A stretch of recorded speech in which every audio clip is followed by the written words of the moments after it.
Zaroo of Zola by Hal K. Wells. When the rolling thunder of infrabase first came to their ears, Robert Blake and Helen Lawton were standing on the platform of a New York subway station, waiting for the arrival of an uptown express to bear them to their homes. They made a strikingly attractive couple as they stood there.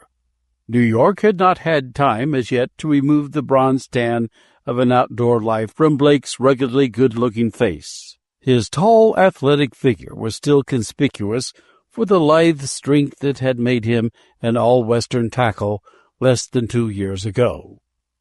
Standing beside Blake's husky figure, Helen Lawton looked like a tiny, very perfect blonde doll with an exquisitely molded face framed in curly bobbed hair that was the clear golden amber hue of orange honey.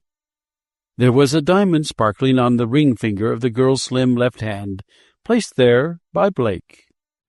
It was well after midnight, and the only other passenger waiting on the station was a burly chap leaning against one of the white pillars on the other side of the platform.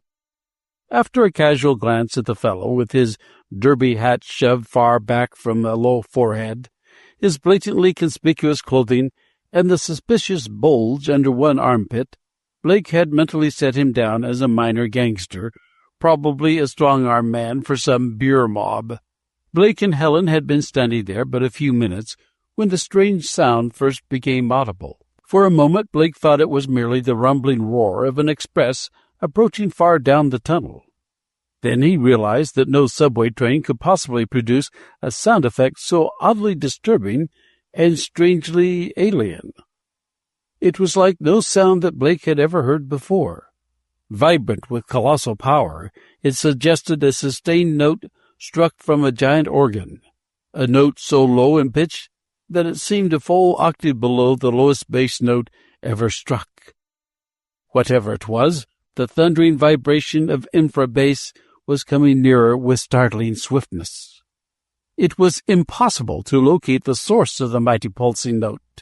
It seemed to be coming simultaneously from all directions, like a great hollow sphere of invisible sound waves closing in with the station platform as its central focal point. Helen's face was white with dread as she shrank closer into Blake's embrace. Blake noted that the gangster across the platform was standing tensely at bay with his back against the pillar and his right hand thrust under his coat as he stared wildly about him in an effort to discover the cause of the disturbance. The rolling thunder closed in upon them with a final rush that brought it so near that their very bodies seemed to vibrate in harmony with that mighty note of shuddering bass. Then, with startling abruptness, the green net came. Out from the walls and down from the roof spurted scores of quivering ribbons of blinding green flame. Swiftly the radiant tendrils rushed in upon the shrinking three from every side, while the infrabass thundered in mighty crescendo. Blake instinctively swept Helen close within the shelter of his arms in an effort to protect her with his own body against the searing menace of those onrushing green flames. The next moment the fiery ribbons were upon them, lashing about their bodies, crossing and crisscrossing in the air above and around them in a great tangled web of interlacing lines of flame that filled the entire platform. With a shock of relief, Blake found that there was no heat in those strange flames, but his relief was short-lived, as the next second brought him realization of the real menace of the radiant ribbons. There was a solidity and strength in those glowing streamers that held him as helplessly captive as though they were gripped in ribbons of steel. Dazed and helpless, the three struggled for a moment in the meshes of the weird net of flame like fish caught in the strands of some giant cosmic seine. The trembling thunder of infrabass abruptly changed to a thin whining note so high in pitch that it seemed the nearly soundless ghost of a metallic scream. With the change in sound, Blake became aware of a new and astounding change in his surroundings. The walls and roof of the station seemed closing in upon him as though he were growing in size at an incredible rate. The next moment he shot through the roof, hurtling on and upward with the velocity of a rocket. The sensation was one that his reeling brain could not even grasp. His body seemed to be inside every stone, iron bar, and lump of earth. Yet at the same time every exterior object seemed within his body. It was an eerie chaos of a dozen different dimensions blending to form a space in which there was no known dimension. As they flashed on out to the surface, Blake had one hazy glimpse of Manhattan's glowing lights spread all about them. Then the speed of their progress leaped into a new and terrible acceleration that blotted out every tangible sensation from Blake's brain. Time and space alike seemed to vanish as their hurtling flight sent them rocketing on for distances inconceivably vast through a bleak and appalling nothingness, where neither sight nor sound existed. Then, abruptly, the speed of their flight seemed to be lessening. Sensation returned to Blake. He again heard the thin, high-pitched metallic wail, now swiftly deepening to the familiar growl of rolling bass. He again noted the presence of the glowing green ribbons of the net that still encircled them. A blindingly brilliant purple mist was now closing in upon them from every direction, bringing with it a nameless and agonizing force that seemed to be shaking the very atoms of Blake's body asunder. Then they dropped swiftly down out of the purple mists, and the strange agony at once vanished. Blake felt their downward progress come to an end with the gentle arrival of his feet upon firm ground. The encircling net of green flame glowed dazzlingly brighter for a brief moment, then swiftly vanished into thin air, while the mutter of bass vibration simultaneously died away into silence. Blake staggered and nearly fell as the sudden release from the net strands again left his body free. He looked down at Helen as she stood huddled close beside him, still in the shelter of his arms.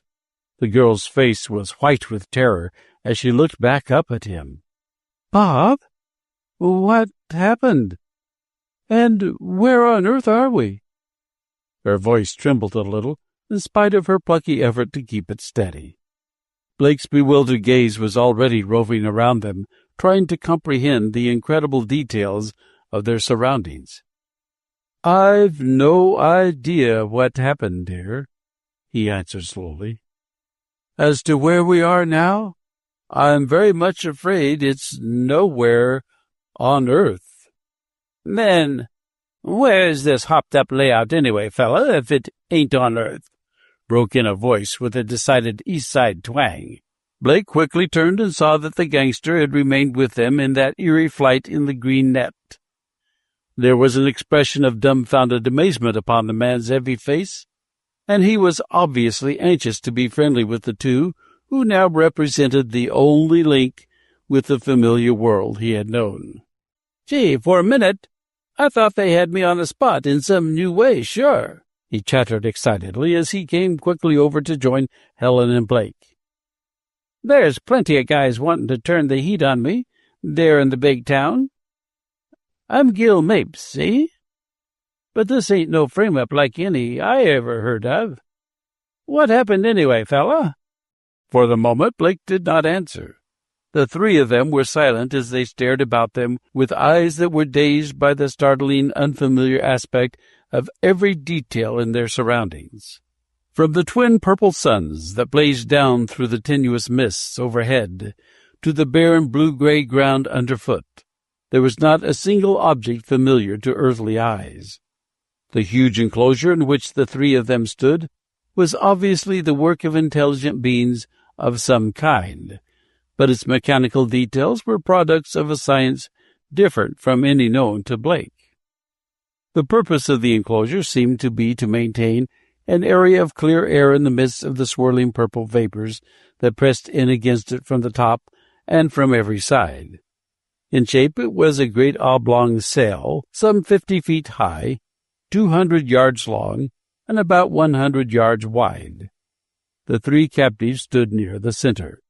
Fencing in the enclosure at 20-yard intervals and reaching upward to the ceiling were slender posts of some lusterless black metal. Between these posts streamed unbroken, nearly transparent sheets of some unknown force, the only visible sign of which was the presence of countless millions of tiny shimmering golden flecks which danced like dust motes in a ray of sunlight. It was obviously this thin sheet of unknown force that was keeping the purple mists at bay. For fan-like antennae at the top of each post spread a similar shimmering sheet that formed a ceiling for the clear-aired area. The three Earthlings were facing one of the side walls of the big enclosures. The purple mists outside made it hard to see clearly from any distance, but Blake had an impression that the surrounding terrain was featured by the same barren, nearly desert bleakness that characterized the interior of the enclosure, where scattered clumps of dead, spiky black branches of shrub-like vegetation were the only sign of plant life. Just within the distant end of the wall at their right, there was a low platform surmounted by a wide arch some 10 feet in height, both constructed of silver-colored metal. There was nothing between them and the end wall to their left, but they could see that the ground sloped sharply upward from the barrier sheet, and on the crest of the ridge a gigantic cone-shaped structure of solid black could be seen dimly through the intervening mist. The cone building seemed to be the source of the power that kept the enclosure intact. Slender cables of black metal ran down the slope from it into the clear-aired space, spreading out over the dusty gray-blue ground to the base of each of the tall posts, with a heavier copper-colored cable running on the silver arch. From within the windowless interior of the cone there was audible a low hum as of a tremendous power being generated there. "Gee, what a rummy joint this place is!" There was frank awe in the gangster's voice as he at last broke the silence. "That guy with the green net sure took us for one sweet ride. Maybe we're on the moon now. Or Mars, huh?" Blake shook his head. "No, we're completely out of our entire solar system. Those twin purple suns up there prove that. We may even be in another universe, or another dimension from our own. A piece of apparatus that could whisk us up through 50 feet of earth and masonry as that green net did obviously works in dimensions of which we've never dreamed. The only thing we're sure of is that we were brought to this purple world deliberately and intentionally by an intelligent being of some kind, scooped up like tadpoles from a mud puddle and dumped here in this elaborate enclosure it had already prepared for us." Blake nodded to where the black-coned building loomed through the purple mist outside the end wall. "Whoever or whatever the thing was that brought us here, I have a hunch it's there in that powerhouse watching us. I'd suggest that we walk down toward that end of the enclosure for a closer look. We may at least find out whether we're guests or prisoners." "Listen's good to me, fella," agreed Mapes, sliding a hand up his shoulder holster and bringing out a squat black automatic pistol of heavy caliber. "We'll do a prowl over that way, and if his nibs tries any more funny business, maybe a few slugs out of this rod will change his mind for him." "Better go easy with that gun, Mapes," advised Blake, as the three of them started slowly toward the cone building. "From what we've already seen, there must be weapons in this world that would make your pistol look like a kid's pop gun. We'd better go easy, too." Wait, what's that?"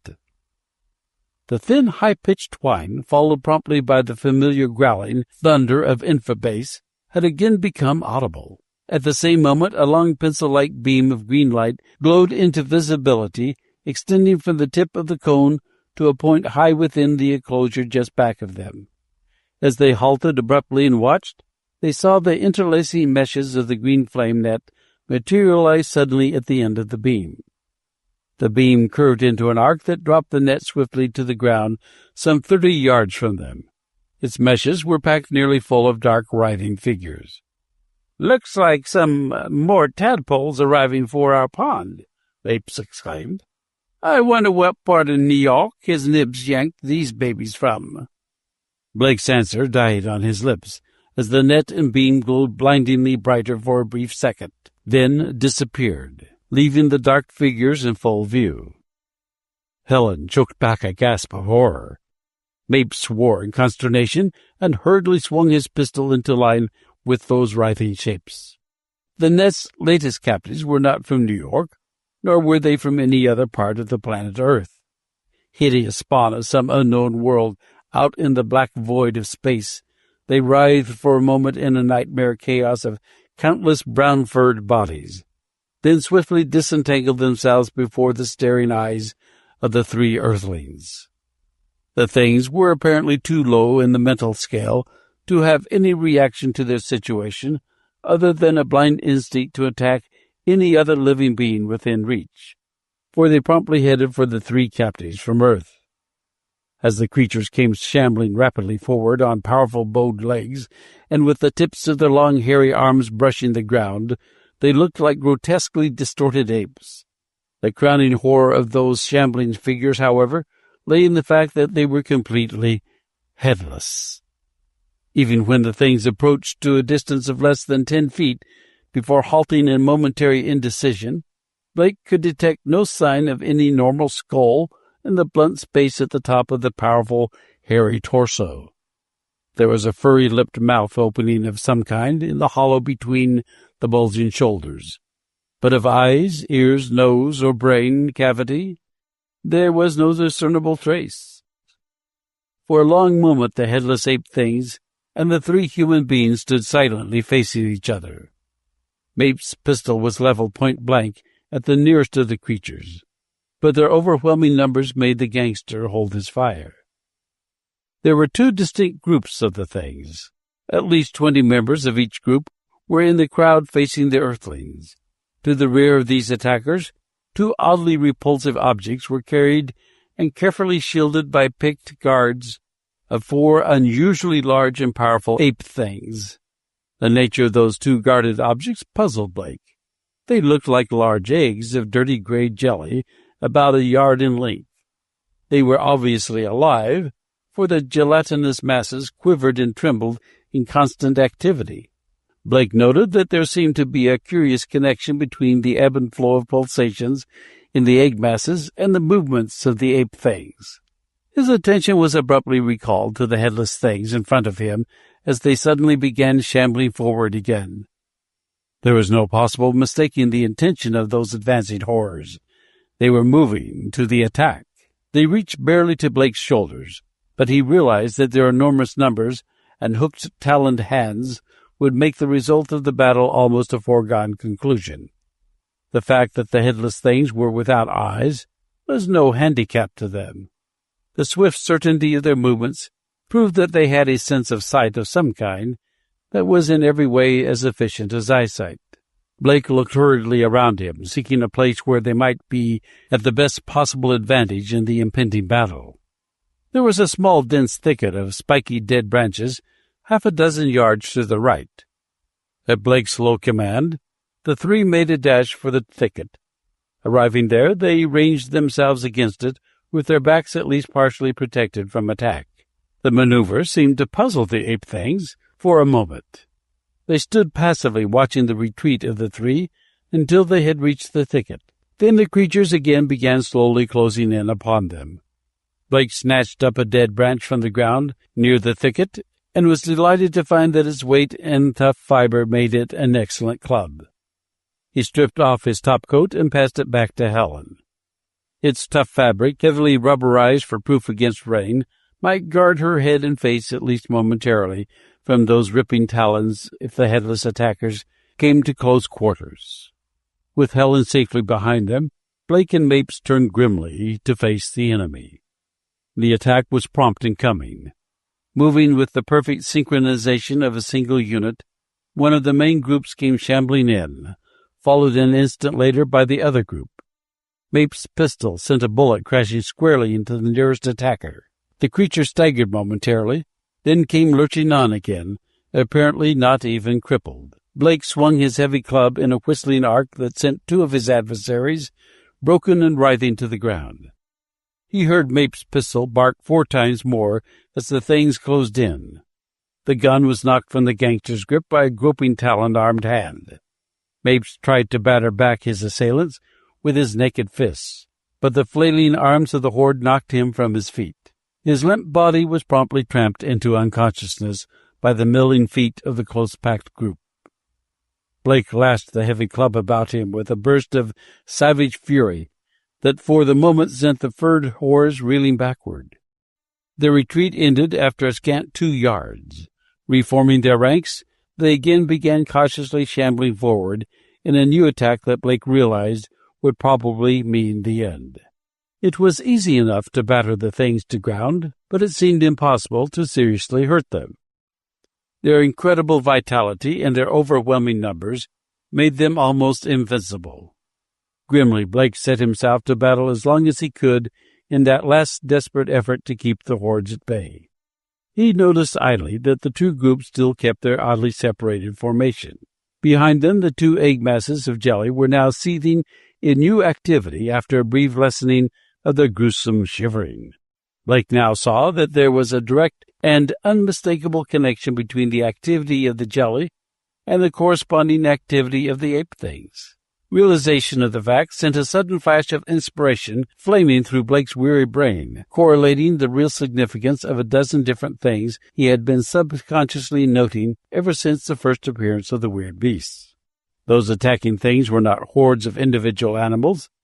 They were merely 2 complete organisms, with the members of each organism controlled by its nucleus through invisible lines of nervous force, as the various individual cells of the human body are linked by nerve fibers.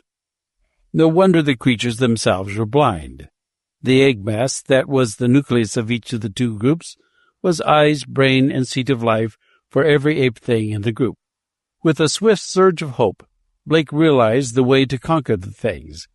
If he could only shatter those flaccid masses of jelly, he would destroy the swarming dozens of beasts at the same time. Reaching the jelly ovoids seemed at first consideration to be an impossible task. They were carefully guarded far in the rear of the attacking groups. Blake knew that he had scarcely a chance in 100 of battering his way through the intervening ape things. Then he remembered the gangster's pistol. His searching eyes found it immediately, there on the ground nearly under the feet of the ape things, as they again shambled forward to the attack. Blake staked everything upon a last desperate sortie against the advancing things.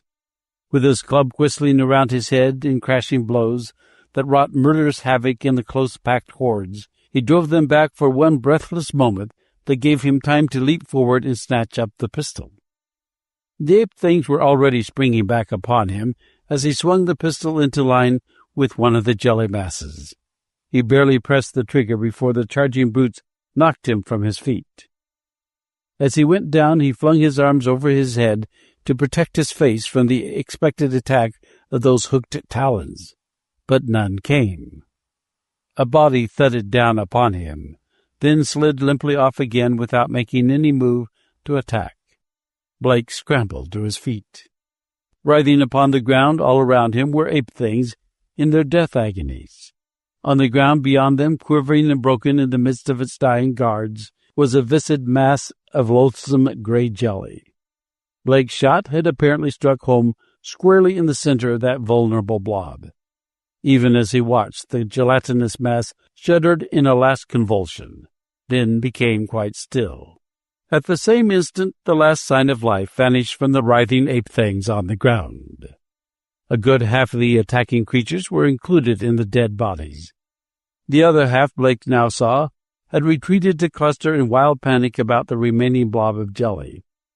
Realizing exultantly that his single shot had slain one of the 2 weirdly disassociated organisms, Blake, with pistol in hand, advanced toward the other, trying to get a clear shot at the jelly through the furry bodies clustering around it. The group promptly turned and fled in blind panic. Blake sent the pistol's last shot crashing into the mass without any appreciable effect. Then the thing's stampede carried them hurtling on through one of the gold-flecked sidewalls out into the swirling purple mists. The gold-flecked sheet flowed together again so swiftly behind the things that a fraction of a second later there was not even the slightest indication in its shimmering, unbroken surface to show that it had ever been pierced. For 30 yards the fleeing ape thing sped on into the purple vapors. Then disaster struck them with bewildering swiftness. They stopped in full flight, shuddered for a moment, then slumped to the ground with their limbs writhing in agony. In their center, the jelly ovoids quivered madly in the same strange torture. Tiny patches of vivid purple appeared at 100 different points upon the dying creatures. The patches spread and merged with lightning rapidity until a solid sheet of livid purple covered the writhing mass. Swiftly, that mass lost both movement and shape as it melted down into a pool of turgid purple slime. Then the slime vaporized into purple mists that blended into the surrounding vapors, and all trace of the ape things in their jelly nucleus had vanished. Stunned by the incredible speed of this general dissolution, Blake realized for the first time the real reason for the presence of the gold-flaked walls of force. Without those shimmering walls, the captives would not have lived for a minute in the deadly purple atmosphere of this weird world beneath the twin suns. The gold-flecked walls were both their protection and their prison. The swirling purple mists outside those walls held the earthlings as effectively and hopelessly prisoner in their enclosure as goldfish in a bowl of water. Blake turned back to the thicket to see how Helen and Mapes had fared in that terrific battle with the headless things. He was relieved to see that the girl had apparently escaped without even a scratch. She was kneeling beside Mapes' prone figure, doing what she could to revive him. The gangster was badly battered, but he seemed to have no serious injuries. He was already beginning to stir weakly and show signs of returning life. Blake started to step over to the two. Then he stopped abruptly as he heard a sharp metallic clang from the cone building out in the purple mist beyond the end of the wall. He looked up quickly and saw that an oval window had opened in the structure near its tip. Framed in the opening was what seemed to be a large concave mirror. At one side of the mirror was a living being of some kind, but the intervening mist prevented Blake from making out any details beyond a hazy glimpse of a cluster of what seemed to be long, slender, snake-like black tentacles. The next moment there spurted from the mirror a broad and swiftly spreading beam of red light, so brilliant that it glowed clearly even in the bright purple rays of the twin suns. Before Blake could shout a warning to Helen, the racing flood of ruddy radiance was upon them. The scene reeled in a blurred kaleidoscope of flaming colors before Blake's eyes for a brief second, then complete oblivion swept over him.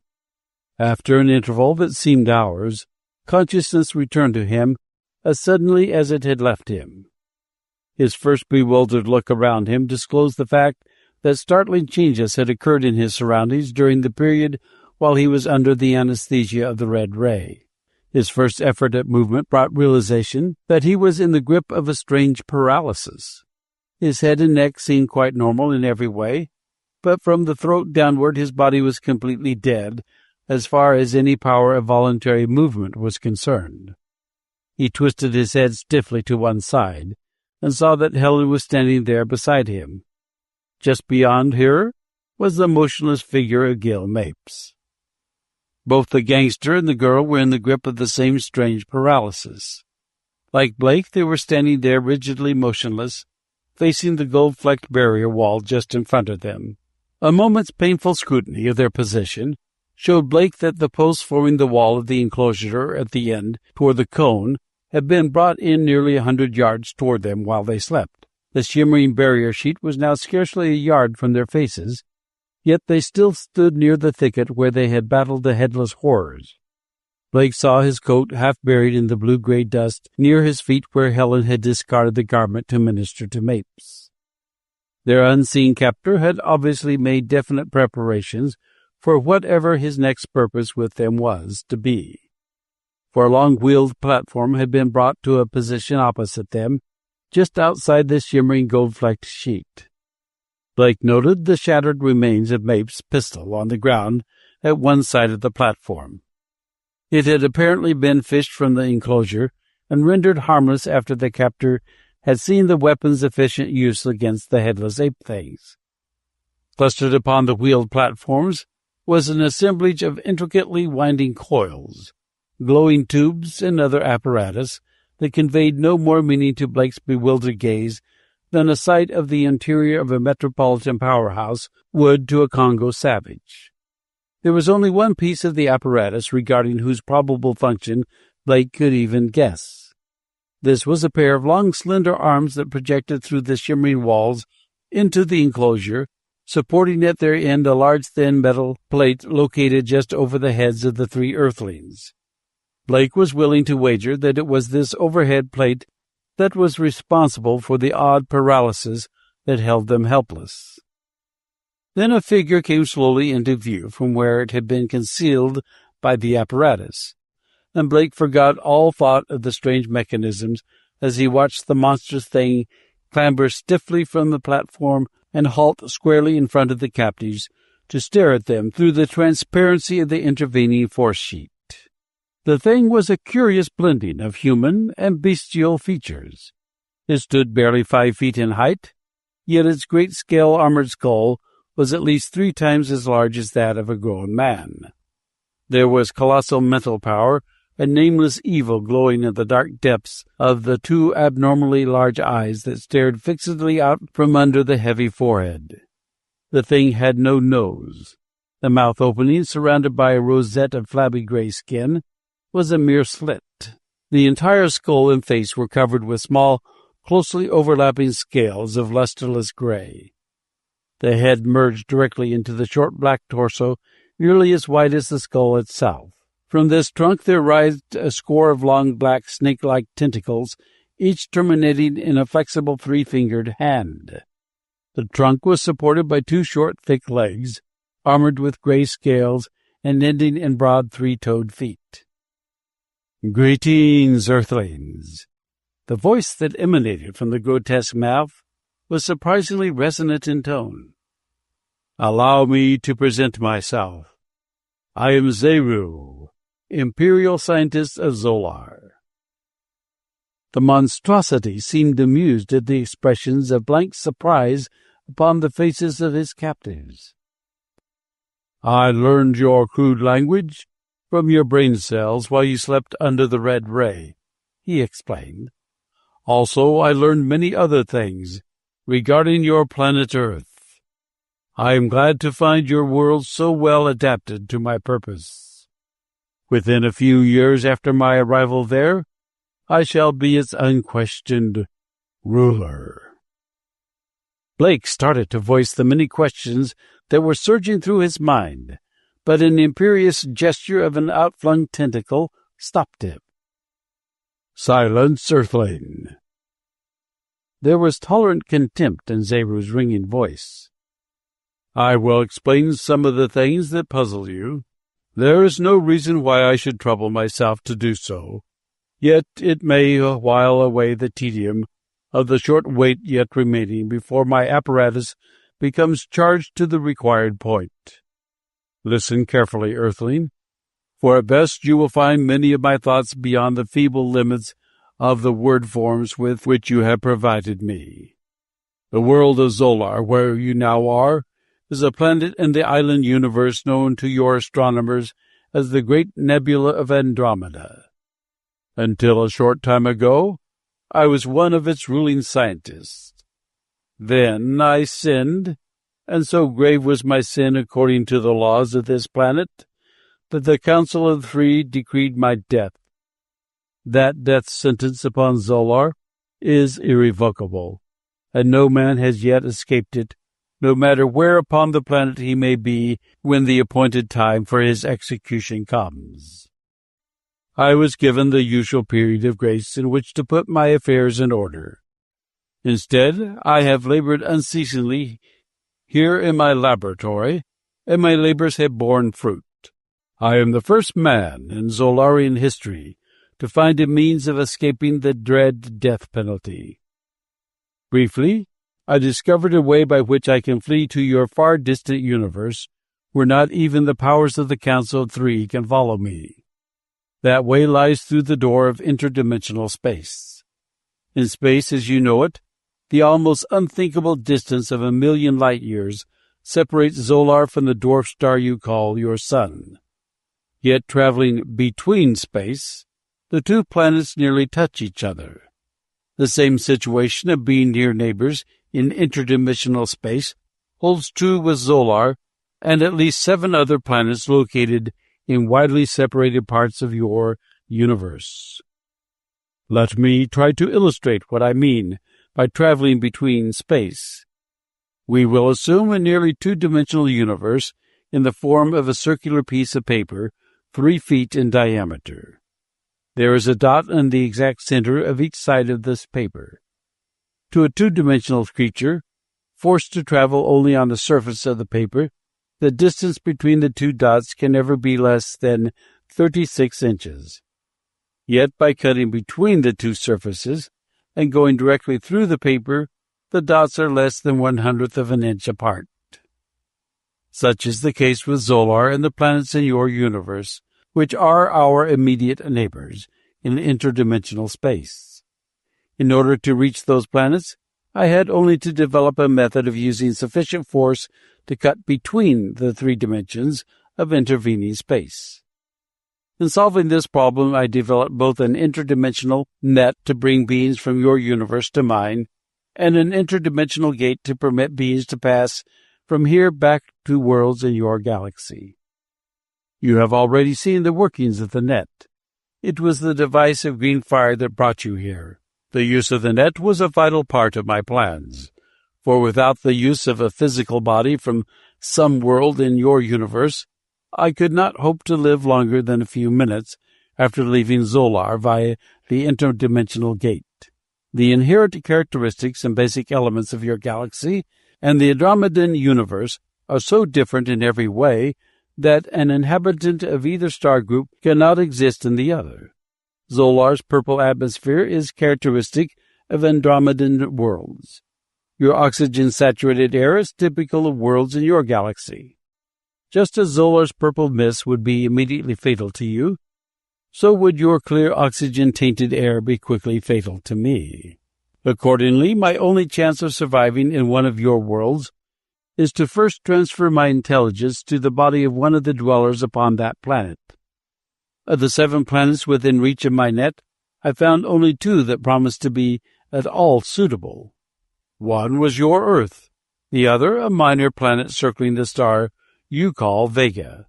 I brought both you and the net load of Vegans here to this oxygen-filled enclosure I had already prepared. The Vegans were the headless things with the jelly nuclei. I watched you battle with them and waited to choose as my vehicle the planetary type that proved the stronger. You vanquished the Vegans, so it is in the body of an Earthling that I shall leave Zolar, and it is to the planet Earth that I shall be hurtled through the interdimensional gate. Aside from the slight difficulty caused by having to keep my body and yours each in its proper element during the operation, the matter of transfer into one of your bodies is a simple one. It involves none of the clumsy brain surgery of your earthly science. We of Zolar have found that the real intelligence of a being is an invisible force not at all dependent for existence upon the protoplasm through which it manifests. My intelligence can function quite as well in your brain cells as in my own. I require no assistant in the transfer. Zaroo indicated an intricate piece of apparatus on the platform behind him. It was a massive cylinder of fluorescent metal with 2 long metallic cables running from its center, each cable ending in a saucer-shaped disc. I have only to thrust one cable through the force wall into your enclosure and place its disc upon one of your heads, then place the other disc upon my own head. The apparatus is entirely automatic. 3 seconds after both discs are in place, my intelligence will course into the Earthling brain, driving out his intelligence and destroying it as mine enters. I will, of course, remove the selected body from under the paralyzing plate before I attach the discs. Then, when I am safely transferred to the Earthling body, I will have only to walk on through the enclosure to the silver arch at the far end and leave Zolar forever. That silver arch is the interdimensional gate to your Earth. Its operation is slightly different from that of the net. Where the net was capable of reaching under the surface of your planet, a proceeding I tried when 2 attempts upon the surface proved fruitless, the gate is so adjusted that it will place its passenger exactly upon the surface of your world. It requires no cooperation from this end. When I step under the arch, I merely close a black lever there. Interdimensional force immediately catapults me to your Earth. Then the automatic mechanism of the gate will, within a half-minute of my departure, release an explosion that will shatter everything within a radius of a mile here, and so prevent the Council of Three from even guessing the method of my escape. But what of the two of us whose bodies you do not need? Blake protested. Can you not at least take them through the Archgate with you back to their home world? Why should I do anything so foolish as that? Zaroo answered callously. They might easily be a menace to my first attempts to establish myself upon your planet. Far better to leave them here in their present state of paralysis to be safely destroyed in the explosion of the gate. Zaroo now thrust 3 of his tentacles into a vat of milky fluid, and withdrew them coated with a silver sheen on the black flesh. The silver glaze seemed to be an insulation against both the oxygen of the enclosure and the paralyzing force of the overhead disk, for the Zolarian promptly thrust the 3 silver-coated arms through the wall and began handling the bodies of Mapes and Blake in a painstaking process of examination. Again, Blake noted that the shimmering gold-flecked wall closed quickly in and kept its surface unbroken, no matter how often objects were thrust through it. Completely ignoring Helen, Zaroo lifted first Mapes, then Blake, his tentacles probing, fingering, exploring. There was enormous power in the Zolarian's grotesque body. He lifted the men as though they were wooden dolls, bringing them close to the shimmering wall to peer at them, then setting them carefully down again on their feet under the disk. Blake wondered idly why their stiff bodies did not topple over when they were left unsupported, then decided that the paralyzing force of the disk probably left the automatic muscular balancing movements unimpaired, affecting only the powers of voluntary movement. Then, as Zaroo set him down after one of the periods of examination, Blake noticed a new and startling change the moment his feet touched the ground. His right leg and right arm were no longer dead. He hurriedly glanced down at the ground at his feet, and promptly found what seemed to be the reason for his partial freedom from the paralysis. In setting his body down the last time, Zaroo had moved Blake slightly. His right foot now rested upon the corner of the discarded topcoat, lying half buried there in the blue-gray dust. The heavily rubberized cloth apparently acted as an insulating sheet that prevented the effective grounding of the paralyzing force that streamed down through Blake's body from the overhead disk. Consequently, all portions of his body between the coat and the disk were free from the paralysis. For a moment Blake wondered at Zaroo's carelessness. Then he realized that the insulating qualities of rubber would naturally be unknown to a Zolarian. Noting that Zaroo was busy at the moment with his work upon Mapes, Blake quickly grasped at the faint chance the presence of the rubberized cloth offered him. Working with infinite slowness and caution, he edged his right foot over an inch at a time, dragging the rest of his body with it. Luck was with him. Zaroo continued, absorbed in his work upon Mapes. The Zolarian's telepathic powers apparently functioned only with the aid of the red ray, for he remained oblivious of Blake's actions. One final cautious dragging movement, and Blake's entire body was upon the cloth, and every muscle again vibrantly alive. Blake stood there motionless, faking paralysis, while his brain raced in an effort to figure the best use to make of his present advantage. He was still trapped, not daring to reach even a hand beyond the protection of the cloth underfoot. The first essential of any effort at escape would have to be a lunge of sufficient power to take him safely beyond the area of the disk's influence. Blake's first thought was to hurl himself through the barrier wall upon Zaroo, trusting to sheer surprise to overwhelm the Zolarian, but he quickly dismissed that plan. It left too many elements in Zaroo's favor.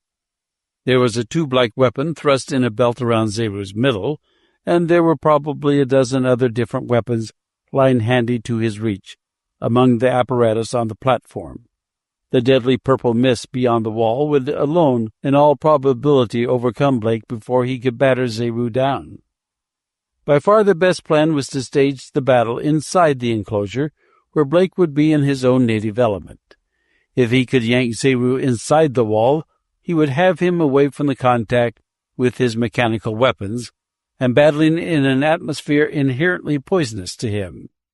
Under those circumstances, Blake felt that he might have an even chance in a hand-to-hand combat with the powerful but slow-footed Zolarian. Once Zaroo was eliminated, escape back to Earth should be a simple matter. The Silver Gate, with its automatic mechanism, needing only the closing of a lever, was ready and waiting there in the enclosure behind them. For long, tense minutes, Blake forced himself to remain rigidly motionless while Zaroo labored over Mapes. Then finally the Zolarian turned his attention briefly back to Blake and thrust 2 tentacles in to grip his body. No sooner had the tentacles crossed over the border of the cloth than Zaroo realized that something was wrong. He tried to whip his arms back again, but too late. Blake made a lightning snatch at a tentacle with both hands, and in the same lithe movement turned from the barrier wall and flung himself headlong toward the center of the enclosure.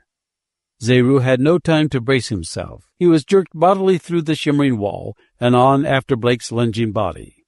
One of the Zolarian's waving tentacles grasped wildly at the overhead disc in an effort to stay his flight. The only result was to bring the entire disc and its supports crashing in ruins to the ground upon the struggling figures of Blake and himself. Blake was upon his feet again instantly.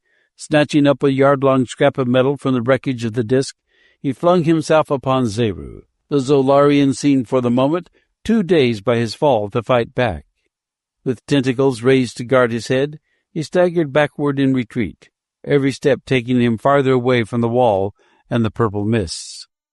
Blake was vaguely aware that Helen and Mapes, freed by the wrecking of the disc, were scrambling to their feet. Mapes was already running toward the combatants. Blake was glad at the prospect of an ally. Zaroo's dazed condition was swiftly passing. He had now stopped his retreat and was already fumbling a tentacle toward the tube weapon in his belt. Blake flung himself upon Zaroo in another effort to beat him down before he could draw that weapon. But his metal club glanced harmlessly off the tentacles Zaroo raised to shield his head. Then beyond Zaroo, Blake saw something that made him stop his assault. It was Mapes sprinting toward the silver archgate at the other end of the enclosure. Blake's heart sank as he realized the gangster's treachery. If he once reached that arch, he could send himself safely hurtling back to Earth, while Blake and Helen would be left to perish with Zaroo and the explosion that would immediately follow. It was too late for Blake to head the gangster off. He had already covered half the distance to the arch. Zaroo noted Mapes' fleeting figure almost as quickly as did Blake. Swiftly, the Zolarian swung his tube weapon into line with the fleeing gangster. A thin pencil of dull yellow light of a peculiar density spurted from the tube toward Mapes. There was a flash of blinding flame as the light beam met the gangster's body. Then Mapes' figure seemed to literally explode, as though blasted by dynamite from within. So devastating was the force of that explosion that nothing remained of Mapes' body beyond a few scattered fragments of shoes and clothing. Blake was still dazed at the cataclysmic suddenness of Mapes' death as Zaroo swung the tube around to train it upon him. Only a last-minute desperate effort upon Blake's part saved him. His wildly thrown metal club made a lucky hit on the tube itself, knocking it, shattered and useless, out of Zaroo's grasp. Unharmed, Zaroo faced Blake with his face contorting in agony. For a moment the Zolarian swayed there, apparently trying to gather his failing strength for the next move. The deadly air of the enclosure was already taking hideous toll. The scaly flesh of his head and face was dissolving like melting butter. Zaroo's strength was ebbing too swiftly for him to have any chance of gaining safety through either of the distant side walls. His only hope of fighting back to the purple mists was to pass Blake and go through the nearby end wall through which he had originally been drawn. He came lunging forward in an attack whose sheer fury made Blake give ground before the menace of the lashing tentacles. Blake took another backward step, then staggered as his foot struck a rough spot on the ground. Zaroo's tentacles were upon him before he could recover himself. His club was jerked from his fingers and sent hurtling far out of reach. Half a dozen of the tentacle arms lashed around his throat in a strangling grip. He clawed wildly at the choking coils, but they failed to loosen even a fraction of an inch. Desperately, Blake sent his fist smashing into the gray face. The scale armor of Zaroo's skull, fast weakening in the liquefying influence of the oxygen, gave way beneath that battering attack. He staggered, and his coiling tentacles relaxed slightly. Blake tore himself free. A final smashing blow with every ounce of his 190 pounds behind it sent Zaroo crashing to the ground. The Zolarian tried to rise, then feebly slumped back, his strength spent. Blake leaped forward to finish his opponent, but stopped as he saw that his efforts were not needed. The deadly air of the enclosure was now overwhelming Zaroo with swift and hideous death. He was literally rotting before Blake's horrified eyes, the gray-scaled skin sloughing off in streaming rivulets of pallid ooze, and the entire body contorting in what was obviously a death agony. Sickened, Blake stepped back a pace or two. Zaroo's tentacles feebly beat the ground around him. Then suddenly one of the writhing arms blundered upon a thin cable running along the ground. Before Blake could spring forward to stop him, Zaroo, with a last surge of power, ripped the fragile metal strand completely in two. It was the Zolarian's dying effort. He slumped in a motionless, nearly liquescent heap. But that last blind blow at the Earthlings threatened to be a deadly one. The severed cable led to one of the black posts surrounding the enclosure. With the cables parting, an entire section of one of the gold-flecked barrier walls vanished. Zolar's deadly purple mists were already surging in. Speed was the Earthlings' only chance now. Helen was as quick to realize the danger as was Blake. Side by side they started their mad race toward where the silver archgate loomed nearly 100 yards away. They had covered barely half the distance when the air around them began to show a definite tinge of purple. With the appearance of the purple hue, there came a strange and swiftly increasing agony, a torturing vibration that seemed to be tearing every atom of their bodies asunder. They were within 10 yards of the arch when Helen fell. Blake grabbed her up in his arms and stumbled on. There was no longer enough oxygen in the air to even breathe. Blake's lungs were on fire. Every cell in his body seemed vibrating in unbearable torment. It was all that he could do to struggle up on the low platform. He staggered across the space and under the arch. It took the last shred of strength in his tortured body for him to lift his hand and pull the black lever down into place. Its action was instantaneous. The agony of the purple mist was blotted out in a surging wave of mighty force that swept Blake and Helen up and away through a spaceless universe where black chaos reigned awesomely supreme. There was a long, terrible moment of hurtling through distances inconceivably fast. Blake's brain reeled in nausea. Then suddenly all motion ceased, and everything was normal again. There was firm grassy ground under his feet, and a cool breeze was blowing in his face. He opened his eyes and saw the gray half-light of early dawn. After the first swift look around him, he sighed in mighty relief. To his left was the familiar skyline of Fifth Avenue. To his right was Central Park West.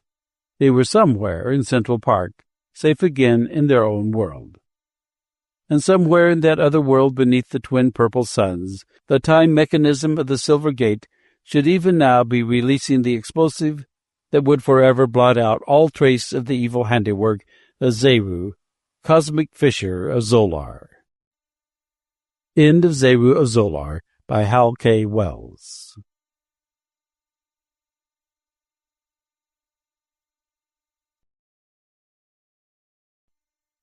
Always a Qurono by Jim Harmon. Barnhart sauntered right into the middle of them. He covertly watched the crew close in around him, and he never twitched an eyelash. Officers must never panic, he reminded himself, and manipulated the morning sighting on the nearest sun through the Fitzgerald lens. It was exactly 925:30 galactic time. He jotted the reading in, satisfied. The warm breath tickling the back of his neck was unnerving. If he showed fear and grabbed a blaster from the locker, he could probably control them, but he was devastatingly aware that a captain must never show fear. "Captain Barnhart," Simmons the mate drawled politely, "do you still plan on making the jump at 930? The captain removed his eyeglasses and polished the lenses. "Simmons," he said in comforting, confiding tones, "you are well aware that regulations clearly state that a spaceship that phases in on a star in major transport activity is required to rephase within 24 hours to avoid being caught in turbulence." "Yes, sir," Simmons said. "But as I have stated before, it is my belief that regulation means that a ship should phase to avoid the possibility of being caught in an energy storm. We landed right in the middle of one. As you are aware, sir, if we phase now, there's an excellent chance we will warp right into the sun." Barnhart shook his lean, bronze head wearily. "Simmons, the Admiralty has gone through this thousands of times. Obviously, they know our danger is greater by staying where we are. Why, Ignat 6Y out there may nova. We'll have to take our chances." "No, sir." Simmons thrust his pale, blue-veined jaw at him, his light eyes Nordically cold below a blonde cropping.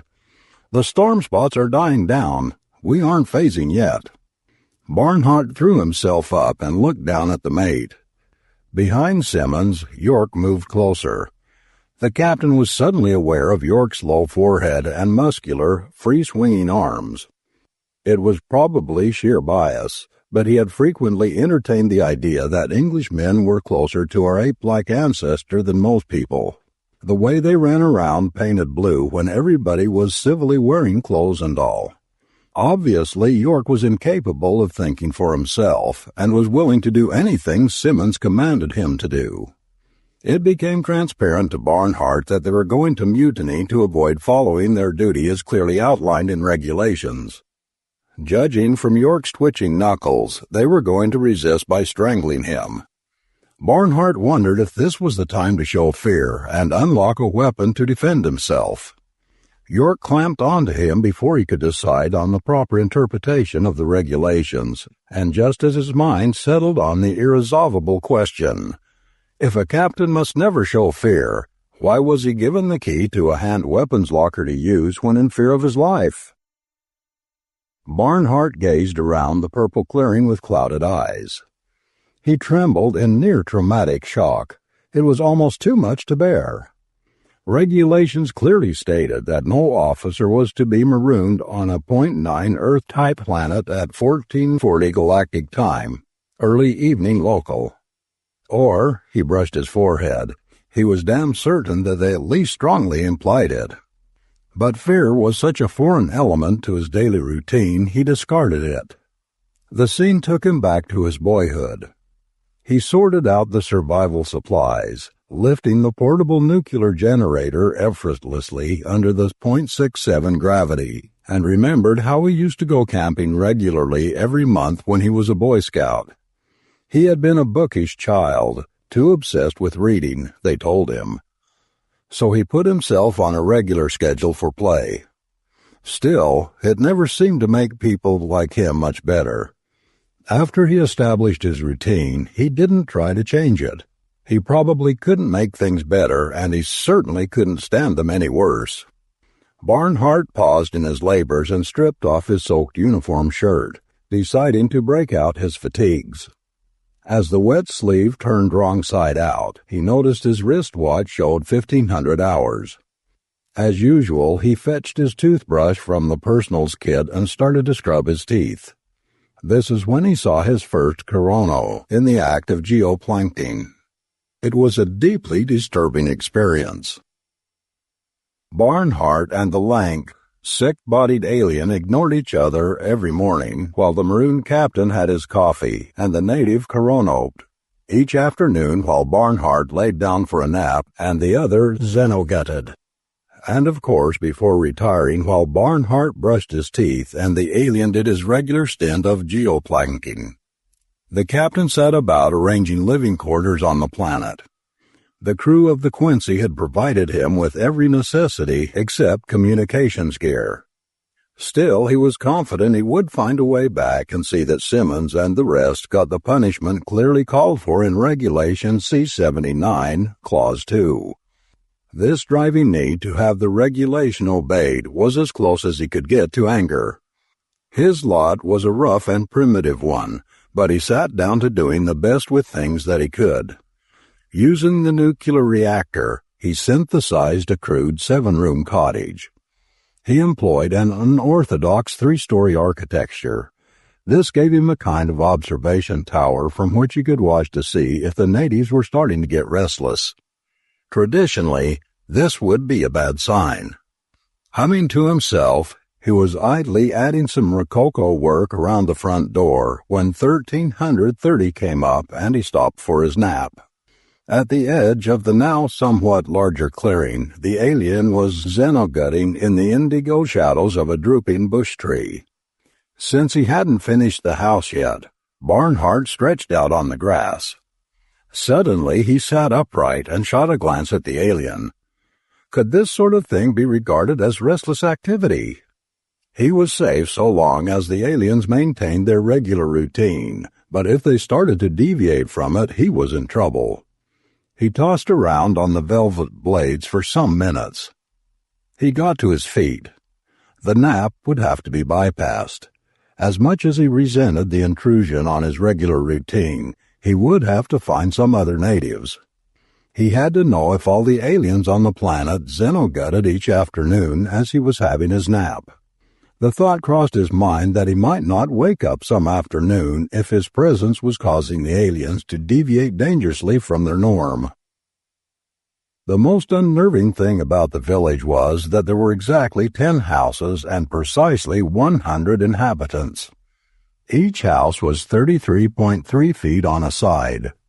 The surfaces were hand-hewn planking or flat-sided logs. There were 4 openings. Each opposing 2 were alternately 1 foot and an alarming 10 feet high. Barnhart couldn't see the roof.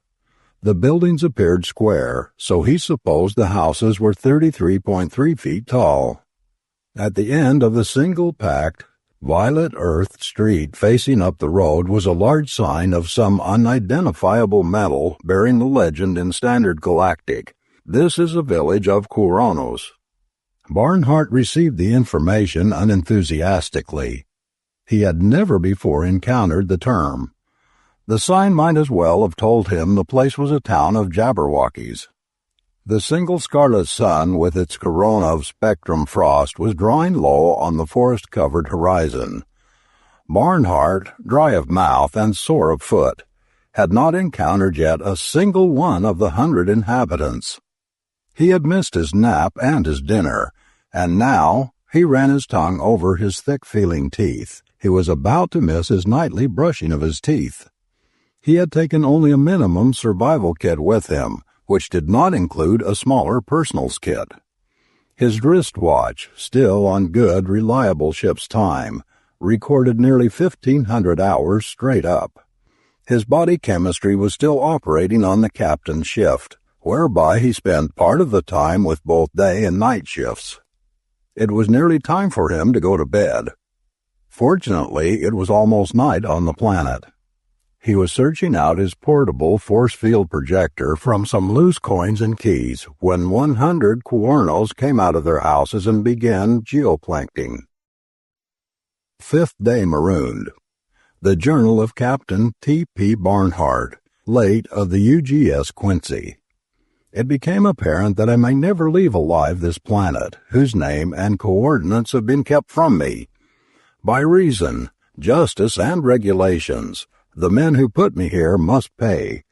See formal attached warrant against First Mate O.D. Simmons and the remainder of my crew.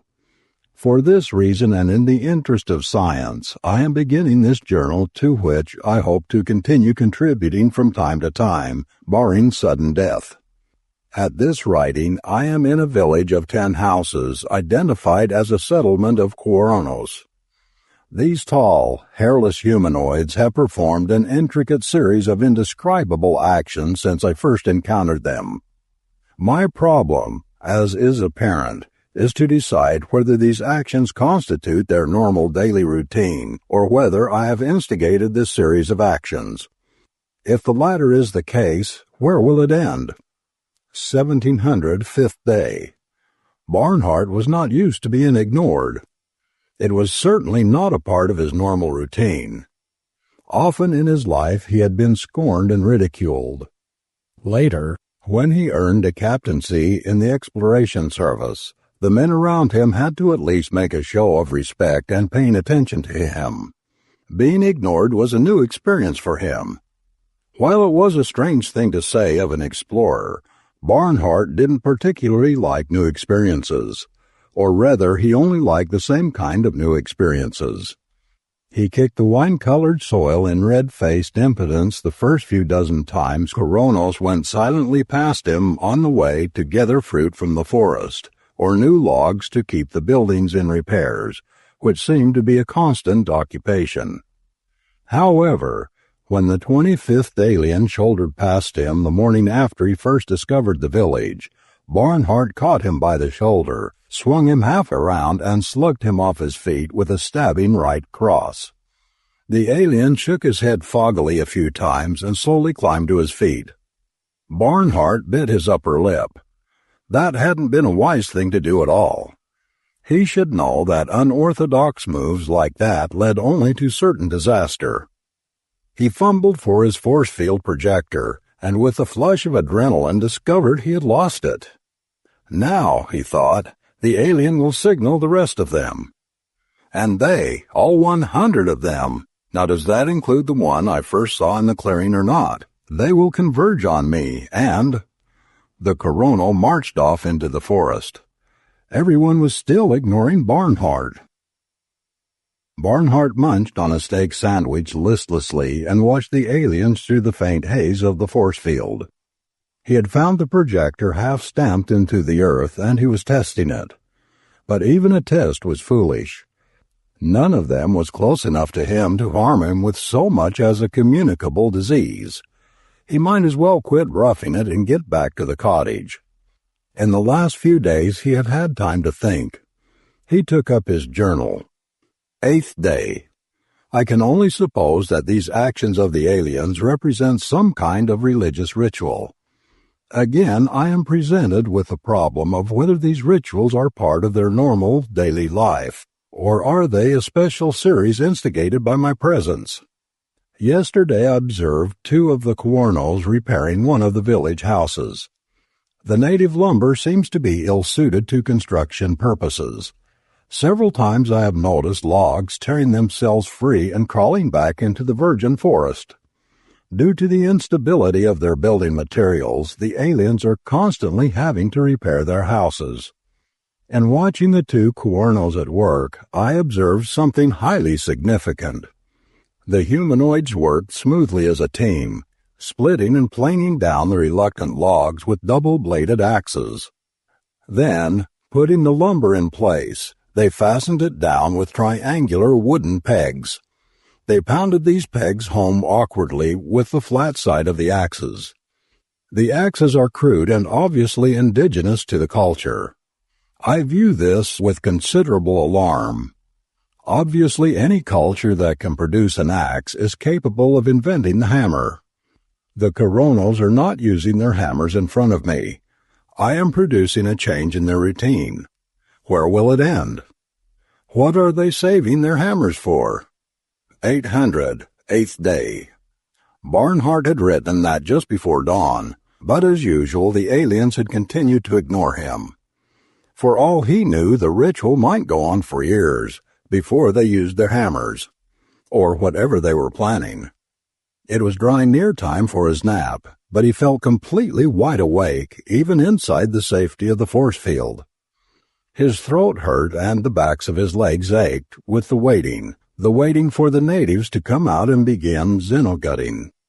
He wiped his hands together and forced a smile. Why should he worry what the natives did? He was completely safe. He could live out his life in immutable security. But this wasn't his world. No part of it was his, or at least only the part he had brought with him. Sanity lay in holding to what was left of his own world. But sanity didn't always mean survival. What if he could make the Qurono's world his own? Barnhart wiped at the tiny stings against his face, and his fingertips came away moist with beads of perspiration. The aliens began marching out of the houses, in twos from the 10-foot doors, singly from the foot-square openings of every other facing wall. It was in his world of fireworks-streaked Ohio summers and bold green hills. This planet cowled with nun-like secrecy, looking acrid, tasting violet, and transmitting a beauty and confusion only a trio of physical scientists could solve. But there was only one thing to do. Barnhart let down his force field and went out. The human body wasn't well adapted for it, but Barnhart did his best to join the Quronos in xenogutting. Instantly the cry welled up, "Master!" Barnhart stood up and faced the aliens, deeply disturbed.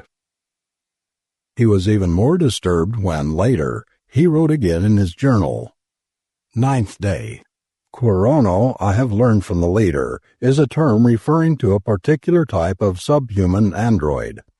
The synthetic process used in manufacturing these men does not allow them to develop beyond a certain point, a built-in safety factor of their creators, I can only suppose. Thus they were given the concept of the axe and have retained it, but they were able only to devise the idea of using the axe to hammer things with, and are not capable of thinking of a special hammering tool. With almost complete lack of creative ability, they are bound to the same routine, to which they adhere with an almost religious fanaticism. Since last night I have been treated as virtually a god. I have been given one of their buildings entirely for my own use. I find this turn of events absolutely surprising. I intend to discuss this with the leader today. Note to any ethnologist who may see these papers, since all Quronos are built to the same standards, none is superior to another. But recognizing the need for one director, each of the 100 has an alternate term as leader. 900, 9th day. Despite the upsetting turn of events, Barnhart decided he was more comfortable in his familiar role of command. He glanced at his wristwatch and was surprised to note that he had overslept. The time for both breakfast and chronopting was past. He made himself ready and left the building. The alien was waiting just outside the door. He looked as if he hadn't moved all night. Yet Barnhart thought he seemed a trifle shorter. "Are you the leader?" Barnhart asked. "I am the leader, but you are the master." As an officer of a close-confined spaceship, that sounded a little stuffy even to Barnhart. The fellow still looked shorter. Maybe they had changed leaders the way he had been told the night before, or maybe Qurono shrank when left out in the night air. "Let's go someplace where we can sit down. And, incidentally, just call me sir or captain." "Yes, sir." Barnhart nodded. He had been expecting, "Yes, master, I will call you captain." But the alien didn't move. He finally decided that the leader thought they should sit on the ground where they were standing. Barnhart squatted, the leader squatted. Before they could speak, a muffled explosion vibrated the ground, and Barnhart caught a fleeting glimpse of an unstable chemical rocket tearing jerkily into the maroon sky. "Celebration for my arrival?" Barnhart asked. "Perhaps so. We are putting the unneeded ones in status." He decided to let that ride for the moment. "Tell me, why didn't you recognize me before I joined you in your ritual, leader?" The alien tilted his head. "What was there to recognize? We thought you were some new variety of animal. Before you xenogutted, how were we to know you were rational life?" Barnhart nodded. "But how did you so cleverly deduce that I was your master?" "There are 100 of us. You were the 101st. You had to be the master returned."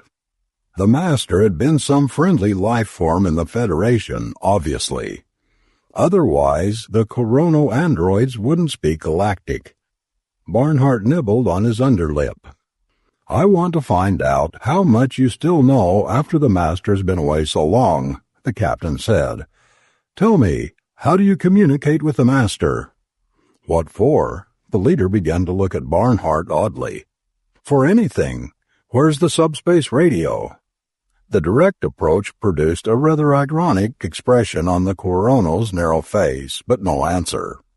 But if there was a radio on the planet, Barnhart meant to find it. Spacemen forced to abandon their craft were required to report to the nearest Federation base as quickly as possible. Besides, he meant to see that Simmons and his Anglo stooge and all the others paid for their mutiny. But, he decided, perhaps he had better not press the matter at the moment. Another rocket punctuated the moment of silence. "Take me to your launching area," Barnhart said. The android stood up and walked. But he walked at Barnhart's side, forcing the captain to catch his stride a half step to let the alien lead him. He wasn't sure if it was a mark of respect not to get ahead of the Master, or an attempt to see if he knew where the launching site was located. The Quronos were limited, and just how limited Barnhart was beginning to wonder. They rounded the clump of drooping lavender trees, and Barnhart saw the 8 men laying on the ground in the transport casings. Not men, but Quronos, he corrected himself, in a molded clear membrane of some sort. They are in status, the leader explained, answering the captain's unasked question. This is how you keep your population at 100, Barnhart thought aloud, removing his glasses to rest his eyes and get a better look at the bodies. Despite regulations, he could still see better without his spectacles. It is how you arranged it, Master. But as you know, we are now 90-1. The captain put his glasses back on. I'll test you. Why are you now 90-1? Naturally, the leader said emotionlessly. You required a whole new shelter unit to yourself. We had to dispose of the 10 who previously had the unit. Barnhart swallowed. Couldn't you think of anything less drastic? Next time, just build a new unit. But, Master, the alien protested, it takes a great deal of work to construct our units. Our lumber escapes us so badly no matter how often we beat it into submission. Our work capacity is limited, as you are aware. Is it really desirable to overwork us so much? The captain was a little shocked. Was this humorless, methodical android really protesting a command from his master? How do you suppose the 10 you are putting in status feel about it? He managed. They would doubtlessly prefer not to be overworked. Our fatigue channels can only stand so much. But it wasn't the work, Barnhart suddenly knew. It was the idea that there could be 11 houses instead of 10. The concept of only 90 Quronos and a master must be only slightly less hideous to them. They couldn't really be so overjoyed to see him. A third rocket jarred off, rising unsteadily but surely in the low gravity. It was a fairly primitive device. Evidently all they retained from the original model supplied them by the master.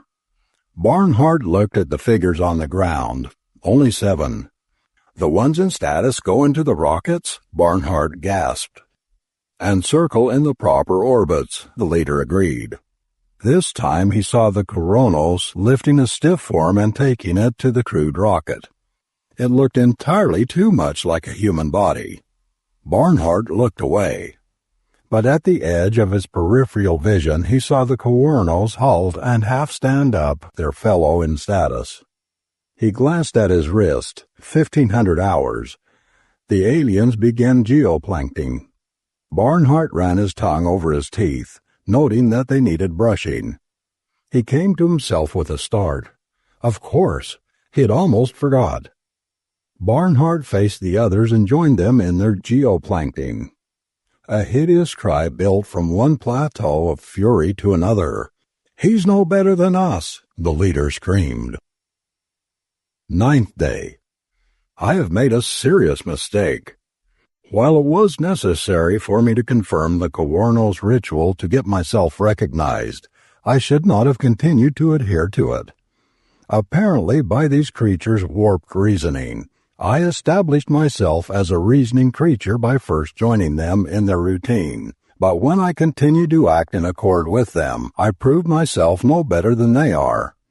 As master, I am supposed to be superior and above their mundane routine. At the moment, they are milling belligerently outside my force field screen. As I look into their stupid, imagineless faces, I can only think that somewhere in the past they were invented by some unorthodox Terran scientist, probably of English descent. Wait. The force field is wavering. It must have been damaged when it got tramped underfoot. They're going to get into me. Barnhart watched them prepare the rocket that would blast him into an orbit circling the planet. He could see and even hear the sound that vibrated through the thin membrane in which he was encased, but he could not move a nerve end. Fortunately, his eyes were focused on infinity, so he could see everything, at least blurrily. The leader, who seemed to have grown a few inches, wasted no time. He gave the orders and the Quronos lifted him into the rocket. The hatch closed down on the indigo day, and he was alone. The blast of takeoff almost deafened him, but he did not feel the jar. Only because, he realized, he could feel nothing. A few weeks later, the centrifugal force of the spinning rocket finally nudged the latch and the hatch swung open. Barnhart was exposed to naked fire-bright blackness itself. After a day or two, he stopped worrying about that, as he had stopped fretting about breathing. He grew accustomed to the regular turn around the planet every 14 hours. For 2 out of every 3 seconds he faced out into space, and that was always changing. Yet, all poetry aside, the change was always the same. He didn't have to worry about keeping on schedule. He kept on one automatically. And he didn't like it. So he kept retreating further and further from it. We couldn't leave him there. What? Who? Barnhart thought along with at least 7 other W's. He returned to himself and found that he was standing in the airlock of a spaceship, faced by his first mate Simmons and his stooge York. We couldn't leave him there, Simmons repeated with feeling. That would be the nastiest kind of murder. We might maroon him, but none of us are killers. It's not the punishment we will get for the mutiny, York complained. It's having to go back to his old routine. That time schedule mind of his was derailing mine. He was driving the whole crew cockeyed. Even if he wasn't going to kill us all by the rule book, I think we would have had to maroon him just to get rid of him. Simmons fingered a thin-bladed tool knife. I wonder how he got up there in that rocket and in this transport shroud. I'm sure he's alive, but this is the most unorthodox suspan I've ever seen. Almost makes you believe in destiny, the way we lost our coordinate settings and had to backtrack, and then found him out there. I'll bet he jimmied the calculator, York grouched. You know, York, it's almost as if the world down there marooned him right back at us. The first mate inserted the knife blade. The membrane withered and Barnhart lived. Now the arrest, York murmured. What are you muttering about, York? Captain Barnhart demanded. What are we standing around here for? You can't expect me to waste a whole afternoon on inspection. We have to get back on schedule. He looked to his wrist. 1,500 hours. He doesn't remember, York said behind him. He remembers the same old routine, Simmons said. Here we go again. Barnhart didn't say anything. In the close confines of a spaceship, there was bound to be a certain degree of informality. He stepped inside his cabin at the end of the corridor and did what he always did at 1,500 hours. York and the first mate were deeply disturbed. Barnhart looked out at them sharply. Well, spacemen, I run a taut ship here. I expect everyone to hit the mark. Adhere to the line. Follow my example. Snap to it. Simmons looked at York and his shoulders sagged. They couldn't go through the whole thing again. The marooning, the rescue, then this. That routine would drive them crazy. Even this was preferable. They joined Barnhart in geoplanking. Man of Distinction by Michael Shaara. Reading by Matt Parard. Being unique is a matter of pride, but being a complete mathematical impossibility? The remarkable distinction of Thatcher Blitt did not come to the attention of a bemused world until late in the year 2180. Although Thatcher Blitt was, by the standards of his time, an extremely successful man financially, this was not considered real distinction. Unfortunately for Blitt, it never has been. The history books do not record the names of the most successful merchants of the past, unless they happen by chance to have been connected with famous men of the time. Thus Croesus is remembered largely for his contributions to famous Romans and successful armies, and Solomon, a similarly wealthy man, would have been long forgotten had he not also been a financial mainstay of the American Revolution and consorted with famous, if impoverished, statesmen. So, if Thatcher Blitt was distinct among men, the distinction was not immediately apparent. He was a small, gaunt, fragile man who had kind face and bearing that are perfect for movie crowd scenes, absolutely forgettable. Yet Thatcher Blitt was one of the most foremost businessmen of his time, for he was president and founder of that noble institution, Geology Incorporated. Thatcher Blitt was not yet 25 when he made the discovery which was to make him among the richest men of his time. His discovery was, like all great ones, obvious, yet profound. He observed that every person had a father. Carrying on with this thought, it followed inevitably that every father had a father, and so on. In fact, thought Blitt, when you considered the matter rightly, everyone alive was the direct descendant of untold numbers of fathers, down through the ages, all descending, one after another, father to son, and so backward, unquestionably, into the unrecognizable and perhaps simian fathers of the past. This thought, on the face of it, not particularly profound, struck young Blitt like a blow. He saw that since each man had a father, and so on, it ought to be possible to construct the genealogy of every person now alive. In short, it should be possible to trace your family back, father by father, to the beginning of time. And of course it was, for that was the era of the time scanner, and with a time scanner, it would be possible to document your family tree with perfect accuracy. You could find out exactly from whom you had sprung. And so Thatcher Blitt made his fortune. He saw clearly at the beginning what most of us see only now, and he patented it. He was aware not only of the deep-rooted sense of snobbishness that exists in many people, but also of the simple yet profound force of curiosity.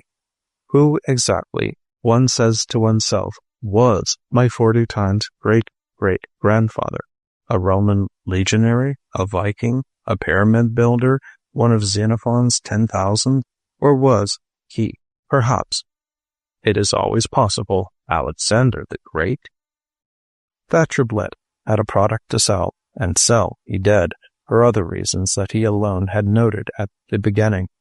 The races of mankind had twisted and turned with incredible complexity over the years. The numbers of people have been enormous. With 30,000 years in which to work, it was impossible that there was not, somewhere along the line, a famous ancestor for everybody. A minor king would often suffice, or even a general in some forgotten army. And if these direct ancestors were not enough, it was fairly simple to establish close blood kinship with famous men. The bloodlines of men, you see, began with a very few people. In all of ancient Greece, in the time of Pericles, there were only a few thousand families. Seeing all this, Thatcher Blitt became a busy man. It was necessary not only to patent his idea, but to produce the enormous capital needed to found a large organization. The cost of the time scanner was at first prohibitive, but gradually that obstacle was overcome, only for Thatcher to find that the government, for many years, prevented him from using it. Yet Blitt was indomitable, and eventually, after years of heart-rending waiting, Genealogy, Inc. began operations. It was a tremendous success. Within months, the very name of the company and its taut slogan, "An ancestor for everybody," became household words. There was but one immediate drawback. It soon became apparent, without going back very far into the past, it was sometimes impossible to tell who was really the next father in line. The mothers were certain, but the fathers were something else again. This was a ponderable point. But Blitt refused to be discouraged.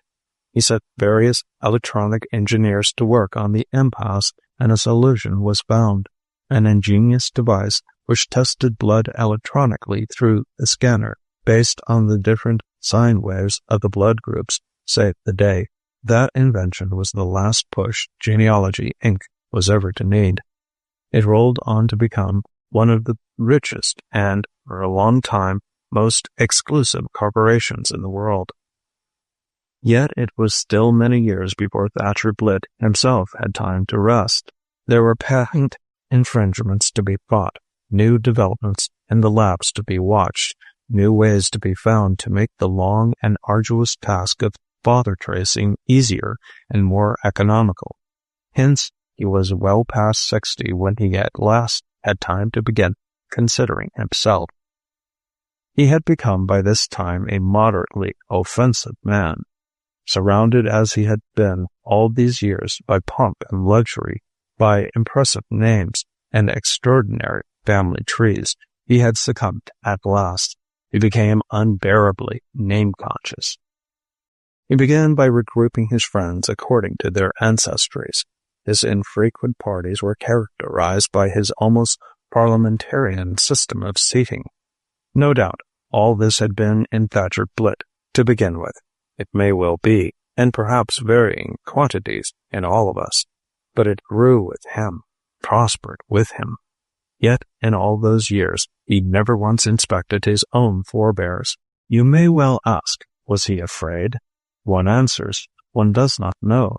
But at any rate, the fact remains that Thatcher Blitt, at the age of 67, was one of the few rich men in the world who did not know who exactly their ancestors had been. And so, at last, we come to the day when Thatcher Blitt was sitting alone in his office, one languid hand draped vacantly over his brow, listening with deep satisfaction to the hum and click of the enormous operations which were going on in the building around him. What moved him that day remains uncertain. Perhaps it was that, from where he was sitting, he could see row upon row of action pictures of famous men which had been taken from his time scanners, or perhaps it was simply that this profound question had been growing at him, had been gnawing at him all these years, deeper and deeper, and on this day broke out into the light. But whatever the reason, at 11:02 that morning, he leapt vitally from his chair. He summoned Cathcart, his chief assistant, and gave him the immortal command. "Cathcart," he grated, stung to the core of his being, "who am I?" Cathcart rushed off to find out.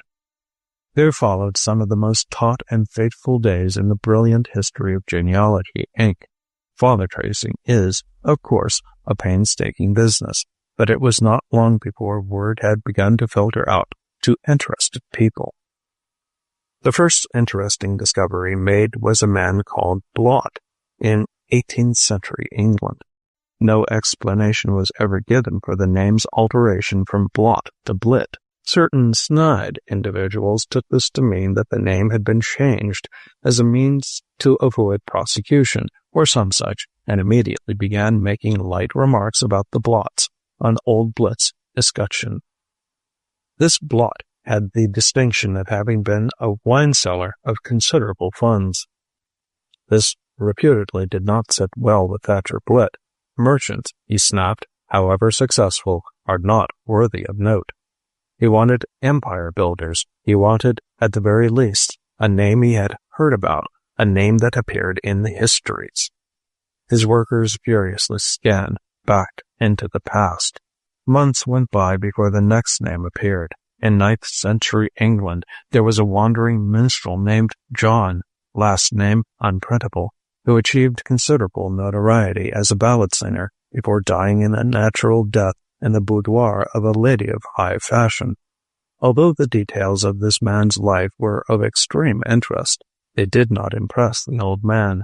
He was, on the contrary, rather shaken. A minstrel, and a rogue to boot.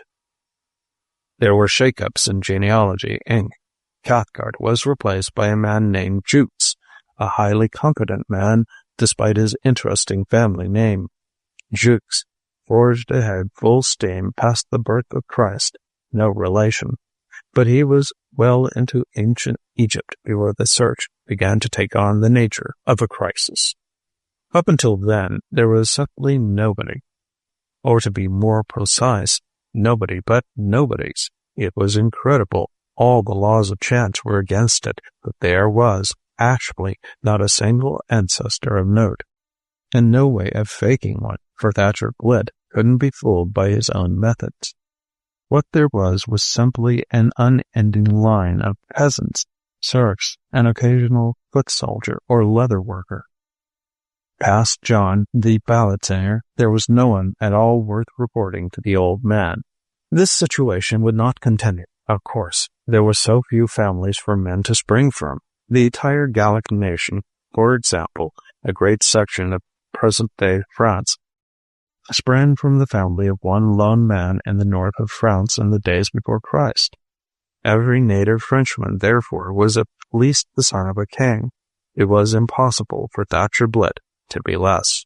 So the hunt went on from day to day, past ancient Greece, past Jarmo, past the wheel and metals and farming, and on even past all civilization, outward and backward into the cold primordial waste of northern Germany. And still there was nothing. Though Jukes lived in daily fear of losing his job, there was nothing to do but press on. In Germany, he reduced Blitt's ancestor to a slovenly little man who was one of only 3 men in the entire tribe, or family, one of 3, in an area which now contains millions. But Blitt's ancestor, true to form, was simply a member of the tribe, as was his father before him. Yet onward it went, westward back into the French caves, southward into Spain, and across the unrecognizable Mediterranean into a verdant North Africa, backward in time, past even the Cro-Magnons, and yet ever backward, 30,000 years, 35,000, with old Blitt reduced now practically to gibbering, and still never an exceptional forebear. There came a time when Jukes had at last, inevitably, to face the old man. He had scanned back as far as he could.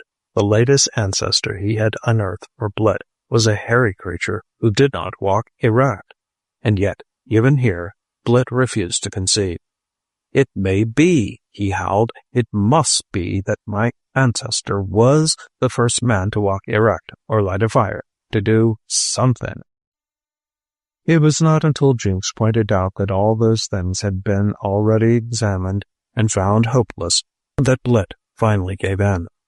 Blitt was a relative, of course, of the first man to stand erect, the man with a first human brain. But so was everybody else on the face of the earth. There was truly nowhere else to explore. What would be found now would be only the common history of mankind. Blitt retired to his chambers and refused to be seen. The story went the rounds, as such stories will, and it was then, at last, after 40,000 years of insignificance, that the name of Blitt found everlasting distinction. The story was picked up, fully documented by psychologists and geneticists of the time, and inserted into textbooks as a profound commentary on the forces of heredity. The name of Thatcher Blitt, in particular, has become famous, has persisted until this day, for he is the only man yet discovered, or ever likely to be discovered, with this particular distinction. In 40,000 years of scanner recorded history, the bloodline of Blitt, or Blot, never once produced an exceptional man. That record is unsurpassed. End of Man of Distinction by Michael Shaara.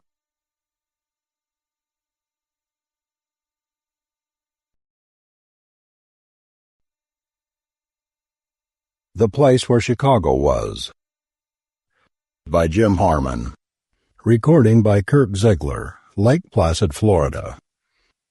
It was late December of 1983. Abe Daniels knew that the streets and sidewalks of Jersey City moved under their own power, and that half the families in America owned their own helicopters. He was pleased with these signs of progress. But he was sweating. He thought he was getting athlete's foot instead of athletic legs from walking from the New Jersey coast to just outside of Marshall, Illinois. The heat was unbearable. The road shimmered before him in rows of sticky black ribbon, on which nothing moved, nothing but him. He passed a signal post that said, "Caution, slow," in a gentle but commanding voice. He staggered on toward a reddish metallic square set in a thin column of bluish concrete. It was what they called a sign, he decided. Daniels drooped against the sign and fanned his face with his sweat-ringed straw cowboy hat. The thing seemed to have something to say about the mid-century novelist James Jones in short, terse words. The rim of the hat crumpled in his fist. He stood and listened. There was a car coming. It would almost have to stop, he reasoned. A man couldn't stand much of this Illinois winter heat. The driver might leave him to die on the road if he didn't stop. Therefore, he would stop. He jerked out the small patch from the sash of his jeans. Inside the special plastic, the powder was dry. He rubbed some between his hands briskly to build up the static electricity and massaged it into his hair. The metal of the Jones plaque was fairly shiny. Under the beating noon sun, it cast a pale reflection back at Daniels. His hair looked a reasonably uniform white now. He started to draw the string on the pouch, then dipped his hand in and scooped his palm up to his mouth. He chewed on the stuff while he was securing the nearly flat bag in his sash. He swallowed the dough. The powder had been flour. Daniels took the hat from beneath his arm, set it to his head, and at last faced the direction of the engine whine. The roof, hood, and wheels moved over the curve of the horizon, and Daniels saw that the car was a brandless classic, which probably still had some of the original, indestructible Model A left in it. He pondered a moment on whether to thumb or not to thumb. He thumbed. The rod squealed to a stop exactly even with him. A door unfolded and a voice like a stop signal said flatly, "Get in." Daniels got in. The driver was a teenager in a loose scarlet tunic and a spangled WPA cap. The youth wouldn't have been bad-looking except for a sullen expression and a rather girlish turn of cheek, completely devoid of beard line. Daniels wrote him off as a prospective member of the wolf pack in a year or two. But not just yet, he fervently hoped. "Going far? I'm not," said the driver. Daniels adjusted the knees of his trousers. "I'm going to near where Chicago used to be." "Huh?" Daniels had forgotten the youth of his companion. "I mean, I'm going to where you can't go any further." The driver nodded smugly, relieved that the threat to the vastness of his knowledge had been dismissed. "I get you, Pop. I guess I can take you close to where you're headed." They rode on in silence, both relieved that they didn't have to try to span the void between age and position with words. "You aren't anywhere near starvation, are you?" the driver said suddenly, uneasy. "No," Daniels said. "Anyway, I've got money." "Woodrow Wilson. I'll pull in at the next joint." The next joint was carved out of the flat cross-section of hill that looked unmistakably like a strip ridge of a Colorado copper mine, but wasn't, even barring the fact that this was Illinois. The rectangle of visible diner was color-fused aluminum between number 2 and Korea. Daniels was glad to get into the shockingly cold air conditioning. It was constant, if unhealthy. The chugging unit in the car failed a heartbeat every now and then for a sickening wave of heat. The two of them pulled up wire chairs to a linoleum-topped table in a mirrored corner. A faint purple hectographed menu was stuck between appropriately colored plastic squeeze bottles labeled mustard and blood.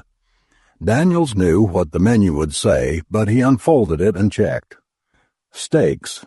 Plankton, 90 cents. Juicy, rich red tantalizing hamburger, 17 cents. Accessories, mashed potatoes, 40 cents. Delectable oysters all you can eat, 9 cents. Peas, 35 cents. Rich, fragrant cheese, large slice, 2 cents. Drinks, Coke, 50 cents. Milk, the forbidden wine of nature, 1 cent. Coffee without, 50 cents. Coffee with, 2 cents. A fat girl in white came to the table. Daniels tossed the menu on the table. "I'll take the meat dinner," he said. The teenager stared hard at the tabletop. "So will I." "Good citizens," the waitress said, but the revulsion crept into her voice over the professional hardness. Daniels looked carefully at his companion. "You aren't used to ordering meat." "Pop," the youth began. Daniels waited to be told that being short of cash was none of his business. "Pop, on my leg. Kill it, kill it." Daniels leaned over the table, startled and curious. A cockroach was feeling its way along a thin meridian of vari-colored jeans. Daniels pinched it up without injuring it and deposited it on the floor. It scurried away. "Your kind make me sick," the driver said in lieu of thanks. "You act like a fanatic, but you're a meat-eater." "How do you blesh that?" Daniels shrugged. He did not have to explain anything to this kid. He couldn't be stranded. The kid was under the same encephalographic inversion as the rest of the world. No human being could directly or indirectly commit murder, as long as the broadcasting stations every nation on Earth maintained in self-defense continued to function. These mechanical brainwaves coded every mind with enforced pacifism. They could have just easily broadcast currents that would have made minds swell with love or happiness. But world leaders had universally agreed that these conditions were too narcotic for the common people to endure. Pacifism was vital to the survival of the planet. War could not go on killing, but governments still had to go on winning wars. War became a game. The international war games were held every 2 years. With pseudo-H bombs and mock germ warfare, countries still effectively eliminated cities and individuals. A destroyed city was off limits for 20 years. Nothing could go in or out for that period. Most cities had provided huge food deposits for emergencies. Before the famine. Some minds were more finely attuned to the encephalographic inversion than others. People so in tune with the wavelength of pacifism could not only not kill another human being, they could not even kill an animal. Vegetarianism was thrust upon a world not equipped for it. Some, like Daniels, who could not kill, still found themselves able to eat what others had killed. Others who could not kill or eat any once living thing, even plants, rapidly starved to death. They were quickly forgotten. Almost as forgotten as the Jonas. The war dead. Any soldier or civilian killed outside of a major disaster area, where he would be subject to the 20 years, became a man without a country or a world.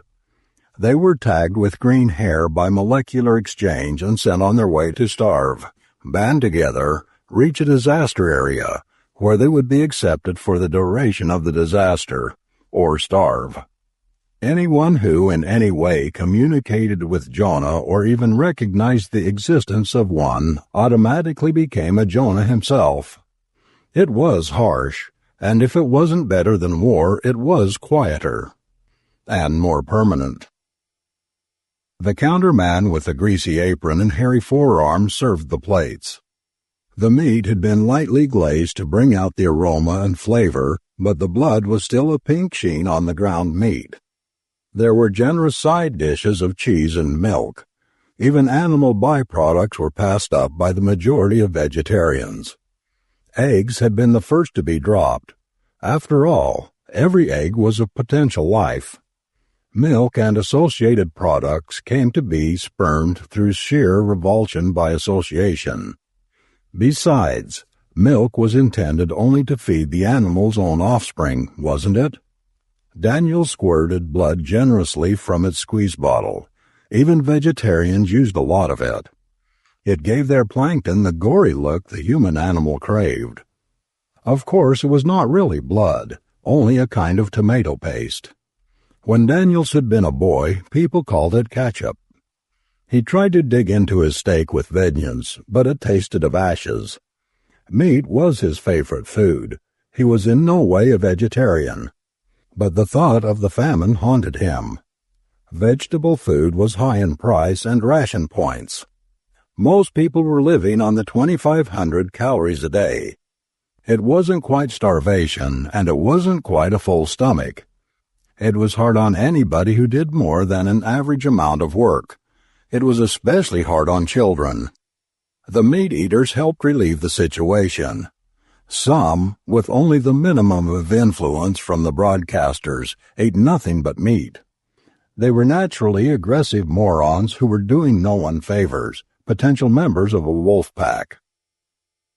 Daniels knew how to end the famine. The mob that was the men he had commanded had hunted him in the hills below Buffalo, and he had been hungry, with no time to eat, or rest, or sleep. Only enough time to think. He couldn't stop thinking. Panting over a smothered spark of campfire, smoldering moss and leaves, he thought. Drinking sparkling but polluted water from a twisting mountain stream, and trying unsuccessfully to trap silver shavings of fish with his naked hands, he thought. His civilian job was that of a genosudio xenobesti macroeologist, a specialized field with peacetime applications that had come out of the war games, specialized to an almost comic opera intensity. He knew virtually everything about almost nothing at all. Yet, delirious with hunger, from this he fashioned in his mind a way to provide food for everybody, even Jonah's. After they caught him, weeks before the tag spot would have faded off, he wasn't sure whether his idea had been a sick dream or not. But he intended to find out. He wouldn't let any other mob stop him from that. Daniels had decided he was against mobs, whether their violence and stupidity was social or antisocial. People are better as individuals. The driver of the hot rod was also picking at his food uncertainly. Probably a social vegetarian, Daniels supposed, an irresponsible fattist. The counterman stopped staring and cleared his throat apologetically. "This ain't the Ritz, but it don't look good for customers to sit with hats on." Daniels knew that applied to only non-vegetarians, but he put his Stetson, reluctantly, on an aluminum tree. The teenager looked up and did not go back to the food. Daniels knew that he had been found out. The counterman went back to wiping down the bar. The youth was still looking at Daniels. "You better eat if you don't want me to be discovered," Daniels said gently. The youth's eyes moved back and forth, searching, not finding. "It won't do you any good to run," Daniels continued. "The waitress and the counterman will swear they had nothing to do with me, but you were driving, eating with me." "You can't let even a Jonah die," the youngster said in a hoarse whisper that barely carried across the table. Daniel shook his head sadly. "It won't work. You might have slowed down enough to let me grab onto the rear bumper or toss me out some food. But you took me into your car, sat down at a table with me. And this is the thanks I get." Daniels felt his face flush. "Look, son, this isn't a game where you can afford to play by good sportsmanship. That's somebody else's rules, designed to make sure you get at least no better a break than anyone else. You have to play by your rules, designed to give you the best possible break. Let's get out of here." He wolfed the last bite and jammed his hat back on his head, pulling it down around his ears. The sweat band had rubbed the flour off his hair in a narrow band, a band of green, the mark of Jonah. In the last war games, Daniels had come into the sights of a Canadian's diffusion rifle. For 6 months he had worn a cancerous badge of luminosity over his heart, until his comrades had trapped him and through a system similar to the one their rifles employed, turned his hair to green and cast him out. Daniel scooped up both checks and with deep pain paid both of them to save time. He wanted to get his companion out of there before he broke. The heat struck at their faces like jets of boiling water. The authorities said nuclear explosion had nothing to do with the changing climatic conditions so radically, but something had. The two of them were walking towards the parked car when the wolf pack got to them. The horrible part was that Daniels knew they wouldn't kill him. No one could kill. But the members of the wolf packs wanted to. They were the professional soldiers, policemen, prize fighters and gangsters of a society that had rejected them. They were able to resist some of the pacifism of the broadcasters. In fact, they were able to resist quite a lot.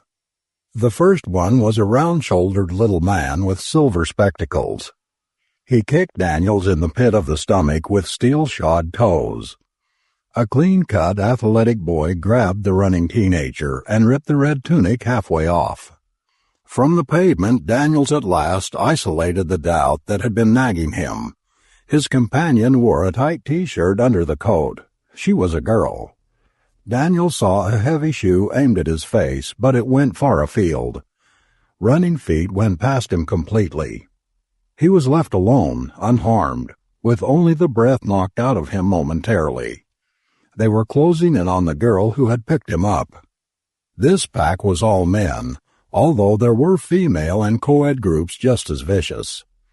Beating up a girl, Daniels knew, would give an added sexual kick to their usual masocho sadism. They were a pack, a mob. They were like the soldiers who had hunted him down and had him permanently tagged to Jonah.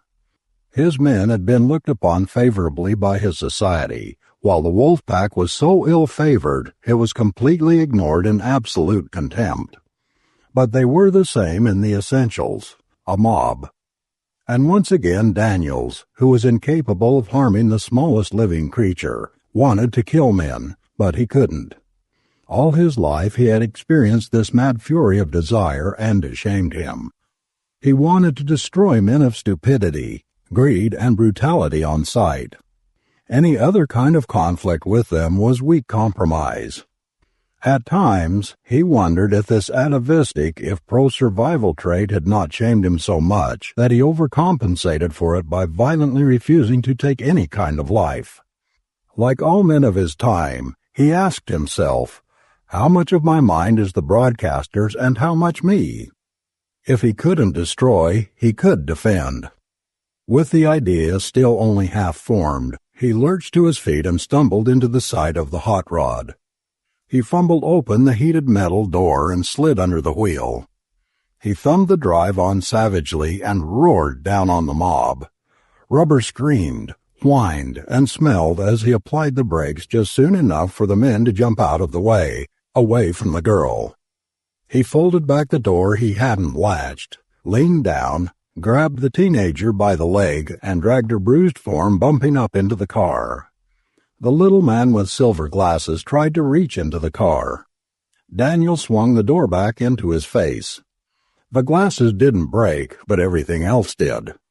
With one foot under the girl and the other on her, Daniels tagged the illegal acceleration wire most cars had rigged under the dashboard and raced away into the brassy sunshine. She was slouched against his shoulder when the stars blazed out in the moonless night. Tires hummed beneath them, and their headlights ate up the white-striped typewriter ribbon before them. The girl opened her eyes, hesitated as they focused on the weave pattern of denim in his shirt, and said, "Where are they?" "Back there someplace," Daniel told her. "They followed in their cars, a couple on motorcycles, but they must have been scared of traffic cops on the main highway. They dropped out." She sat up and ran her fingers through her cropped mouse-colored hair. Her quick glance at him was questioning, but she answered her own question and reluctantly absorbed the truth of it. She knew he knew. The girl huddled in the tatters of her bright tunic. "Just what do you expect to get out of helping me?" she asked. Daniels kept his eye on the road. "A free trip to Chicago." "You'll get us both arrested," she shrilled. "Nobody can get past those roadblocks." He nodded to himself, not caring if she saw the gesture in the uncertain light from the auto gauges. "All right," she admitted. "I know what Chicago is. That's no crime." "You ought to," Daniel said. "You're from there." She was tired. It was a moment before she could continue fighting. "That's foolish." He hadn't been sure. If she hadn't hesitated, he might have given up the notion. "That get-up was what was foolish," Daniel snorted. "Anybody would know you're trying to hide something as soon as they found out the masquerade." "You wouldn't have found out," she said, "if one of that pack hadn't torn my jacket off." "I really don't know. It might be animal magnetism, if there is such a thing, but I can't be around a woman for long without knowing it. I repeat, why?" I didn't know what they would do to a girl outside." "For peace sake, why did you have to come out at all?" The girl was silent for a mile. "Most Chicagoans think the rest of the world has reverted to barbarism," she told him. "A common complaint of city dwellers," he observed. "Don't joke," she demanded. "Our food is running out. We have enough to last 5 more years if the present birth rate cycle maintains itself." Daniels whistled mournfully. "And you have, let's see, about 7 more years to go." She nodded. "I came out to see what chance there was of ending this senseless blockade." "None at all," he snapped. "No one is going to risk breaking the rules of the war games just to save a few million lives." "But they will have to. The broadcasters will make them." "You would be surprised at how much doublethink people can practice about not killing," he assured her from bitter personal experience. "They don't know for certain that you will be starving in there, so they will be free to keep you inside." The girl straightened her shoulders, emphasizing the femininity of her slender form. "We'll tell them," she said. "I'll tell them." Daniels almost smiled, but not quite. His hands tightened on the steering wheel, and he kept his eyes to the moving circle of light against the night. "You open your mouth about Chicago to the authorities or anyone else, and they will slap you under sedation and keep you there until you die of old age.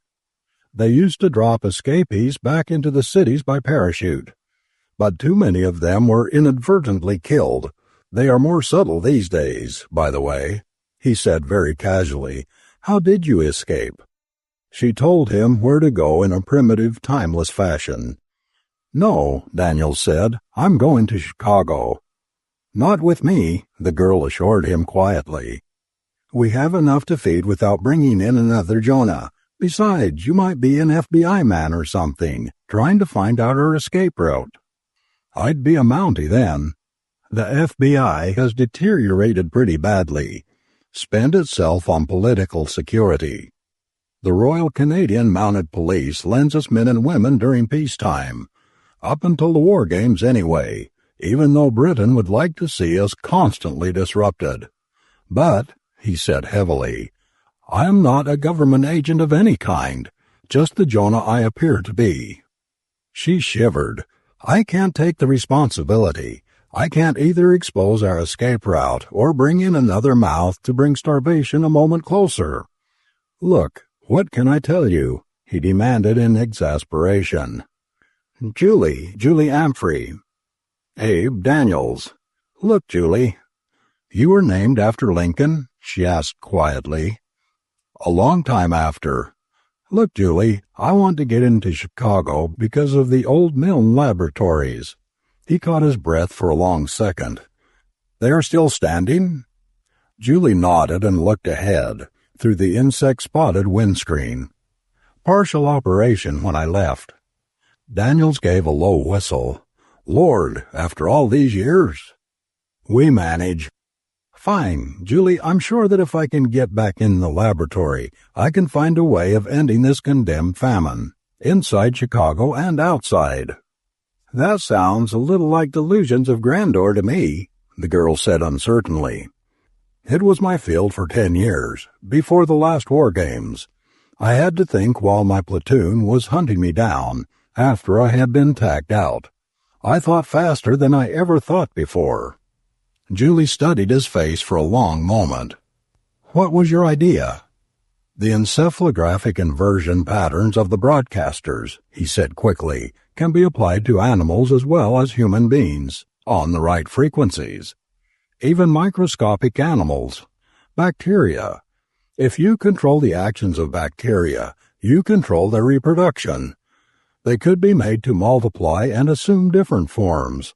The form of food, for example. Daniels took a deep breath and plunged into his idea as they drove on through the deepening night. He talked and explained to her, and in doing so, he clarified points that he hadn't been sure of himself. He stopped at last because his throat was momentarily too dry to continue. It's too big a responsibility for me, Julie said. Defeat stung him so badly he was afraid he had slumped physically. But it won't be permanent defeat, he told himself. I've come this far and I'll find some other way into Chicago. I haven't the right to turn down something this big, Julie said. I'll have to let you put it to the mayor and the city council. He relaxed a trifle, condemning himself for the weak luxury. He couldn't afford it yet. He ran his fingers through his flour-dusted green hair, and the electricity of the movement dragged off much of the whiteness. His skin, like that of most people, had been given a slight negative charge by molecularization to repel dirt and germs. The powder was anxious to remove itself, and dye or bleach refused to take it all. We're nearing the rim of the first blockade zone, Daniel told the girl. Where to? Circle around to first unrestricted beach of the lakeshore. And then, underwater. Illegal traffic in and out of disaster areas was not completely unheard of. There was a small but steady flow both ways that the authorities could not or would not completely check. The patrols seemingly were as alert as humanly possible. Capture meant permanent oblivion for disaster residents under sedation, while outsiders got prescribed methods of morphin-vert-induced antipod depression of the brain, a rather sophisticated but effective form of torture. A few minutes under the drug frequently had an introspective duration of years. Therefore, under the typical sentence of 3 months, a felon lived several lifetimes in constant but varying stages of acute agony and post-hysteric terror. While a few personalities survived, many useful human machines were later salvaged by skillful lobotomies. Lake Michigan beaches were pretty good, Daniels observed. Better than at Hawaii. This one had been cleaned up for a subdivision that had naturally never been completed. It had been christened Flagstaff Cove, although it was almost a mathematically straight half-mile of off-white sand. He had shifted to four-wheel drive at the girl's direction and bored through the sand to the southernmost corner of the beach, where it blurred into weeds, rocks, dirt, and incredible litter. He braked. The car settled noticeably. There's a 2-man submarine out there in the water under the overhang, Julie said without prompting. We got it from the Armed Forces Day display at Soldiers Field. What I'd like to know is how you get the car in and out of it, Daniel said. Anger, disgust, and fatigue crossed the girl's face. It was, after all, a very young face, he thought. "We have outside contacts of sorts," she said. "Nobody trusts them very much." He nodded. There was a lot of money in the Federal Reserve vaults inside the city. The two of them got out of the car. Julie stripped off her jeans, revealing the bottom half of a swimsuit and nicely turned but pale legs. "We'll have to wait out to the sub." "What about the car?" Daniels asked. "Is your friend going to pick it up?" "No, they don't know about this place." He reached in the window and turned the ignition. "Want me to run it off into the water?" "You don't want to tag this spot for the authorities." "No, I guess not. I don't know what to do. I'm not used to this kind of thing. I don't know why I ever come. We paid an awful lot for the car." He found the girl's wailing unpleasant. "It's your car, but take my advice. Let me get rid of it for you." "But," she protested, "if you run it into the water, they can see it from the air in daylight." "I know. They used to spot our sub. But why not run it off into those weeds and little trees? They'll hide it, and maybe we could get it later." It wasn't a bad idea, but he didn't feel like admitting it. He gunned the rod into the tangle of undergrowth. Daniels came back to the girl with his arms and face laced with scratches from the limbs. He tried to roll his trousers up at the cuff, but they wouldn't stay. So he would spend a soggy 10 minutes while they dried. He told the girl to go ahead, and he went after her, marking the spongy wet sand and slapping into the white-scummed, very blue water. The tiny submarine was just where Julie had said it would be. He waited impatiently as she worked the miniature airlock. They squeezed down into the metallic hollowness of the interior, and Julie screwed the hatch shut, a mason lid inappropriately on a can of sardines. There were a lot of white-on-black dials that completely baffled Daniels. He had never been particularly mechanically minded. His field was closer to pure science than practical engineering. Because of this, rather than in spite of it, he had great respect for engineering. It bothered him being in such close quarters with a woman after the months of isolation as a Jonah, but he had enough of the conventions of society fused into him and enough other problems to attempt easing his discomfort. "It isn't much further," Julie at last assured him.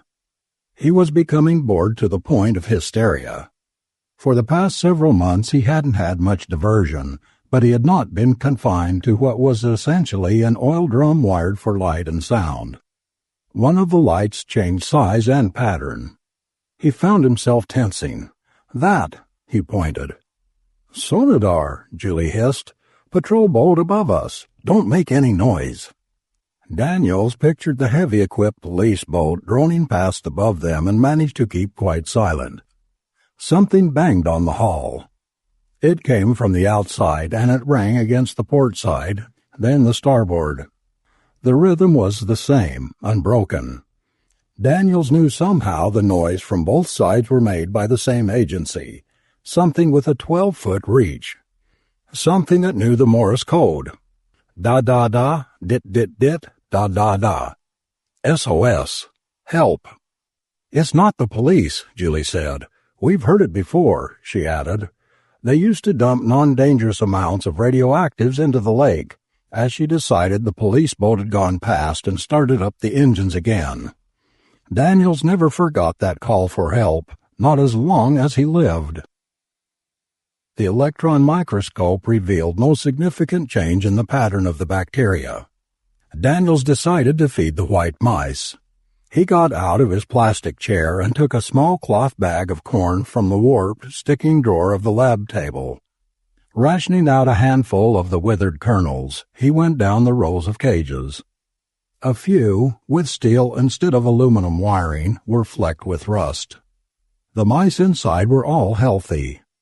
Daniels was not using them in experiments. He was incapable of taking their lives. But some experimenter after him might use them.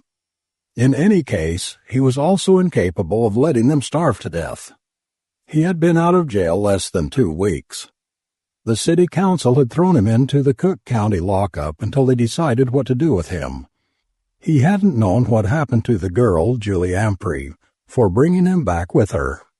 He was surprised to see Chicago functioning as well as it was after 13 years of isolation. But there were still a few cars and trucks running here and there, although most people walked or rode bicycles. But the atmosphere seemed heavy, and the buildings dirtier than ever.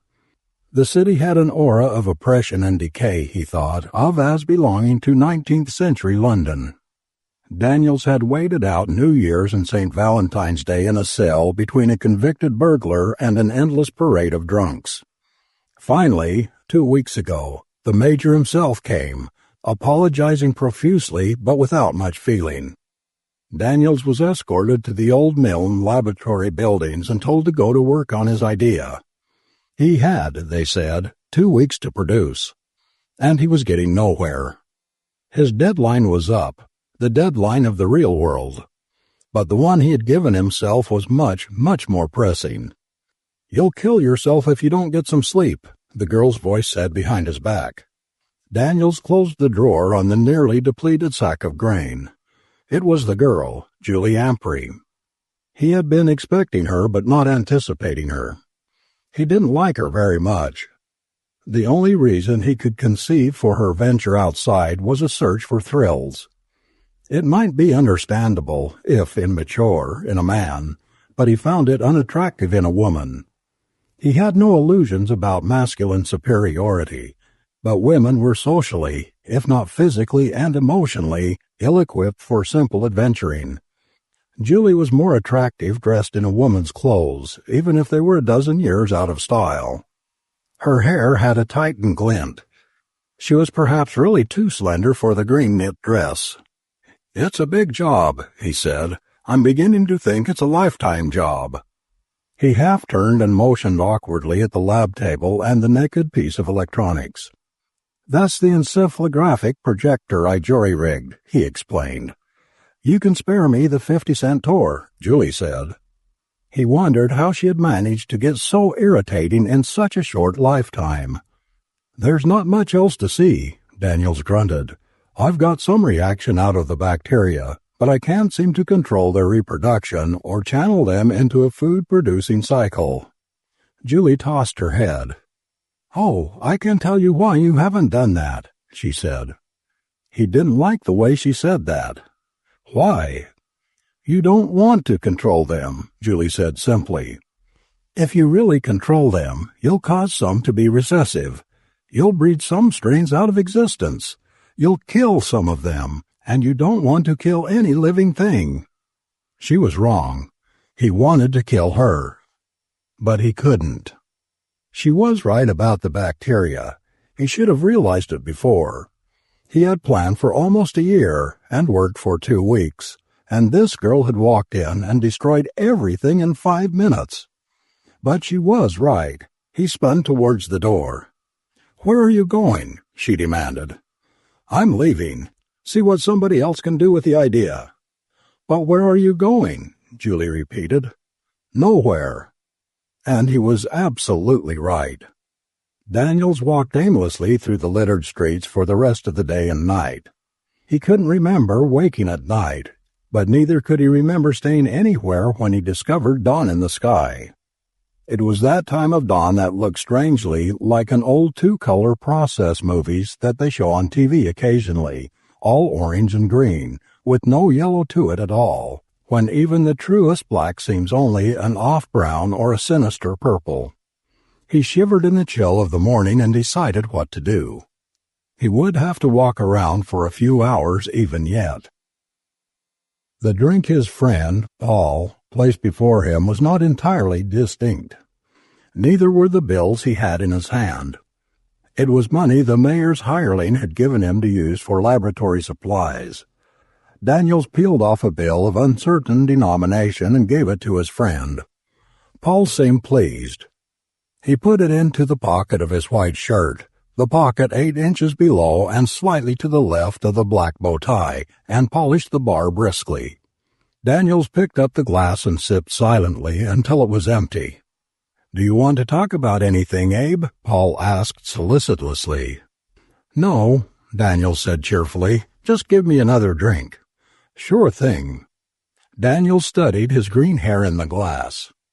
Here, the mark of Jonah wasn't important, not yet. But he would be unwelcome even here after the time of disaster ran out.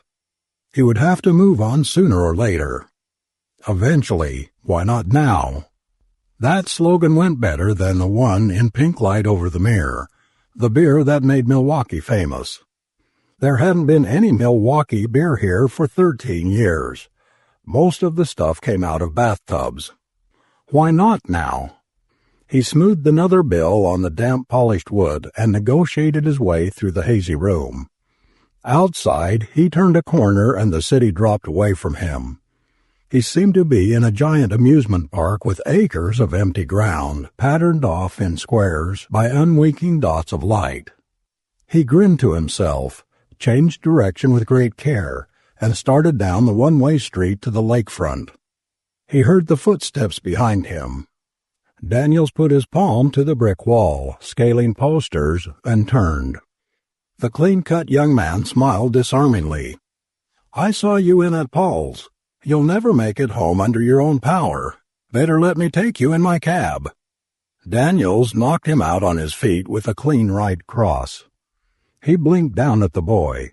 Self-preservation had become instinctive with him during his months as a wandering Jonah. Gnawing at his underlip, he studied the twisted way the supposed cabbie lay. If he really were... Daniels patted the man down and brought something out of a hip pocket. He inspected the leather blackjack, weighing it critically in his hand. It slid out of his palm and thudded heavily on the cracked sidewalk. Daniel shrugged and grinned and moved unsteadily away, towards the lake. The lake looked gray and winterish. There was no help for it. Daniel swung his leg over the rust-spotted railing and looked down to where the water lapped at crumbling bricks blotched with green. He peered out over the water, only a few miles to the beach where he had left the car parked in the undergrowth. He would have preferred to use the little sub, but he could swim if he had to. The surface below showed clearly the globe lights. Daniels dived. Before he hit the water, he remembered that he should have taken off some of his clothes.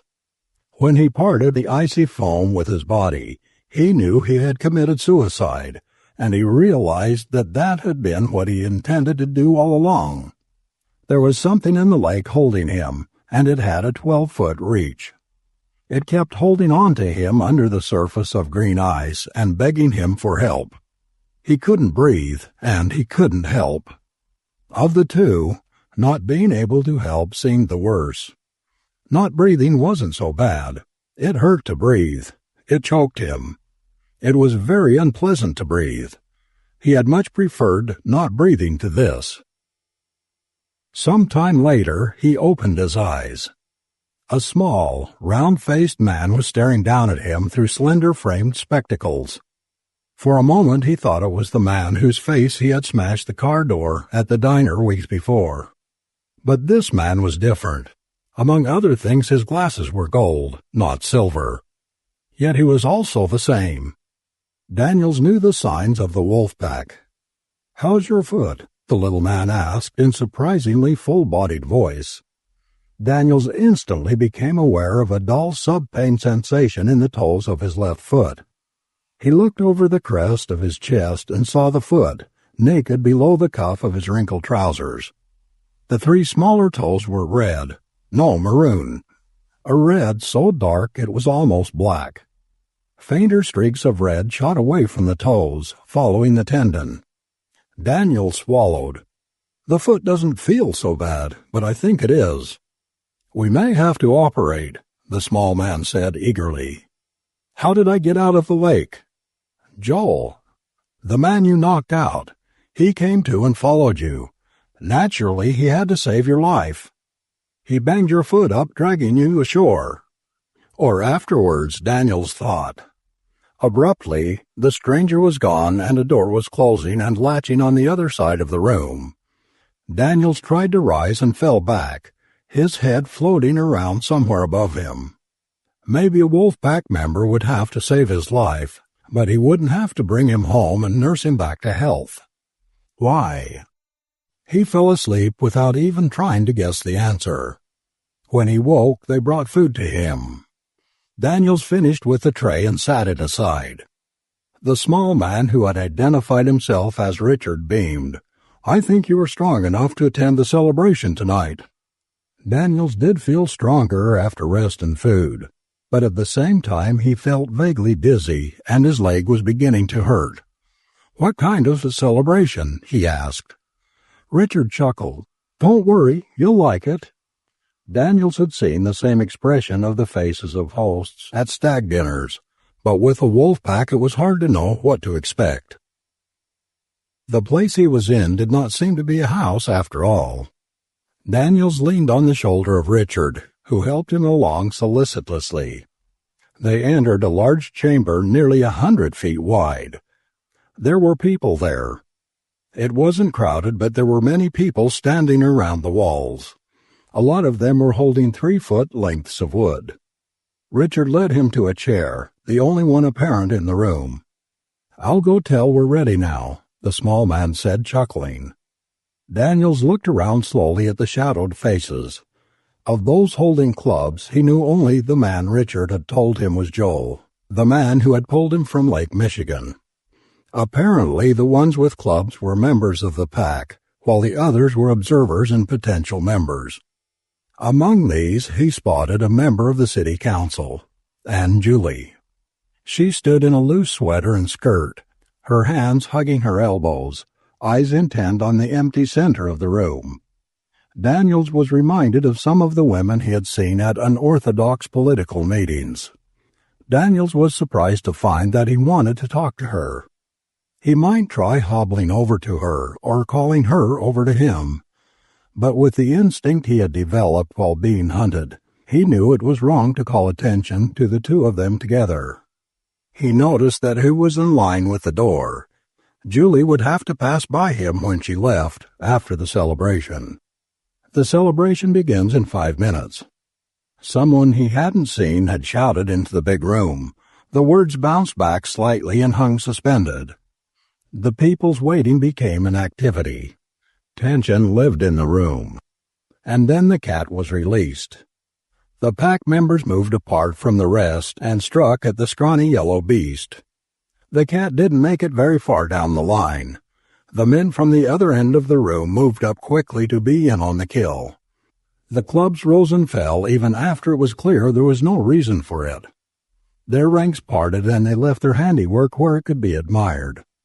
It must be hard to find animals in a closed city like this, Daniels thought. It must be quite a treat to find one to beat to death.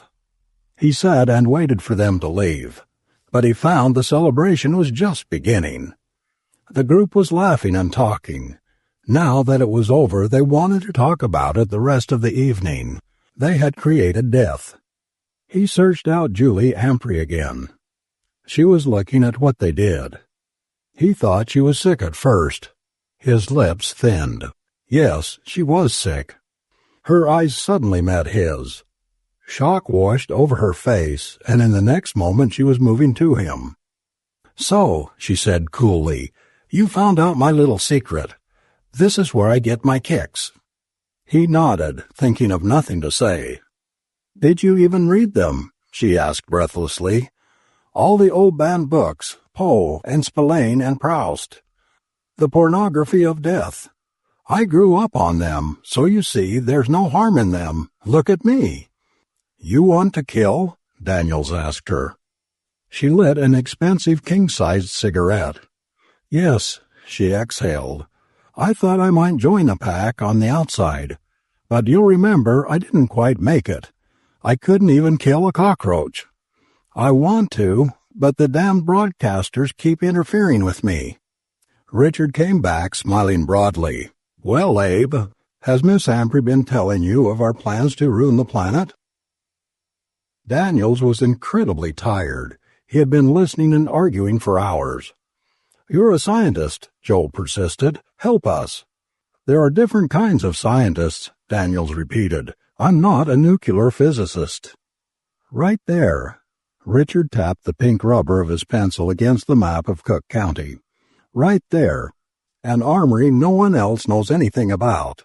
Enough H-bombs to wipe out human life on the planet, and rockets to send them in." "The councilman may be lying," Daniels said. "How do you think he should happen to find it and no one else?" "The information was in the city records," Richard said patiently, "but buried and coded so it would take 20 years to locate. Bureaucracy is an insidious evil, Abe." Daniels rubbed his face with his palms. "I'm not even sure if I understand what you mean to do." "You want to rocket the H-bombs out almost but not quite beyond Earth's gravitation and explode them so the fallout will be evenly distributed over the surface of the planet. You think it will cause no more than injury and destruction." "That's all," Joel said sharply. Richard gave an eager nod. They had had to convince themselves of that, he knew. But why do you want to do anything as desperate as that? "Simple revenge." Richard's tone was even and cold. "And to show them what we can do if they don't cut off the broadcasters." The small man's liquid brown eyes softened. "You've got to understand that we really don't want to kill people. Our actions are merely necessary demonstrations against insane visionary politics. I only want the broadcasters shut off so I can do efficient police work, Joel, so that he can fight in the ring with the true will to win of a sportsman. The rest of us have equally good reasons." "I think I understand," Daniels said. "I'll do what I can to help you." Daniels was not surprised when Julie Ampry was in the raiding party. He was past the capacity for surprise. He was getting around on his own today, only because he was learning to stand the pain. It was worse, and he was weak and dizzy from a fever. They had all managed to produce bicycles. Richard had even managed to find one for him with a tiny engine powered by solar-charged batteries. Julie looked crisp and attractive in a sweater and jeans. Joel was strikingly handsome in the clear sun, and even Richard looked like a jolly fatherly type.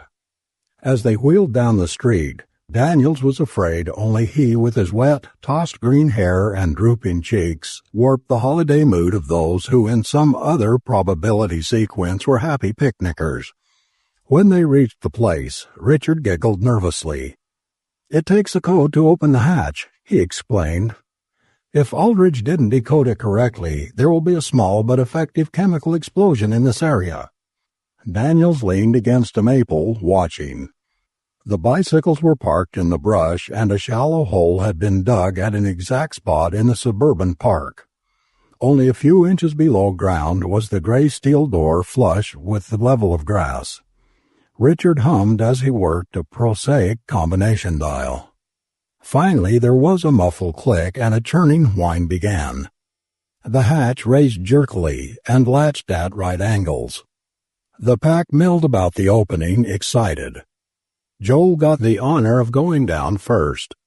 Richard seemed to fumble his chance for the glory, Daniels observed.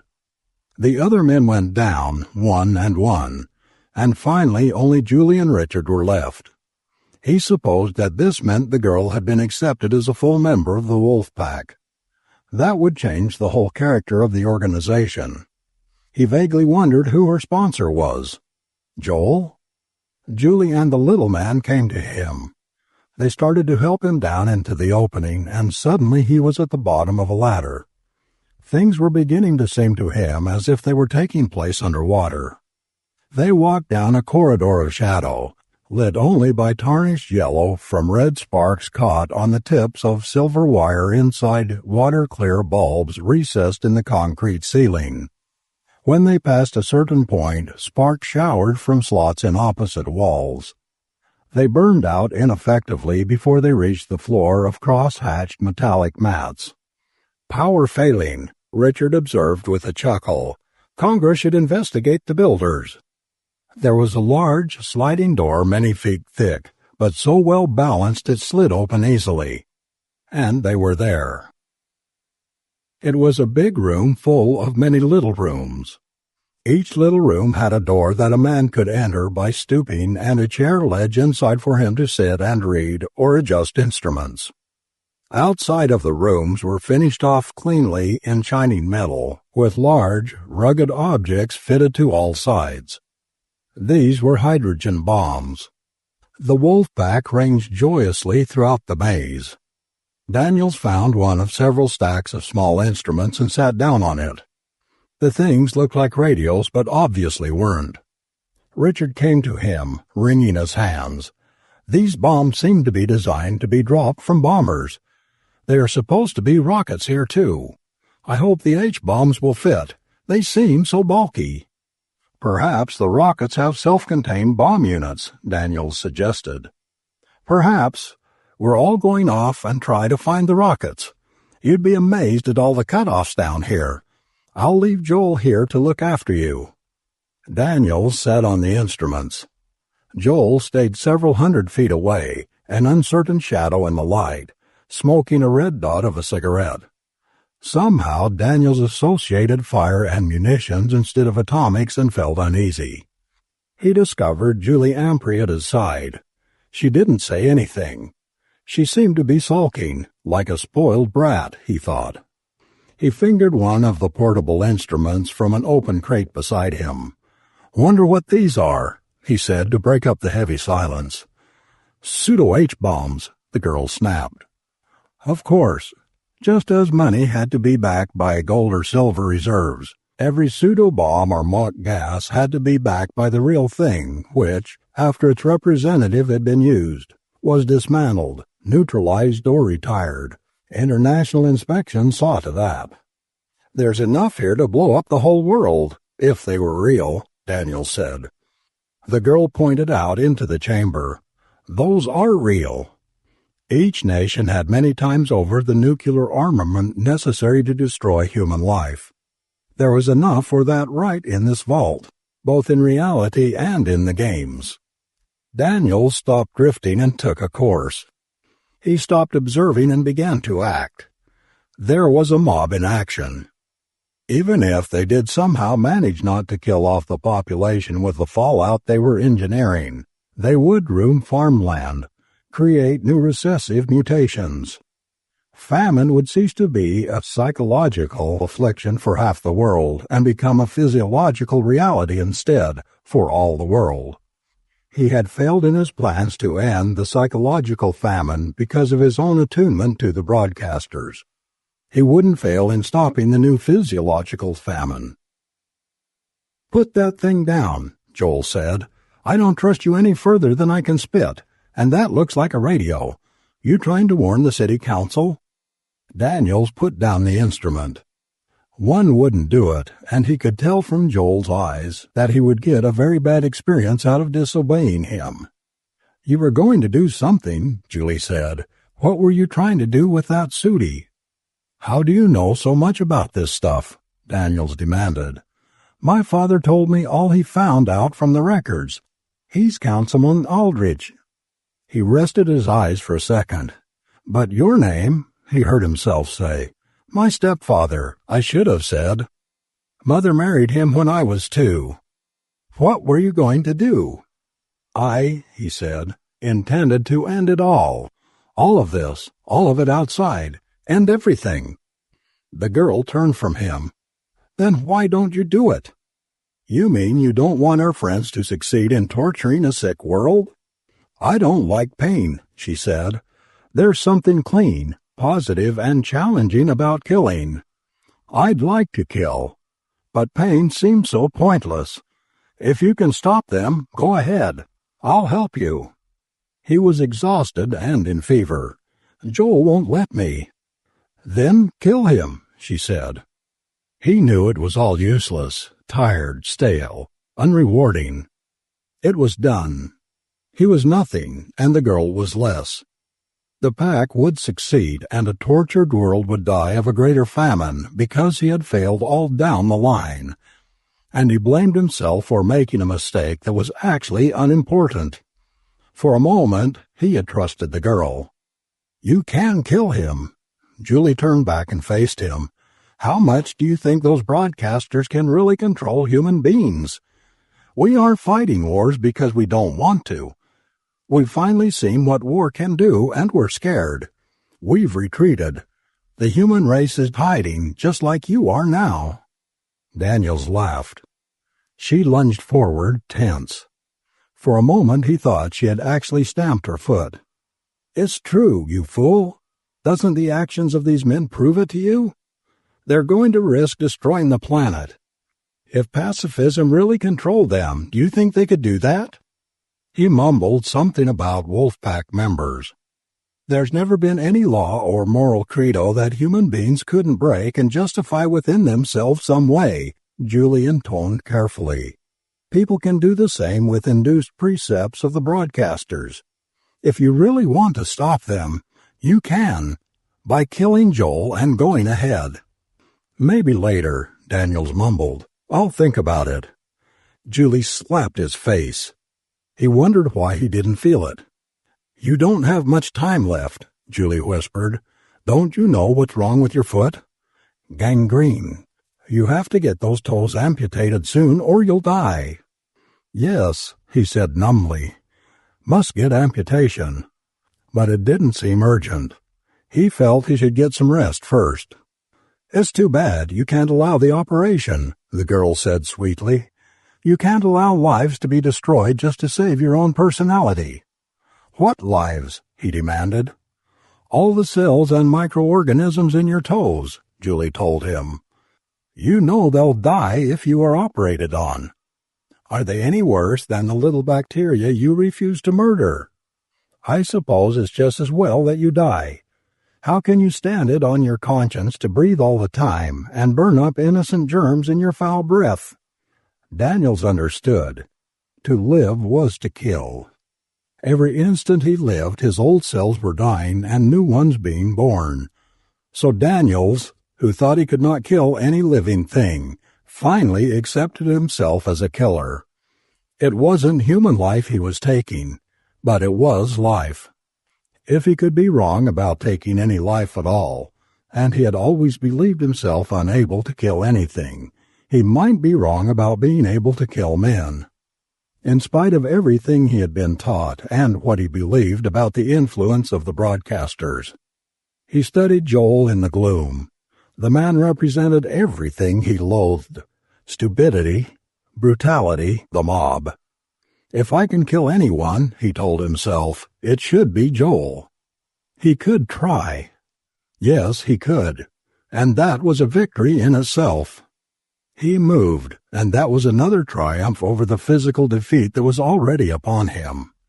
Joel looked up, narrow eyes widened, as Daniels came down on him. Daniels caught him in the stomach with the flat of his palm and shoved up. Joel gargled in the back of his throat and rammed his thumbs for the prisoner's eyes. Daniels nodded and caught the balls of the thumbs on his forehead. He brought his fist up sharply and hit Joel on the point of the chin. His head snapped but righted itself slowly. He lashed into Daniels' body with both eager hands, and Daniels, weakened, went down before he had time to think about it. From the crazy angle of the floor he saw far above him, Joel's lips curl back and closer. Further down, a shoe was lifted to kick. It was aimed at Daniels' swollen foot.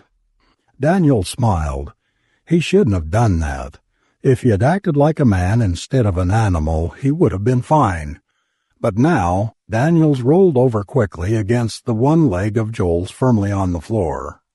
Off balance, Joel fell backwards with a curse, the back of his skull ringing against the side of one of the bombs. Exertion was painting red lines across his vision, but Daniels climbed to his knees, put his hand to Joel's corded throat, and squeezed. Yes, he knew he could kill. A few more seconds and he would be dead. Daniels stopped. There was no need to kill the boy.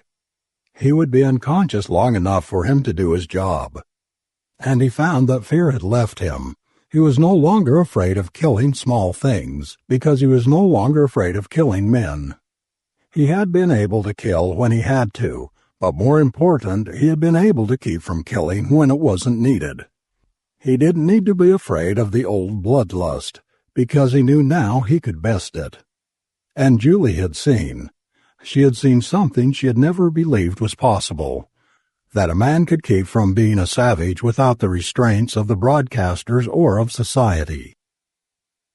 He limped to the stacked sooties and sat down. "Now we can make it clean, Julie. We can end the whole mess. Ready?" "Yes," she told him. He picked up a sooty and threw the switch. The radio signal went out, and all over the world receivers noted a pseudo-explosion in the heart of a disaster area.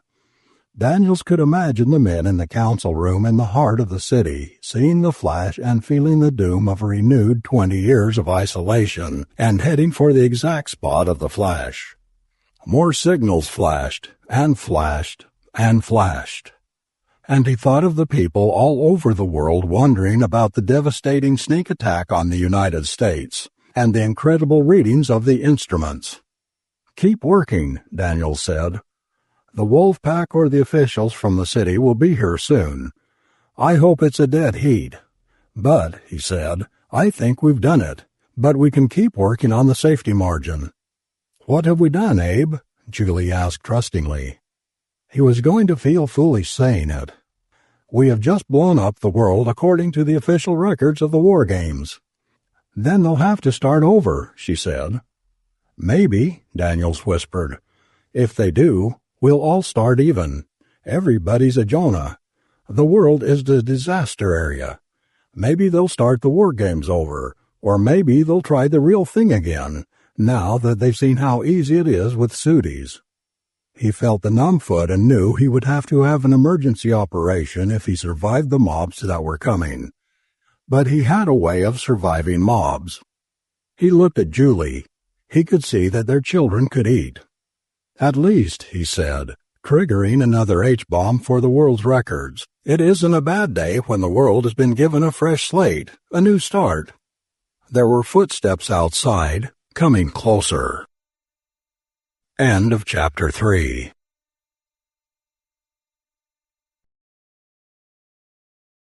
I'll Kill You Tomorrow by Helen Huber. Recording by Mark Nelson. It was not a sinister silence. No silence is sinister until it acquires a background of understandable menace. Here there was only the night quiet of maternity, the silence of noiseless rubber heels on the hospital corridor floor, the faint brush of starched white skirts brushing through doorways into darkened and semi-darkened rooms.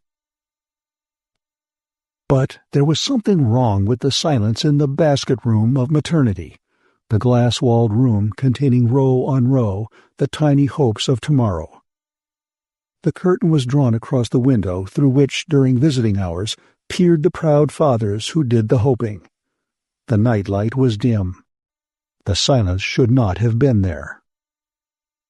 Laurie Kane, standing in the doorway, looked out over the rows of silent baskets and felt her blonde hair tighten at the roots. The tightening came from instinct, even before her brain had a chance to function, from the instincts and training of a registered nurse. 30-odd babies grouped in one room and complete silence. Not a single whimper. Not one tiny cry of protest against the annoying phenomenon of birth. 30 babies? Dead? That was the thought that flashed unbidden into Laurie's pretty head. The absurdity of it followed swiftly, and Laurie moved on rubber soles between a line of baskets. She bent down and explored with practiced fingers. A warm, living bundle in a white basket. The feeling of relief was genuine. Relief, even from an absurdity, is a welcome thing. Laurie smiled and bent closer.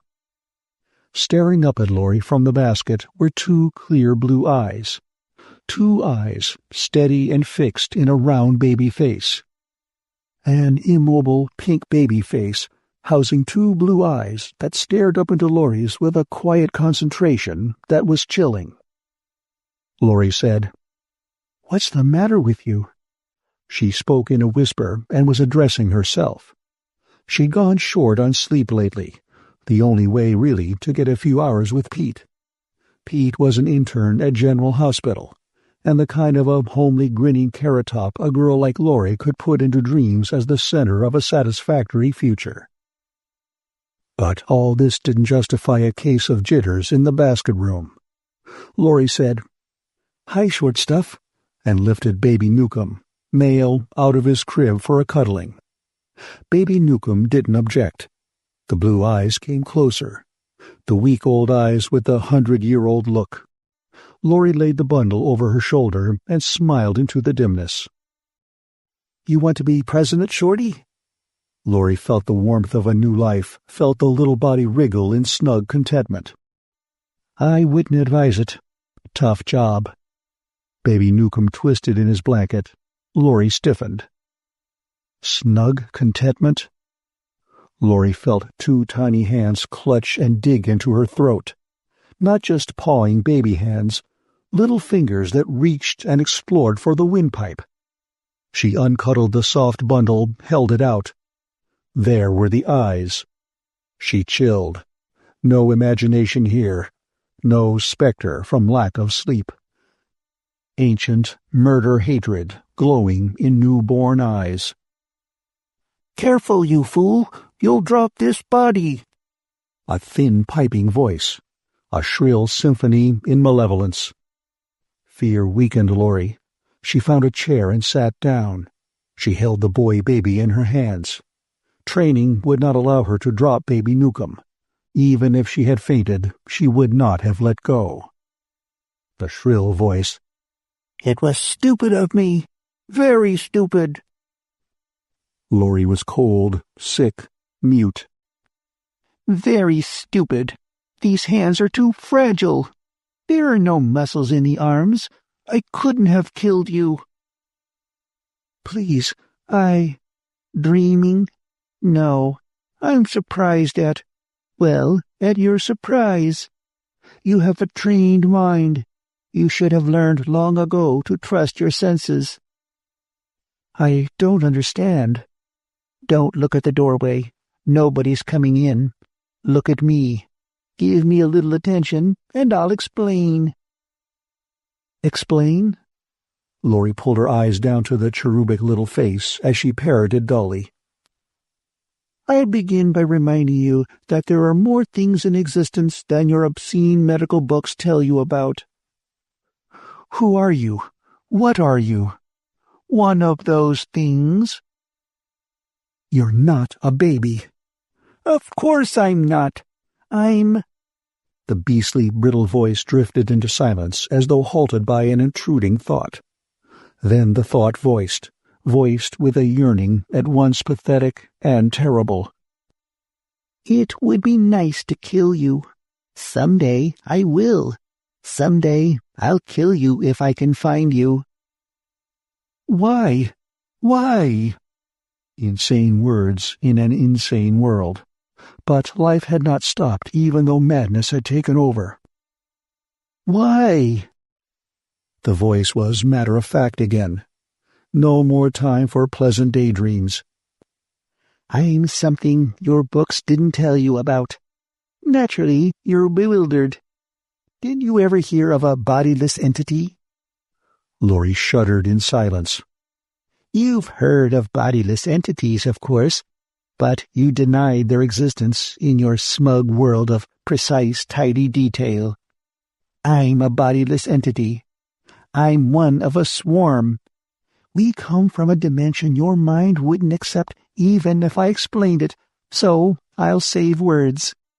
We of the swarm seek unfoldment, fulfillment, even as you in your stupid, blind world. Do you want to hear more?" You're a fool, but I enjoy practicing with these new vocal cords just as I enjoyed flexing the fingers and muscles. That's why I revealed myself. We are basically, of course, parasites. In the dimension where we exist in profusion, evolution has provided for us. There we seek out and move into a dimensional entity far more intelligent than yourself. We destroy it in a way you wouldn't understand, and it is not important that you should. In fact, I can't see what importance there is in your existing at all." "You plan to kill all these babies?" "Let me congratulate you.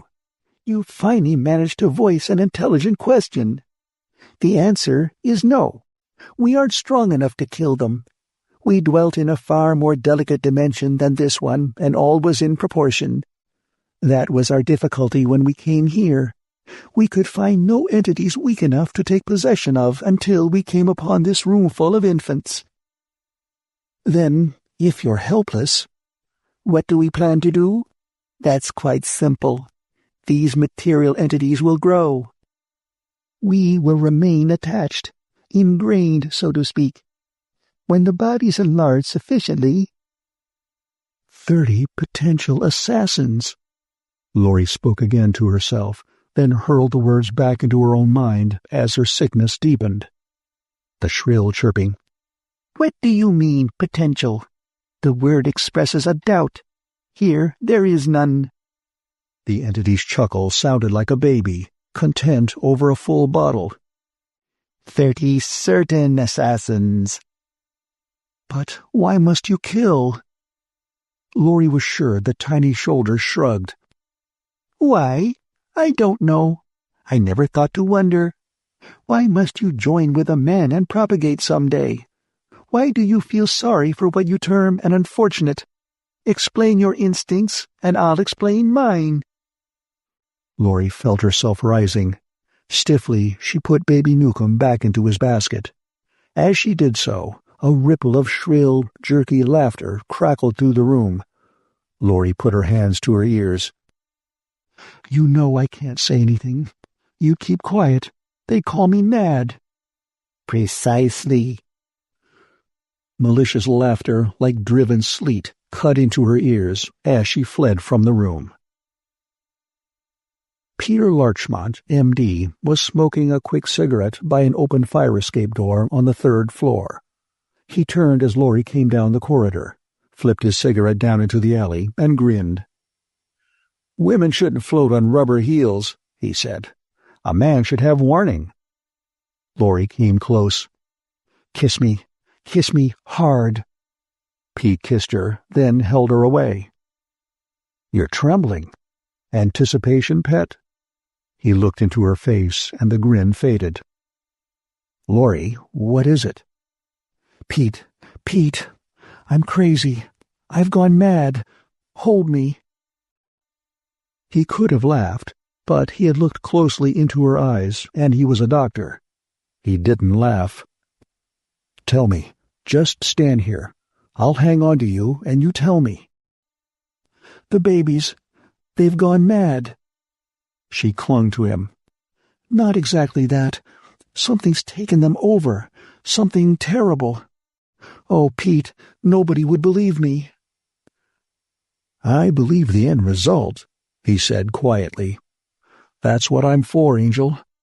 When you shake like this, I'll always believe. But I'll have to know more, and I'll hunt for an answer. There isn't any answer, Pete. I know. We'll still look. Tell me more first. There isn't any more. Her eyes widened as she stared into his with the shock of a new thought. Oh, Lord, one of them talked to me, but maybe he or it won't talk to you. Then you'll never know for sure. You'll think I'm— Stop it. Quit predicting what I'll do. Let's go to the nursery. They went to the nursery and stayed there for 3/4 of an hour. They left with the tinny laughter filling their minds and the last words of the monstrous entity. We'll say no more, of course. Perhaps even this incident has been indiscreet. But it's in the form of a celebration. Never before has a whole swarm gotten through. Only a single entity on rare occasions. Pete leaned against the corridor wall and wiped his face with the sleeve of his jacket. We're the only ones who know, he said. Or ever will know. Lori pushed back a lock of his curly hair. She wanted to kiss him, but this didn't seem to be the place or the time. We can never tell anyone. We'd look foolish. We've got a horror on our hands, and we can't pass it on. What are we going to do? Lori asked. I don't know. Let's recap a little. Got a cigarette? They went to the fire door and dragged long and deep on 2 from Lori's pack. They'll be quiet from now on. No more talking, just baby squalls. And 30 little assassins will go into 30 homes, Lori said, all dressed in soft pink and blue, all filled with hatred, waiting, biding their time, growing more clever. She shuddered. The electric chair will get them all eventually. But how many will they get in the meantime? Pete put his arms around her and drew her close and whispered into her ear. There's nothing we can do. Nothing. We've got to do something. Lori heard again the thin, brittle laughter following her, taunting her. It was a bad dream. It didn't happen. We'll just have to sleep it off. She put her cheek against his. The rising stubble of his beard scratched her face. She was grateful for the rough touch of solid reality. Pete said, The shock will wear out of our minds. Time will pass. After a while, we won't believe it ourselves. That's what I'm afraid of. It's got to be that way. We've got to do something. Pete lowered his arms wearily. Yeah, we've got to do something. Where there's nothing that can be done. What are we, miracle workers? We've got to do something. Sure, finish out the watch and then get some sleep. Lori awoke with the lowering sun in her window. It was a blood-red sun. She picked up the phone by her bedside. Room 307, residence extension. Pete answered drowsily. Lori said, Tell me, did I dream or did it really happen? I was going to ask you the same thing. I guess it happened. What are you doing? Lying in bed. So am I, but 2 different beds. Things are done all wrong. Want to take a chance and sneak over? I've got an illegal coffee pot. Leave the door unlocked. Lori put on the coffee. She showered and got into her slip. She was brushing her hair when Pete came in. He looked at her and extended, beckoning, clutching fingers. The hell with phantoms. Come here. After a couple of minutes, Lori pulled away and poured the coffee. She reached for her uniform. Pete said, Don't put it on yet. Too dangerous leaving it off. He eyed her dreamily. I'll dredge up willpower. I'll also get scads of fat rich clients. Then we'll get married so I can assault you legally. Lori studied him. You're not even listening to yourself. What is it, Pete? What have you dreamed up? Okay, I've got an idea. You said something would have to be done. What?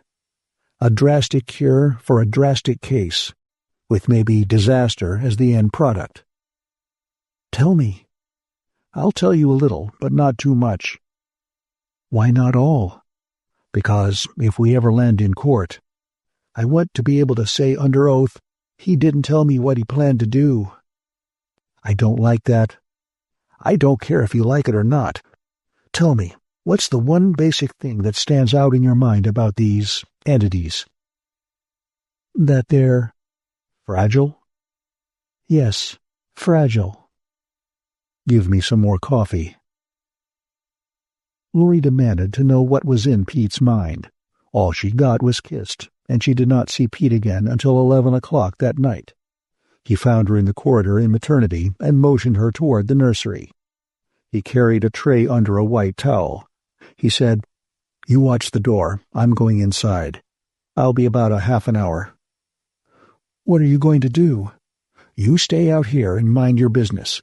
Your business will be to steer any nosy party away. If you can't, make noise coming in. Doc P. turned away and entered the nursery. Lori stood at the doorway in the silence under the brooding nightlight and prayed. 25 minutes later, Pete came out. His face was white and drawn.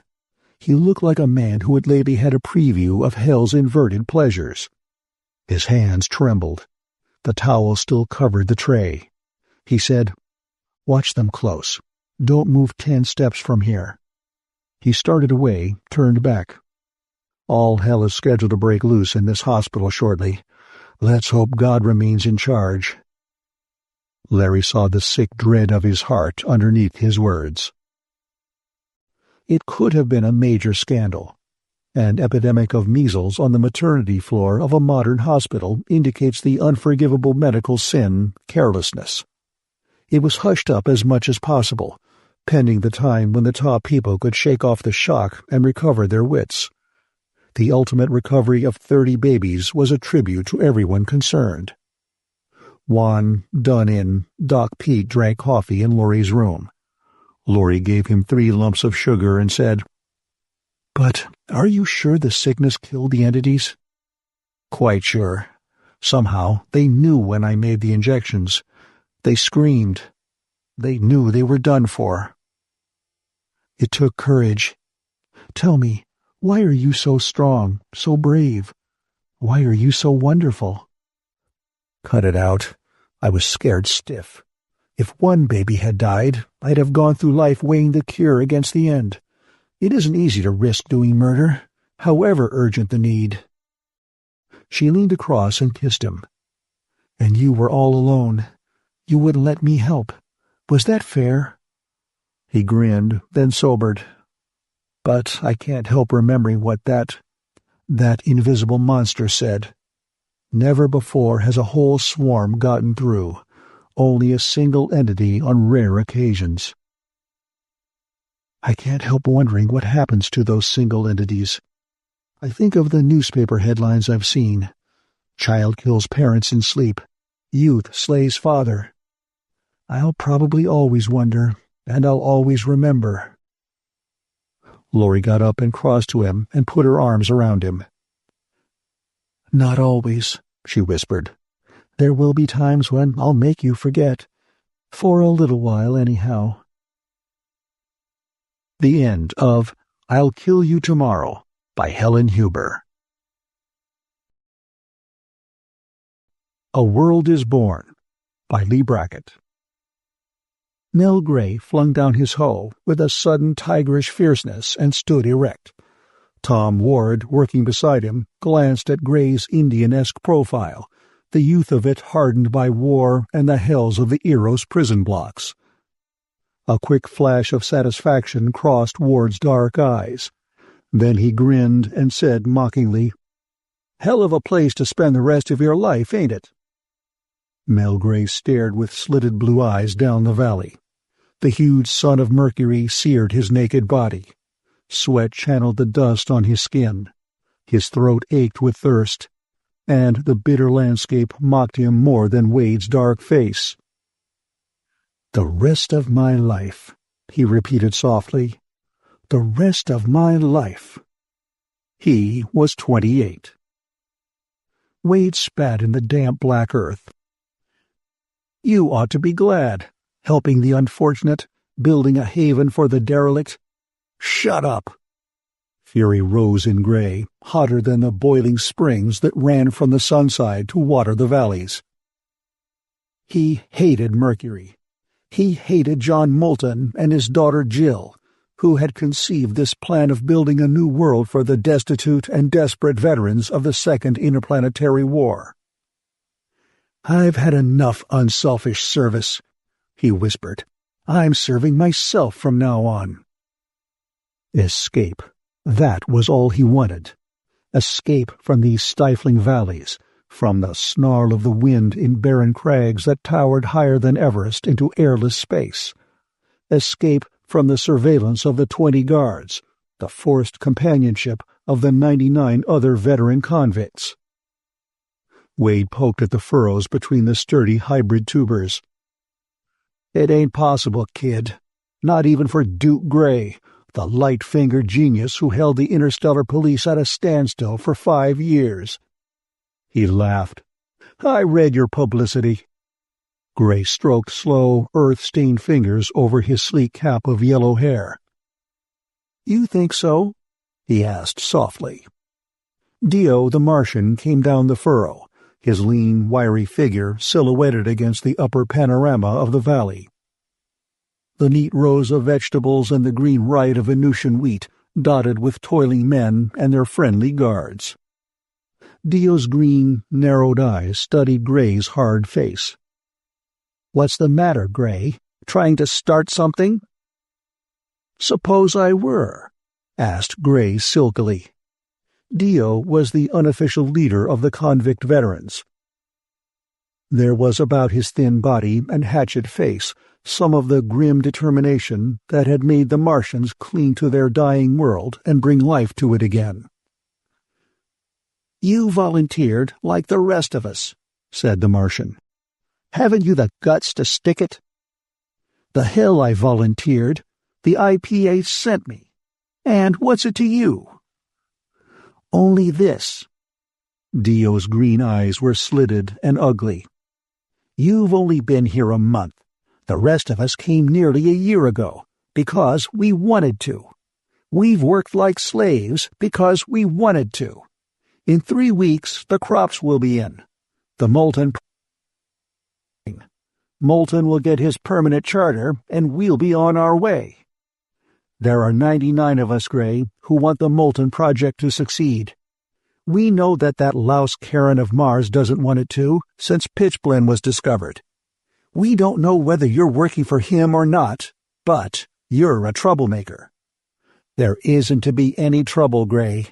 We're not giving the Interplanetary Prison Authority any excuse to revoke its decision and give Karen of Mars a free hand here. We'll see to anyone who tries it. Understand?" Mel Gray took one slow step forward, but Ward's sharp, "Stow it! A guard!" stopped him. The Martian worked back up the furrow. The guard, reassured, strolled back up the valley, squinting at the jagged streak of pale gray sky that was going black as low clouds formed, only a few 100 feet above the copper cables that ran from cliff to cliff high over their heads. "Another storm," growled Ward. "It gets worse as Mercury enters perihelion. Lovely world, ain't it?" "Why did you volunteer?" asked Gray, picking up his hoe. Ward shrugged. "I had my reasons." Gray voiced the question that had troubled him since his transfer. "There were hundreds on the waiting list to replace the man who died. Why did they send me instead?" "Some fool blunder," said Ward carelessly, and then, in the same casual tone, "You mean it about escaping?" Gray stared at him. "What's it to you?" Ward moved closer. "I can help you." A stab of mingled hope and wary suspicion transfixed Gray's heart. Ward's dark face grinned briefly into his, with a flash of secretive black eyes, and Gray was conscious of distrust. "What do you mean, help me?" Dio was working closer, watching them. The first growl of thunder rattled against the cliff faces. It was dark now, the pink flames of the dark side aurora visible beyond the valley mouth.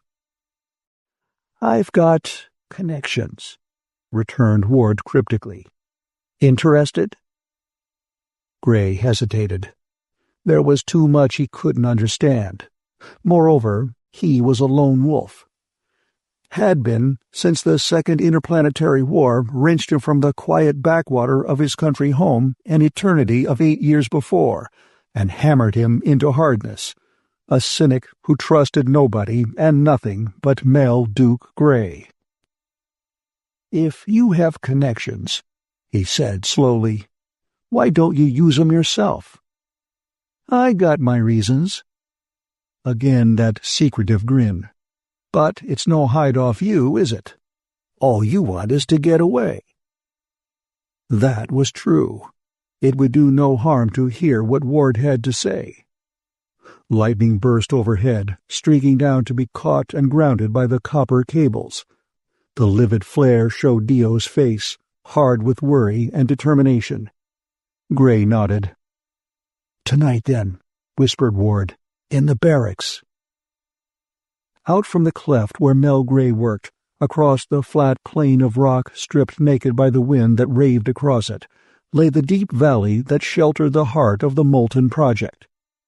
Hot springs joined to form a steaming river. Vegetation grew savagely under the huge sun. The air, kept at almost constant temperature by the blanketing effect of the hot springs, was stagnant and heavy. But up above, high over the copper cables that crossed every valley where men ventured, the eternal wind of Mercury screamed and snarled between the naked cliffs. 3 concrete domes crouched on the valley floor, housing barracks, tool shops, kitchens, storehouses, and executive quarters, connected by underground passages. Beside the smallest dome, joined to it by a heavily barred tunnel, was an insulated hangar containing the only spaceship on Mercury.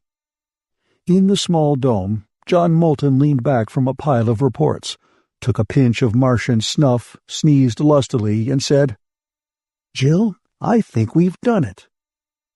The gray-eyed, black-haired young woman turned from the quartzite window through which she had been watching the gathering storm overhead. The thunder from other valleys reached them as a dim barrage, which, at this time of Mercury's year, was never still. "I don't know," she said. "It seems that nothing can happen now, and yet it's been too easy." "Easy?" snorted Moulton. "We've broken our backs fighting these valleys, and our nerves fighting time. But we've licked 'em." He rose, shaggy gray hair tousled, gray eyes alight. "I told the IPA those men weren't criminals, and I was right. They can't deny me the charter now, no matter how much Karen of Mars would like to get his claws on this radium." He took Jill by the shoulders and shook her, laughing. 3 weeks, girl, that's all. First crops ready for harvest. First pay ore coming out of the mines. In 3 weeks, my permanent charter will have to be granted, according to the agreement, and then— "Jill," he added solemnly, "we are seeing the birth of a world." "That's what frightens me." Jill glanced upward as the first flare of lightning struck down, followed by a crash of thunder that shook the dome. "So much can happen at a birth. I wish the 3 weeks were over." "Nonsense, girl. What could possibly happen?" She looked at the copper cables, burning with the electricity running along them, and thought of the 122 souls in that narrow twilight belt, with the fierce heat of the sun side before them and the spatial cold of the shadow side at their backs, fighting against wind and storm and heat to build a world to replace the ones the war had taken from them. "So much could happen," she whispered. "An accident, an escape." The interdome telescreen buzzed its signal. Jill, caught in a queer mood of premonition, went to it. The face of Dio the Martian appeared on the screen, still wet and dirty from the storm-soaked fields, disheveled from his battle across the plain in the chaotic winds. "I want to see you, Miss Moulton," he said. "There's something funny I think you ought to know." "Of course," said Jill, and met her father's eyes.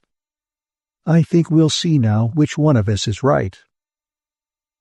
The barracks were quiet, except for the mutter of distant thunder and the heavy breathing of exhausted men. Tom Ward crouched in the darkness by Mel Gray's bunk. "You ain't gonna go soft at the last minute, are you?" he whispered. "Because I can't afford to take chances." "Don't worry," Gray returned grimly. "What's your proposition?" "I can give you the combination to the lock of the hangar passage. All you have to do is get into Moulton's office, where the passage door is, and go to it. The ship's a 2-seater. You can get her out of the valley easy." Gray's eyes narrowed in the dark. "What's the catch?" "There ain't none, I swear it." "Look, Ward, I'm no fool. Who's behind this, and why?" "That don't make no difference. All you want— Ow!" Gray's fingers had fastened like steel claws on his wrist. "I get it now," said Gray slowly. "That's why I was sent here. Somebody wanted me to make trouble for Moulton."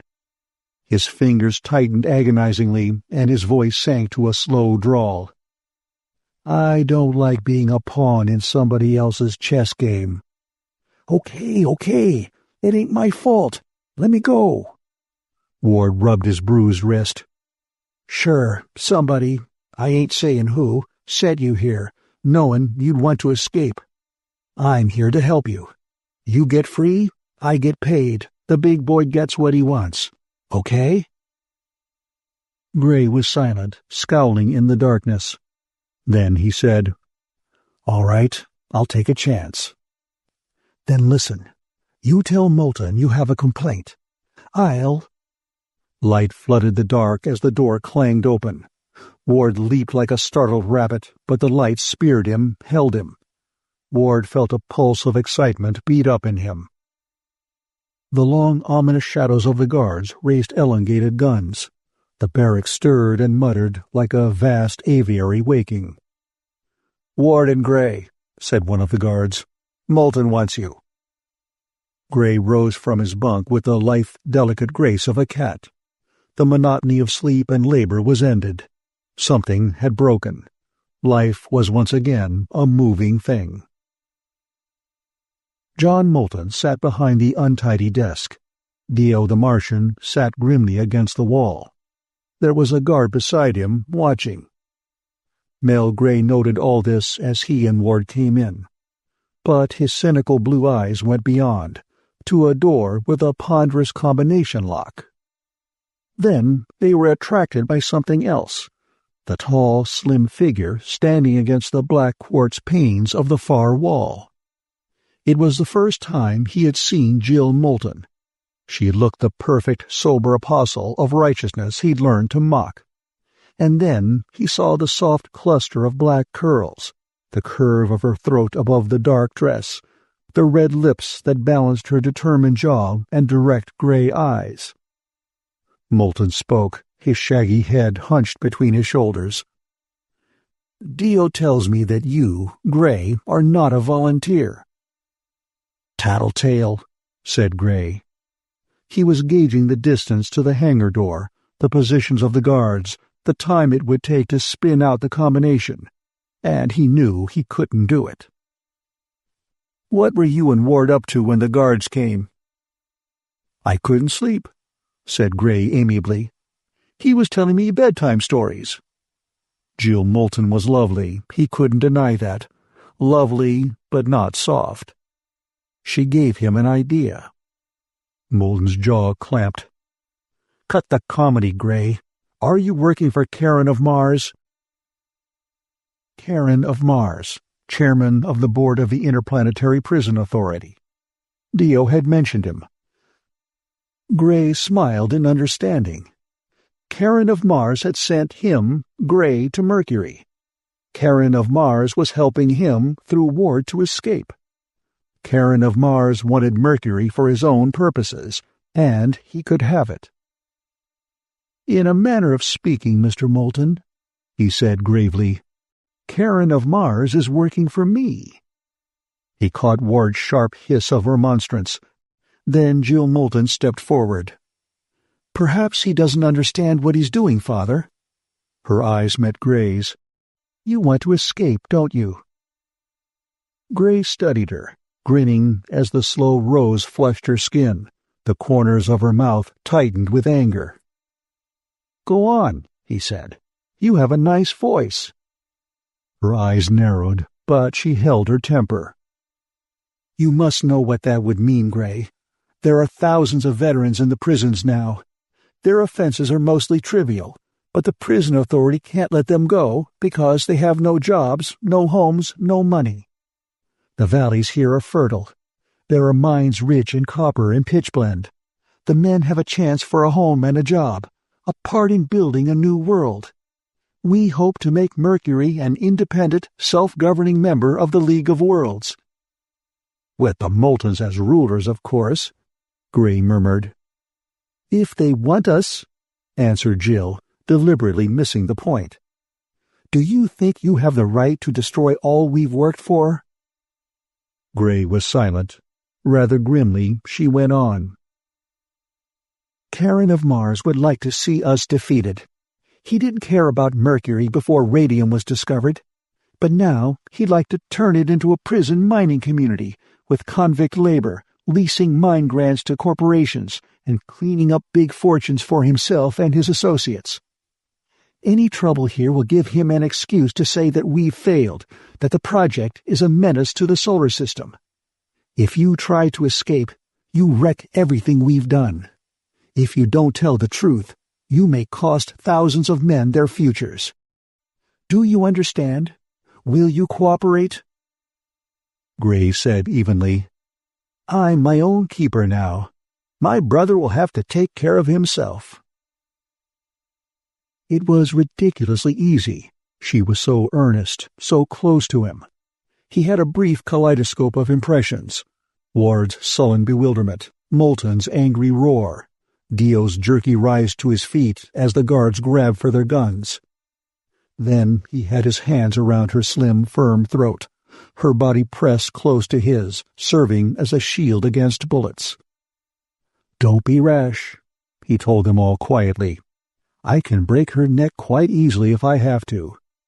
Ward, unlock that door." In utter silence, Ward darted over and began to spin the dial. At last he said, "Okay, come on."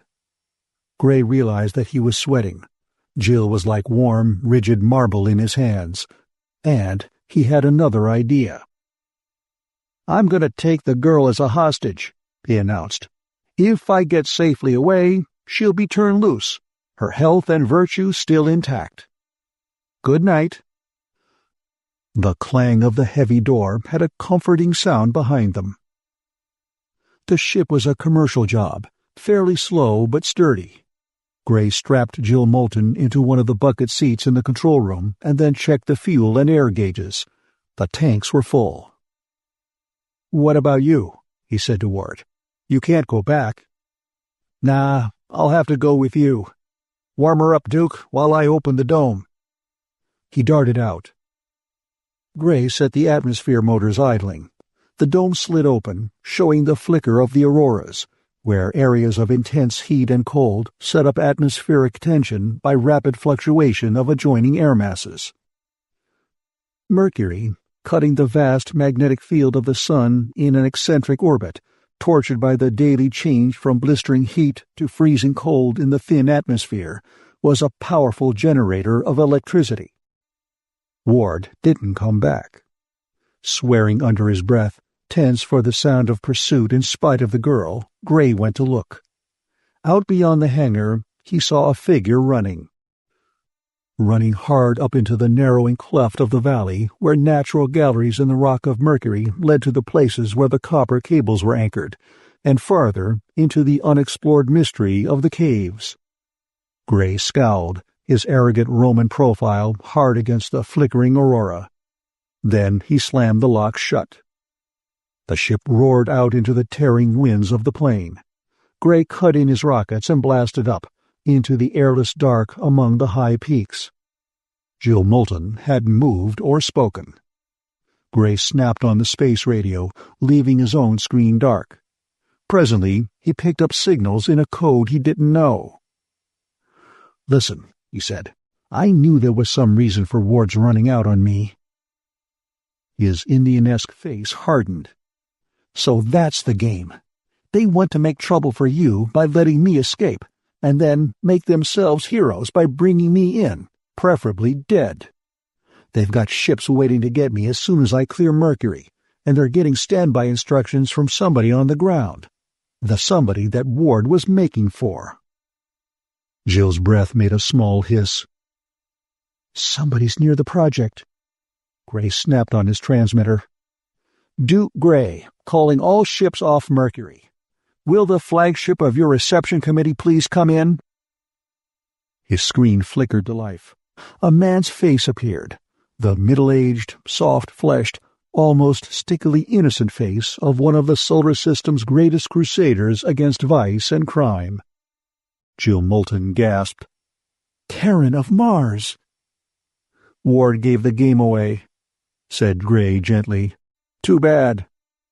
The face of Terran of Mars never changed expression, but behind those flesh-hooded eyes was a cunning brain, working at top speed. "I have a passenger," Gray went on. "Miss Jill Moulton." I'm responsible for her safety, and I'd hate to have her inconvenienced." The tip of a pale tongue flicked across Karen's pale lips. "That is a pity," he said with the intonation of a preaching minister. "But I cannot stop the machinery set in motion." "And besides," finished Gray acidly, "you think that if Jill Moulton dies with me, it'll break John Moulton so he won't fight you at all." His lean hand poised on the switch. "All right, you putrid flesh tub. Try and catch us." The screen went dead. Gray hunched over the controls. If he could get past them, lose himself in the glare of the sun. He looked aside at the stony-faced girl beside him. She was studying him contemptuously out of hard gray eyes. "How," she said slowly, "can you be such a callous swine?" "Callous?" He controlled the quite unreasonable anger that rose in him. "Not at all. The war taught me that if I didn't look out for myself, no one would." "And yet you must have started out a human being." He laughed. The ship burst into searing sunlight. The sun side of Mercury blazed below them.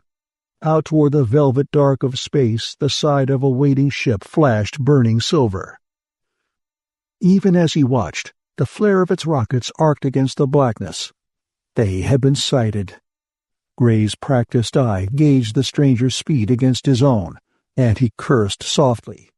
Abruptly, he wheeled the ship and started down again, cutting his rockets as the shadow swallowed them. The ship was eerily silent, dropping with a rising scream as the atmosphere touched the hull. "What are you going to do?" asked Jill almost too quietly. He didn't answer. Maneuvering the ship on velocity between those stupendous pinnacles took all his attention. Karen, at least, couldn't follow him in the dark without exhaust flares as guides. They swept across the wind-torn plain, into the mouth of the valley where Gray had worked, braking hard to a stop under the cables. "You might have got past them," said Jill. "1 chance in 100. Her mouth twisted. "Afraid to take it?" He smiled harshly. "I haven't yet reached the stage where I kill women. You'll be safe here. The men will find you in the morning. I'm going back alone." "Safe," she said bitterly. "For what? No matter what happens, the project is ruined." "Don't worry," he told her brutally. "You'll find some other way to make a living." Her eyes blazed. "You think that's all it means to us? Just money and power?" She whispered. "I hope they kill you, Duke Gray." He rose lazily and opened the airlock, then turned and freed her. And sharply, the valley was bathed in a burst of light. "Damn!" Gray picked up the sound of air motors overhead. "They must have had infrared search beams. Well, that does it. We'll have to run for it, since this bus isn't armed." With eerie irrelevancy, the teleradio buzzed. At this time of night, after the evening storms, some communication was possible. Gray had a hunch. He opened the switch, and the face of John Moulton appeared on the screen. It was white and oddly still. "Our guard saw your ship across the plain," said Moulton quietly. "The men of the project, led by Dio, are coming for you. I sent them, because I have decided that the life of my daughter is less important than the lives of many thousands of people. I appeal to you, Gray, to let her go. Her life won't save you, and it's very precious to me." Karen's ship swept over, low above the cables, and the grinding concussion of a bomb lifted the ship, hurled it down with the stern end twisted to uselessness. The screen went dead. Gray caught the half-stunned girl. "I wish to heaven I could get rid of you," he grated, "and I don't know why I don't." But she was with him when he set out down the valley, making for the cliff caves up where the copper cables were anchored. Karen's ship, a fast, small fighter, wheeled between the cliffs and turned back. Gray dropped flat, holding the girl down. Bombs pelted them with dirt and uprooted vegetables, started fires in the wheat. The pilot found a big enough break in the cables and came in for a landing. Gray was up and running again. He knew the way into the explored galleries. From there on, it was anybody's guess. Karen was brazen enough about it. The subtle way had failed. Now he was going all out. And he was really quite safe. With the broken cables to act as conductors, the first thunderstorm would obliterate all proof of his activities in this valley. Mercury, because of its high electrical potential, was cut off from communication with other worlds. Moulton, even if he had knowledge of what went on, could not send for help.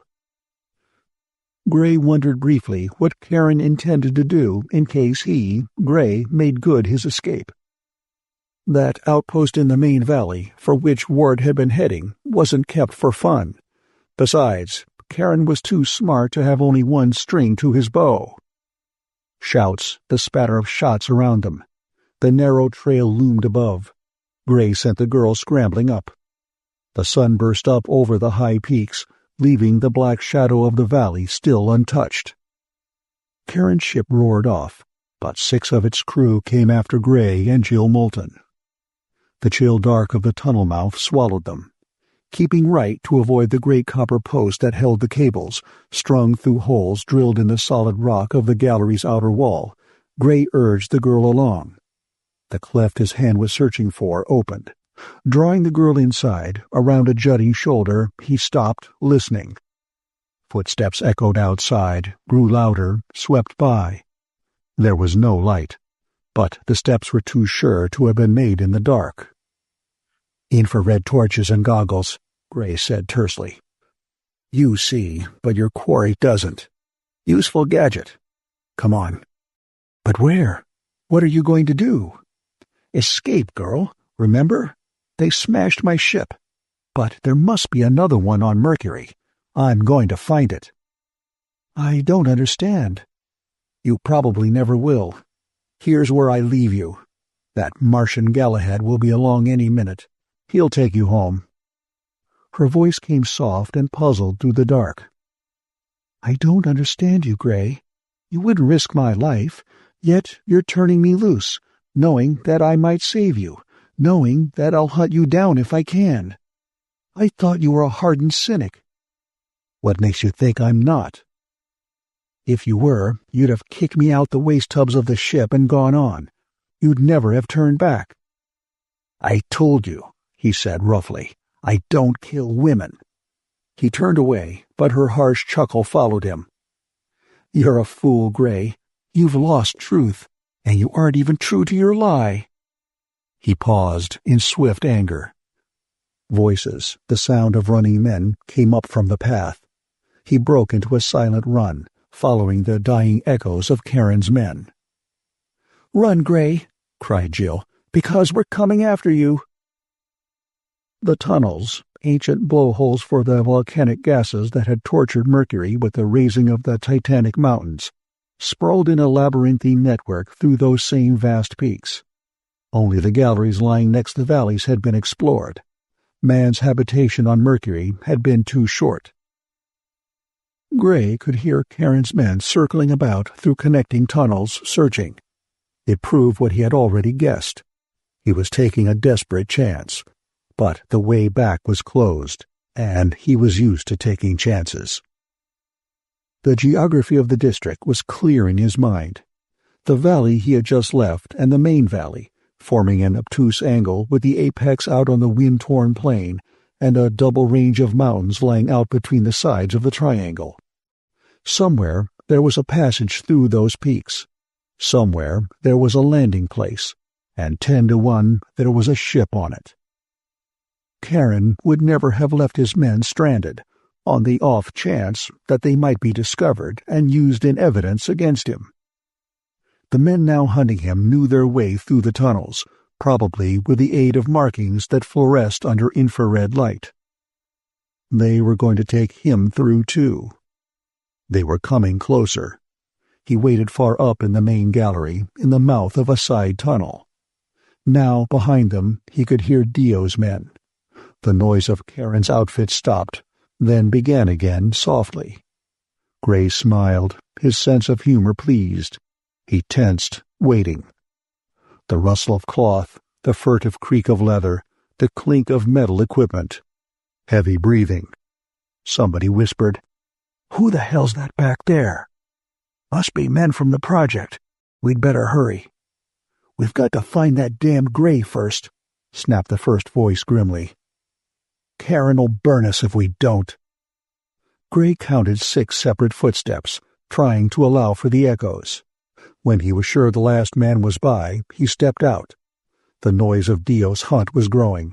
There must be a good many of them. Covered by their own echoes, he stole up on the men ahead. His groping hand brushed gently against the clothing of the last man in the group. Gauging his distance swiftly, he went into action. One hand fastened over the fellow's mouth. The other, holding a good-sized rock, struck down behind the ear. Gray eased the body down with scarcely a sound.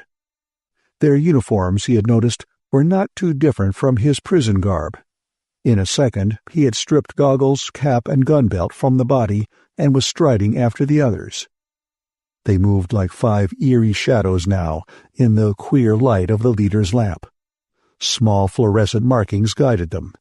The last man grunted over his shoulder. "What happened to you?" "Stumbled," whispered Gray tersely, keeping his head down. A whisper is a good disguise for the voice. The other nodded. "Don't straggle. No fun getting lost in here." The leader broke in. "We'll circle again. Be careful of that project bunch. They'll be using ordinary light. And be quiet." They went through connecting passages. The noise of Dio's party grew ominously loud.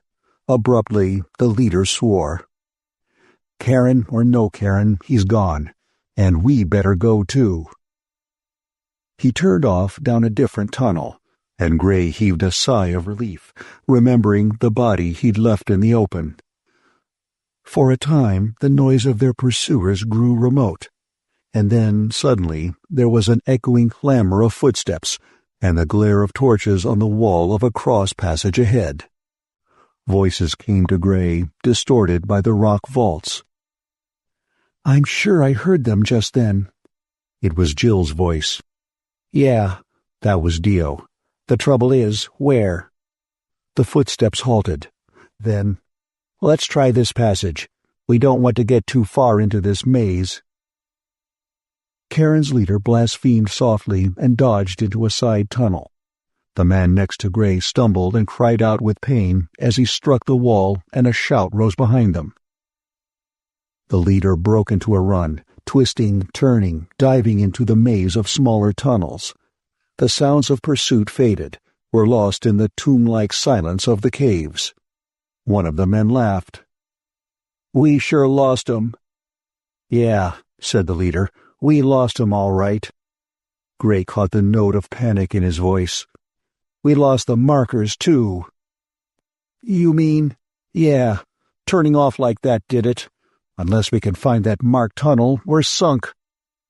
Gray, silent in the shadows, laughed a bitter, ironic laugh. They went on, stumbling down endless black halls, losing all track of branching corridors, straining to catch the first glint of saving light. Once or twice they caught the echoes of Dio's party, and knew that they too were lost and wandering. Then, quite suddenly, they came out into a vast gallery, running like a subway tube straight to left and right. A wind tore down it, hot as a draft from the burning gates of hell. It was a moment before anyone grasped the significance of that wind. Then someone shouted, "We're saved! All we have to do is walk against it." They turned left, almost running in the teeth of that searing blast, and Gray began to notice a peculiar thing. The air was charged with electricity. His clothing stiffened and crackled. His hair crawled on his head. He could see the faint discharges of sparks from his companions. Whether it was the effect of the charged air or the reaction from the nervous strain of the past hours, Mel Gray began to be afraid. Weary to exhaustion, they struggled on against the burning wind. and then they blundered out into a cave, huge as a cathedral, lighted by a queer, uncertain bluish light. Gray caught the sharp smell of ozone. His whole body was tingling with electric tension. The bluish light seemed to be in indeterminate lumps scattered over the rocky floor. The rush of the wind under that tremendous vault was terrifying. They stopped, Gray keeping to the background. Now was the time to evade his unconscious helpers. The moment they reached daylight, he'd be discovered. Soft-footed as a cat, he was already hidden among the heavy shadows of the fluted walls when he heard the voices. They came from off to the right, a confused shout of men under fearful strain, growing louder and louder, underscored with the tramp of footsteps. Lights blazed suddenly in the cathedral dark, and from the mouth of a great tunnel some 100 yards away, the men of the project poured into the cave. And then, sharp and high and unexpected, a man screamed. The lumps of blue light were moving, and a man had died. He lay on the rock, his flesh blackened jelly, with a rope of glowing light running from the metal of his gun butt to the metal buttons on his cap. All across the vast floor of that cavern, the slow, eerie ripple of motion grew. The scattered lumps melted and flowed together, converging in wavelets of blue flame upon the men. The answer came to Gray. Those things were some form of energy life, born of the tremendous electric tensions on Mercury. Like all electricity, they were attracted to metal. In a sudden frenzy of motion, he ripped off his metal-framed goggles, his cap and gun belt. The Moltons forbade metal because of the danger of lightning, and his boots were made of rubber, so he felt reasonably safe, but a tense fear ran in prickling waves across his skin. Guns began to bark, their feeble thunder all but drowned in the vast rush of the wind. Bullets struck the oncoming waves of light with no more effect than the eruption of a shower of sparks. Gray's attention somehow was riveted on Jill, standing with Dio at the head of her men. She wore ordinary light slippers, having been dressed only for indoors, and there were silver ornaments at waist and throat. He might have escaped then, quite unnoticed.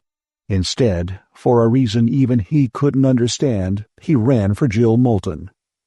The first ripples of blue fire touched the ranks of Dio's men. Bolts of it leaped upward to fasten upon gun butts and the buckles of cartridge belts. Men screamed, fell, and died. An arm of the fire licked out, driving in behind Dio and the girl. The guns of Karen's 4 remaining men were silent now. Gray leaped over that hissing electric surf, running toward Jill. A hungry worm of light reared up, searching for Dio's gun. Gray's hand swept it down, to be instantly buried in a mass of glowing ropes. Dio's hatchet face snarled at him in startled anger. Jill cried out as Gray tore the silver ornaments from her dress. "Throw down the guns!" he yelled. "It's metal they want!" He heard his name shouted by men torn momentarily from their own terror. Dio cried, "Shoot him!" A few bullets whined past, but their immediate fear spoiled both aim and attention. Gray caught up Jill and began to run, toward the tube from which the wind howled in the cave. Behind him, grimly, Dio followed. The electric beast didn't notice him. His insulated feet trampled through them, buried to the ankle in living flame, feeling queer, tenuous bodies break and reform. The wind met them like a physical barrier at the tunnel mouth. Gray put Jill down. The wind strangled him. He tore off his coat and wrapped it over the girl's head, using his shirt over his own. Jill, her black curls whipped straight, tried to fight back past him, and he saw Dio coming, bent double against the wind. He saw something else, something that made him grab Jill and point, his flesh crawling with swift, cold dread. The electric beasts had finished their pleasure. The dead were cinders on the rock. The living had run back into the tunnels, and now the blue sea of fire was flowing again, straight toward the place where they stood. It was flowing fast, and Gray sensed an urgency, an impersonal haste, as though a command had been laid upon those living ropes of flame. The first dim rumble of thunder rolled down the wind. Gripping Jill, Gray turned up the tunnel. The wind, compressed in that narrow throat of rock, beat them blind and breathless, beat them to their bellies to crawl. How long it took them, he never knew. But Gray caught glimpses of Dio the Martian crawling behind them, and behind him again the relentless flow of the fire things. They floundered out onto a rocky slope, fell away beneath the suck of the wind, and lay still, gasping. It was hot. Thunder crashed abruptly, and lightning flared between the cliffs. Gray felt a contracting of the heart. There were no cables. Then he saw it, the small, fast fighter flying below them on a flat plateau. A cave mouth beside it had been closed with a plastic door. The ship was one that had followed them. He guessed at another one behind the protecting door. Raking the tumbled blonde hair out of his eyes, Gray got up. Jill was still sitting, her black curls bowed between her hands. There wasn't much time, but Gray yielded to impulse. Pulling her head back by the silken hair, he kissed her. "If you ever get tired of virtue, sweetheart, look me up." But somehow he wasn't grinning, and he ran down the slope. He was almost to the open lock of the ship when things began to happen. Dio staggered out of the wind tunnel and sagged down beside Jill. Then, abruptly, the big door opened. 5 men came out, one in pilot's costume, 2 in nondescript apparel, 1 in expensive business clothes, and the 5th in dark prison garb. Gray recognized the last 2, Karen of Mars and the errant Ward. They were evidently on the verge of leaving, but they looked cheerful. Karen's sickly sweet face all but oozed honey, and Ward was grinning his rat's grin. Thunder banged and rolled among the rocks. Lightning flared in the cloudy murk. Gray saw the hull of a second ship beyond the door. Then the newcomers had seen him, and the 2 on the slope. Guns ripped out of holsters. Gray's heart began to pound slowly. He and Jill and Dio were caught up on that naked slope, with the flood of electric death at their backs. His Indian-esque face hardened. Bullets whined round him as he turned back up the slope, but he ran doubled over, putting all his hope in the tricky, uncertain light. Jill and the Martian crouched stiffly, not knowing where to turn. A flare of lightning showed Gray the first of the fire things, flowing out onto the ledge, hidden from the men below. "Back into the cave!" he yelled. His urgent hand fairly lifted Dio. The Martian glared at him, then obeyed. Bullets snarled against the rock. The light was too bad for accurate shooting, but luck couldn't stay with them forever. Gray glanced over his shoulder as they scrambled up on the ledge. Karen waited by his ship. Ward and the others were charging the slope. Gray's teeth gleamed in a cruel grin. Sweeping Jill into his arms, he stepped into the lapping flow of fire. Dio swore viciously, but he followed. They started toward the cave mouth, staggering in the rush of the wind. "For God's sake, don't fall," snapped Gray. "Here they come." The pilot and one of the nondescript men were the first over. They were into the river of fire before they knew it, and then it was too late. One collapsed and was buried. The pilot fell backward, and the other man died under his body of a broken neck. Ward stopped. Gray could see his face, dark and hard and calculating. He studied Gray and Dio and the dead men. He turned and looked back at Karen. Then, deliberately, he stripped off his gun belt, threw down his gun, and waded into the river. Gray remembered then that Ward too wore rubber boots and had no metal on him. Ward came on, the glowing rope sliding surf-like around his boots. Very carefully, Gray handed Jill to Dio. "If I die too," he said, "there's only Karen down there. He's too fat to stop you." Jill spoke, but he turned his back. He was suddenly confused, and it was almost pleasant to be able to lose his confusion in fighting. Ward had stopped some 5 feet away. Now he untied the length of tough cord that served him for a belt. Gray nodded. Ward would try to throw a twist around his ankle and trip him. Once his body touched those swarming creatures, he tensed watchfully. The rat's grin was set on Ward's dark face. The cord licked out, but it caught Gray's throat instead of his ankle. Ward laughed and braced himself. Cursing, Gray caught at the rope, but friction held it, and Ward pulled hard. His face purpling, Gray could still commend Ward's strategy. In taking Gray off guard, he'd more than made up what he lost in point of leverage. Letting his body go with the pull, Gray flung himself at Ward. Blood blinded him, his heart was pounding, but he thought he foresaw Ward's next move. He let himself be pulled almost within striking distance. Then, as Ward stepped aside, jerking the rope and thrusting out a tripping foot, Gray made a cat-like shift of balance and bent over. His hands almost touched that weird flowing surf as they clasped Ward's boot. Throwing all his strength into the lift, he hurled Ward backward. Ward screamed once and disappeared under the blue fire. Gray clawed the rope from his neck, and then suddenly the world began to sway under him. He knew he was falling. Someone's hand caught him, held him up.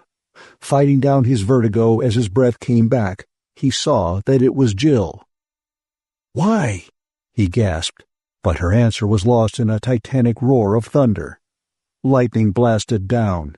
Dio's voice reached him, thin and distant through the clamor. "We'll be killed! These damn things will attract the bolts!" It was true. All his work had been for nothing. Looking up into that low, angry sky, Gray knew he was going to die. Quite irrelevantly, Jill's words in the tunnel came back to him. "You're a fool, lost truth, not true to lie." Now, in this moment, she couldn't lie to him. He caught her shoulders cruelly, trying to read her eyes. Very faintly through the uproar, he heard her. "I'm sorry for you, Gray. Good man, gone to waste." Dio stifled a scream. Thunder crashed between the sounding boards of the cliffs. Gray looked up. A titanic bolt of lightning shot down, straight for them. The burning blue surf was agitated, sending up pseudopods uncannily like worshipping arms. The bolt struck. The air reeked of ozone, but Gray felt no shock. There was a hiss, a vast stirring of creatures around him. The blue light glowed, purpled. Another bolt struck down, and still they were not dead.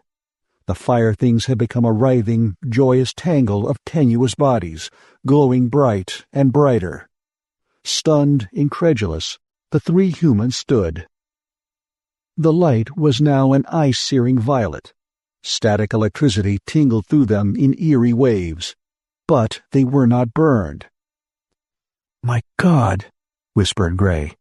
"They eat it. They eat lightning." Not daring to move, they stood watching that miracle of alien life, the feeding of living things on raw current. And when the last bolt had struck, the tide turned and rolled back down the wind tunnel, a blinding river of living light. Silently, the 3 humans went down the rocky slope to where Karen of Mars cowered in the silver ship. No bolt had come near it, and now Karen came to meet them. His face was pasty with fear, but the old cunning still lurked in his eyes. "Gray," he said, "I have an offer to make." "Well?" "You killed my pilot," said Karen suavely. "I can't fly myself. Take me off, and I'll pay you anything you want." "In bullets," retorted Gray. "You won't want witnesses to this." "Circumstances force me. Physically, you have the advantage." Jill's fingers caught his arm. "Don't, Gray. The project." Karen faced her. "The project is doomed in any case. My men carried out my secondary instructions. All the cables in your valley have been cut. There is a storm now ready to break. In 15 minutes or so, everything will be destroyed, except the domes. Regrettable, but—" He shrugged. Jill's temper blazed, choking her so that she could hardly speak. "Look at him, Gray," she whispered. "That's what you're so proud of being. A cynic who believes in nothing but himself. Look at him." Gray turned on her. "Damn you," he grated. "Do you expect me to believe you, with a world full of hypocrites like him?" Her eyes stopped him. He remembered Moulton, pleading for her life. He remembered how she had looked back there at the tunnel, when they had been sure of death. Some of his assurance was shaken. "Listen," he said harshly. "I can save your valley. There's a chance in a million of coming out alive. Will you die for what you believe in?" She hesitated just for a second. Then she looked at Dio and said, "Yes." Gray turned. Almost lazily, his fist snapped up and took Karen on his flabby jaw. "Take care of him, Dio," he grunted. Then he entered the ship, herding the white-faced girl before him. The ship hurtled up into airless space, where the blinding sunlight lay in sharp shadows on the rock. Over the ridge and down again, with the project hidden under a surf of storm clouds. Cutting in the air motors, Gray dropped. Black, bellowing darkness swallowed them. Then he saw the valley, with the copper cables fallen and the wheat already on fire in several places. Flying with every bit of his skill, he sought the narrowest part of the valley and flipped over in a racking loop. The stern tubes hit rock. The nose slammed down on the opposite wall, wedging the ship by sheer weight. Lightning gathered in a vast javelin and flamed down upon them. Jill flinched and caught her breath. The flame hissed along the hull and vanished into seared and blackened rock. "Still willing to die for principle?" asked Gray brutally. She glared at him. "Yes," she snapped. "But I hate having to die in your company." She looked down at the valley. Lightning struck with monotonous regularity on the hull, but the valley was untouched. Jill smiled, though her face was white, her body rigid with waiting. It was the smile that did it. Gray looked at her, her tousled black curls, the lithe young curves of throat and breast. He leaned back in his seat, scowling out at the storm. "Relax," he said. "You aren't going to die." She turned on him, not daring to speak. He went on slowly. "The only chance you took was in the landing. We're acting as a lightning rod for the whole valley, being the highest and best conductor. But as a man named Faraday proved, the charge resides on the surface of the conductor. We're perfectly safe." "How dared you?" she whispered. He faced her, almost angrily. "You knocked the props out from under my philosophy. I've had enough hypocritical eyewash. I had to prove you. Well, I have." She was quiet for some time. Then she said, "I understand, Duke. I'm glad. And now what, for you?" He shrugged wryly. "I don't know. I can still take Karen's other ship and escape, but I don't think I want to. I think perhaps I'll stick around and give virtue another whirl." Smoothing back his sleek fair hair, he shot her a sparkling look from under his hands. "I won't," he added softly, "even mind going to Sunday school, if you were the teacher." The end of A World is Born by Lee Brackett.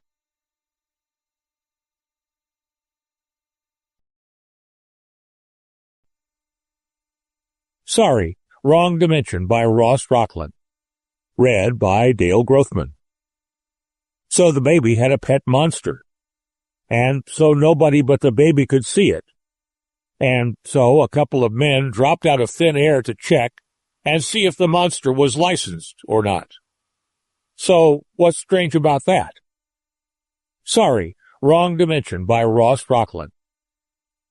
Baby didn't cry all day because he had a monster for a playmate.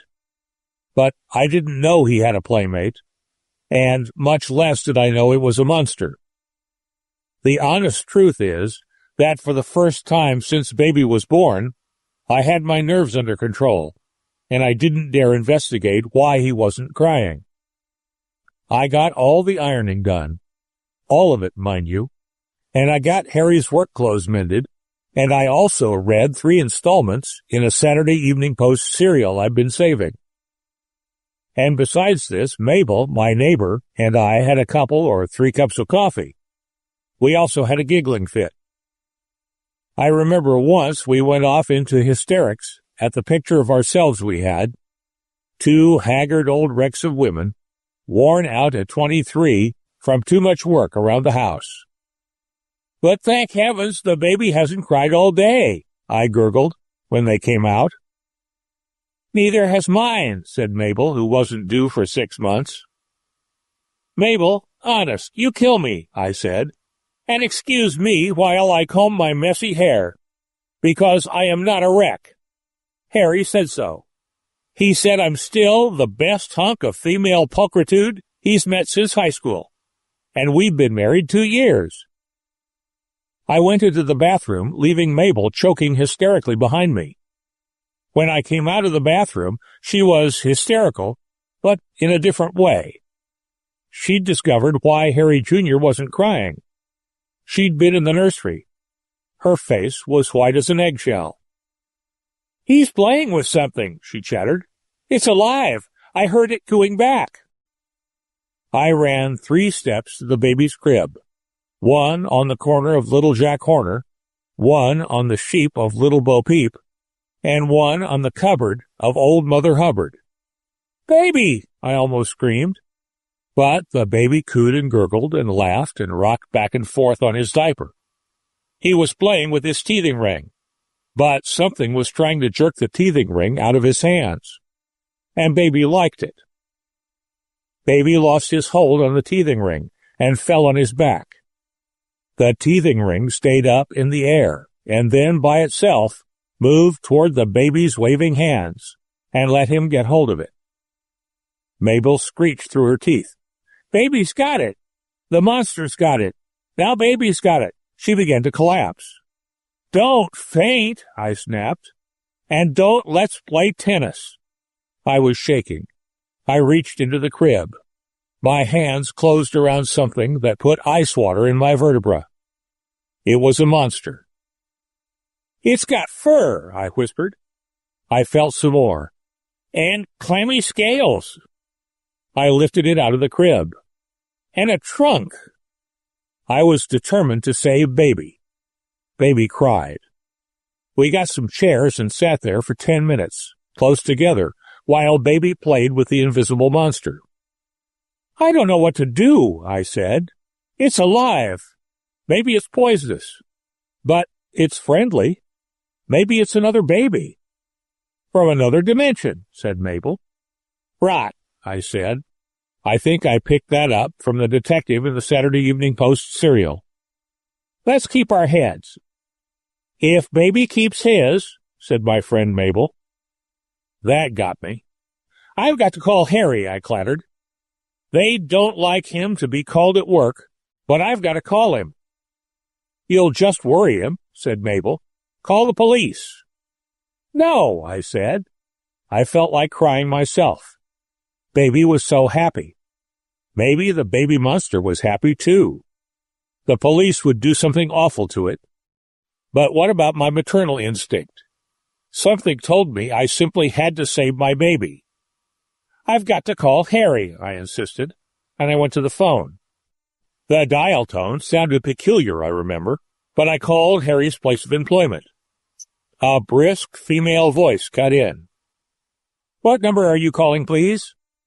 Carlmont 7890, I whispered. Sorry, you must have the wrong dimension. There was a click as she disconnected. I sat like a statue.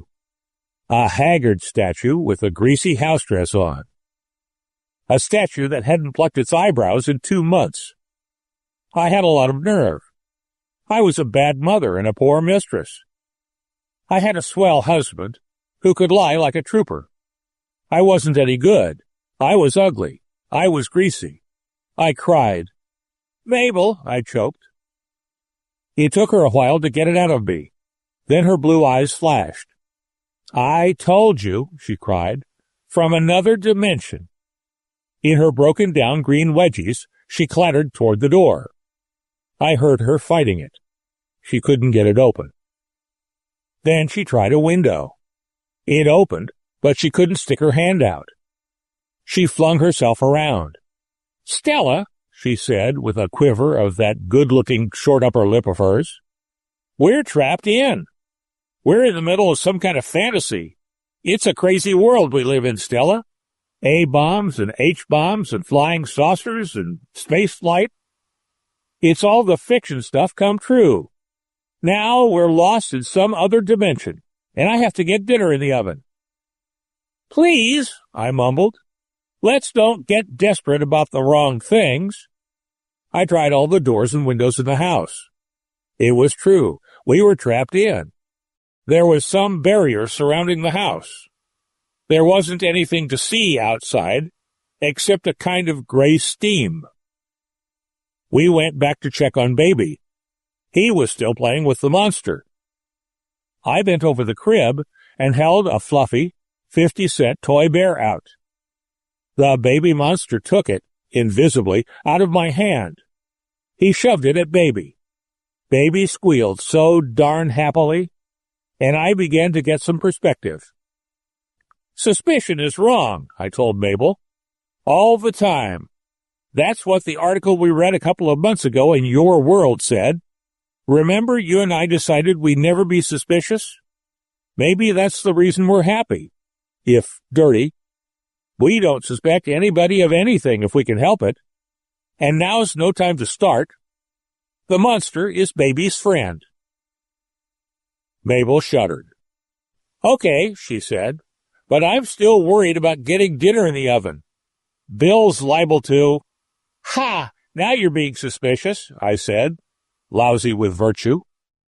"Quit worrying. I'm going to call Harry again." This time, I was a lot calmer. I decided to trust the universe a little more. I dialed Harry's number again. A scratchy male voice answered. "Sorry, this dimension is in use. Would you please get off the line?" I dug a few trenches and established a line of fire. "Listen," I said, "I'm in trouble." "A dame?" he said wonderingly. "Yeah, a dame," I cried. "What's so unusual about a dame? Why does every male in Kingdom Come get that note in his voice when he talks with a dame? Sure, I'm a dame, a good-looking dame. I'd like to punch you in the eye to prove it." He laughed. He must have turned away from the phone. "It's a dame." "Okay, find out what she wants." "Spill it," he said into the phone. I spilled it. "What's that address again?" he asked. I told him. Nah, he said impatiently. The planet and the year." I told him. He must have turned away from the phone again, because I heard him say off stage, "They're only 10 years away." I was numb. He came back on the line. "What's this about a baby monster? Fur, scales, a trunk, the size of Harry Jr.? Ma'am, we'll be there in a jiffy." And he hung up. Mabel was nervously hanging on my ear, but I didn't get a chance to answer her questions. The door in the living room opened, and they walked in. For a second, I saw a ship that looked like a cake pan, hanging in the gray steam. Then they closed the door and grinned at us. Instinctively, Mabel and I tried to shrink our bust lines. "Hello," said the tall one. He scratched at his hairy chest and grinned widely. He was carrying a piece of machinery that looked like a camera on a tripod. "Let me introduce myself," he said. "Jake Comstock. We come over to do you dames a favor. We'll kick you back where you belong." "Yeah," I said. "I'll bet." And this here is Beanie Rasheen. He's my partner. We, work together. Hi there, said Beanie. Where's the monster? Introductions, said Jake, casting him a hard look. Manners. So I introduced us. I'm Mrs. Weaver, I said, and this is my neighbor, Mrs. Aspic. Pleased to meet you, girls, grinned Jake. You, Blondie. He was looking at me. You must be the one that talked on the phone. I like the way you handled Beanie. Real cute.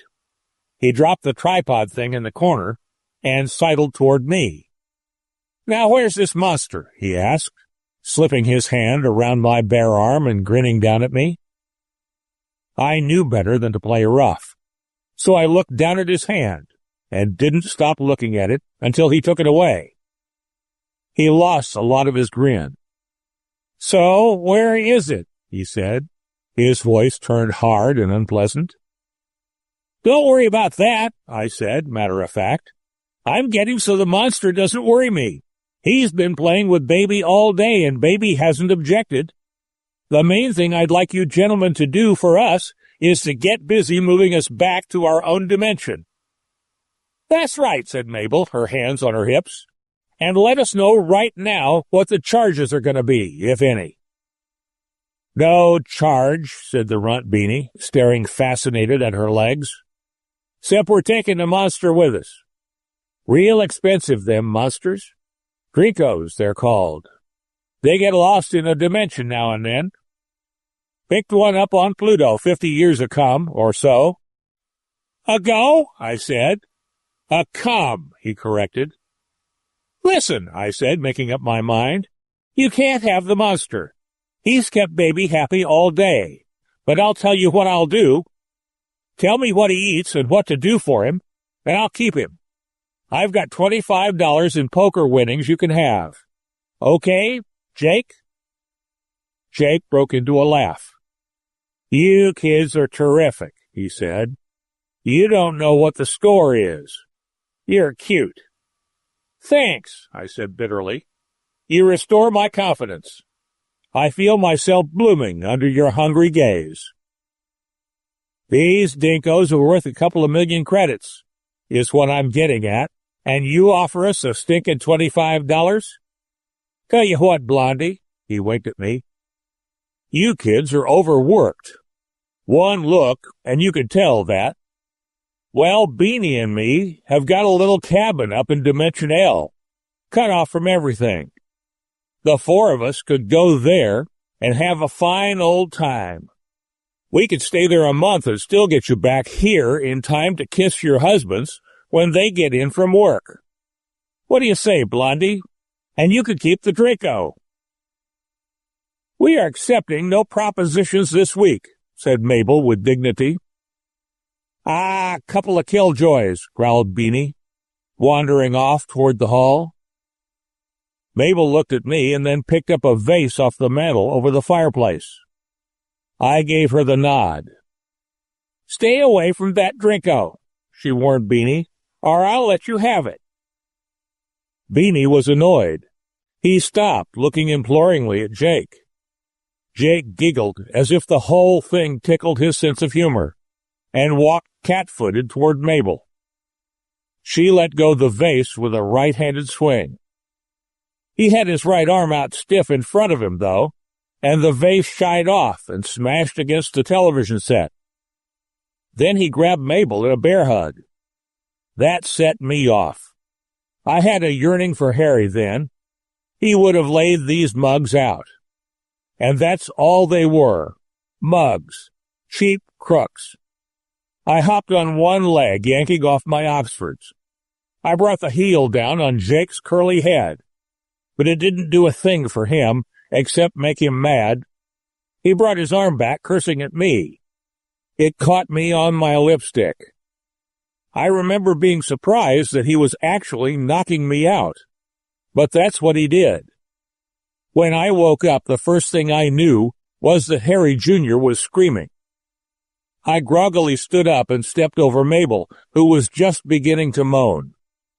I went to the nursery and grabbed up my baby. Don't cry, I begged him. Don't be mad. I'll get your Draco back. Those dirty thieves, I'll get it back. I held him under one arm, his pants dripping. I think I looked like a Pekingese with my hair over my eyes. I went to the phone, dialed Harry's number, and got the same routine. I don't have the wrong dimension, I cried before the operator could hang up. This is an emergency. A couple of crooks stole my Draco. You have a Draco? The operator said cautiously. There must be some mistake. You're calling from Earth? From 1954? I'm sorry. Congress ruled Earth 1954 could not be connected with the dimension system. It would be impossible for you to own a Draco. Some crooks from 1964 stole my Draco, I insisted.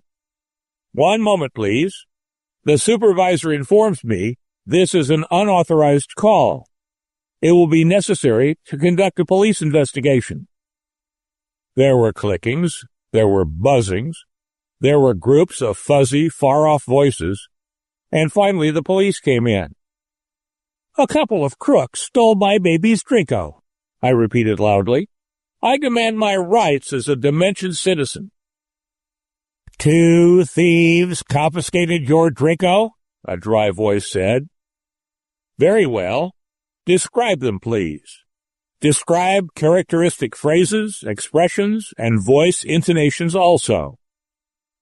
I described them. Very good. Did you say Earth 1954? Excellent. Only a matter of 6 dimensions and 30 years. We shall investigate immediately. He hung up. Hi, Stella, said Mabel, up on one elbow and looking fuzzily at me. You think I'll get out of this in time to get Bill's dinner in the oven? Bill's so darn touchy about dinner. Teach him a lesson then, I snapped, disgusted with her, and running to the door, because someone was knocking there. Train him. Disappoint him. Break his pattern. Don't have dinner. Good evening, gentlemen, I said as I opened the door. The police came in. They had Beanie. They had Jake. There were 3 policemen. One in front, a young, nice-looking one, touching his cap and smiling quietly. Here's your Draco, ma'am, he said. But I already knew the Draco was back. Harry Jr. stopped crying. He gurgled happily. Somehow, I was willing to bet he could see the Draco. It was beautiful, those squeals that came from my baby. The young policeman smiled again, a quiet, tanned smile. We want to thank you, ma'am. These 2 are the worst criminals in the Dimension system. I want you to know that you may have the Draco as a reward for your part in apprehending them. Also, I wish to say that I admire you for your trippo in pretending to be a Dimension citizen, when of course you are not. Trippo? Spunk, if you prefer. Well, I had to get my baby's Draco back, I said. Naturally, he smiled. Dracos make wonderful pets. The day may come when Earth 1954 will be connected to the dimensional system, and then more Dracos will be available. Can't we, I asked, just stay alone in our quiet nook of space? My thought, too, said Mabel, getting to her feet at last, and throwing her hair back. And is there any chance of getting out of here? It's exciting, thrilling, and romantic, but Bill still has to eat. Immediately, madam. It is merely a matter of disengaging the chrono beam, which happened to become tangled in space-time with the gravitonic structure of the neutrino chronofield. Well, said Mabel, that explains it, and so clearly. They set up an instrument that looked like the one Jake and Beanie had. They sighted along the diagonals of the room and pressed buttons. Then they opened the door. In 2 minutes, madam, the smiling cop said. Good day, and it's my hope that we shall meet again. They disappeared out the door. Sure enough, there was a cake pan ship hanging in the gray steam. They piled into it and the ship moved off, wobbling until I couldn't see it anymore. A minute later, the gray steam melted away, and so did Mabel. Harry came home on schedule. "Baby has hardly cried all day," I told him happily. "What a relief! I got a lot of your old clothes mended and read 3 installments of the Saturday Evening Post serial." "Fine," said Harry, looking around. "What else happened?" "Not much," I said, deciding to break it to him gradually. "Except we've got a Drinko." I took him to the nursery. Baby was sound asleep. I suppose the Drinko was, too. "There he is," I said, pointing to the depression at the foot of the crib. "That's the Drinko." I told Harry the whole story. He listened with a straight face. "Well," he said, "what thrilling adventures you have. Tell me, isn't this sort of thing sometimes too exciting?" "Not at all," I said, deciding to feed his stomach before I really had to convince him. "It all comes under the heading of the drab, routine duties of a housewife. Come on now, dinner's ready." The end of Sorry, Wrong Dimension by Ross Rocklan. Conditionally Human, Part 1 by Walter M. Miller, Jr. Recording by Terrence Callan. There was no use hanging around after breakfast. His wife was in a hurt mood, and he could neither endure the hurt nor remove it. He put on his coat in the kitchen and stood for a moment with his hat in his hands. His wife was still at the table, absently fingering the handle of her cup and staring fixedly out the window at the kennels behind the house. He moved quietly up behind her and touched her silk-clad shoulder. The shoulder shivered away from him, and her dark hair swung shiningly as she shuddered. He drew his hand back, and his bewildered face went slack and miserable. "Honeymoon's over, huh?" She said nothing but shrugged faintly. "You knew I worked for the FBA," he said. "You knew I'd have charge of a district pound. You knew it before we got married." "I didn't know you killed them," she said venomously. "I won't have to kill many. Besides, they're only animals. Intelligent animals. Intelligent as a human imbecile, maybe. A small child is an imbecile. Would you kill a small child?" "You're taking intelligence as the only criterion of humanity," he protested hopelessly, knowing that a logical defense was useless against sentimentality. "Baby, don't call me baby, call them baby." Norris backed a few steps toward the door. Against his better judgment, he spoke again. "Anne, honey, look, think of the good things about the job. Sure, everything has its ugly angles, but think, we get this house rent-free. I've got my own district with no bosses around. I make my own hours. You'll meet lots of people that stop in at the pound. It's a fine job, honey." She sipped her coffee and appeared to be listening, so he went on. "And what can I do? You know how the Federation handles employment. They looked over my aptitude tests and sent me to bioadministration. If I don't want to follow my aptitudes, the only choice is common labor. That's the law." "I suppose you have an aptitude for killing babies," she said sweetly. Norris withered. His voice went desperate. "They assigned me to it because I liked babies, and because I have a BS in biology and an aptitude for dealing with people. Can't you understand? Destroying unclaimed units is the smallest part of it. Honey, before the Evolvatron, before Anthropos went into the mutant animal business, people used to elect dog catchers. Think of it that way. I'm just a dog catcher."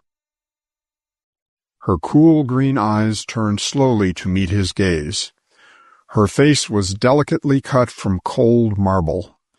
She was a small woman, slender and fragile, but her quiet contempt made her loom. He backed closer to the door. "Well, I've got to get on the job." He put on his hat and picked at a splinter on the door. He frowned studiously at the splinter. I'll see you tonight." He ripped the splinter loose when it became obvious that she didn't want to be kissed. He grunted a nervous goodbye and stumbled down the hall and out of the house. The honeymoon was over all right. He climbed in the kennel truck and drove east toward the highway.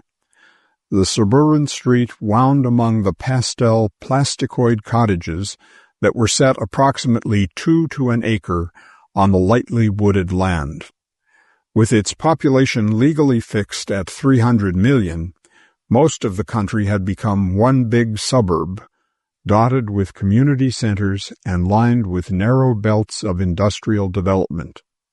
Norris wished there were some place where he could be completely alone. As he approached an intersection, he saw a small animal sitting on the curb, wrapped in its own bushy tail. Its oversized head was bald on top, but the rest of its body was covered with blue-gray fur. Its tiny pink tongue was licking daintily at small forepaws with prehensile thumbs. It was a cat Q5. It glanced curiously at the truck as Norris pulled to a halt. He smiled at it from the window and called, "What's your name, kitten?" The cat Q5 stared at him impassively for a moment, let out a stuttering, high-pitched wail, then, "Ki Rory." "Whose child are you, Rory?" he asked. "Where do you live?" The cat Q5 took its time about answering. There were no houses near the intersection, and Norris feared that the animal might be lost. It blinked at him, sleepily bored, and resumed its paw-washing. He repeated the questions. "Mama Ki," said the cat Q5 disgustedly. "That's right, Mama's kitty. But where is Mama? Do you suppose she ran away?" The cat Q5 looked startled. It stuttered for a moment, and its fur crept slowly erect. It glanced around hurriedly, then shot off down the street at a fast scamper. He followed it in the truck until it darted onto a porch and began wailing through the screen, "Mama no run ray, Mama no run ray." Norris grinned and drove on. A Class C couple, allowed no children of their own, could get quite attached to a cat Q5.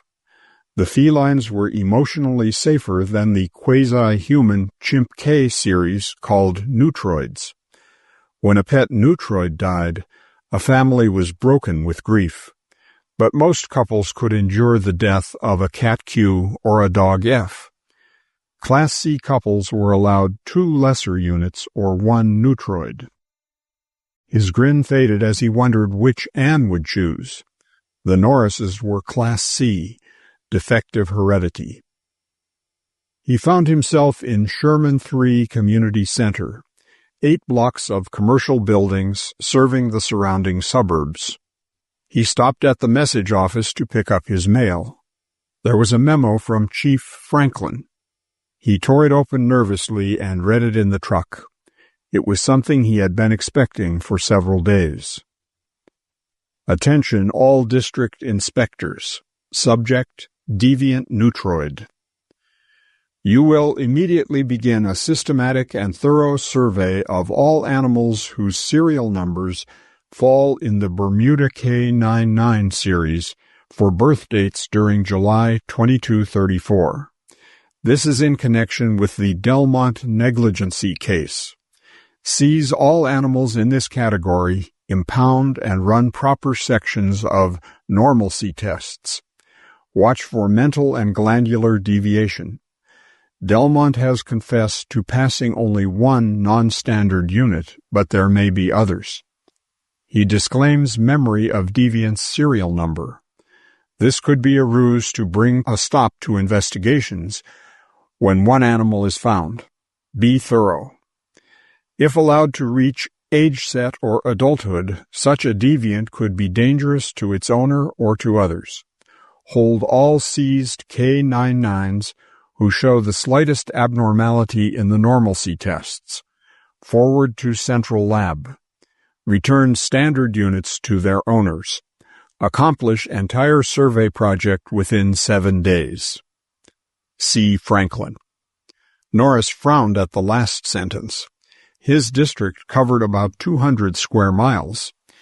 Its replacement quota of new neutroids was around 300 animals a month. He tried to estimate how many of July's influx had been K-99s from Bermuda factory. 40 at least. Could he do it in a week? And there were only 11 empty neutroid cages in his kennel. The other 49 were occupied by the previous inspector's unclaimed inventory, awaiting destruction. He wadded the memo in his pocket, then nosed the truck onto the highway and headed toward Wilo City and the district wholesale offices of Anthropos Incorporated. They should be able to give him a list of all July's Bermuda K-99 serial numbers that had entered his territory, together with the retailers to whom the animals had been sold. A week's deadline for finding and testing 40 neutroids would put him in a tight squeeze. He was halfway to Wilo City when the radio phone buzzed on his dashboard. He pulled into the slow lane and answered quickly, hoping for Anne's voice. A polite professional purr came instead. Inspector Norris? This is Dr. Georges. We haven't met, but I imagine we will. Are you extremely busy at the moment? Norris hesitated. Extremely, he said. Well, this won't take long. One of my patients, a Mrs. Sarah Glubbes, called a while ago and said her baby was sick. I must be getting absent-minded because I forgot she was Class C until I got there. He hesitated. The baby turned out to be a neutroid. It's dying. 18th order virus. So? Well, she's, rather a peculiar woman, Inspector. Keeps telling me how much trouble she had in childbirth and how she can't ever have another one. It's pathetic. She believes it's her own. Do you understand? I think so, Norris replied slowly. But what do you want me to do? Can't you send the neutroid to a vet? She insists it's going to a hospital. Worst part is that she's heard of the disease, knows it can be cured with the proper treatment, in humans. Of course, no hospital would play along with her fantasy and take a neutroid, especially since she couldn't pay for its treatment. I still don't see... I thought perhaps you could help me fake a substitution. It's a K-48 series, 5-year-old, 3-year set. Do you have one in the pound that's not claimed? Norris thought for a moment. I think I have one. You're welcome to it, Doctor, but you can't fake a serial number. She'll know it. And even though they look exactly alike, the new one won't recognize her. It'll be spooky. There was a long pause, followed by a sigh. I'll try it anyway. Can I come get the animal now? I'm on the highway. Please, Norris, this is urgent. That woman will lose her mind completely if... All right, I'll call my wife and tell her to open the pound for you. Pick out the K-48 and sign for it. And listen. Yes? Don't let me catch you falsifying a serial number. Dr. Georges laughed faintly. I won't, Norris. Thanks a million. He hung up quickly. Norris immediately regretted his consent. It bordered on being illegal, but he saw it as a quick way to get rid of an animal that might later have to be killed. He called Anne. Her voice was dull. She seemed depressed, but not angry. When he finished talking, she said, All right, Terry, and hung up. By noon, he had finished checking the shipping lists at the wholesale house in Wilo City. Only 35 of July's Bermuda K-99s had entered his territory, and they were about equally divided among 5 pet shops, 3 of which were in Wilo City. After lunch, he called each of the retail dealers, read them the serial numbers, and asked them to check the sales records for names and addresses of individual buyers. By 3 o'clock, he had the entire list filled out, and the task began to look easier. All that remained was to pick up the 35 animals. And that, he thought, was like trying to take a year-old baby away from its doting mother. He sighed and drove to the Wilo suburbs to begin his rounds. Anne met him at the door when he came home at 6. He stood on the porch for a moment, smiling at her weakly.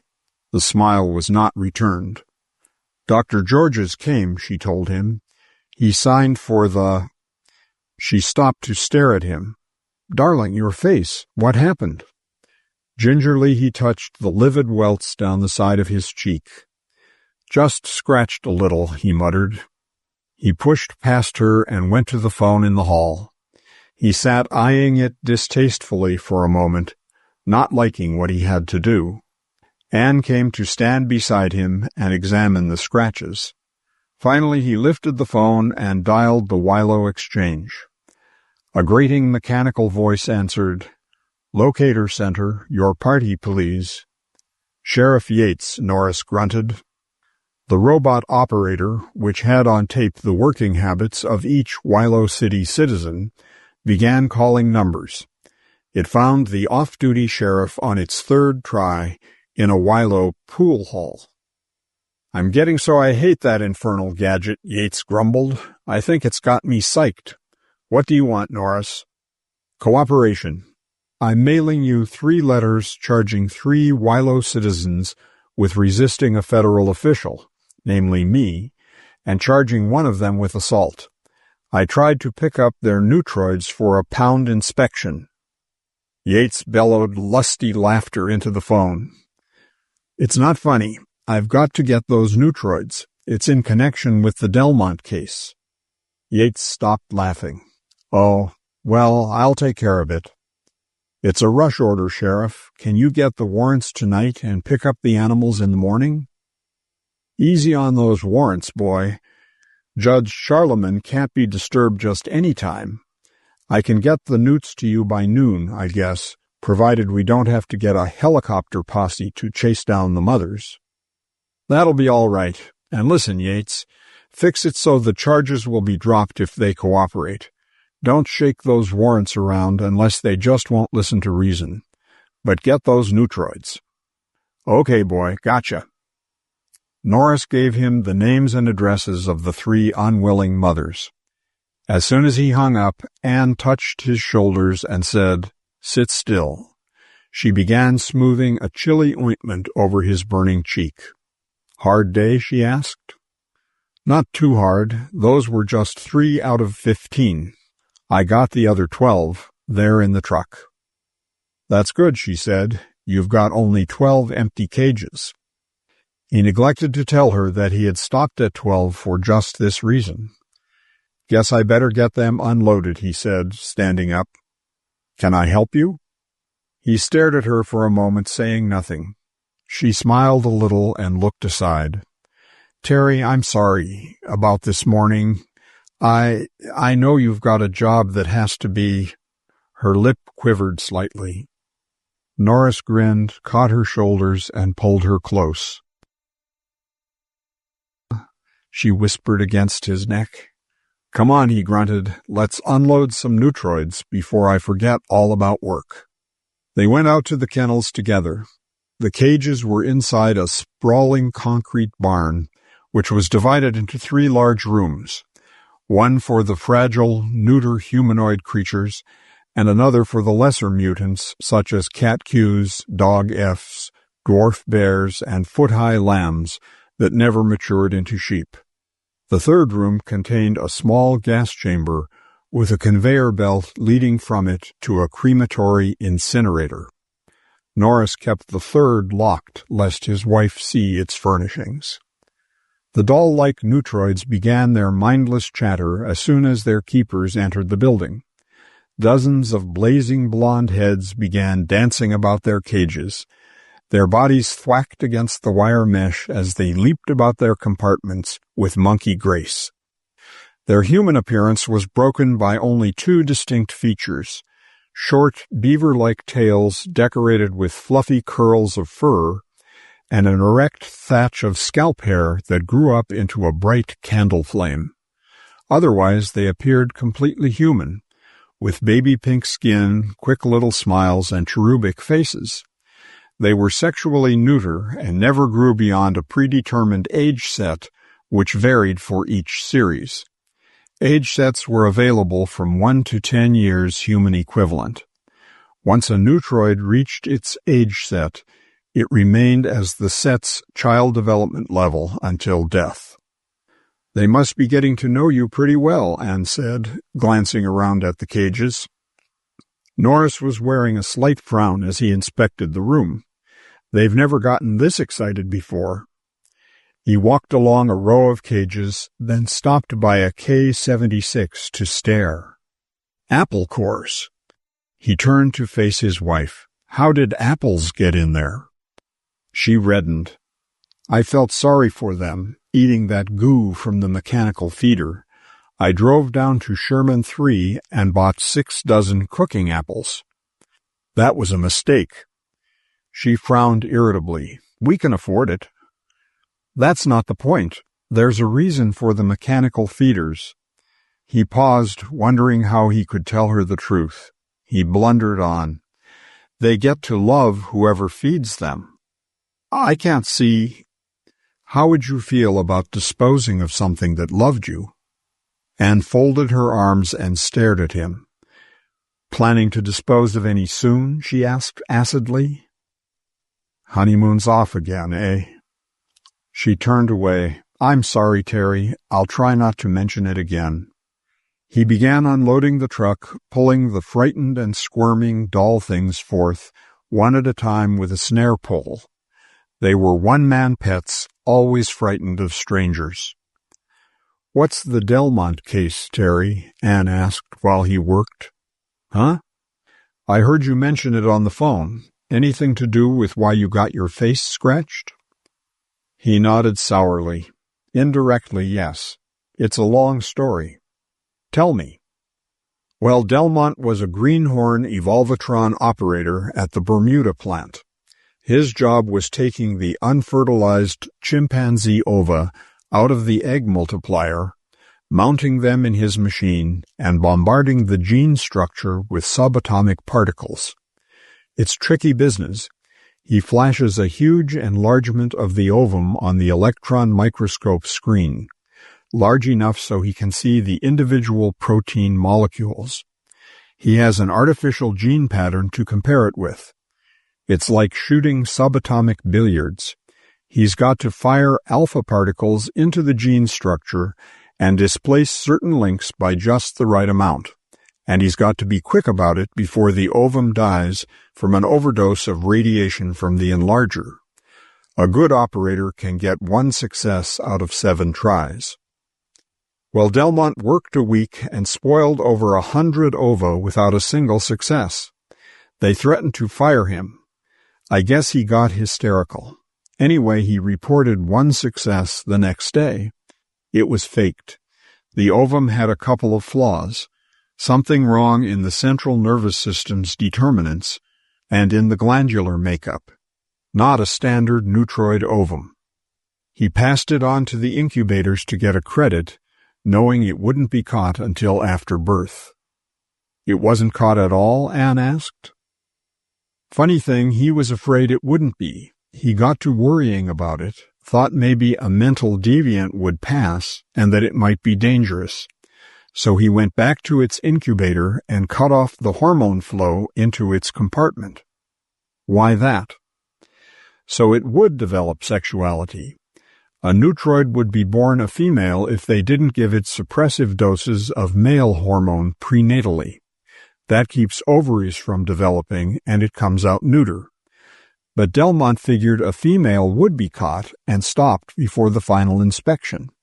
They'd dispose of her without even bothering to examine for the other defects, and he could blame the sexuality on an equipment malfunction. He thought it was pretty smart.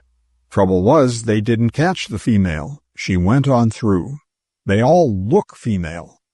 How did they find out about it now? He got caught last month trying it again, and he confessed to doing it once before. No telling how many times he really did it. Norris held up the final kicking, squealing, tassel-haired doll from the back of the kennel truck. He grinned at his wife. This little fellow, for instance, it might be a potential she.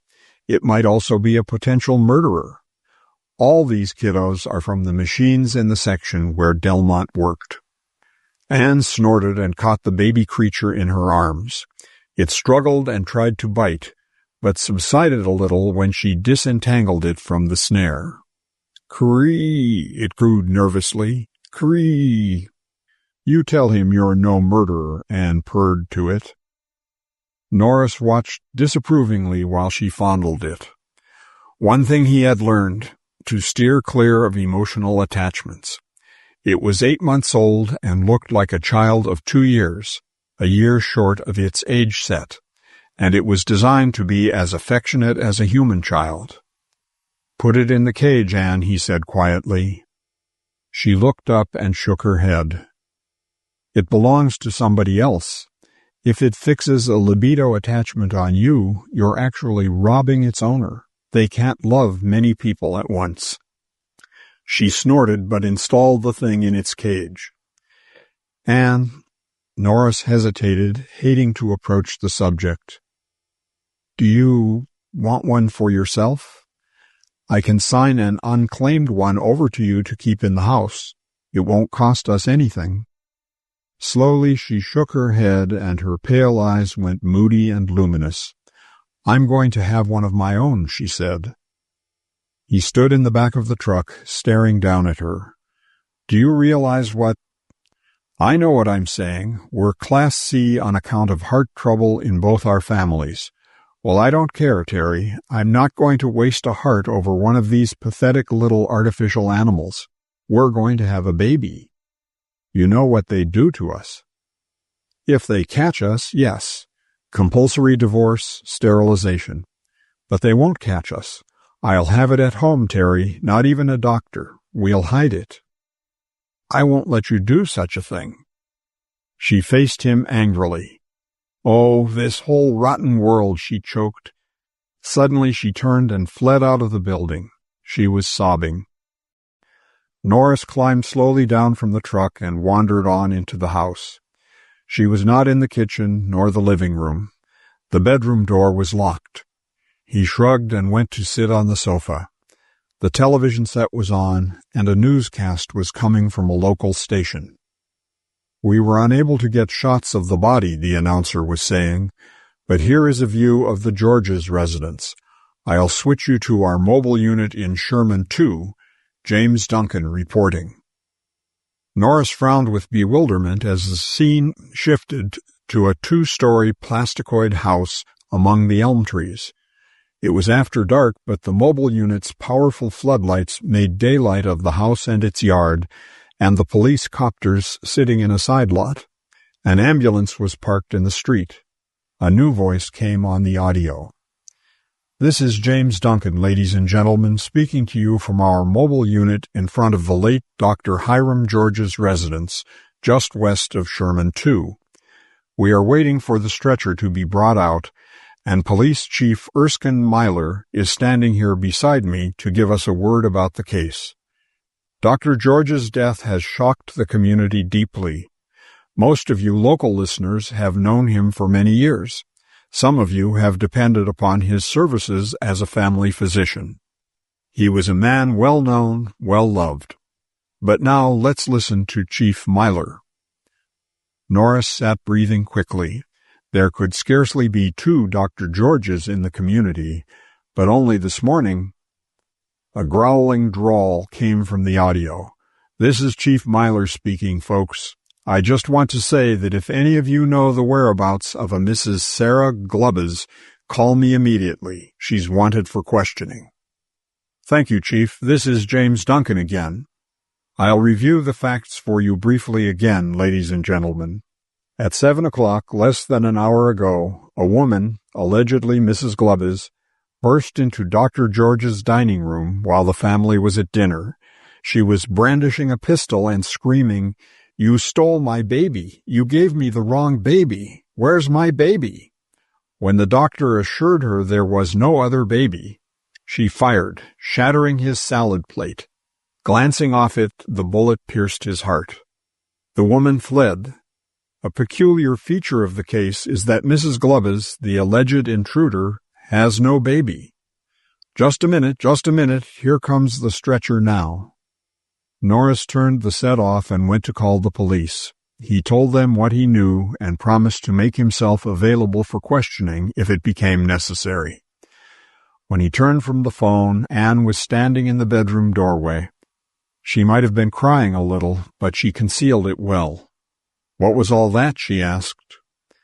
"Woman killed a man. I happen to know the motive." "What was it?" "Neutroid trouble." "You meet up with a lot of unpleasantness in this business, don't you?" "Lot of unpleasant emotions tangled up in it," he admitted. "I know. Well, supper's been keeping hot for 2 hours. Shall we eat?" They went to bed at midnight, but it was after 1 when he became certain that his wife was asleep. He lay in darkness for a time, listening to her even breathing. Then he cautiously eased himself out of bed and tiptoed quietly through the door, carrying his shoes and trousers. He put them on in the kitchen and stole silently out to the kennels.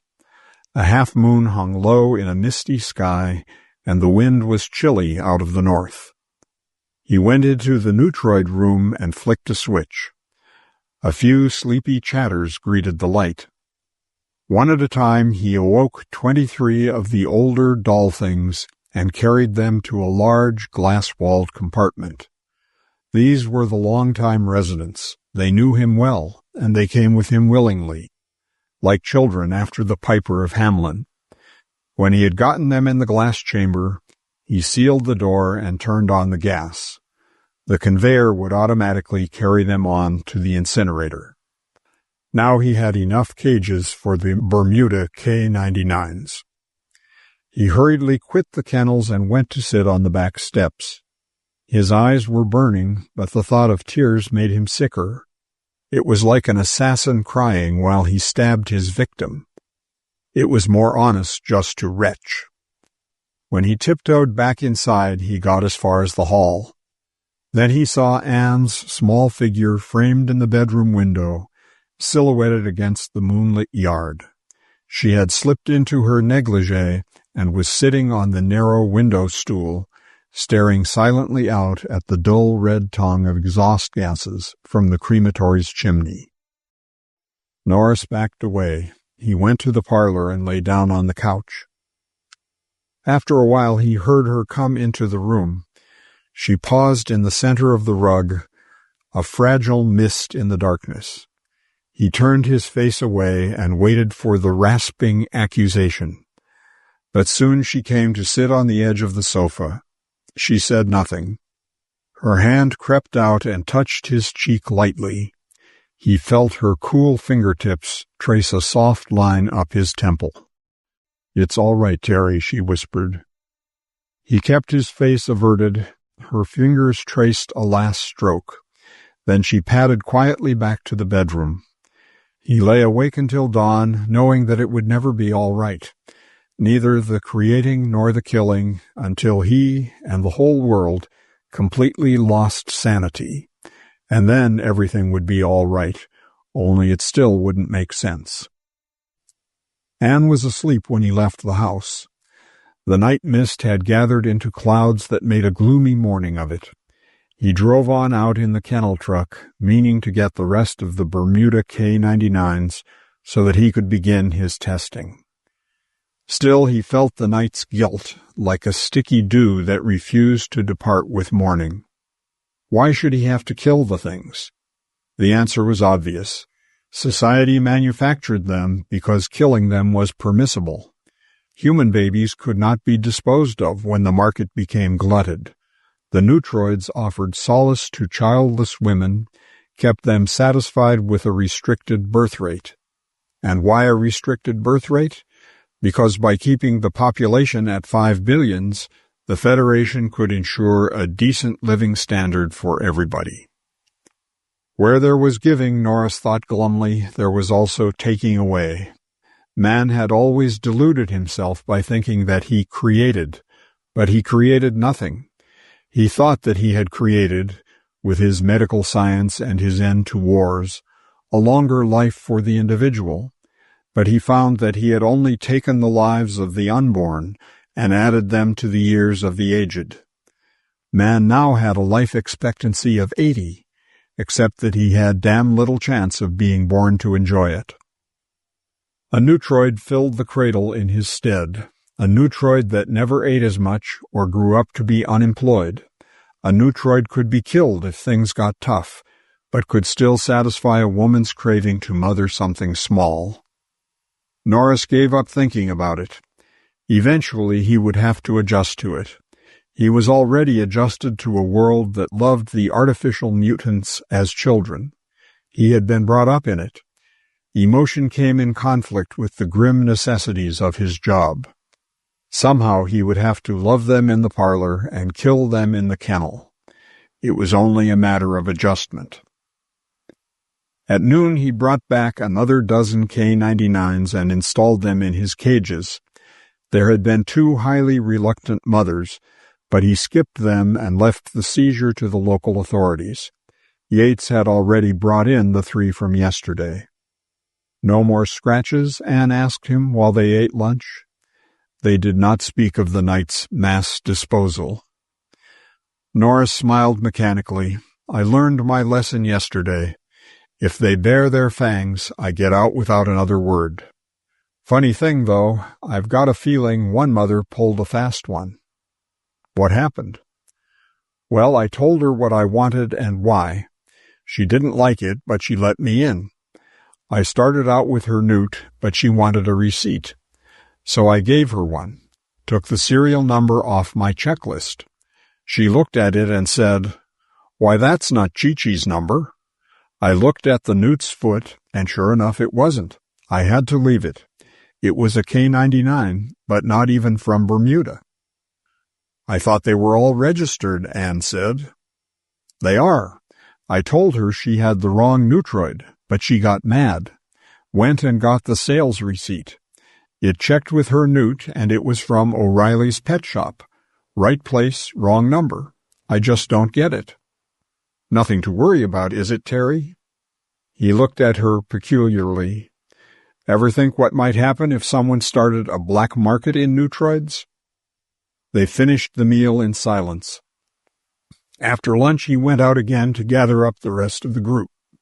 By 4 o'clock he had gotten all that were to be had without the threat of a warrant. The screams and pleas and tears of the owners left him gloomily despising himself.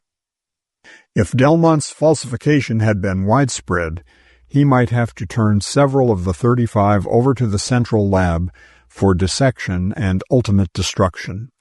That would bring the murderous wrath of their owners down upon him. He began to understand why bio-inspectors were frequently shifted from one territory to another. On the way home, he stopped in Sherman 2 to check on the missing number. It was the largest of the Sherman communities, covering 50 blocks of commercial buildings. He parked in the outskirts and took a sidewalk escalator toward O'Reilly's address. It was on a dingy side street reminiscent of past centuries, a street of small bars and bowling alleys and cigar stores. There was even a shop with 3 gold balls above the entrance, but the place was now an antique store. A light mist was falling when he stepped off the escalator and stood in front of the pet shop. A sign hung out over the sidewalk announcing, J. Doggy O'Reilly, Pets for Sale. Dumb blondes and goldfish, mutants for the childless, buy a bundle of joy. Norris frowned at the sign and wandered inside. The place was warm and gloomy. He wrinkled his nose at the strong musk of animal odors. O'Reilly's was not a shining example of cleanliness. Somewhere a puppy was yapping, and a parrot croaked the lyrics of A Chimp to Call My Own, which Norris recognized as the theme song of a popular soap opera about a lady Evolvatron operator. He paused briefly by a tank of silk-draped goldfish. The shop had a customer. An elderly lady was haggling with a wizened manager over the price of a half-grown second-hand dog F. She was shaking her last dog's death certificate under his nose and demanding a guarantee of the dog's alleged F5 intelligence. The old man offered to swear on a Bible, but he demurred when it came to swearing on a ledger. The dog was saying, "Don't sell me, Dada, don't sell me." Norris smiled sardonically to himself. The non-human pets were smarter than the neutroids. A K-108 could speak a dozen words, and a K-99 never got farther than Mama, Papa, and Cookie. Anthropos was afraid to make the quasi-humans too intelligent, lest sentimentalists proclaim them really human. He wandered on toward the back of the building, pausing briefly by the cash register to inspect O'Reilly's license, which hung in a dusty frame on the wall behind the counter. James Fallon O'Reilly, authorized dealer in mutant animals, all non-predatory mammals including chimpanzee K-series. License expires June 1st, 2235. It seemed in order, although the expiration date was approaching. He started toward a bank of neutroid cages along the opposite wall, but O'Reilly was mincing across the floor to meet him. The customer had gone. The little manager wore an elfin professional smile, and his bald head bobbled in a welcoming nod. "Good day, sir, good day. May I show you a dwarf kangaroo or a—" He stopped and adjusted his spectacles. He blinked and peered as Norris flashed his badge. His smile waned. "I'm Agent Norris, Mr. O'Reilly. Called you yesterday for that rundown on K-99 sales." O'Reilly looked suddenly nervous. "Oh, yes. Find 'em all?" Norris shook his head. "No, that's why I stopped by. There's some mistake on—" He glanced at his list. "On K-99 LJZ 351. Let's check it again." O'Reilly seemed to cringe. "No mistake. I gave you the buyer's name." "She has a different number. Can I help it if she traded with somebody?" "She didn't. She bought it here. I saw the receipt." "Then she traded with one of my other customers," snapped the old man. "Two of your customers have the same name, Adelia Schultz? Not likely. Let's see your duplicate receipt book." O'Reilly's wrinkled face set itself into a stubborn mask. "Doubt if it's still around." Norris frowned. "Look, Pop, I've had a rough day. I could start naming some things around here that need fixing, sanitary violations and such, not to mention that sign, Dumb Blondes. They outlawed that one when they executed that shyster doctor for shooting K-108s full of growth hormones, trying to raise himself a harem to sell. Besides, you're required to keep sales records until they've been microfilmed. There hasn't been a microfilming since July." The wrinkled face twitched with frustrated anger. O'Reilly shuffled to the counter while Norris followed. He got a fat binder from under the register and started toward a wooden stairway. "Where are you going?" Norris called. "Get my old glasses," the manager grumbled. "Can't see through these new things." "Leave the book here and I'll check it," Norris offered. But O'Reilly was already limping quickly up the stairs. He seemed not to hear. He shut the door behind him, and Norris heard the lock click. The bioagent waited. Again the thought of a black market troubled him. Unauthorized neutroids could mean lots of trouble. 5 minutes passed before the old man came down the stairs. He said nothing as he placed the book on the counter. Norris noted that his hands were trembling as he shuffled through the pages. "Let me look," said the bioagent. O'Reilly stepped reluctantly aside. Norris had memorized the owner's receipt number, and he found the duplicate quickly. He stared at it silently. Mrs. Adele Schultz, Chimpanzee K99 LJZ 351. It was the number of the animal he wanted, but it wasn't the number on Mrs. Schultz's Neutroid, nor on her original copy of the receipt. He held the book up to his eye and aimed across the page at the light. O'Reilly's breathing became audible. Norris put the book down, folded 2 thicknesses of handkerchief over the blade of his pocket knife, and ran it down the seam between the pages. He took the sheet he wanted, folded it, and stowed it in his vest pocket.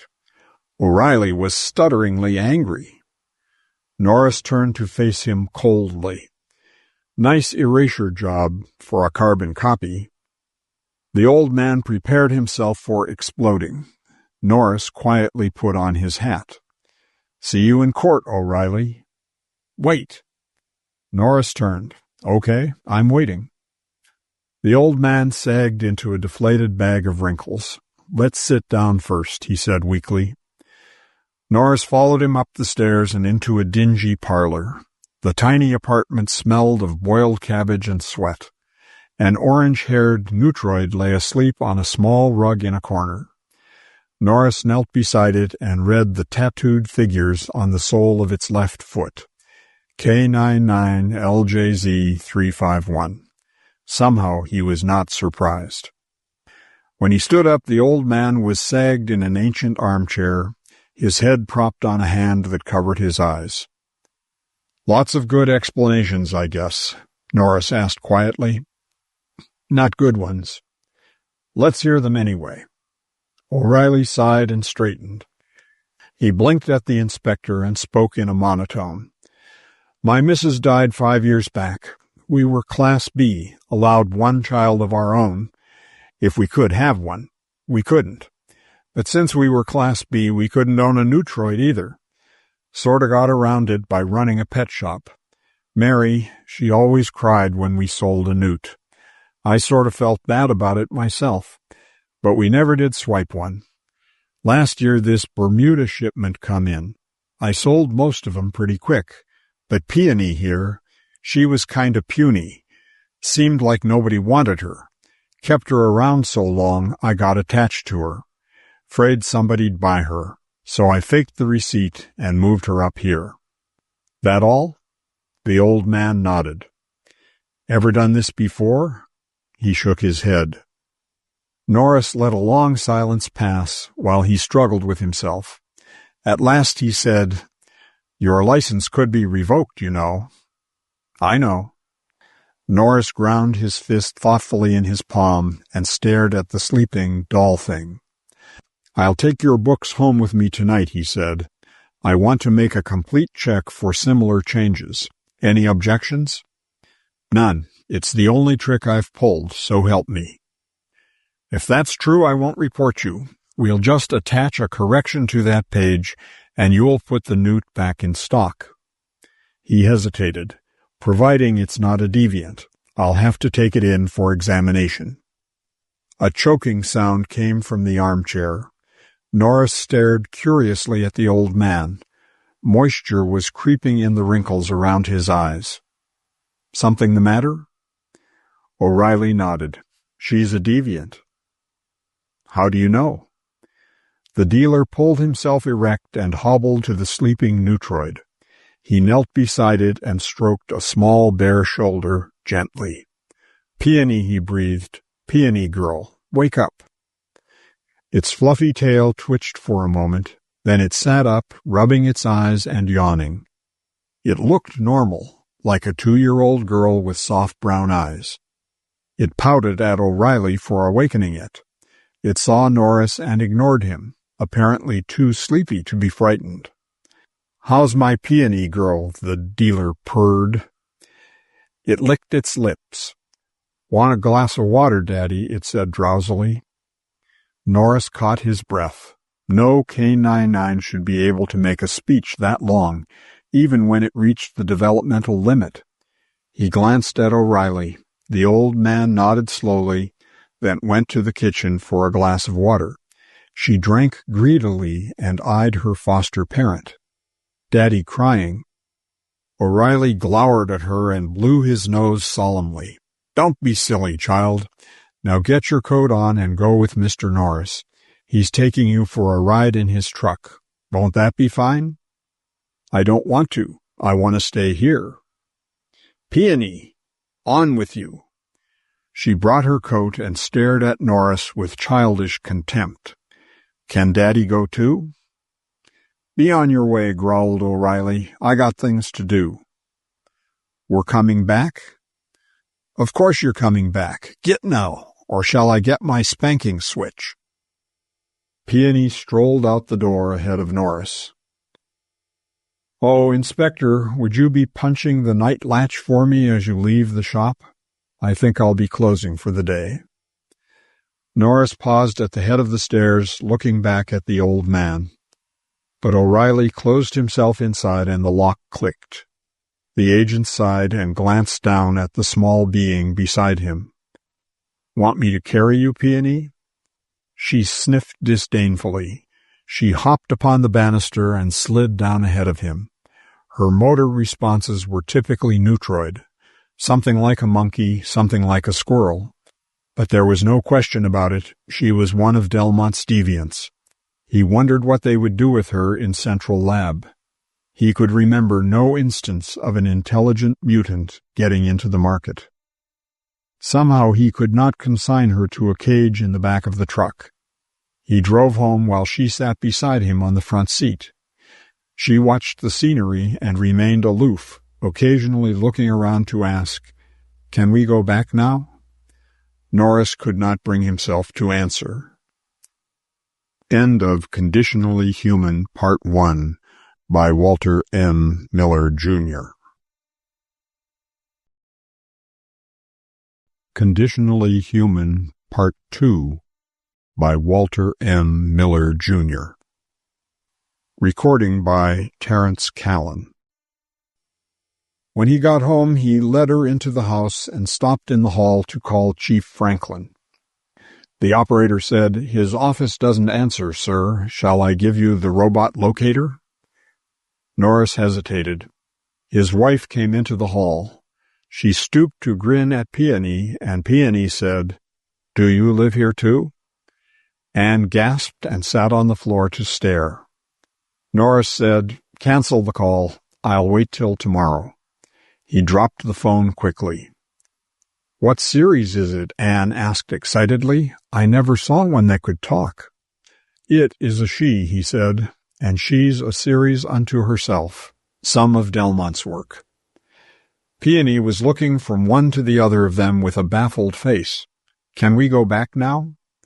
Norris shook his head. "You're going to spend the night with us, Peony," he said softly. "Your daddy wants you to." His wife was watching him thoughtfully. Norris looked aside and plucked nervously at a corner of the telephone book. Suddenly she caught Peony's hand and led her toward the kitchen. "Come on, baby, let's go find a cookie or something." Norris started out the front door, but in a moment Anne was back. She caught at his collar and tugged, "Not so fast." He turned to frown. Her face accused him at a 6-inch range. "Just what do you think you're going to do with that child?" He was silent for a long time. "You know what I'm supposed to do." Her unchanging stare told him that she wouldn't accept any evasions. "I heard you trying to get your boss on the phone." "I canceled it, didn't I?" "Until tomorrow." He worked his hands nervously. "I don't know, honey. I just don't know." "They'd kill her at Central Lab, wouldn't they?" "Well, they'd need her as evidence in Delmont's trial. They'd kill her, wouldn't they?" When it was over, it's hard to say. The law says deviants must be destroyed, but... Well? He paused miserably. "We've got a few days to think about it, honey. I don't have to make my report for a week." He sidled out the door.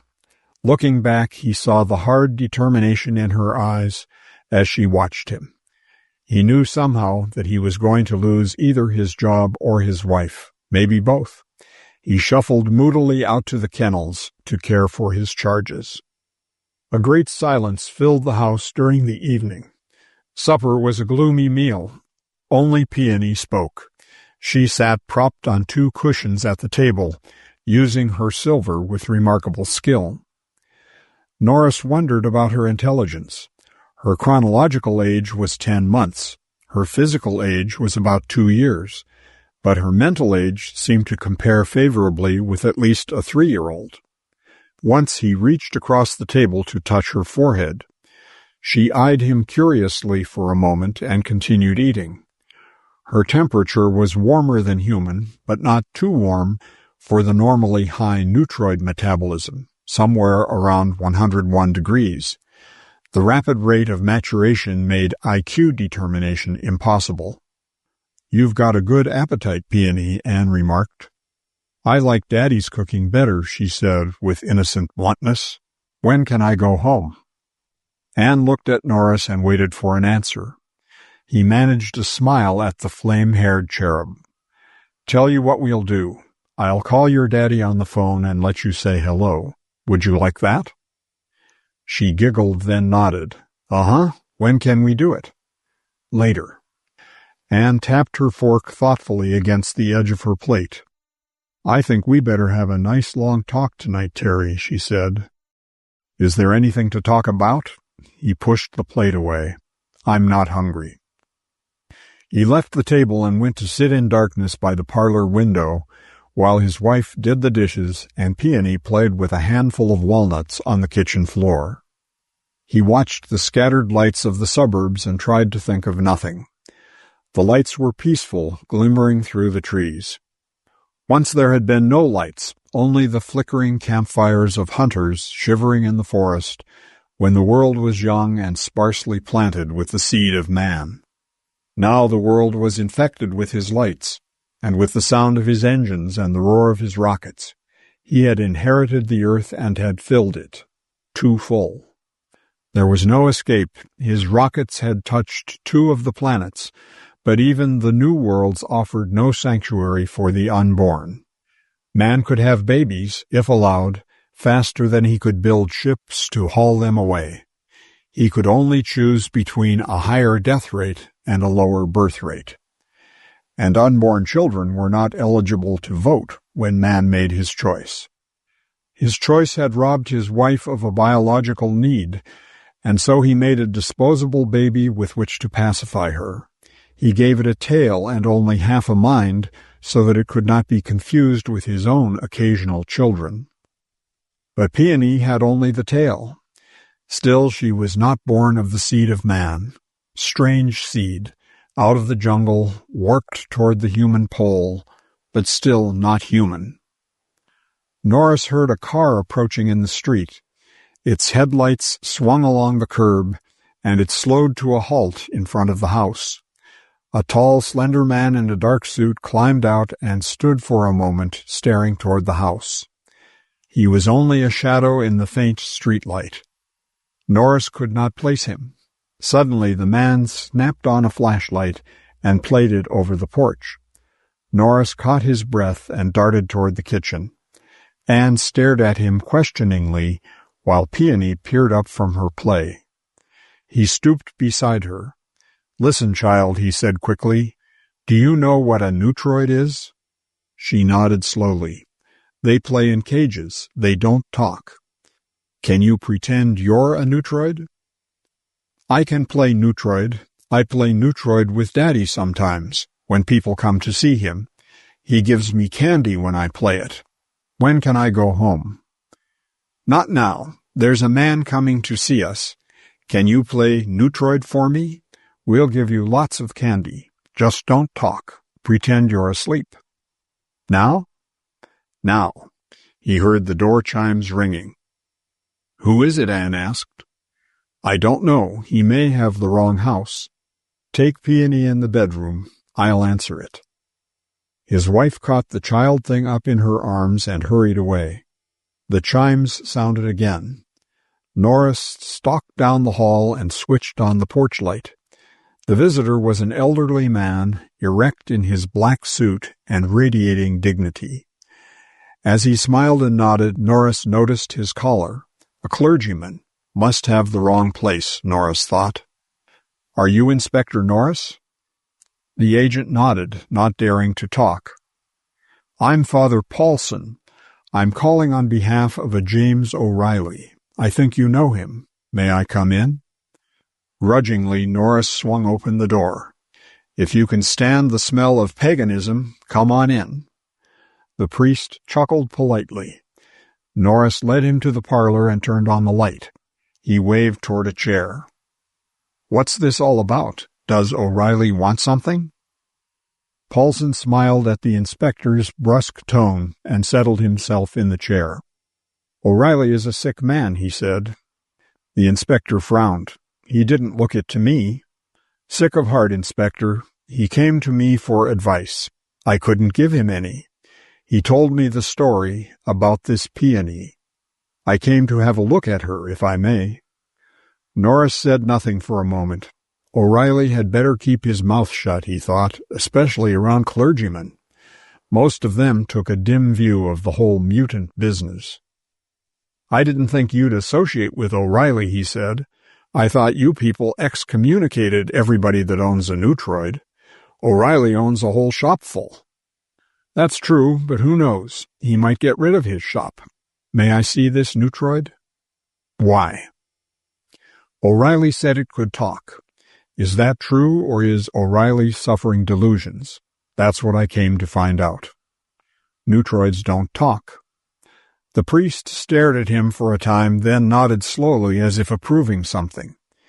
You can rest assured, he said quietly, that I'll say nothing of this visit, that I'll speak to no one about this creature.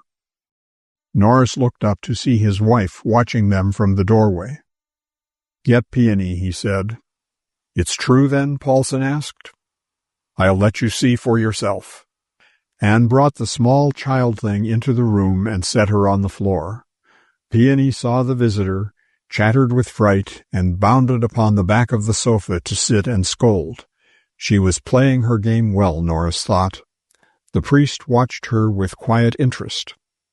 Hello, little one. Peony babbled gibberish. Paulson kept his eyes on her every moment. Suddenly he said, I just saw your daddy, Peony. He wanted me to talk to you. Her babbling ceased. The spell of the game was ended. Her eyes went sober. Then she looked at Norris and pouted. I don't want any candy. I want to go home. Norris let out a deep breath. I didn't say she couldn't talk, he pointed out sullenly. I didn't say you did, said Paulson. You invited me to see for myself. Anne confronted the clergyman. What do you want, she demanded. The child's death? Did you come to assure yourself that she'd be turned over to the lab? I know your kind. You'd do anything to get rid of Neutroids. I came only to assure myself that O'Reilly's sane, Paulson told her. I don't believe you, she snapped. He stared at her in wounded surprise. Then he chuckled. People used to trust the cloth. Ah, well, listen, my child, you have us wrong. We say it's evil to create the creatures. We say also that it's evil to destroy them after they're made. Not murder exactly, but mockery of life, perhaps. It's the entire institution that's evil. Do you understand? As for this small creature of O'Reilly's, well, I hardly know what to make of her. But I certainly wouldn't wish her, DEAD. Peony was listening solemnly to the conversation. Somehow Norris sensed a disinterested friend, if not an ally, in the priest. He looked at his wife. Her eyes were still suspicious. Tell me, Father, Norris asked, if you were in my position, what would you do? Paulson fumbled with a button of his coat and stared at the floor while he pondered. I wouldn't be in your position, young man. But if I were, I think I'd withhold her from my superiors. I'd also quit my job and go away. It wasn't what Norris wanted to hear, but his wife's expression suddenly changed. She looked at the priest with a new interest. And give Peony back to O'Reilly, she added. I shouldn't be giving you advice, he said unhappily. I'm duty-bound to ask O'Reilly to give up his business and have nothing further to do with Neutroids. But Peony's human, Anne argued. She's different. I fail to agree. What? Anne confronted him again. What makes you human? A soul, my child. Anne put her hands on her hips and leaned forward to glare down at him like something unwholesome. Can you put a voltmeter between your ears and measure it? The priest looked helplessly at Norris. No, she said, and you can't do it to Peony either. Perhaps I had better go, Paulson said to his host. Norris sighed. Maybe you better, Padre. You found out what you wanted to know. Anne stalked angrily out of the room, her dark hair swishing like a battle pennant with each step. When the priest was gone, Norris picked up the child and held her in his lap. She was shivering with fright as if she understood what had been said. Love them in the parlor, he thought, and kill them in the kennels. Can I go home? Doesn't Daddy want me any more? Sure he does, baby. You just be good and everything'll be all right. Norris felt a bad taste in his mouth as he laid her sleeping body on the sofa half an hour later. Everything was all wrong and it promised to remain that way. He couldn't give her back to O'Reilly because she would be caught again when the auditor came to microfilm the records. And he certainly couldn't keep her himself, not with other bioagents wandering in and out every few days. She could not be concealed in a world where there were no longer any sparsely populated regions. There was nothing to do but obey the law and turn her over to Franklin's lab. He closed his eyes and shuddered. If he did that, he could do anything, stomach anything, adapt to any vicious demands society made of him. If he sent the child away to die, he would know that he had attained an objective outlook. And what more could he want from life than adaptation and objectivity? Well, his wife, for one thing. He left the child on the sofa, turned out the light, and wandered into the bedroom. Anne was in bed reading. She did not look up when she said, Terry, if you let that baby be destroyed, I'll— Don't say it, he cut in. Any time you feel like leaving, you just leave, but don't threaten me with it. She watched him silently for a moment. Then she handed him the newspaper she had been reading. It was folded around an advertisement. Biologists wanted by Anthropos Incorporated for Evolvatron operators, incubator tenders, nursery supervisors, laboratory personnel in New Atlanta plant. Call or write Personnel Manager, Anthropos Incorporated, Atlanta, Georgia. Note, secure work department release from present job before applying. He looked at Anne curiously. So? She shrugged. So there's a job, if you want to quit this one. What's this got to do with Peony, if anything? We could take her with us. Not a chance, he said. Do you suppose a talking neutroid would be any safer there? She demanded angrily. Why should they want to destroy her? Norris sat on the edge of the bed and thought about it. No particular individual wants to, honey. It's the law. But why? Generally because deviants are unknown quantities. They can be dangerous. That child dangerous? Dangerous to a concept, a vague belief that man is something special, a closed tribe. And in a practical sense, she's dangerous because she's not a neuter. The Federation insists that all mutants be neuter and infertile so it can control the mutant population. If mutants started reproducing, that could be a real threat in a world whose economy is so delicately balanced. Well, you're not going to let them have her, do you hear me? I hear you, he grumbled. On the following day, he went down to police headquarters to sign a statement concerning the motive in Dr. George's murder. As a result, Mrs. Glubbis was put away in the psycho ward. It's funny, Norris, said Chief Myler, what people will do over a neutroid.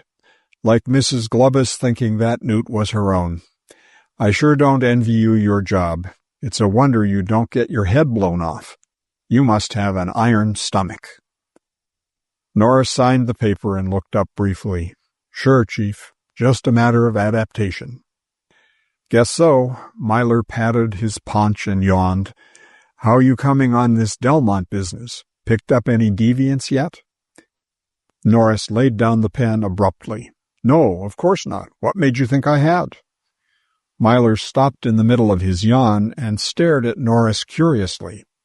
Touchy, aren't you? He asked thoughtfully. When I get that kind of answer from a prisoner, I right away start thinking... Save it for your interrogation room, Norris growled. He stalked quickly out of the office while Chief Myler tapped his pencil absently and stared after him. He was angry with himself for his indecision. He had to make a choice and make it soon. He was climbing in his car when a voice called after him from the building.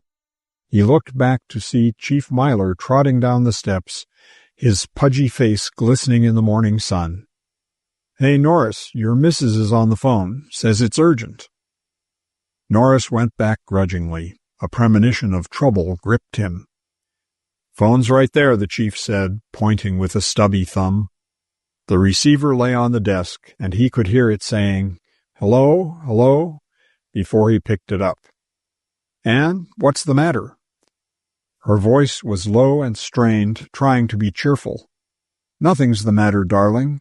We have a visitor. Come right home, will you? Chief Franklin's here. It knocked the breath out of him. He felt himself going white. He glanced at Chief Myler, calmly sitting nearby. Can you tell me about it now? He asked her. Not very well. Please hurry home. He wants to talk to you about the K-99s. Have the two of them met? Yes, they have. She paused as if listening to him speak, then said, Oh, that. The game, honey. Remember the game? Good, he grunted. I'll be right there. He hung up and started out. Troubles? The chief called after him. Just a sick newt, he said, if it's any of your business. Chief Franklin's helicopter was parked in the empty lot next door when Norris drove up in front of the house. The official heard the truck and came out on the porch to watch his agent walk up the path. His lanky, emaciated body was loosely draped in gray tweeds, and his thin hawk face was a dark and solemn mask. He was a middle-aged man. His skin seamed with wrinkles, but his hair was still abnormally black. He greeted Norris with a slow, almost sarcastic nod. I see you don't read your mail. If you'd looked at it, you'd have known I was coming. I wrote you yesterday. Sorry, Chief, I didn't have a chance to stop by the message office this morning. Franklin grunted.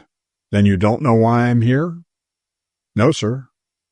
Let's sit out on the porch, Franklin said, and perched his bony frame on the railing. We've got to get busy on these Bermuda K-99s, Norris. How many have you got? 34, I think.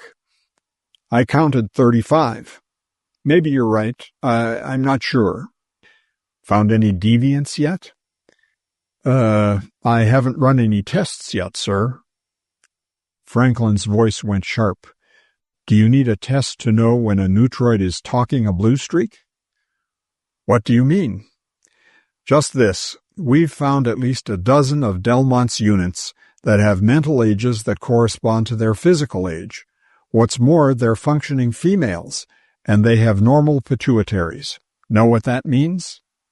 They won't take an age set then, Norris said. They'll grow to adulthood. And have children. Norris frowned. How can they have children? There aren't any males. No? Guess what we found in one of Delmont's incubators? Yeah, and it's probably not the first. This business about padding his quota is baloney. Hell, man, he was going to start his own black market. He finally admitted it after 20 hours questioning without a let-up.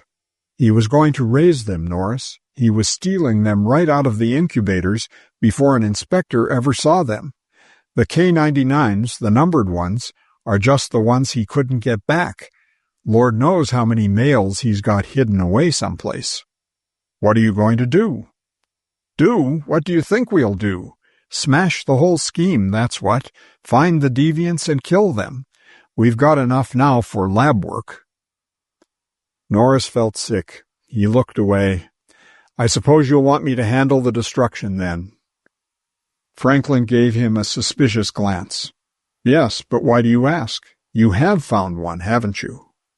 "Yes, sir," he admitted. A moan came from the doorway. Norris looked up to see his wife's white face staring at him in horror, just before she turned and fled into the house. Franklin's bony head lifted. "I see," he said. "We have a fixation on our deviant." "Very well, Norris. I'll take care of it myself. Where is it?" "In the house, sir. My wife's bedroom." "Get it." Norris went glumly in the house. The bedroom door was locked. "Honey," he called softly. There was no answer. He knocked gently. A key turned in the lock, and his wife stood facing him. Her eyes were weeping ice. "Stay back," she said. He could see Peony behind her, sitting in the center of the floor and looking mystified. Then he saw his own service revolver in her trembling hand. "Look, honey, it's me." She shook her head. "No, it's not you. It's a man that wants to kill a little girl. Stay back." "You'd shoot, wouldn't you?" he asked softly. "Try to come in and find out," she invited. "Let me have Peony." She laughed, her eyes bright with hate. "I wonder where Terry went. I guess he died, or adapted. I guess I'm a widow now. Stay back, mister, or I'll kill you." Norris smiled. "Okay, I'll stay back, but the gun isn't loaded." She tried to slam the door. He caught it with his foot. She struck at him with the pistol, but he dragged it out of her hand. He pushed her aside and held her against the wall while she clawed at his arm. "Stop it," he said. "Nothing will happen to Peony, I promise you." He glanced back at the child thing who had begun to cry, and subsided a little, staring at him angrily. "There's no other way out, honey. Just trust me. She'll be all right." Breathing quickly, Anne stood aside and watched him. "Okay, Terry, but if you're lying, tell me, is it murder to kill a man to protect a child?" Norris lifted Peony in his arms. Her wailing ceased, but her tail switched nervously.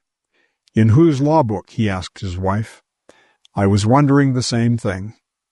Norris started toward the door. "By the way, find my instruments while I am outside, will you?" "The dissecting instruments?" she gasped. "If you intend, let's call them surgical instruments, shall we, and get them sterilized." He went on outside, carrying the child. Franklin was waiting for him in the kennel doorway. "Was that Mrs. Norris I heard screaming?" Norris nodded. "Let's get this over with. I don't stomach it so well." He let his eyes rest unhappily on the top of Peony's head. Franklin grinned at her and took a bit of candy out of his pocket. She refused it and snuggled closer to Norris. "When can I go home?" she piped. "I want Daddy." Franklin straightened, watching her with amusement. "You're going home in a few minutes, little newt. Just a few minutes." They went into the kennels together, and Franklin headed straight for the third room. He seemed to be enjoying the situation. Norris, hating him silently, stopped at a workbench and pulled on a pair of gloves. Then he called after Franklin. "Chief, since you're in there, check the outlet pressure while I turn on the main line, will you?" Franklin nodded assent. He stood outside the gas chamber, watching the dials on the door.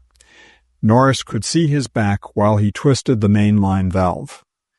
"Pressure's up," Franklin called.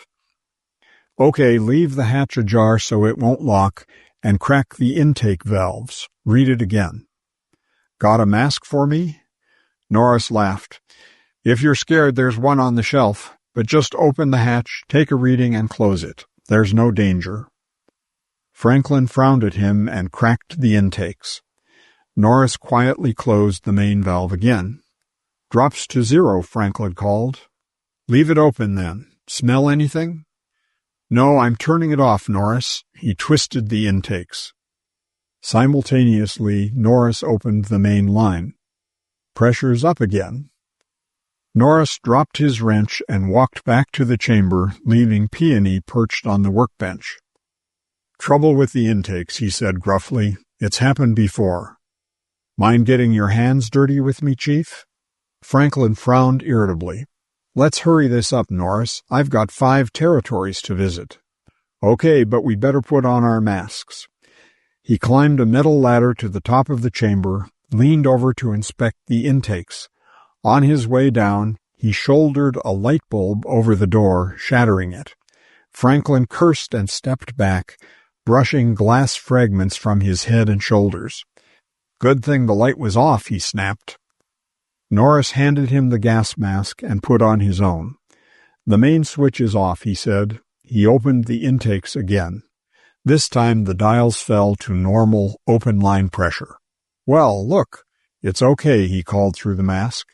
"You sure it was 0 before?" "Of course I'm sure," came the muffled reply. "Leave it on for a minute. We'll see. I'll go get the newt. Don't let the door close, sir. It'll start the automatics, and we can't get it open for half an hour." "I know, Norris. Hurry up." Norris left him standing just outside the chamber, propping the door open with his foot. A faint wind was coming through the opening. It should reach an explosive mixture quickly with the hatch ajar. He stepped into the next room, waited a moment, and jerked the switch. The roar was deafening as the exposed tungsten filament flared and detonated the escaping anesthetic vapor. Norris went to cut off the main line. Peony was crying plaintively. He moved to the door and glanced at the smoldering remains of Franklin. Feeling no emotion whatever, Norris left the kennels, carrying the sobbing child under one arm. His wife stared at him without understanding. "Here, hold Peony while I call the police," he said. "Police? What's happened?" He dialed quickly. "Chief Myler, this is Norris. Get over here quick.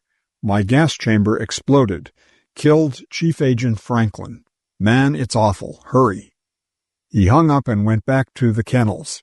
He selected a normal Bermuda canine and coldly killed it with a wrench. "You'll serve for a deviant," he said, and left it lying in the middle of the floor. Then he went back to the house, mixed a sleeping capsule in a glass of water, and forced Peony to drink it.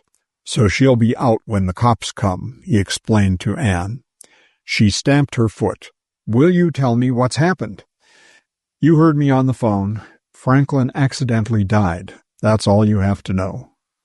He carried Peony out and locked her in a cage. She was too sleepy to protest, and she was dozing when the police came.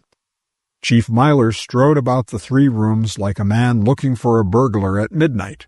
He nudged the body of the neutroid with his foot. "What's this, Norris?" "The deviant we were about to destroy. I finished her with a wrench." "I thought you said there weren't any deviants."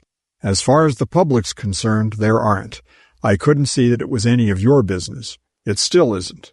"I see. It may become my business, though. How'd the blast happen?" Norris told him the story up to the point of the detonation. The light over the door was loose, kept flickering on and off. Franklin reached up to tighten it. Must have been a little gas in the socket. Soon as he touched it, wham! Why was the door open with the gas on? "I told you we were checking the intakes. If you close the door, it starts the automatics. Then you can't get it open till the cycle's finished." "Where were you?" "I'd gone to cut off the gas again." "Okay, stay in the house until we're finished out here." When Norris went back in the house, his wife's white face turned slowly toward him. She sat stiffly by the living room window, looking sick. Her voice was quietly frightened. "Terry, I'm sorry about everything." "Skip it. What did you do?" He grinned sourly. "I adapted to an era. Did you find the instruments?" She nodded. "What are they for?" "To cut off a tail and skin a tattooed foot. Go to the store and buy some brown hair dye and a pair of boys' trousers age 2. Peony's going to get a crew cut. From now on, she's Mike. We're Class C, Terry. We can't pass her off as our own." We're Class A, honey. I'm going to forge a heredity certificate. Anne put her face in her hands and rocked slowly to and fro. Don't feel bad, baby. It was Franklin or a little girl, and from now on it's society or the Norrises. What'll we do? Go to Atlanta and work for Anthropos. I'll take up where Delmont left off. Terry! Peony will need a husband. They may find all of Delmont's males. I'll make her one. Then we'll see if a pair of chimp caves can do better than their makers. Wearily he stretched out on the sofa. What about that priest? Suppose he tells about Peony. Suppose he guesses about Franklin and tells the police. The police, he said, would then smell a motive. They'd figure it out and I'd be finished. We'll wait and see. Let's don't talk. I'm tired. We'll just wait for Myler to come in. She began rubbing his temples gently, and he smiled. So we wait, she said. Shall I read to you, Terry? That would be pleasant, he murmured, closing his eyes. She slipped away but returned quickly. He heard the rustle of dry pages and smelled musty leather. Then her voice came, speaking old words softly, and he thought of the small child thing lying peacefully in her cage while angry men stalked about her. A small life with a mind. She came into the world as quietly as a thief, a burglar in the crowded house of man. I will send my fear before thee, and I will destroy the peoples before whom thou shalt come, sending hornets to drive out the Hivite and the Canaanite and the Hethite before thou enterest the land. Little by little I will drive them out before thee, till thou be increased, and dost possess the land. Then shalt thou be to me a new people, and I to thee a God. And on the quiet afternoon in May, while he waited for the police to finish puzzling in the kennels, it seemed to Terrell Norris that an end to scheming and pushing and arrogance was not too far ahead. It should be a pretty good world then. He hoped man could fit into it somehow. End of Conditionally Human Part 2 by Walter M. Miller, Jr. The Spy in the Elevator by Donald E. Westlake. When the elevator didn't come, that just made the day perfect. A broken egg yolk, a stuck zipper, a feedback in the aircon exhaust, the windows sticking at full transparency. Well, I won't go through the whole sorry list. Suffice it to say that when the elevator didn't come, that put the roof on the city, as they say. It was just one of those days. Everybody gets them. Days when you're lucky and you make it to nightfall with no bones broken. But of all times for it to happen. For literally months, I'd been building my courage up, and finally, just today, I had made up my mind to do it, to propose to Linda. I called her second thing this morning, right after the egg yolk, and invited myself down to her place. 10 o'clock, she'd said, smiling sweetly at me out of the phone. She knew why I wanted to talk to her, and when Linda said 10 o'clock, she meant 10 o'clock. Don't get me wrong. I don't mean that Linda's a perfectionist or harridan or anything like that. Far from it. But she does have a fixation on that one subject of punctuality. The result of her job, of course. She was an ore sled dispatcher. Ore sleds, being robots, were invariably punctual. If an ore sled didn't return on time, no one waited for it. They simply knew that it had been captured by some other project and had blown itself up. Well, of course, after working as an ore sled dispatcher for 3 years, Linda, quite naturally, was a bit obsessed. I remember one time, shortly after we'd started dating, when I arrived at her place 5 minutes late and found her having hysterics. She thought I'd been killed. She couldn't visualize anything less than that keeping me from arriving at the designated moment. When I told her what actually had happened, I'd broken a shoelace, she refused to speak to me for 4 days. And then the elevator didn't come. Until then, I'd managed somehow to keep the day's minor disasters from ruining my mood. Even while eating that horrible egg, I couldn't very well throw it away, broken yolk or no. It was my breakfast allotment, and I was hungry. And while hurriedly jury-rigging drapery across that gaspingly transparent window, 153 stories straight down to slag, I kept going over and over my prepared proposal speeches, trying to select the most effective one. I had a whimsical approach. "Honey, I see there's a nice little non-P apartment available up on 173. And I had a romantic approach. "Darling, I can't live without you at the moment. Temporarily, I'm madly in love with you. I want to share my life with you for a while.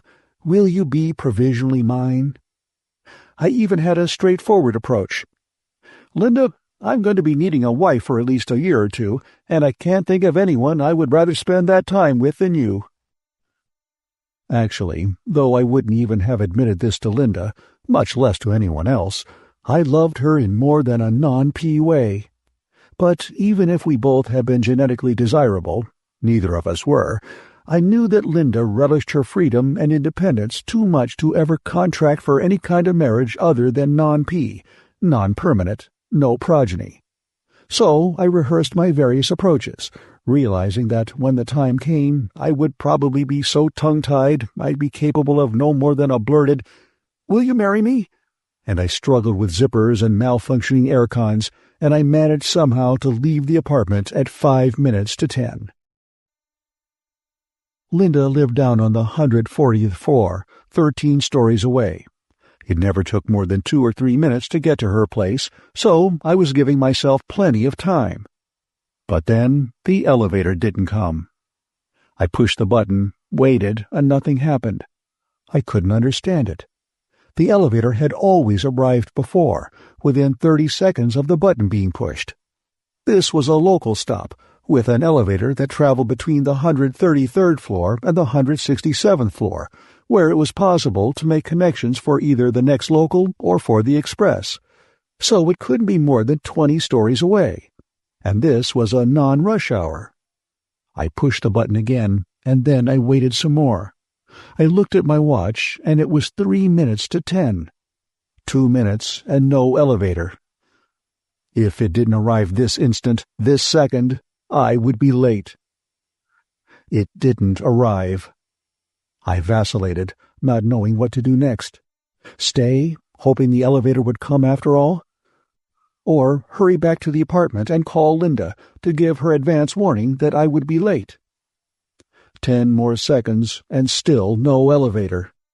I chose the second alternative, raced back down the hall, and thumbed my way into my apartment. I dialed Linda's number, and the screen lit up with white letters on black, "Privacy disconnection." Of course, Linda expected me at any moment, and she knew what I wanted to say to her, so quite naturally she had disconnected the phone to keep us from being interrupted. Frantic, I dashed from the apartment again, back down the hall to the elevator, and leaned on that blasted button with all my weight. Even if the elevator should arrive right now, I would still be almost a minute late. No matter, it didn't arrive. I would have been in a howling rage anyway, but this impossibility piled on top of all the other annoyances and breakdowns of the day was just too much. I went into a frenzy and kicked the elevator door 3 times before I realized I was hurting myself more than I was hurting the door. I limped back to the apartment, fuming, slammed the door behind me, grabbed the phone book, and looked up the number of the transit staff. I dialed, prepared to register a complaint so loud they'd be able to hear me in sub-basement 3. I got some more letters that spelled busy.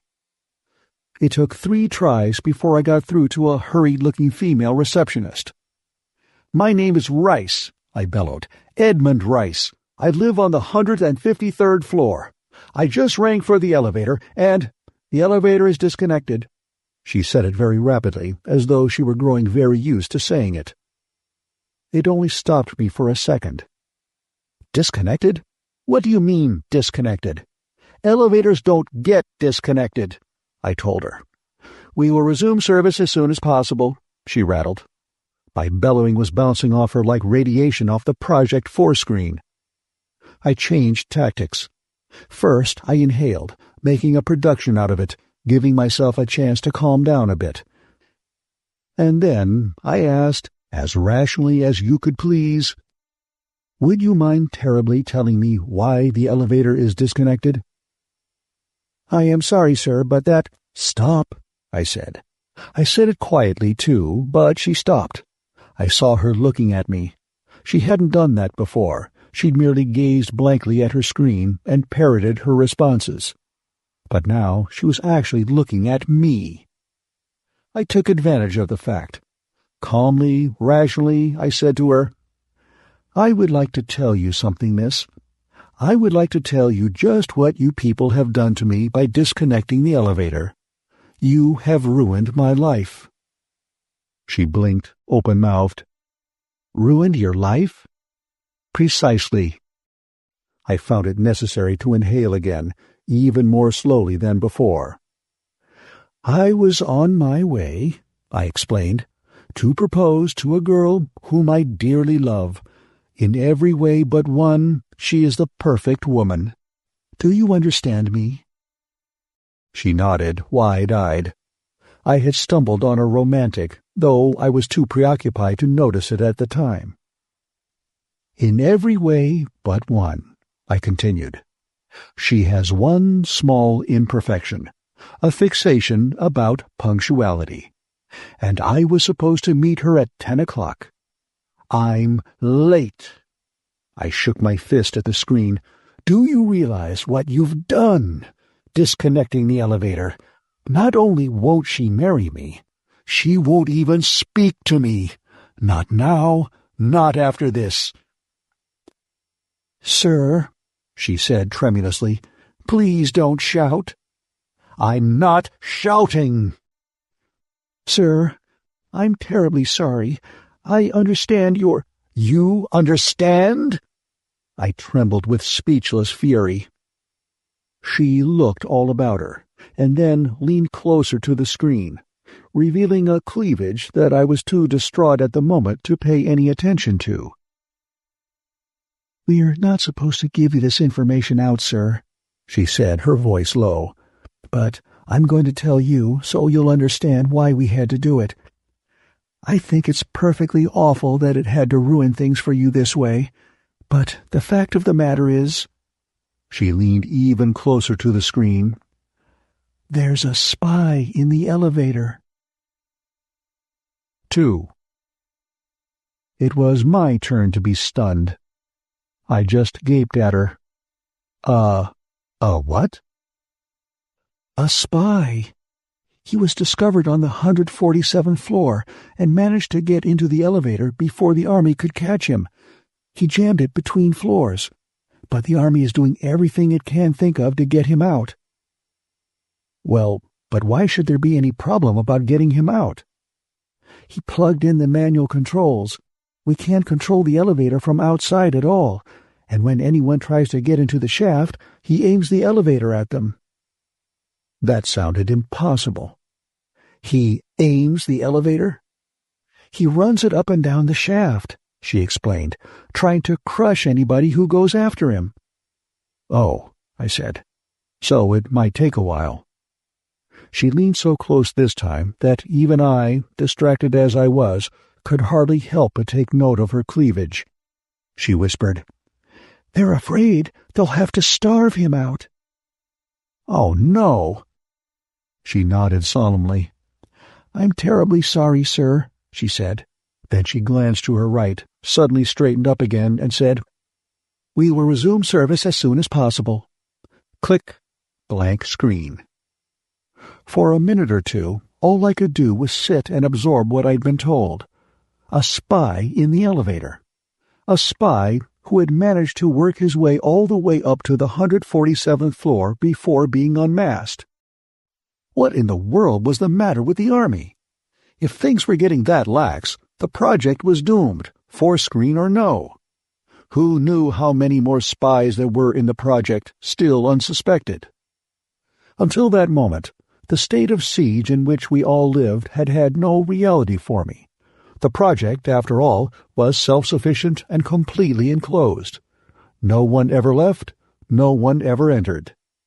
Under our roof, we were a nation 200 stories high.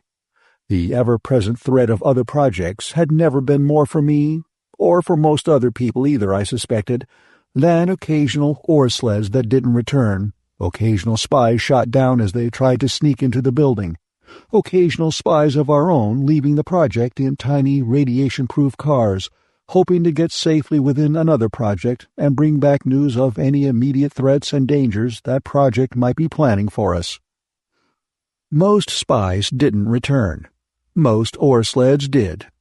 And within the project, life was full, the knowledge of external dangers merely lurking at the backs of our minds. After all, those external dangers had been no more than potential for decades, since what Dr. Killbilly called the Ungentlemanly Gentleman's War. Dr. Killbilly, intermediate project history when I was 15 years old, had private names for every major war of the 20th century. There was the Ignoble Nobleman's War, the Racial Non-Racial War, and the Ungentlemanly Gentleman's War, known to the textbooks, of course, as World Wars I, II, and III. The rise of the projects, according to Dr. Killbilly, was the result of many, many factors, but two of the most important were the population explosion and the Treaty of Oslo. The population explosion, of course, meant that there was continuously more and more people, but never any more space. So that housing, in the historically short time of 1 century, made a complete transformation from horizontal expansion to vertical. Before 1900, the vast majority of human beings lived in tiny huts of from 1 to 5 stories. By 2000, everybody lived in projects. From the very beginning, small attempts were made to make these projects more than dwelling places. By mid-century, projects, also called apartments and co-ops, already included restaurants, shopping centers, babysitting services, dry cleaners, and a host of other adjuncts. By the end of the century, the projects were completely self-sufficient, with food grown hydroponically in the sub-basements, separate floors set aside for schools and churches and factories, robot ore sleds capable of seeking out raw materials unavailable within the projects themselves, and so on. And all because of, among other things, the population explosion. And the Treaty of Oslo. It seems there was a power struggle between two sets of then-existing nations. They were something like projects, only horizontal instead of vertical. And both sets were equipped with atomic weapons. The Treaty of Oslo began by stating that atomic war was unthinkable, and added that just in case anyone happened to think of it, only tactical atomic weapons could be used. No strategic atomic weapons. A tactical weapon is something you use on the soldiers, and a strategic weapon is something you use on the folks at home. Oddly enough, when somebody did think of the war, both sides adhered to the Treaty of Oslo, which meant that no projects were bombed. Of course, they made up for this as best they could by using tactical atomic weapons all over the place. After the war, almost the whole world was quite dangerously radioactive, except for the projects, or at least those of them which had in time installed the force screens which had been invented on the very eve of battle, and which deflected radioactive particles. However, what with all the other treaties which were broken during the Ungentlemanly Gentleman's War, by the time it was finished, nobody was quite sure anymore who was on whose side. That project over there on the horizon might be an ally, and then again it might not. Since they weren't sure either, it was risky to expose yourself in order to ask. And so life went on, with little to remind us of the dangers lurking outside. The basic policy of eternal vigilance and instant preparedness was left to the Army. The rest of us simply lived our lives and let it go at that. But now there was a spy in the elevator. When I thought of how deeply he had penetrated our defenses, and of how many others there might be still penetrating, I shuddered. The walls were our safeguards only so long as all potential enemies were on the other side of them. I sat shaken, digesting this news, until suddenly I remembered Linda. I leaped to my feet, reading from my watch that it was now 10:15. I dashed once more from the apartment and down the hall to the elevator, praying that the spy had been captured by now and that Linda would agree with me that a spy in the elevator was good and sufficient reason for me to be late. He was still there. At least, the elevator was still out. I sagged against the wall, thinking dismal thoughts. Then I noticed the door to the right of the elevator. Through that door was the stairway. I hadn't paid any attention to it before. No one ever uses the stairs, except adventurous young boys playing cops and robbers, running up and down from landing to landing. I myself hadn't set foot on a flight of stairs since I was 12 years old. Actually, the whole idea of stairs was ridiculous. We had elevators, didn't we? Usually, I mean, when they didn't contain spies. So what was the use of stairs? Well, according to Dr. Killbilly, a walking library of unnecessary information, the project had been built when there still had been such things as municipal governments, something to do with cities, which were more or less grouped projects. And the local municipal government had had on its books a fire ordinance, anachronistic even then, which required a complete set of stairs in every building constructed in the city. Ergo, the project had stairs, 3,200 of them. And now, after all these years, the stairs might prove useful after all. It was only 13 flights to Linda's floor. At 16 steps a flight, that meant 208 steps. Could I descend 208 steps for my true love? I could, if the door would open. It would, though reluctantly. Who knew how many years it had been since last this door had been opened? It squeaked and wailed and groaned and finally opened halfway. I stepped through to the musty, dusty landing, took a deep breath, and started down. 8 steps and a landing, 8 steps and a floor. 8 steps and a landing, 8 steps and a floor. On the landing between 150 and 149, there was a smallish door. I paused, looking curiously at it, and saw that at one time letters had been painted on it. The letters had long since flaked away, but they left a lighter residue of dust than that which covered the rest of the door, and so the words could still be read, if with difficulty. I read them. They said, "Emergency entrance, elevator shaft, authorized personnel only, keep locked." I frowned, wondering immediately why this door wasn't being firmly guarded by at least a platoon of army men. 6 possible answers flashed through my mind. The more recent maps might simply have omitted this discarded and unnecessary door. It might be sealed shut on the other side. The army might have caught the spy already. Somebody in authority might simply have goofed. As I stood there, pondering these possibilities, the door opened and the spy came out, waving a gun. 3. He couldn't have been anyone else but the spy. The gun in the first place, the fact that he looked harried and upset and terribly nervous in the second place, and, of course, the fact that he came from the elevator shaft. Looking back, I think he must have been just as startled as I when we came face to face like that. We formed a brief tableau, both of us open-mouthed and wide-eyed. Unfortunately, he recovered first. He closed the emergency door behind him quickly but quietly. His gun stopped waving around and instead pointed directly at my middle. "Don't move," he whispered harshly. "Don't make a sound." I did exactly as I was told. I didn't move and I didn't make a sound, which left me quite free to study him. He was rather short, perhaps 3 inches shorter than me, with a bony, high-cheekboned face featuring deep-set eyes and a thin-lipped mouth. He wore gray slacks and shirt, with brown slippers on his feet.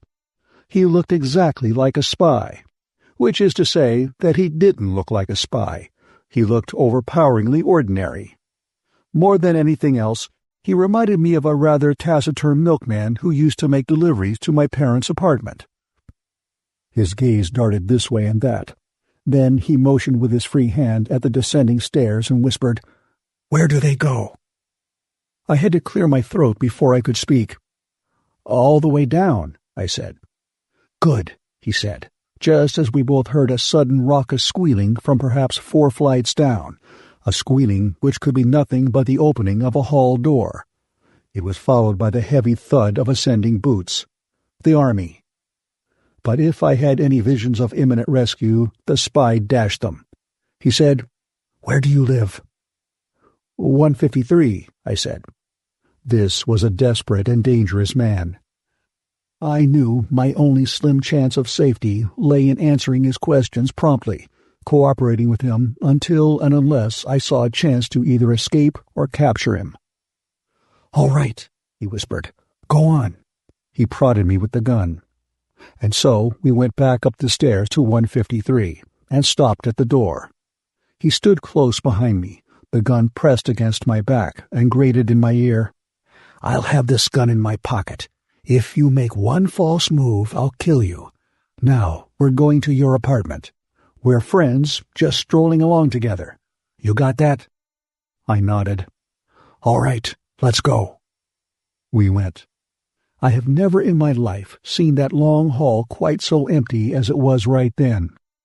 No one came out of any of the apartments. No one emerged from any of the branch halls. We walked to my apartment. I thumbed the door open, and we went inside.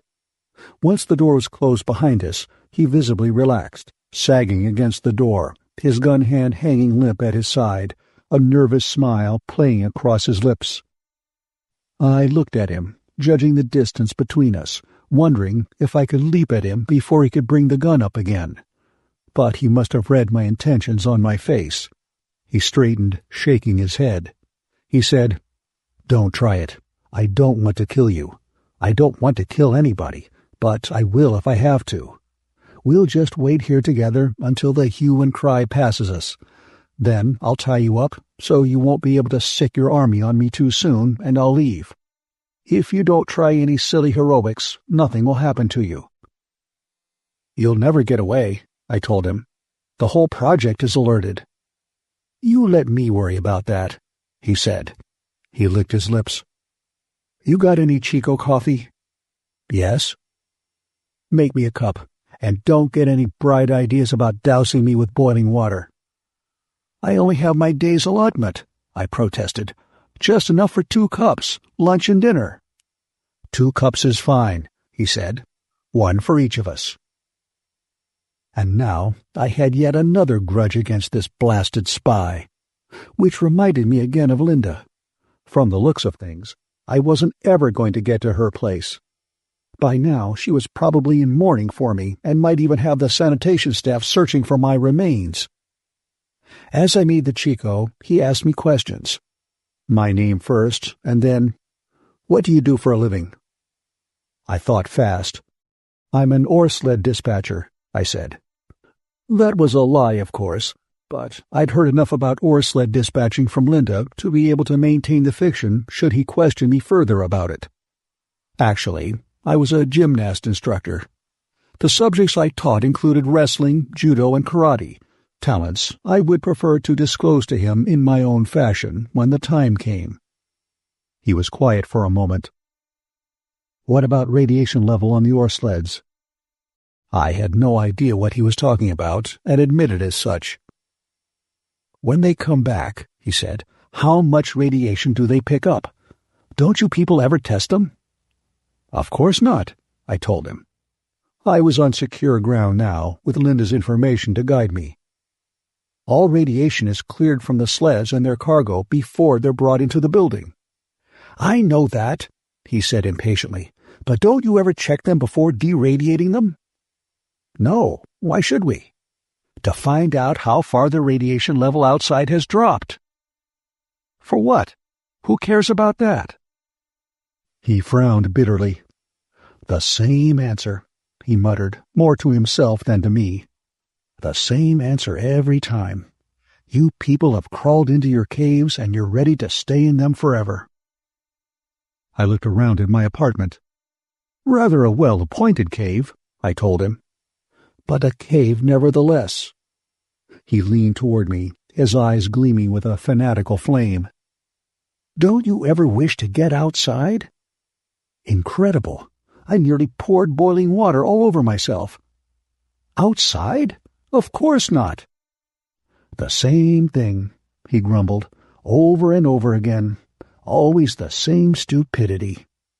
Listen, do you realize how long it took man to get out of the caves? The long, slow, painful creep of progress for millennia before he ever made that first step from the cave?" "I have no idea," I told him. "I'll tell you this," he said belligerently. "A lot longer than it took for him to turn around and go right back into the cave again." He started pacing the floor, waving the gun around in an agitated fashion as he talked. "Is this the natural life of man? It is not. Is this even a desirable life for man? It is definitely not." He spun back to face me, pointing the gun at me again, but this time he pointed it as though it were a finger, not a gun. "Listen, he snapped. Man was progressing. For all his stupidities and excesses, he was growing up. His dreams were getting bigger and grander and better all the time. He was planning to tackle space. The moon first, and then the planets, and finally the stars. The whole universe was out there, waiting to be plucked like an apple from a tank. And man was reaching out for it." He glared as though daring me to doubt it. I decided that this man was doubly dangerous. Not only was he a spy, he was also a lunatic. So I had 2 reasons for humoring him. I nodded politely. "So, what happened?" he demanded, and immediately answered himself. "I'll tell you what happened. Just as he was about to make that first giant step, man got a hot foot. That's all it was, just a little hot foot. So, what did man do? I'll tell you what he did. He turned around and he ran all the way back to the cave he started from, his tail between his legs. That's what he did." To say that all of this was incomprehensible would be an extreme understatement. I fulfilled my obligation to this insane dialogue by saying, "Here's your coffee." "Put it on the table," he said, switching instantly from raving maniac to watchful spy. I put it on the table. He drank deep, then carried the cup across the room and sat down in my favorite chair. He studied me narrowly and suddenly said, "What did they tell you I was? A spy?" "Of course," I said. He grinned bitterly with one side of his mouth. "Of course. The damn fools. Spy. What do you suppose I'm going to spy on?" He asked the question so violently and urgently that I knew I had to answer quickly and well, or the maniac would return. I wouldn't know exactly," I stammered. "Military equipment, I suppose?" "Military equipment? What military equipment? Your army is supplied with uniforms, whistles, and handguns, and that's about it." "The defenses," I started. "The defenses," he interrupted me, "are non-existent. If you mean the rocket launchers on the roof, they're rusted through with age. And what other defenses are there? None." "If you say so," I replied stiffly. The Army claimed that we had adequate defense equipment. I chose to believe the Army over an enemy spy. "Your people send out spies too, don't they?" he demanded. "Well, of course." "And what are they supposed to spy on?" "Well," it was such a pointless question. It seemed silly to even answer it. "They're supposed to look for indications of an attack by one of the other projects." "And do they find any indications, ever?" "I'm sure I don't know," I told him frostily. "That would be classified information." "You bet it would," he said with malicious glee. "All right, if that's what your spies are doing, and if I'm a spy, then it follows that I'm doing the same thing, right?" "I don't follow you," I admitted. "If I'm a spy," he said impatiently, "then I'm supposed to look for indications of an attack by you people on my project." I shrugged. "If that's your job," I said. "Then that's your job." He got suddenly red-faced and jumped to his feet.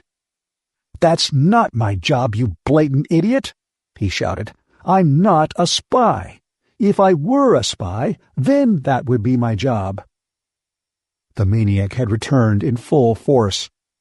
"All right," I said hastily. "All right, whatever you say." He glowered at me a moment longer, then shouted, "Bah!" and dropped back into the chair. He breathed rather heavily for a while, glaring at the floor, then looked at me again. "All right, listen. What if I were to tell you that I had found indications that you people were planning to attack my project?" I stared at him. "That's impossible," I cried. "We aren't planning to attack anybody. We just want to be left in peace." "How do I know that?" he demanded. "It's the truth. What would we want to attack anybody for?" "Aha!" He sat forward, tensed, pointing the gun at me like a finger again.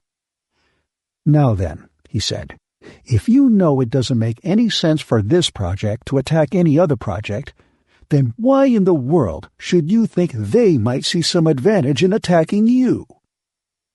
I shook my head, dumbfounded. "I can't answer a question like that," I said. "How do I know what they're thinking?" "They're human beings, aren't they?" he cried. "Like you, like me, like all the other people in this mausoleum?" "Now, wait a minute."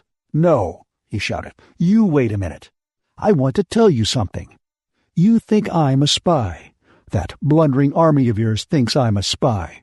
That fathead who turned me in thinks I'm a spy. But I'm not a spy, and I'm going to tell you what I am."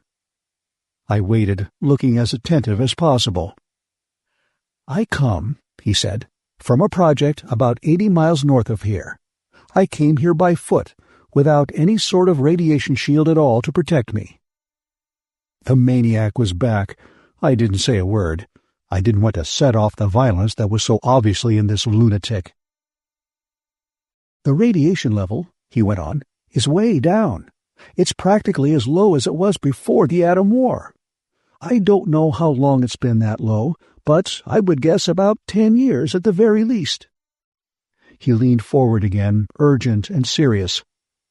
"The world is safe out there now. Man can come back out of the cave again. He can start building the dreams again. And this time he can build better, because he has the horrible example of the recent past to guide him away from the pitfalls. There's no need any longer for the projects." And that was like saying, "There's no need any longer for stomachs." But I didn't say so. I didn't say anything at all.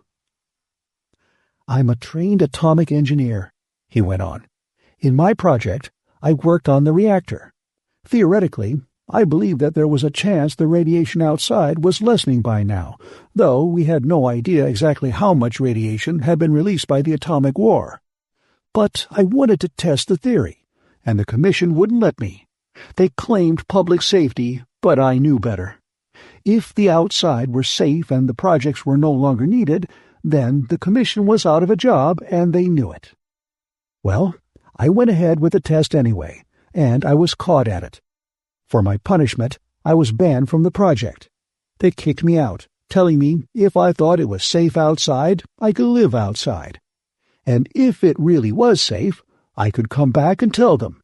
Except that they also made it clear that I would be shot if I tried to get back in, because I would be carrying deadly radiation." He smiled bitterly. "They had it all their own way," he said. "But it is safe out there. I'm living proof of it. I lived outside for 5 months, and gradually I realized I had to tell others. I had to spread the word that man could have his world back. I didn't dare try to get back into my own project. I would have been recognized and shot before I could say a word. So I came here." He paused to finish the cup of Chico that I should have had with lunch. "I knew better," he continued, "than to simply walk into the building and announce that I came from outside. Man has an instinctive distrust for strangers anyway. The projects only intensify it. Once again, I would have been shot, So I've been working in a more devious way. I snuck into the project. Not a difficult thing for a man with no metal on his person, no radiation shield cocooning him, and for the last 2 months I've been wandering around the building, talking with people. I strike up a conversation. I try to plant a few seeds of doubt about the deadliness of outside, and I hope that at least a few of the people I talk to will begin to wonder, as I once did. 2 months. This spy, by his own admission, had been in the project 2 months before being detected. I'd never heard of such a thing, and I hoped I'd never hear of such a thing again. "Things worked out pretty well," he said, "until today. I said something wrong. I'm still not sure what. And the man I was talking to hollered for army, shouted I was a spy." He pounded the chair arm. "But I'm not a spy, and it's the truth. Outside is safe." He glared suddenly at the window. "Why have you got that drape up there?" "The window broke down," I explained. "It's stuck at transparent." "Transparent? Fine." He got up from the chair, strode across the room, and ripped the drape down from the window. I cowered away from the sun glare, turning my back to the window. "Come over here," he shouted. When I didn't move, he snarled, "Get up and come over here, or I swear I'll shoot." And he would have. It was plain in his voice. I got to my feet, hesitant, and walked trembling to the window, squinting against the glare. "Look out there," he ordered. "Look." I looked. 4. Terror, horror, dizziness and nausea. Far and away and far, nothing and nothing. Only the glare, and the high blue and the far, far horizon, and the broken gray slag stretching out way down below. "Do you see?" he demanded. "Look down there. We're so high up it's hard to see, but look for it. Do you see it? Do you see the green? Do you know what that means? There are green things growing again outside. Not much yet. It's only just started back, but it's begun. The radiation is down. Plants are growing again." The power of suggestion, and of course the heightened sensitivity caused by the double threat of a man beside me carrying a gun and that yawning, aching expanse of nothing beyond the window.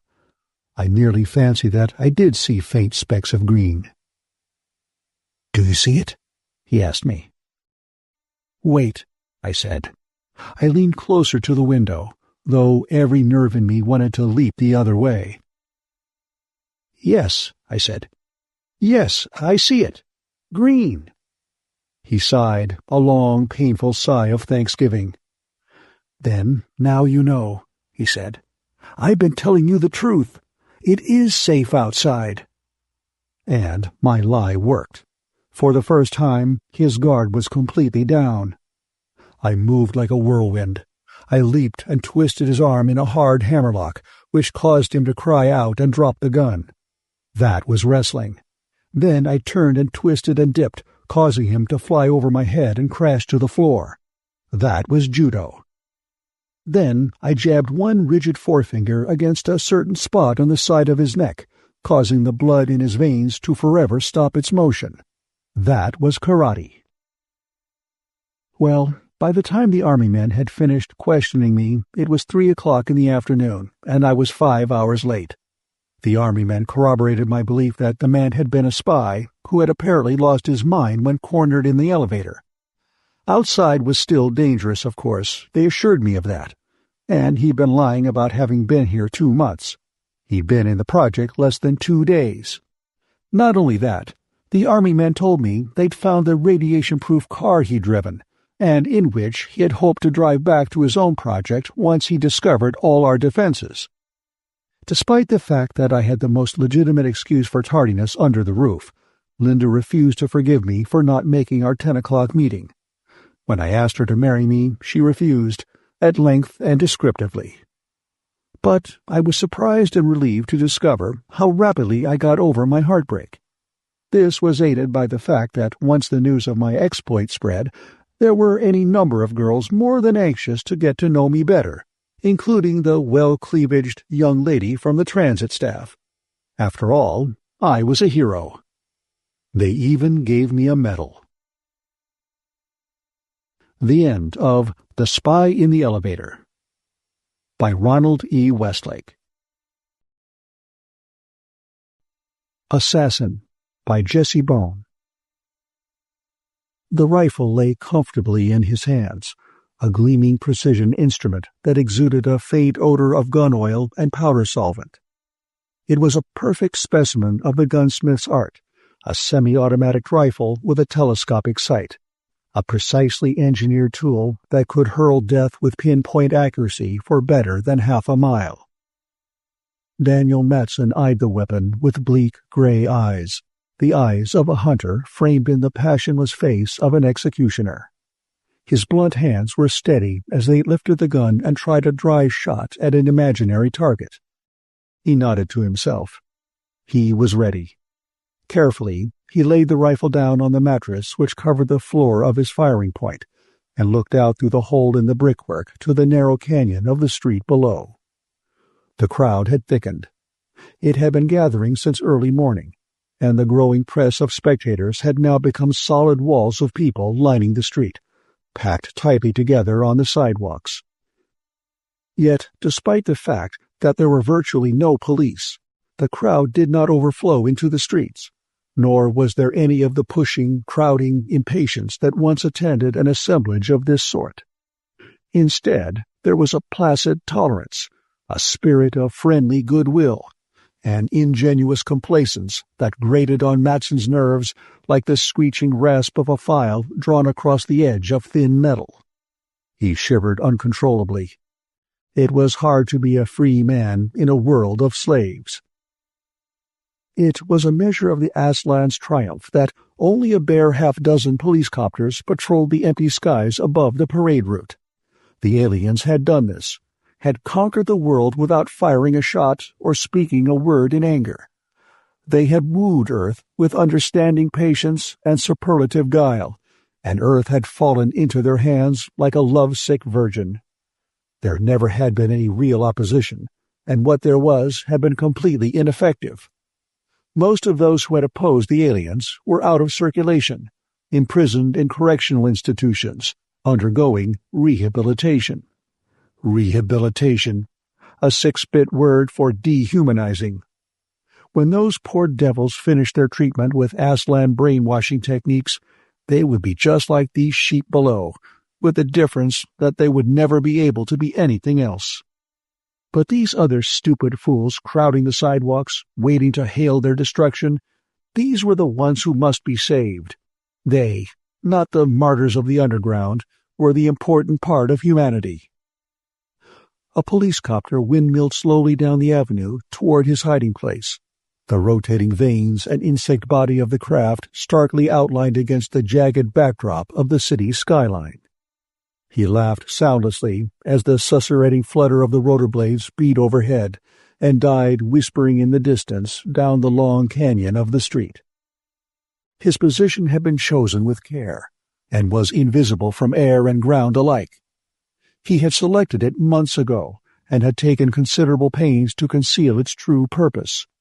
But after today, concealment wouldn't matter.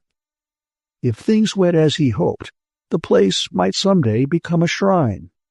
The idea amused him. Strange, he mused, how events conspired to change a man's career. 7 years ago, he had been a respected and important member of that far different sort of crowd which had welcomed the visitors from space. That was a human crowd, half afraid, wholly curious, jostling, noisy, pushing, a teeming swarm that clustered in a thick, disorderly ring about the silver disk that lay in the center of the international airport overlooking Puget Sound. Then, he could have predicted his career, and none of the predictions would have been true, for none included a man with a rifle waiting in a blind for the game to approach within range. The Aslan ship had landed early that July morning, dropping silently through the overcast covering International Airport. It settled gently to rest precisely in the center of the junction of the 3 main runways of the field, effectively tying up the transcontinental and transoceanic traffic. Fully 500 feet in diameter, the giant ship squatted massively on the runway junction, cracking and buckling the thick concrete runways under its enormous weight. By noon, after the first skepticism had died and the unbelievable TV pictures had been flashed to their waiting audience, the crowd began to gather. All through that hot July morning they came, increasing by the minute as farther outlying districts poured their curious into the airport.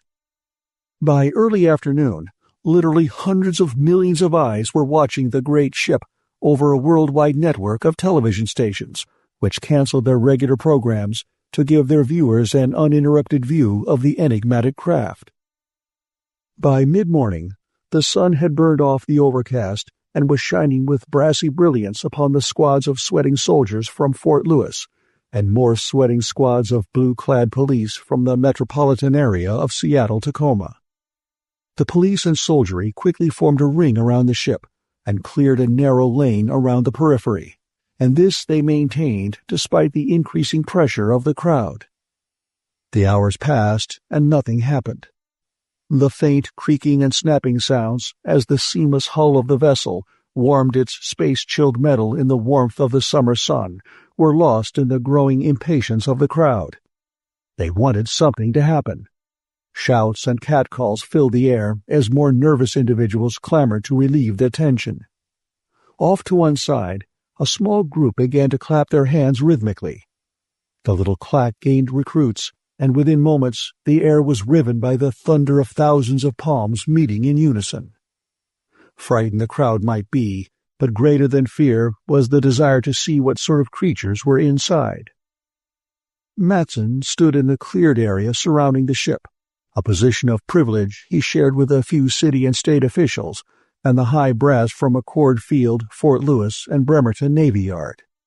He was one of the bright young men who had chosen government service as a career, and who, in these days of science consciousness, had risen rapidly through ability and merit promotions to become the director of the Office of Scientific Research while still in his early 30s.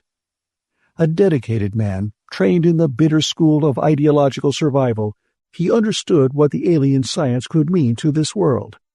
Their knowledge would secure peace in whatever terms the possessors cared to name, and Matson intended to make sure that his nation was the one which possessed that knowledge. He stood beside a tall, scholarly-looking man named Roger Thornton, who was his friend and incidentally the commissioner of police for the Twin City metropolitan area. To a casual eye, their position should be reversed, for the lean, ascetic Thornton looked far more like the accepted idea of a scientist than the burly, thick-shouldered, square-faced Matson, whose every movement shouted cop. Matson glanced quizzically at the taller man. "Well, Roger, I wonder how long those birds inside are going to keep us waiting before we get a look at them." "You'd be surprised if they really were birds, wouldn't you?"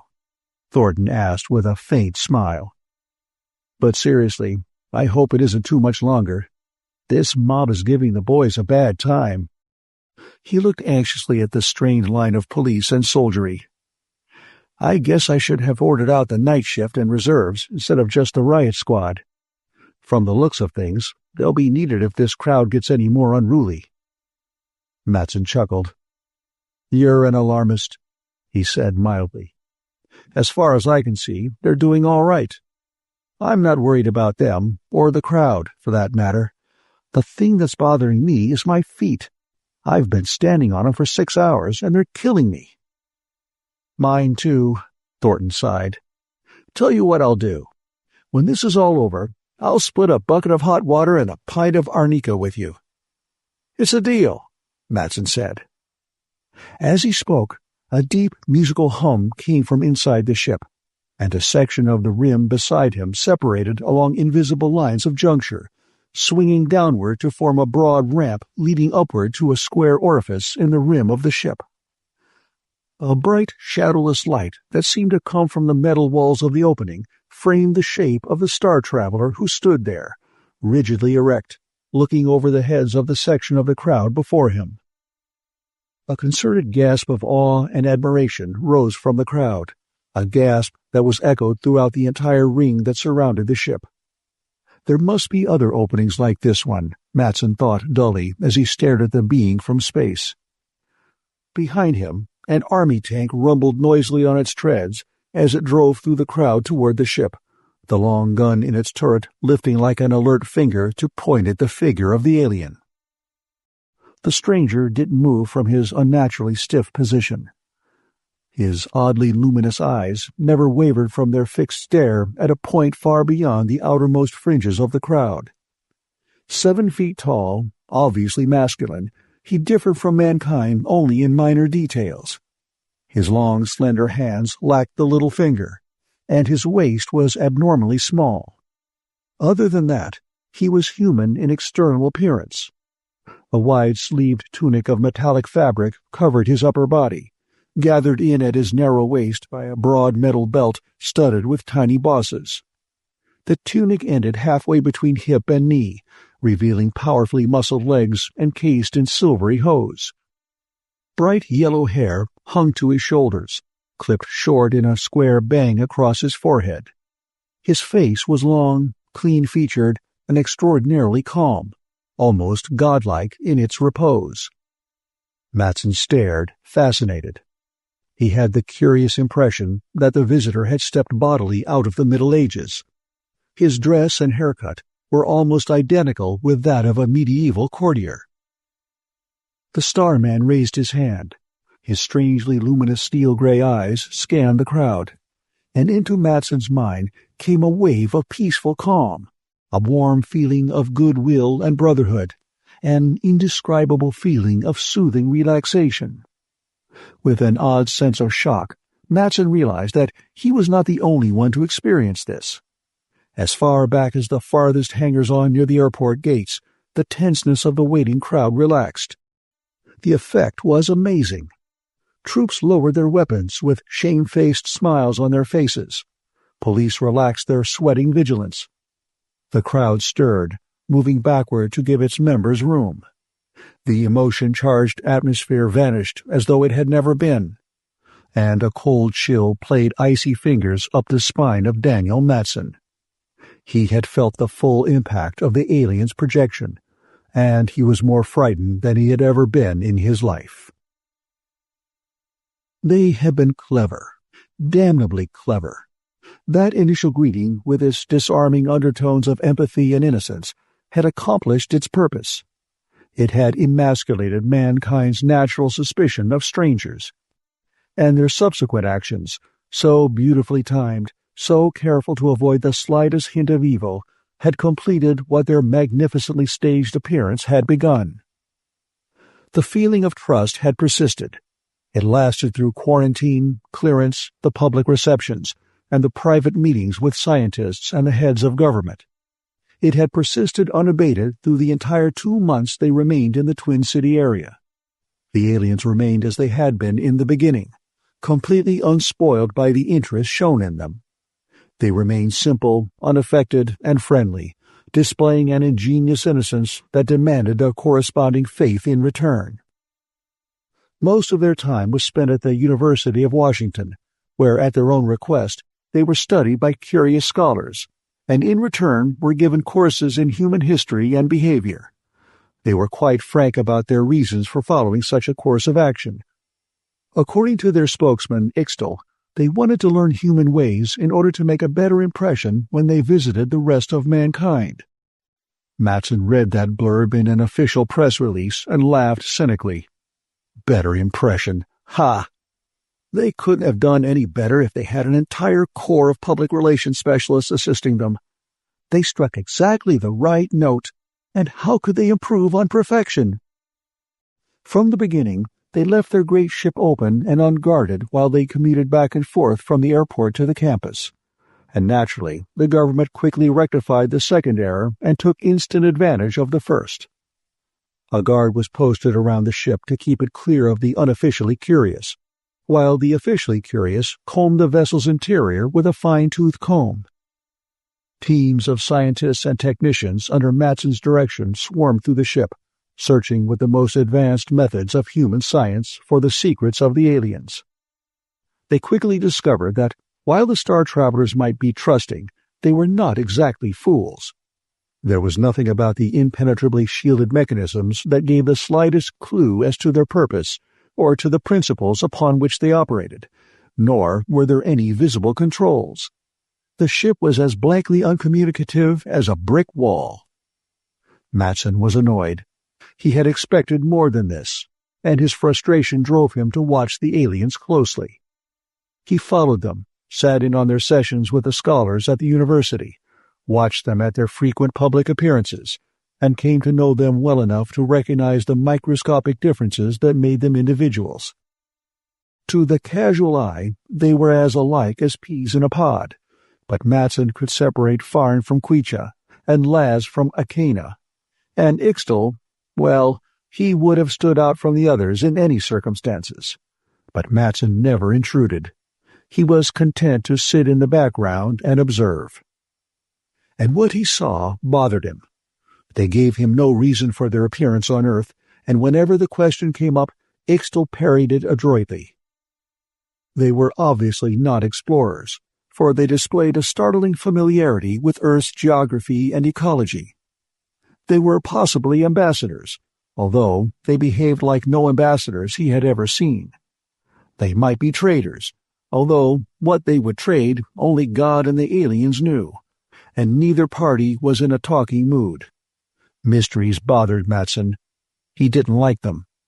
But they could keep their mystery if he could only have the technical knowledge that was concealed beneath their beautifully shaped skulls. At that, he had to admit that their appearance had come at precisely the right time. No one better than he knew how close mankind had been to the final war, when the last two major antagonists on Earth were girding their human and industrial power for a final showdown. But the aliens had become a diversion. The impending war was forgotten while men waited to see what was coming next.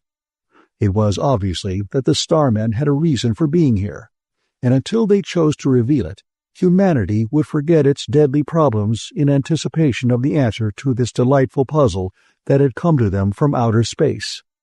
Matson was thankful for the breathing space, all too well aware that it might be the last that mankind might have, but the enigma of the aliens still bothered him. He was walking down the main corridor of the physics building on the university campus, wondering, as he constantly did, about how he could extract some useful knowledge from the aliens, when a quiet voice speaking accentless English sounded behind him. "What precisely do you wish to know, Dr. Matson?" the voice said. Matson whirled to face the questioner and looked into the face of Ixtal. The alien was smiling, apparently pleased at having startled him. "What gave you the idea that I wanted to know anything?" he asked. "You did," Ixtal said. "We all have been conscious of your thoughts for many days. Forgive me for intruding, but I must. Your speculations radiate on such a broad band that we cannot help being aware of them. It has been quite difficult for us to study your customs and history with this high-level background noise.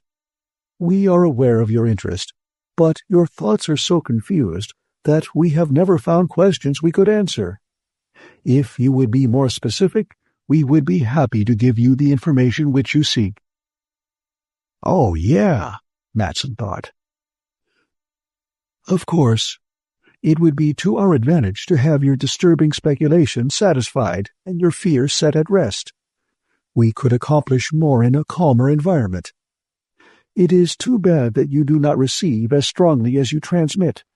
If you did, direct mental contact would convince you that our reasons for satisfying you are good. But you need not fear us, Earthman. We intend you no harm. Indeed, we plan to help you once we learn enough to formulate a proper program." "I do not fear you," Matson said, knowing that he had lied. "Perhaps not consciously," Ixtal said graciously. "But nevertheless, fear is in you. It is too bad, and besides," he continued with a faint smile, "it is very uncomfortable. Your glandular emotions are quite primitive and very disturbing." "I'll try to keep them under control," Matson said dryly. "Physical control is not enough. With you, there would have to be mental control as well. Unfortunately, you radiate much more strongly than your fellow men, and we are unable to shut you out without exerting considerable effort that could better be employed elsewhere." The alien eyed Matson speculatively. "There you go again," he said. "Now you're angry." Matson tried to force his mind to utter blankness, and the alien smiled at him. "It does some good, but not much," he said. "Conscious control is never perfect." "Well then, what can I do?" "Go away. Your range, fortunately, is short." Matson looked at the alien. "Not yet," he said coldly. "I'm still looking for something." "Our technology," Ixtal nodded. "I know. However, I can assure you it will be of no help to you. You simply do not have the necessary background. Our science is based upon a completely different philosophy from yours." To Matson, the terms were contradictory. "Not as much as you think," Ixtal continued imperturbably. "As you will find out, I was speaking quite precisely." He paused and eyed Matson thoughtfully. "It seems as though the only way to remove your disturbing presence is to show you that our technology is of no help to you. I will make a bargain with you. We shall show you our machines, and in return you will stop harassing us. We will do all in our power to make you understand, but whether you do or do not, you will promise to leave and allow us to continue our studies in peace. Is that agreeable?" Matson swallowed the lump in his throat. Here it was, handed to him on a silver platter, and suddenly he wasn't sure that he wanted it. "It is," he said. After all, it was all he could expect. They met that night at the spaceship. The aliens, tall, calm, and cool. Matson, stocky, heavy-set, and sweating. The contrast was infernally sharp, Matson thought. It was as if a primitive savage were meeting a group of nuclear physicists at Los Alamos. For some unknown reason, he felt ashamed that he had forced these people to his wishes. But the aliens were pleasant about it. They took the imposition in their usual friendly way. "Now," Ixtal said, "exactly what do you want to see, to know?" "First of all, what is the principle of your space drive?" "There are two," the alien said. "The drive that moves this ship in normal space-time is derived from Lergel's fourth-order equations concerning the release of subatomic energy in a restricted space-time continuum. Now don't protest. I know you know nothing of Lergel, nor of fourth-order equations. And while I can show you the mathematics, I'm afraid they will be of little help. You see, our fourth order is based upon a process which you would call psychomathematics, and that is something I am sure you have not yet achieved." Matson shook his head. "I never heard of it," he admitted. "The second drive operates in warped space-time," Ixtal continued. "Hyperspace in your language, and its theory is much more difficult than that of our normal drive, although its application is quite simple, merely involving apposition of congruent surfaces of hyper and normal space at stress points in the ether, where high gravitational fields balance. Navigation in hyperspace is done by electronic computer, somewhat more advanced models than yours. However, I can't give you the basis behind the hyperspace drive." Ixtal smiled depreciatingly. "You see, I don't know them myself. Only a few of the most advanced minds of Aslan can understand. We merely operate the machines." Matson shrugged. He had expected something like this. Now they would stall him off about the machines after handing him a fast line of double talk. "As I said," Ixtal went on, "there is no basis for understanding. Still, if it will satisfy you, we will show you our machines, and the mathematics that created them, although I doubt that you will learn anything more from them than you have from our explanation." "I could try," Matson said grimly. "Very well," Ixtal replied. He led the way into the center of the ship, where the seamless housings stood, the housings that had baffled some of the better minds of Earth. Matson watched while the starmen proceeded to be helpful. The housings fell apart at invisible lines of juncture, revealing mechanisms of baffling simplicity, and some things that didn't look like machines at all. The aliens stripped the strange devices, and Ixtal attempted to explain. They had anti-gravity, force fields, faster-than-light drive, and advanced design computers that could be packed in a suitcase. There were weird devices whose components seemed to run out of sight at crazily impossible angles, other things that rotated frictionlessly, suspended in fields of pure force, and still others which his mind could not envisage even after his eyes had seen them.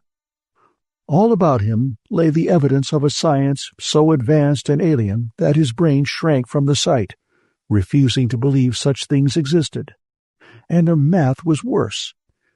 It began where Einstein left off, and went off at an incomprehensible tangent that involved psychology and ESP. Matson was lost after the first 5 seconds. Stunned, uncomprehending, and deflated, he left the ship. An impression that he was standing with his toe barely inside the door of knowledge became a conscious certainty as he walked slowly to his car. The wry thought crossed his mind that if the aliens were trying to convince him of his abysmal ignorance, they had succeeded far beyond their fondest dreams. They certainly had, Matson thought grimly as he selected 5 cartridges from the box lying beside him. In fact, they had succeeded too well. They had turned his deflation into antagonism, his ignorance into distrust. Like a savage, he suspected that he could not understand. But unlike the true primitive, the emotional distrust didn't interfere with his ability to reason or to draw logical inferences from the data which he accumulated. In attempting to convince, Ixtal had oversold his case. It was shortly after he had returned to Washington that the aliens gave the waiting world the reasons for their appearance on Earth. They were, they said, members of a very ancient, highly evolved culture called Aztlan, and the Aztlans, long past the need for conquest and expansion, had turned their mighty science to the help of other, less fortunate races in the galaxy. The aliens were, in a sense, missionaries, one of hundreds of teams traveling the star lanes to bring the benefits of Aztlan culture to less favored worlds. They were, they unblushingly admitted, altruists, interested only in helping others. It was pure corn, Matson reflected cynically, but the world lapped it up and howled for more. After decades of Cold War, lukewarm war, and sporadic outbreaks of violence that were inevitably building to atomic destruction, men were willing to try anything that would ease the continual burden of strain and worry.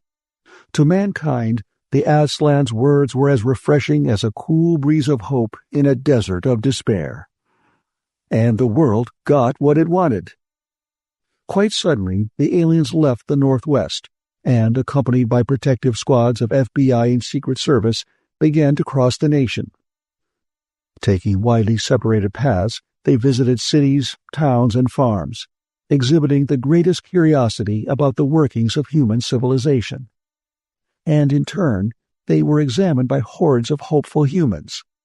Everywhere they went, they spread their message of goodwill and hope, backed by the incredibly convincing power of their telepathic minds. Behind them, they left peace and hopeful calm. Before them, anticipation mounted. It rose to a crescendo in New York, where the paths of the Starmen met. The Aztlans invaded the United Nations. They spoke to the General Assembly and the Security Council, were interviewed by the Secretariat and reporters from 100 foreign lands. They told their story with such conviction that even the Communist bloc failed to raise an objection, which was as amazing to the majority of the delegates as the fact of the Starmen themselves. Altruism, it seemed, had no conflict with dialectic materialism. The aliens offered a watered-down variety of their technology to the peoples of Earth with no strings attached, and the governments of Earth accepted with open hands much as a small boy accepts a cookie from his mother. It was impossible for men to resist the lure of something for nothing, particularly when it was offered by such people as the Aslans. After all, Matson reflected bitterly, nobody shoots Santa Claus. From every nation in the world came invitations to the aliens to visit their lands. The Starmen cheerfully accepted. They moved across Europe, Asia, and Africa, visited South America, Central America, the Middle East, and Oceania. No country escaped them. They absorbed languages, learned customs, and spread goodwill. Everywhere they went, relaxation followed in their footsteps, and throughout the world arose a realization of the essential brotherhood of man. It took nearly 3 years of continual traveling before the aliens again assembled at UN headquarters to begin the second part of their promised plan, to give their science to Earth. And men waited with calm expectation for the dawn of Golden Age. Matson's lips twisted. Fools, blind, stupid fools, selling their birthright for a mess of pottage. He shifted the rifle across his knees and began filling the magazine with cartridges. He felt an empty loneliness as he closed the action over the filled magazine and turned the safety to on. There was no comforting knowledge of support and sympathy to sustain him in what he was about to do. There was no real hope that there ever would be. His was a voice crying in the wilderness, a voice that was ignored, as it had been when he visited the President of the United States. Matson entered the White House, presented his appointment card, and was ushered past ice-eyed Secret Service men into the presidential office. It was as close as he had ever been to the chief executive, and he stared with polite curiosity across the width of desk which separated them. "I wanted to see you about the Aslan business," the president began without preamble. "You were there when their ship landed, and you're also one of the few men in the country who has seen them alone. In addition, your office will probably be handling the bulk of our requests in regard to the offer they made yesterday in the UN. You are in a favorable spot." The president smiled and shrugged.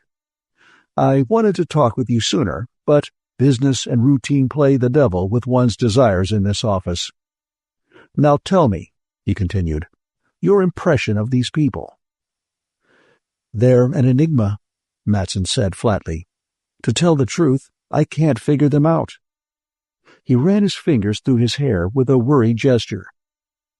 "I'm supposed to be a pretty fair physicist, and I've had quite a bit of training in the social sciences. But both the mechanisms and the psychology of these Aslans are beyond my comprehension. All I can say for sure is that they're as far beyond us as we are beyond the cavemen. In fact, we have so little in common that I can't think of a single reason why they would want to stay here, and the fact that they do only adds to my confusion." "But you must have learned something," the president said. "Oh, we've managed to collect data," Matson replied, "but there's a lot of difference between data and knowledge." "I can appreciate that, but I'd still like to know what you think. Your opinion could have some weight." Matson doubted it.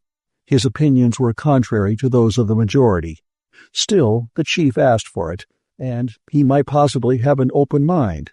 It was a chance worth taking. "Well, sir, I suppose you've heard of the so-called wild talents some of our own people occasionally possess?" The president nodded. "It is my belief that the Aslans possess these to a far greater degree than we do, and that their science is based upon them. They have something which they call psychomathematics, which by definition is the mathematics of the mind, and this seems to be the basis of their physical science. I saw their machines, and I must confess that their purpose baffled me, until I realized that they must be mechanisms for amplifying their own natural equipment. We know little or nothing about psi phenomena, so it is no wonder I couldn't figure them out. As a matter of fact, we've always treated psi as something that shouldn't be mentioned in polite scientific conversation." The president grinned. "I always thought you boys had your blind spots." "We do, but when we're confronted with a fact, we try to find out something about it. That is, if the fact hits us hard enough, often enough. Well, you've been hit hard and often, the president chuckled. What did you find out? Facts, Matson said grimly. Just facts. Things that could be determined by observation and measurement. We know that the aliens are telepathic. We also know that they have a form of ESP, or perhaps a recognition of danger would be a better term, and we know its range is somewhat over 1/3 of a mile. We know that they're telekinetic. The lack of visible controls in their ship would tell us that, even if we hadn't seen them move small objects at a distance. We know that they have eidetic memories, and that they can reason on an extremely high level. Other than that, we know nothing. We don't even know their physical structure. We've tried X-ray, but they're radio opaque. We've tried using some human sensitives from the Rhine Institute, but they're unable to get anywhere. They just turn empathic in the aliens' presence, and when we get them back, they do nothing but babble about the beauty of the Aslan soul. Considering the difficulties, you haven't done too badly, the president said. I take it, then, that you're convinced that they are an advanced life form. But do you think they're sincere in their attitude toward us? Oh, they're sincere enough, Matson said. The only trouble is that we don't know just what they're sincere about. You see, sir, we are in the position of a savage to whom a trader brings the luxuries of civilization. To the savage, the trader may represent purest altruism, giving away such valuable things as glass beads and machine-made cloth for useless pieces of yellow rock and the skins of some native pest. The savage hasn't the slightest inkling that he's being exploited. By the time he realizes he's been had, and the yellow rock is gold and the skins are mink, he has become so dependent upon the goods for which the trader has whetted his appetite that he inevitably becomes an economic slave. Of course, you can argue that the cloth and beads are far more valuable to the savage than the gold or mink, but in the last analysis, value is determined by the higher culture, and by that standard, the savage gets taken. And ultimately, civilization moves in, and the superior culture of the trader's race determines how the savage will act. Still, the savage has a basis for his acts. He is giving something for something, making a trade. But we're not even in that position. The aliens apparently want nothing from us. They have asked for nothing except our goodwill, and that isn't a tradable item. But they're altruists, the president protested. Sir, do you think that they're insane? Matson asked curiously. Do they appear like fanatics to you? But we can't apply our standards to them. You yourself have said that their civilization is more advanced than ours. Whose standards can we apply? Matson asked. If not ours, then whose? The only standards that we can possibly apply are our own, and in the entire history of human experience, there has never been a single culture that has had a basis of pure altruism. Such a culture could not possibly exist. It would be overrun and gobbled up by its practical neighbors before it drew its first breath. We must assume that the culture from which these aliens come has had a practical basis in its evolutionary history. It could not have risen full-blown and altruistic like Minerva from the brain of Jove. And if the culture had a practical basis in the past, it logically follows that it has a practical basis in the present. Such a survival trait as practicality would probably never be lost, no matter how far the Aslan race has evolved. Therefore, we must concede that they are practical people who do not give away something for nothing. But the question still remains, what do they want? Whatever it is, I don't think it is anything from which we will profit. No matter how good it looks, I am convinced that cooperation with these aliens will not ultimately be to our advantage. Despite the reports of every investigative agency in this government, I cannot believe that any such thing as pure altruism exists in a sane mind. And whatever I may believe about the Aslans, I do not think they're insane. The president sighed. You are a suspicious man, Matson, and perhaps you are right. But it doesn't matter what you believe, or what I believe for that matter. This government has decided to accept the help the Aslans are so graciously offering. And until the reverse is proven, we must accept the fact that the Starmen are altruists and work with them on that basis. You will organize your office along those lines and extract every gram of information that you can. Even you must admit that they have knowledge that will improve our American way of life." Matson shook his head doggedly. "I'm afraid, sir, if you expect Aslan science to improve the American way of life, you are going to be disappointed. It might promote an Aslan way of life, but the reverse is hardly possible." "It's not my decision," the president said. "My hands are tied. Congress voted for the deal by acclamation early this morning. I couldn't veto it even if I wanted to." "I cannot cooperate in what I believe is our destruction," Matson said in a flat voice. "Then you have only one course," the president said. "I will be forced to accept your resignation." He sighed wearily. "Personally, I think you're making a mistake. Think it over before you decide. You're a good man, and Lord knows the government can use good men. There are far too many fools in politics." He shrugged and stood up. The interview was over. Matson returned to his offices, filled with cold frustration. Even the president believed he could do nothing, and these short-sighted politicians, who could see nothing more than the immediate gains, there was a special hell reserved for them. There were too many fools in politics. However, he could do what he could. His sense of duty was stronger than his resentment. He would stay on and try to cushion some of the damage which the Aslans would inevitably cause, no matter how innocent their motives. And perhaps the president was right. Perhaps the alien science would bring more good than harm. For the next 2 years, Matson watched the spread of Aslan ideas throughout the world. He saw Aslan devices bring health, food, and shelter to millions in underprivileged countries, and improve the lot of those in more favored nations. He watched tyrannies and authoritarian governments fall under the passive resistance of their peoples.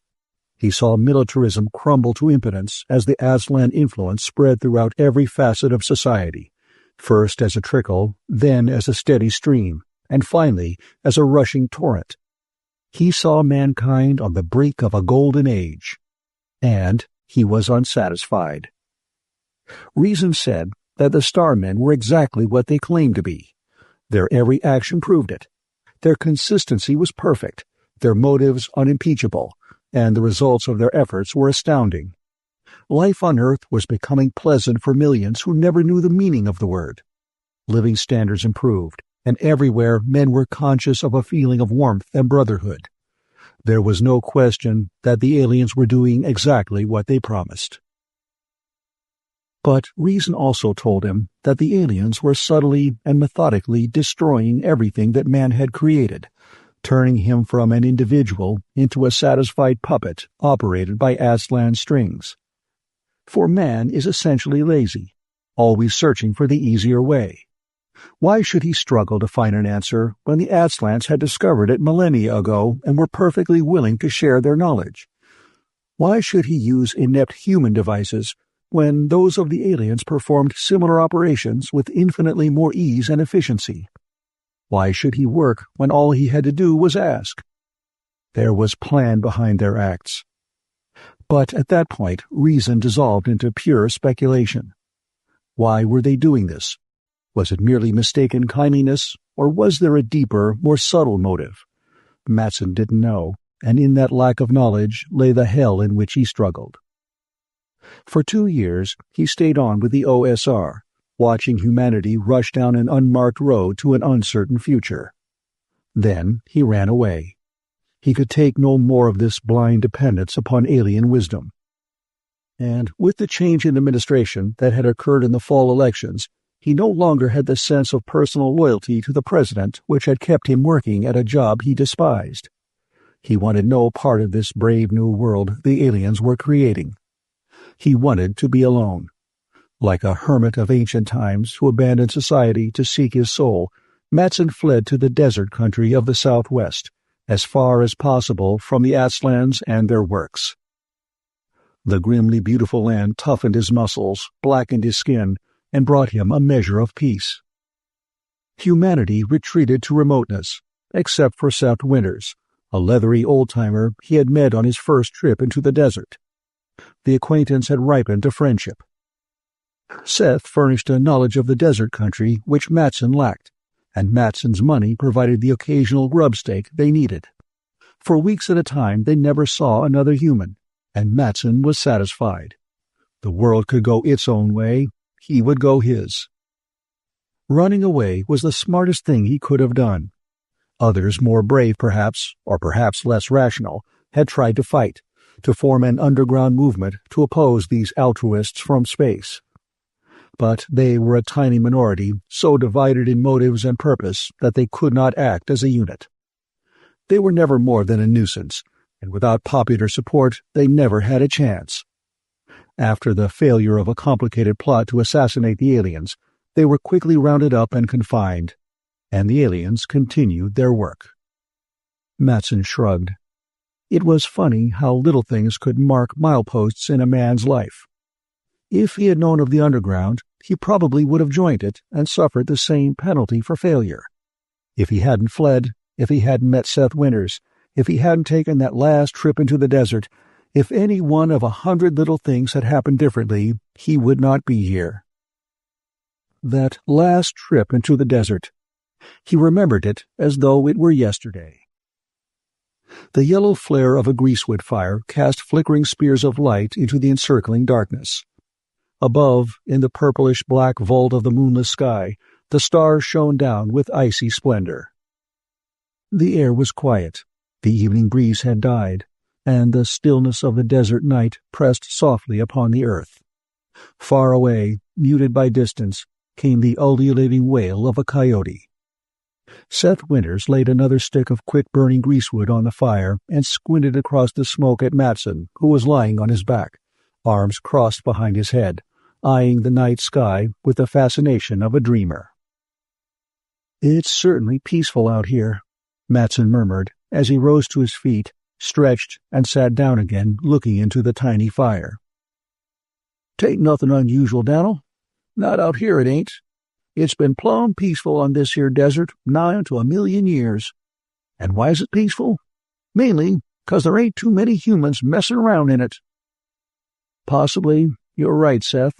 "Sure I'm right. It just ain't natural for a bunch of homo sapes to get together without an argument starting somewhere. 'Tain't the nature of the critter to be peaceful. And you know, that's the part of this here sweetness and light between nations that bothers me. Last time I was in Prescott, I sat down and read 6 months of newspapers, and everything's just too damn good to be true. Seems like everybody's getting to love everybody else." He shook his head. "The whole world's as sticky sweet as molasses candy. It just ain't natural." "The Starmen are keeping their word. They said they would bring us peace. Isn't that what they're doing?" "Shucks, Dan'l. That don't give 'em no call to make the world a blasted honeypot with everybody bubbling over with brotherly love. There ain't no real excitement left. Even the commies ain't raising hell like they used to. People are getting more like a bunch of damn woolies every day." "I'll admit that mankind had herd instincts," Matson replied lazily. "But I've never thought of them as particularly sheep-like. More like a wolf pack, I'd say." "Well, there's nothing wolf-like about 'em right now. Look, Dan'l, you know what a wolf pack's like. They're smart, tough, and mean, and the old boss wolf is the smartest, toughest, meanest critter in the whole pack. The others respect him 'cause he's proved his ability to lead. But take a sheep flock now. The bellwether is just a nice, gentle old castrate that'll do just what the sheep herder wants. He's got no originality. He's just a noise that the rest foller." "Could be. It sure is. Just for instance, and speaking of bellwethers, have you ever heard of a character called Throckmorton Bixby?" "Can't say I have. He sounds like a Nance." "Whatever a Nance is, he's it. But you're talking about our next president, unless all the prophets are wrong. He's just as bad as his name. Of all the gutless wonders I've ever heard of, that pilgrim takes the prize. He even looks like a rabbit." "I can see where I had better catch up on some contemporary history," Matson said. "I've been out in the sticks too long. If you know what's good for you, you'll stay here. The rest of the country's going to hell. Brother Bixby's just a sample. About the only thing that'd recommend him is that he's hot for peace, and he's got those foreigners' blessing. Seems like those freaks swing a lot of weight nowadays, and they ain't shy about telling folks who and what they favor. They've got bold as brass this past year." Matson nodded idly, then stiffened, turning a wide-eyed stare on Seth. A blinding light exploded in his brain as the words sank in. With crystal clarity, he knew the answer.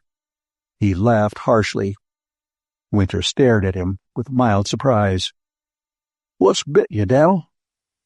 But Matson was completely oblivious, busily buttressing the flash of inspiration. Sure, that was the only thing it could be.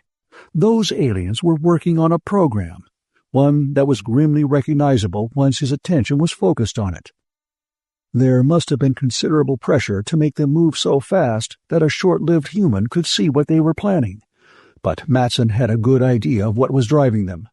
An atomic war that could decimate the world would be all the spur they'd need. They weren't playing for penny-ante stakes. They didn't want to exploit mankind. They didn't give a damn about mankind.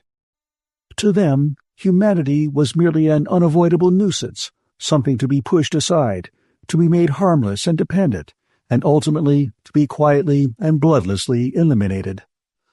Man's civilization held nothing that the Star Men wanted, but man's planet, that was a different story. Truly, the aliens were right when they considered man a savage. Like a savage, man didn't realize his most valuable possession was his land. The peaceful penetration was what had fooled him. Mankind, faced with a similar situation and working from a position of overwhelming strength, would have reacted differently. Humanity would have invaded and conquered, but the aliens had not even considered this obvious step. Why? The answer was simple and logical. They couldn't. Even though their technology was advanced enough to exterminate man with little or no loss to themselves, combat and slaughter must be repulsive to them. It had to be. With their telepathic minds, they would necessarily have a pathological horror of suffering. They were so highly evolved that they simply couldn't fight, at least not with weapons of humanity, but they could use the subtler weapon of altruism. And even more important, uncontrolled emotions were poison to them. In fact, Ixtal had admitted it back in Seattle. The primitive psi waves of humanity's hates, lusts, fears, and exultations must be unbearable torture to a race long past such animal outbursts. That must be, why they were moving so fast. For their own safety, emotion had to be damped out of the human race. Matson had a faint conception of what the aliens must have suffered when they first surveyed that crowd at International Airport. No wonder they looked so strangely immobile at that first contact. The raw emotion must have nearly killed them. He felt a reluctant stir of admiration for their courage, for the dedicated bravery needed to face that crowd and establish a beachhead of tranquility. Those first few minutes must have had compressed in them the agonies of a lifetime. Matson grinned coldly.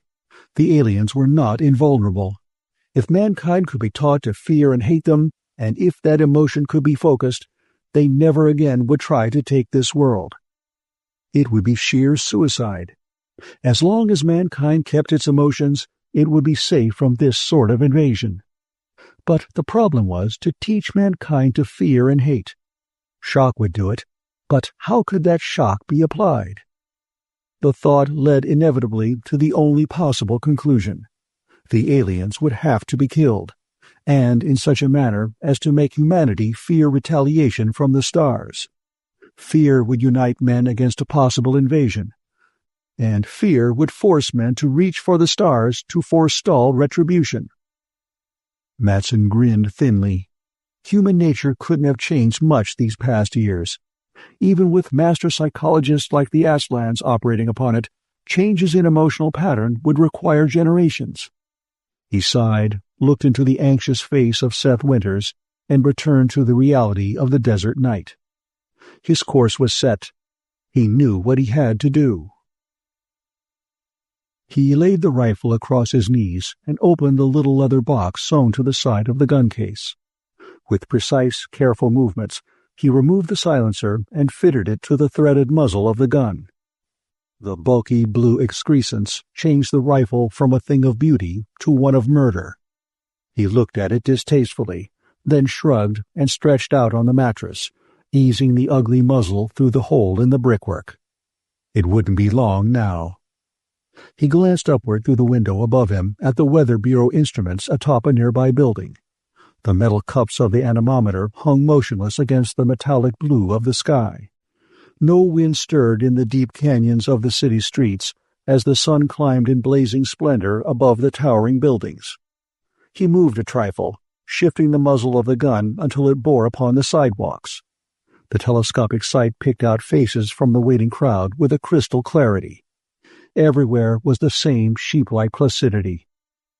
He shuddered, the sights jumping crazily from one face to another, wondering if he had misjudged his race, if he had really come too late, if he had underestimated the powers of the Aslands. Far down the avenue, an excited hum came to his ears, and the watching crowd stirred. Faces lighted, and Matson sighed. He was not wrong. Emotion was only suppressed, not vanished. There was still time. The aliens were coming to cap the climax of their pioneer work, to drive the first nail in humanity's coffin. For the first time in history, man's dream of the brotherhood of man was close to reality. And he was about to destroy it. The irony bit into Matson's soul, and for a moment he hesitated, feeling the wave of tolerance and goodwill rising from the street below. Did he have the right to destroy man's dream? Did he dare tamper with the will of the world? Had he the right to play God? The parade came slowly down the kaleidoscope of color and movement that approached and went past in successive waves and masses. This was a gala day, this eve of world union. The insignia of the UN was everywhere. The aliens had used the organization to further their plans, and it was now all-powerful. A solid bank of UN flags led the van of delegates, smiling and swathed in formal dress, sitting erect in their black official cars draped with the flags of native lands that would soon be furled forever if the aliens had their way. And behind them came the Aslands.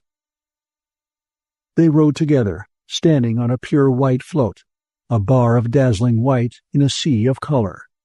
All equal, their inhumanly beautiful faces calm and remote, the Aslands rode through the joyful crowd. There was something inspiring about the sight, and for a moment Matson felt a wave of revulsion sweep through him. He sighed and thumbed the safety to off, pulled the cocking lever, and slid the first cartridge into the breech. He settled himself, drawing a breath of air into his lungs, letting a little dribble out through the slack lips, catching the remainder of the exhalation with closed glottis. The sights wavered and steadied upon the head of the center alien, framing the pale noble face with its aureole of golden hair. The luminous eyes were dull and introspective as the alien tried to withdraw from the emotions of the crowd. There was no awareness of danger on the alien's face. At 600 yards, he was beyond their Esper range and was further covered by the feelings of the crowd. The sights lowered to the broad chest and centered there as Matson's spatulate fingers took up the slack in the trigger and squeezed softly and steadily. A coruscating glow bathed the bodies of 3 of the aliens as their tall forms jerked to the smashing impact of the bullets. Their metallic tunics melted and sloughed as inner fires ate away the fragile garments that covered them. Flexible synthetic skin cracked and curled in the infernal heat, revealing padding, wire-like tendons, rope-like cords of flexible tubing, and a metallic skeleton that melted and dripped in white-hot drops in the heat of atomic flame. "Robots," Matson gasped with sudden blinding realization. "I should have known. No wonder they seemed inhuman. Their builders would never dare expose themselves to the furies and conflicts of our emotionally uncontrolled world." One of the aliens crouched on the float, his 4-fingered hands pressed against a smoking hole in his metal tunic. The smoke thickened, and a yellowish ichor poured out, bursting into flame on contact with the air. The fifth alien, Ixtal, was untouched, standing with hands wide stretched in a gesture that at once held command and appeal. Matson reloaded quickly, but held his fire. The swarming crowd surrounding the alien was too thick for a clear shot, and Matson, with sudden revulsion, was unwilling to risk further murder in a cause already won. The tall silver figure of the alien winced and shuddered, his huge body shaking like a leaf in a storm. His builders had never designed him to withstand the barrage of focused emotion that was sweeping from the crowd. Terror, shock, sympathy, hate, loathing, grief, and disillusionment. The incredible gamut of human feelings wrenched and tore at the Adslan, shorting delicate circuits, ripping the poised balance of his being as the violent discordant blasts lanced through him with destroying energy. Ixtal's classic features twisted in a spasm of inconceivable agony. A thin curl of smoke drifted from his distorted tragic mask of a mouth as he crumpled, a pitiful, deflated figure against the whiteness of the float. The cries of fear and horror changed their note as the alien's true nature dawned upon the crowd. Pride of flesh recoiled as the swarming humans realized the facts. Revulsion at being led by machines swelled into raw red rage. The mob madness spread as an ominous growl began rising from the streets. A panicky policeman triggered it, firing his Aslan-built shock tube into the forefront of the mob. A dozen men fell, to be trampled by their neighbors as a swarm of men and women poured over the struggling officer and buried him from sight. Like wildfire, pent-up emotions blazed out in a flame of fury. The parade vanished, sucked into the maelstrom and torn apart. Fists flew, flesh tore, men and women screamed in high, bitter agony as the mob clawed and trampled in a surging press of writhing forms that filled the street from one line of buildings to the other. Half mad with triumph, drunk with victory, shocked at the terrible form that death had taken in coming to Ixtal, Matson raised his clenched hands to the sky and screamed in a raw, inhuman voice, a cry in which all of man's violence and pride were blended. The spasm passed as quickly as it came, and with its passing came exhaustion. The job was done. The aliens were destroyed. Tomorrow would bring reaction, and with it would come fear. Tomorrow or the next day, man would hammer out a true world union, spurred by the thought of a retribution that would never come. Yet all that didn't matter. The important thing, the only important thing, was preserved. Mankind would have to unite for survival, or so men would think, and he would never disillusion them. For this was man's world, and men were again free to work out their own destiny for better or for worse without interference and without help. The golden dream was over. Man might fail, but if he did, he would fail on his own terms. And if he succeeded— Matson looked up grimly at the shining sky. Slowly he rose to his feet and descended to the raging street below.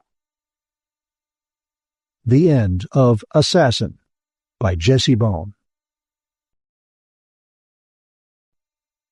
Doorstep by Keith Lama, rated by Matt Parard. The general was bucking for his other star, and this miserable contraption bucked right back. Steadying his elbow on the kitchen table serving as desk, Brigadier General Strock leveled his binoculars and stared out through the second-floor window of the farmhouse at the bulky object lying canted at the end of the wood lot. He watched the figures moving over and around the gray mass, then flipped the lever on the field telephone at his elbow. "How are you boys doing, Major?" "General, since that box this morning." "I know all about the box, Bill. So does Washington by now. What have you got that's new?" "Sir, I haven't got anything to report yet. I have 4 crews on it, and it still looks impervious as hell." "Still getting the sounds from inside?" "Intermittently, General. I'm giving you 1 more hour, Major. I want that thing cracked." The General dropped the phone back on its cradle and peeled the cellophane from a cigar absently. He had moved fast. he reflected, after the state police notified him at 9:41 last night.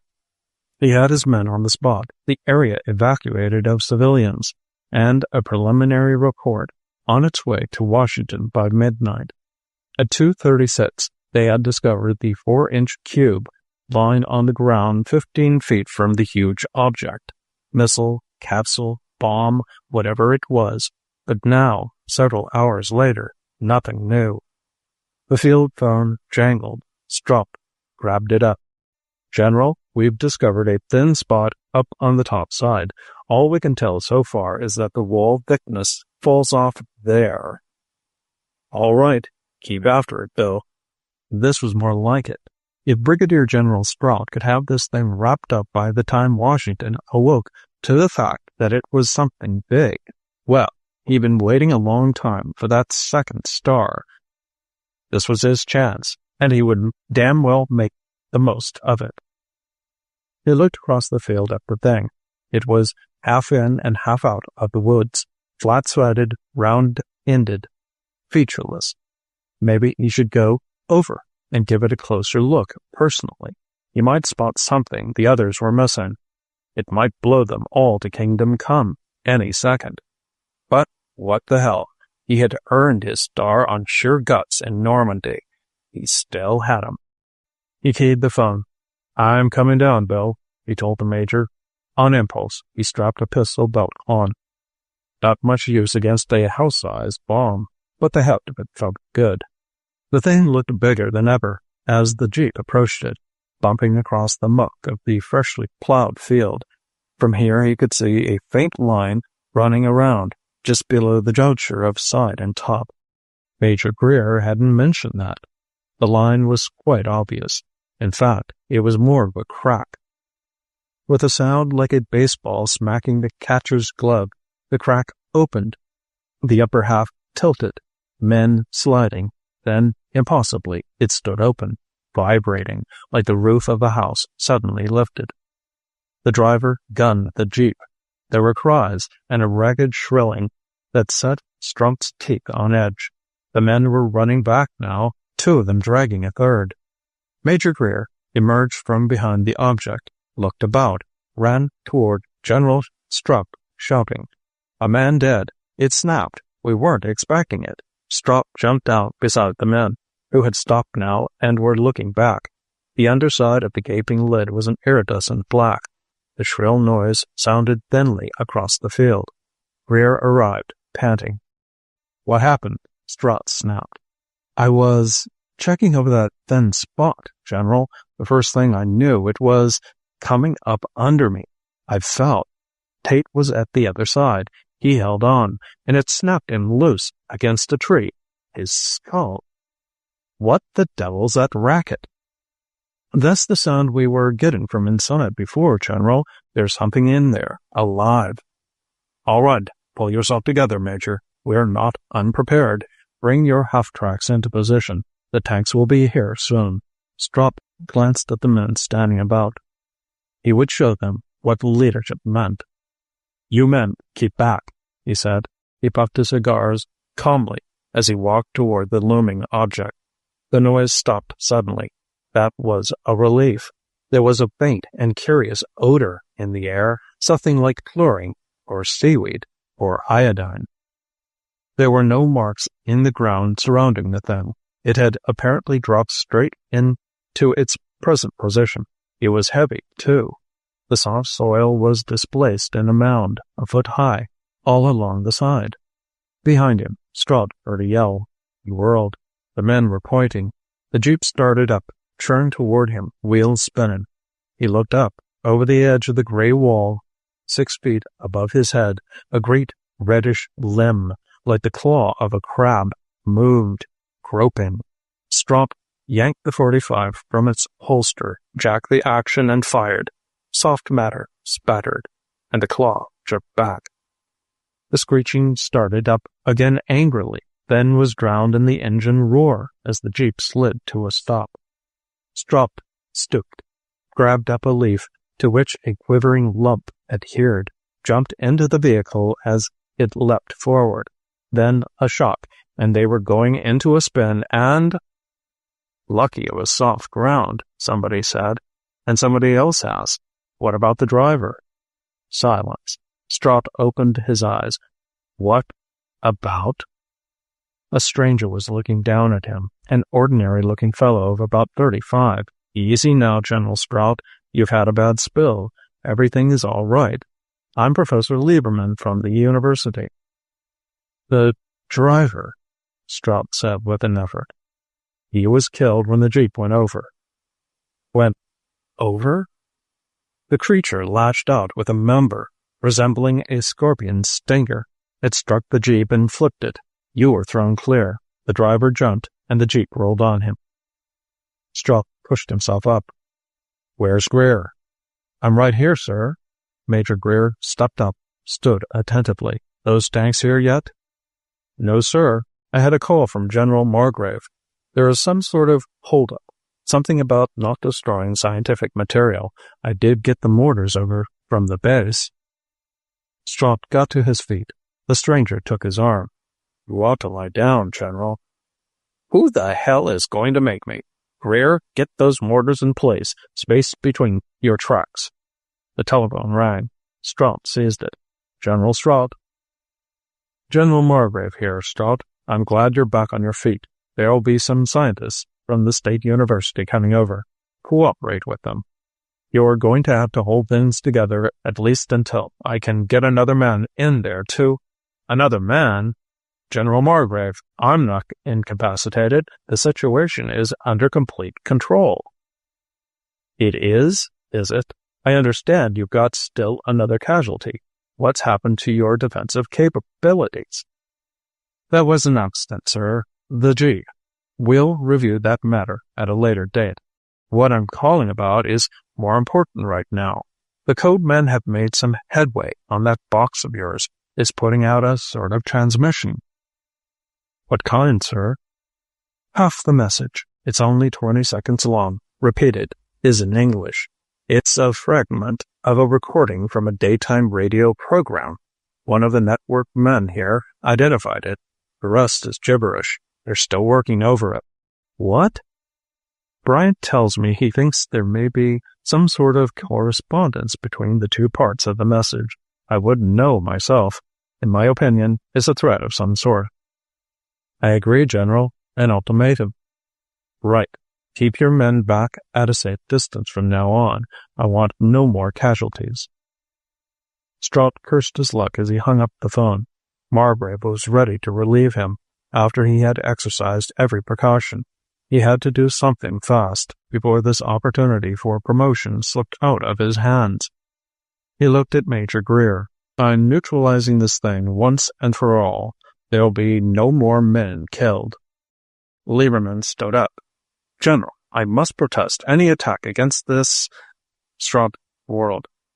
I'm handling this, Professor. I don't know who let you in here or why, but I'll make the decisions. I'm stopping this man-killer before it comes out of its nest. Maybe it gets into that village beyond the woods. There are 4,000 civilians there. It's my job to protect them. He jerked his head at Greer. Strode out of the room. Lieberman followed, pleading. The creature has shown no signs of aggressiveness, General Straught. With 2 men dead? You should have kept them back. Oh, it was my fault, was it? Straught stared at Lieberman with cold fury. This civilian pushed his way in here, then had the infernal gall to accuse him, Brigadier General Straught, of causing the death of his own men. If he had the fellow in uniform for 5 minutes. You're not well, General. That fall. Keep out of my way, Professor, Straught said. He turned and went on down the stairs. The present foul-up could ruin his career, and now this egghead interference. With Greer at his side, Straught moved out to the edge of the field. All right, Major, open up with your 50 calibers. Greer called a command, and a staccato rattle started up, the smell of cordite and the blue haze of gunsmoke. This was more like it. He was in command here. Lieberman came up to Straught. General, I appeal to you in the name of science. Hold off a little longer, at least until we learn what the message is about. Get back from the firing line, Professor.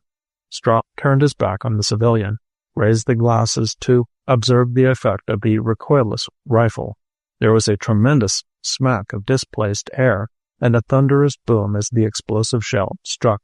Straught saw the gray shape jump, the raised lid waver. Dusk rose from about it. There was no other effect. Keep firing, Greer, Straught snapped, almost with a feeling of triumph. The thing was impervious to artillery. Now, who was going to say it was no threat?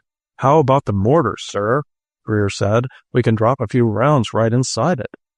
All right, try that before the lid drops. And what we'll try next, I don't know, he thought. The mortar fired with a muffled thud. Straught watched tensely. 5 seconds later, the object erupted in a gout of pale pink debris. The lid rocked, pinkish fluid running down its opalescent surface. A second burst, and a third. A great fragment of the menacing claw hung from the branch of a tree 100 feet from the shed. Straught grabbed at the phone. Cease fire. Lieberman stared in horror at the carnage. The telephone rang. Straught picked it up. General Straught, he said. His voice was firm. He had put an end to the threat. Straught, we've broken the message, General Margrave said excitedly. It's the damnedest thing I ever... Straught wanted to interrupt, announce his victory, but Margrave was droning on. Strange sort of reasoning, but there was a certain analogy. In any event, I'm assured the translation is accurate. Here's how it reads in English. Straught listened. Then he carefully placed the receiver back on the hook. Lieberman stared at him. What did he say? Straught cleared his throat. He turned and looked at Lieberman for a long moment before answering. It said, Please take good care of my little girl. End of Doorstep by Keith Lama. The Untouchable by Stephen A. Calous Jr. Recording by Dale Growthman. The man finally entered the office of General George Garbers. As the door closed behind him, he saw the general, who sprang from his chair to greet him. Max, you finally came. Got here as soon as I could. I wager half my time was taken up by the security checkpoints. You are certainly isolated in here. All of that, agreed the general. Have a seat, won't you? He asked, indicating a chair. His friend sank into it gratefully. Now, what's this vital problem you called me about? You weren't too specific. No, said Garber, I wasn't. This is a security matter, after a fashion. It's vitally important that we get technical help on this thing, and since you and I are friends, I was asked to call you in. Well, I'm afraid I'll have to make a story of it. Quite all right by me, but don't mind if I interject a question now and then. Mind if I smoke? Go right ahead, said Garbers, fumbling out a lighter. Just don't spill ashes on the rug. This all began on the 3rd of May. I was working here on some top security stuff. I had suddenly got the feeling of being watched. I know it seems silly, what with all the checkpoints that a potential spy would have to go through to get here, but that's just how it felt. Several times I glanced around the office, but of course it was empty. Then I began to think it was my nerves. You always were a bit of a hypochondriac, observed his friend. Be that as it may, continued Garver. It was the only explanation I had at the time. Either someone was watching me, which seemed impossible, or I was beginning to crack under the strain. Well, I put my papers away and tried to take a short break. I was reaching into my drawer where I keep magazines when, so help me, a man stepped out of the wall into my office. What? It seems as if you said a guy stepped out of the wall. That's just what I said. It sounds crazy, but let me finish, will you? I'm not kidding, and I'll show you proof later if necessary.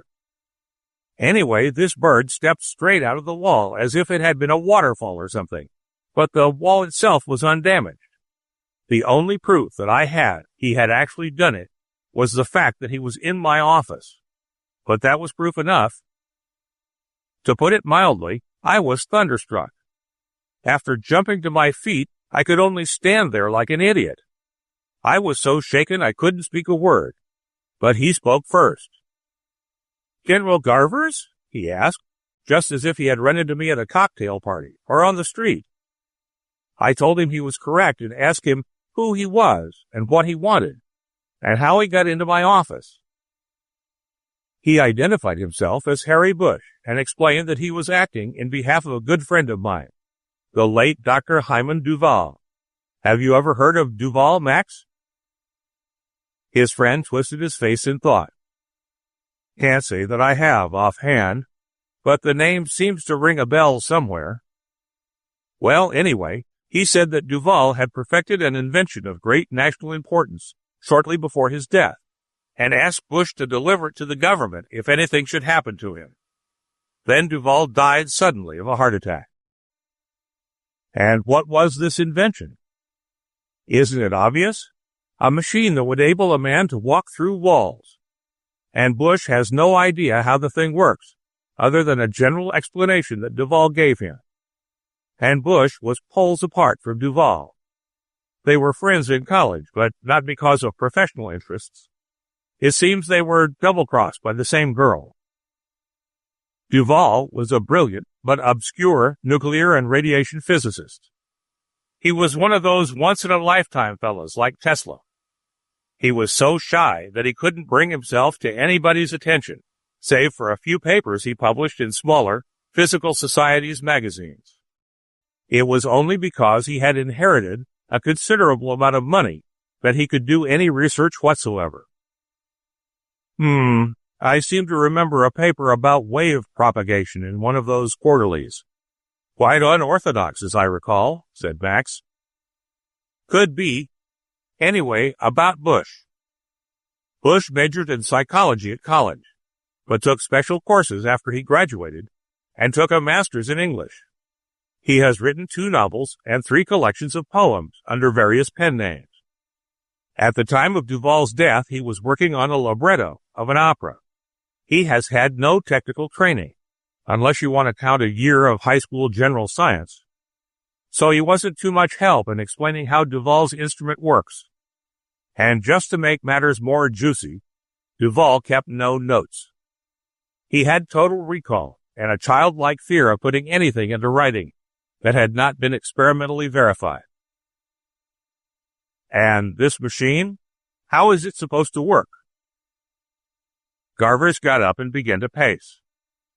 According to Bush, Duval devised the instrument after stumbling into an entirely new branch of physics. This device of Duval's is a special case of a new theory of matter and energy. Matter is made up of subnuclear particles, electrons, protons, and the like. However, Duval says that these particles are in turn made up of much smaller particles grouped together in aggregate clouds. The size ratio of these particles to protons is somewhat like the ratio of an individual proton to a large star. They seem to be composed of tiny clots of energy from a fantastically complex energy system in which electromagnetism is but a small part. Each energy segment is represented by a different facet of each particle, and the arrangement of the individual particles to each other determines what superparticle they will form, such as an electron. Duval called these subparticles limbs.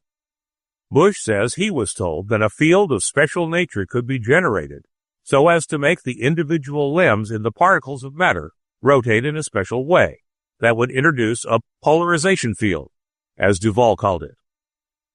This field seems to be connected somehow with gravity, but Bush wasn't told how.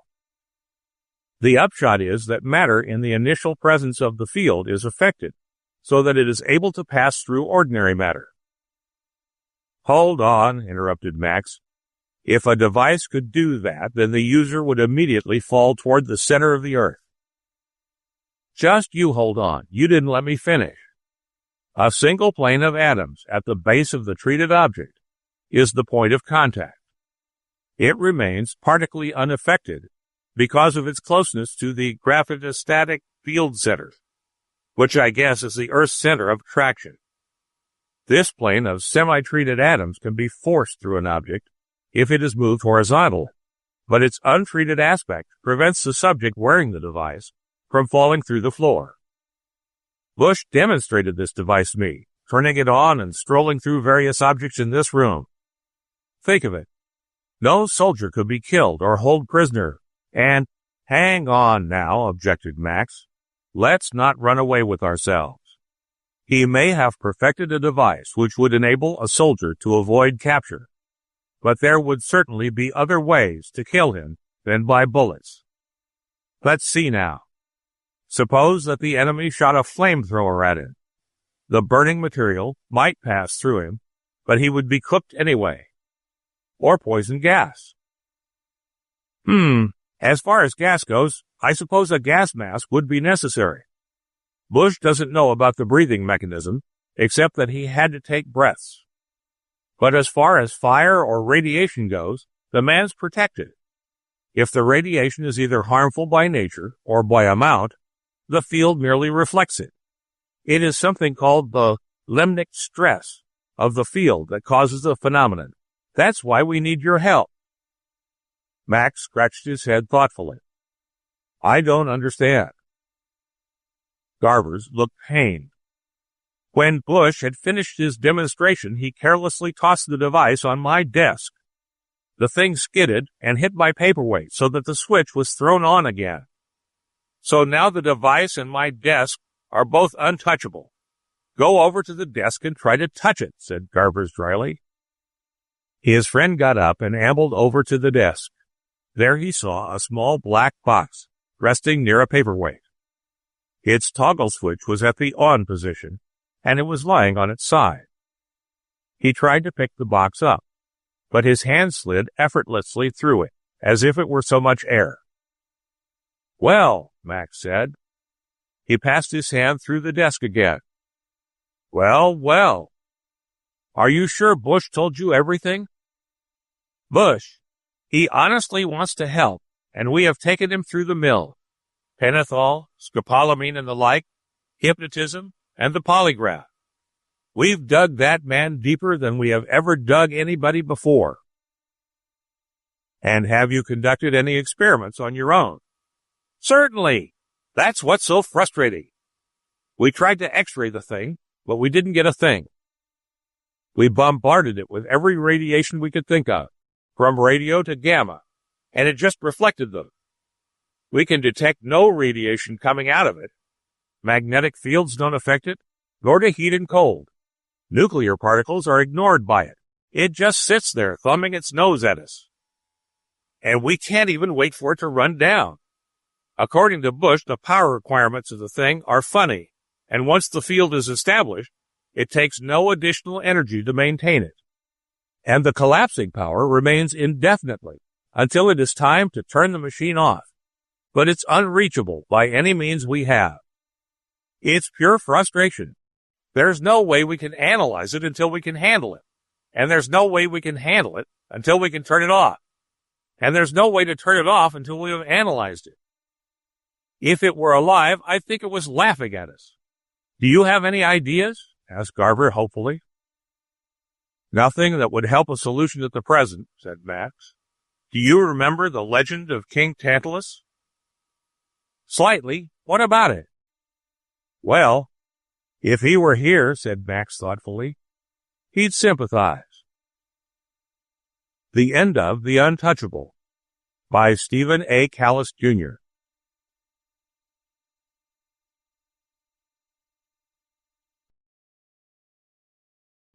The Birds of Lorain by Bill Dode.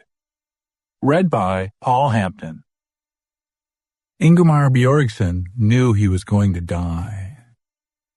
He turned his back on his useless ship and went inside the bubble house that had been his home for 99 days. Methodically, he donned his all-weather clothes, his environment suit. He did not want to die in this place. Here was food and refrigeration for the days warmth and comfort for the nights. He could not bring himself to put a gun to his head or end it by any other direct, willful act. But out there in the desert, away from man-made helps for survival, there a man could get himself into circumstances where nature took care of it. That was his reason for being here on this lowly planet in the first place, the promise of finding intelligent life. For intelligence was rare in the universe after all. A lone adventurer, a year before, forced down on this planet by a cosmic storm, had waited a week here for the storm to subside, then had landed on Earth with the feverish news of intelligent life. Ingemar Bjornsson had come to investigate. Birds yet. They were only two birds with minds like the edge of a razor, living alone on this planet that was 100% desert. He took one last look around the bubble, then walked out, leaving the door open. From 10 feet away, he watched the sand already blowing in through the doorway, and he felt very lonely and small. He knew that his death, like his life, would never be marked anywhere with any degree of permanence. He walked. There was no hurry, so he walked slowly, stopping occasionally to turn and stare at the tracks his feet had scuffed in the sand, watching sand drift into them. He smiled wryly. The universe was so eager to be rid of him, as if he were a disease. He looked up again, studying the whole sky, but there was no movement of wings, no silver streak of a ship coming to pick him up. Only one spot marred the desert's domain, the tiny, bright reflection of the burning sun on the now distant bubble. The birds had promised him. They had been so sure of themselves. When he knew that the fierce sun and wind would kill him before he could get back to the bubble, he started removing his all-weather clothes. He flung them aside like a dancer. Coat to the left, trousers to the right. The hot wind threw the trousers back against his face. He tore them off with a curse. Shirt to the left. He kept the shoes on out of respect for his feet. Then he trudged on, wondering vaguely how a half-dressed man, dying on his feet, could make the same marks in the sand as a fully clothed, comfortable one. He stumbled on an outcropping of rock. He fell. He picked himself up again. It would be quick after all. The sun was in league with the rest of the universe. He would die soon. He fell again. He had found the planet of Lorain easily. The adventurer's charts were accurate. It was a dry, barren place, an old, worn-out world where only wind and sand moved, where mountains shoved their eroded peaks into the impotent sky. But Ingemar found, upon emerging from his ship, that there was another movement. 2 black dots appeared far away in the sky and rapidly grew larger. He had been told that the planet was populated by an intelligent form of bird life. 2 were approaching now. He smiled to himself. Imagine that, he said to himself. A smart bird. How should you meet a smart bird? Should you shake hands? The birds alighted in the sand before him. They eyed him with bright, intelligent eyes. They were quite large, standing at least 2 feet tall. Their gray feathers lay smooth and straight, immaculately cared for. Ingemar cast around in his mind for something to say, or some sign to make that indicated friendship. Then one of the birds looked at the other and said, "This one is larger." "Much," the other replied. Ingemar was astonished. "You can talk?" he asked. "In English?" "Certainly. Didn't the first man tell you how he instructed us?" Yes, of course," Ingemar said, confused. "But I didn't remember, that is, well, I didn't believe it." The birds eyed each other again. "I like 'em," one said. If there's anything I hate, it's a completely honest person. The other gave him a vicious peck on his back. Shut up, it said. Do you want him to think we condone dishonesty? Of course not, the other retorted hotly.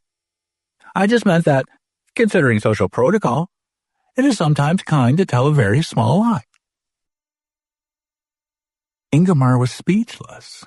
He looked back at his ship standing tall and straight, ready to blast itself into the sky again. He glanced round at the lonely landscape. Finally, he said, It's difficult to see a difference between you two. Do you have names that I might be able to use? Oh yes, we beg your pardon. How uncivil of us. Our name, translated into your tongue, is Pisces. The fish? Well, they said, from our home planet, the constellation does not look like a fish. Oh, well, are both of you named Pisces? Oh, I see. That is your species. I'm called Man. You are called Pisces. Of course not, they said. You were right the first time. Pisces is our name. You can say, Pisces, get me that ship, and we would do so. How can both of you have the same name? Are you actually one intelligence? And see that you keep your hands, see that you leave my ship alone. One said, We wouldn't think of touching your ship. The other said, No, we are two separate entities. Ingomar passed a hand over his face, thinking. The two very earth-looking birds stood quietly before him, their feet buried in the sand, so that it looked like their legs were two stilts shoved into the ground. At last he said, Well, I know what we'll do. I will call you Pisces 1. He pointed to the bird on his left. And your companion, Pisces 2. The identical birds glanced at each other, then leapt into the air. They circled high above his head. They swooped low. They engaged in marvelous aerial gymnastics, wonderful to see. Ingomar made notes in his book concerning their agility. Finally, they came back to rush before him again, so suddenly that he stepped backward quickly, frightened. Now, they said, which one of us is Pisces 1 and which is Pisces 2? Puzzled, Ingomar studied them carefully. The one with the quick temper might show this characteristic in some way. He pointed to the bird on his right. You, he said, are Pisces 1. They laughed. It was a verbal sound only. No expression showed in their eyes. All right, Ingomar said after some thought. I can fix that. He entered his ship and rummaged around in his clothes locker, then emerged with a brilliant red ribbon of plastic. I'll tie this to your leg. That way, I'll know that you are Pisces 1, if you promise not to move it from one to the other. We promise. He stooped over to tie the plastic on the leg of the one he thought was Pisces 1, and was almost caught in the sudden flurry of slashing beaks and raking claws, like a mating fight in an aviary. I am Pisces 1, one screamed, administering a resounding peck on the other's back. No, you're not. I am. This one leapt into the air and landed on the other's back. He raked vicious, long talons across the well-groomed feathers.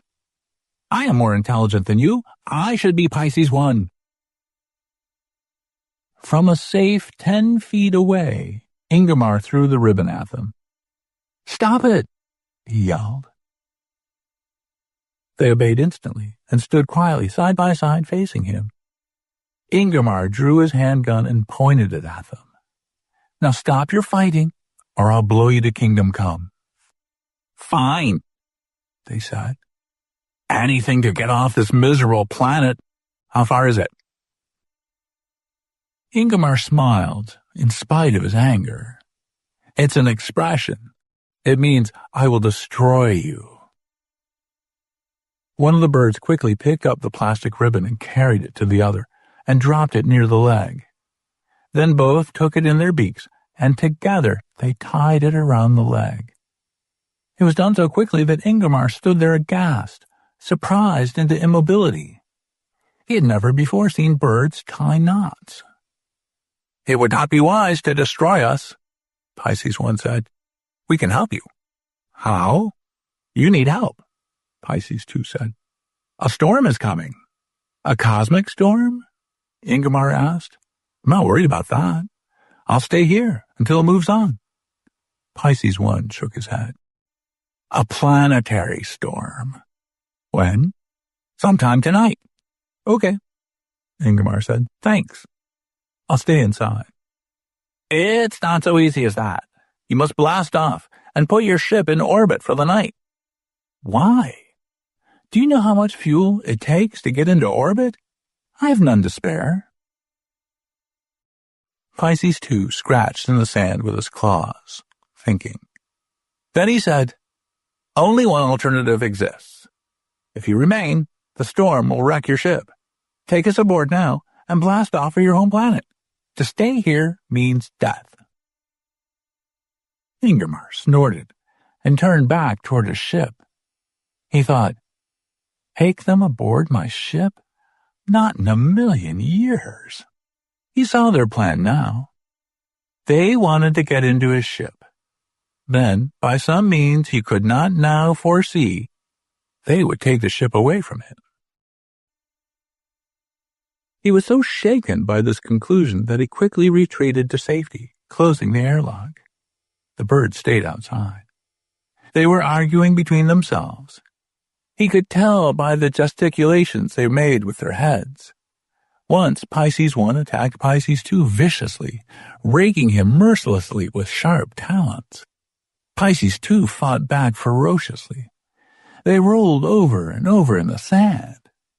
Ingomar threw a switch that gave him communication outside the ship and yelled at them. They stopped fighting at once. He said, "Have you two lost your minds?"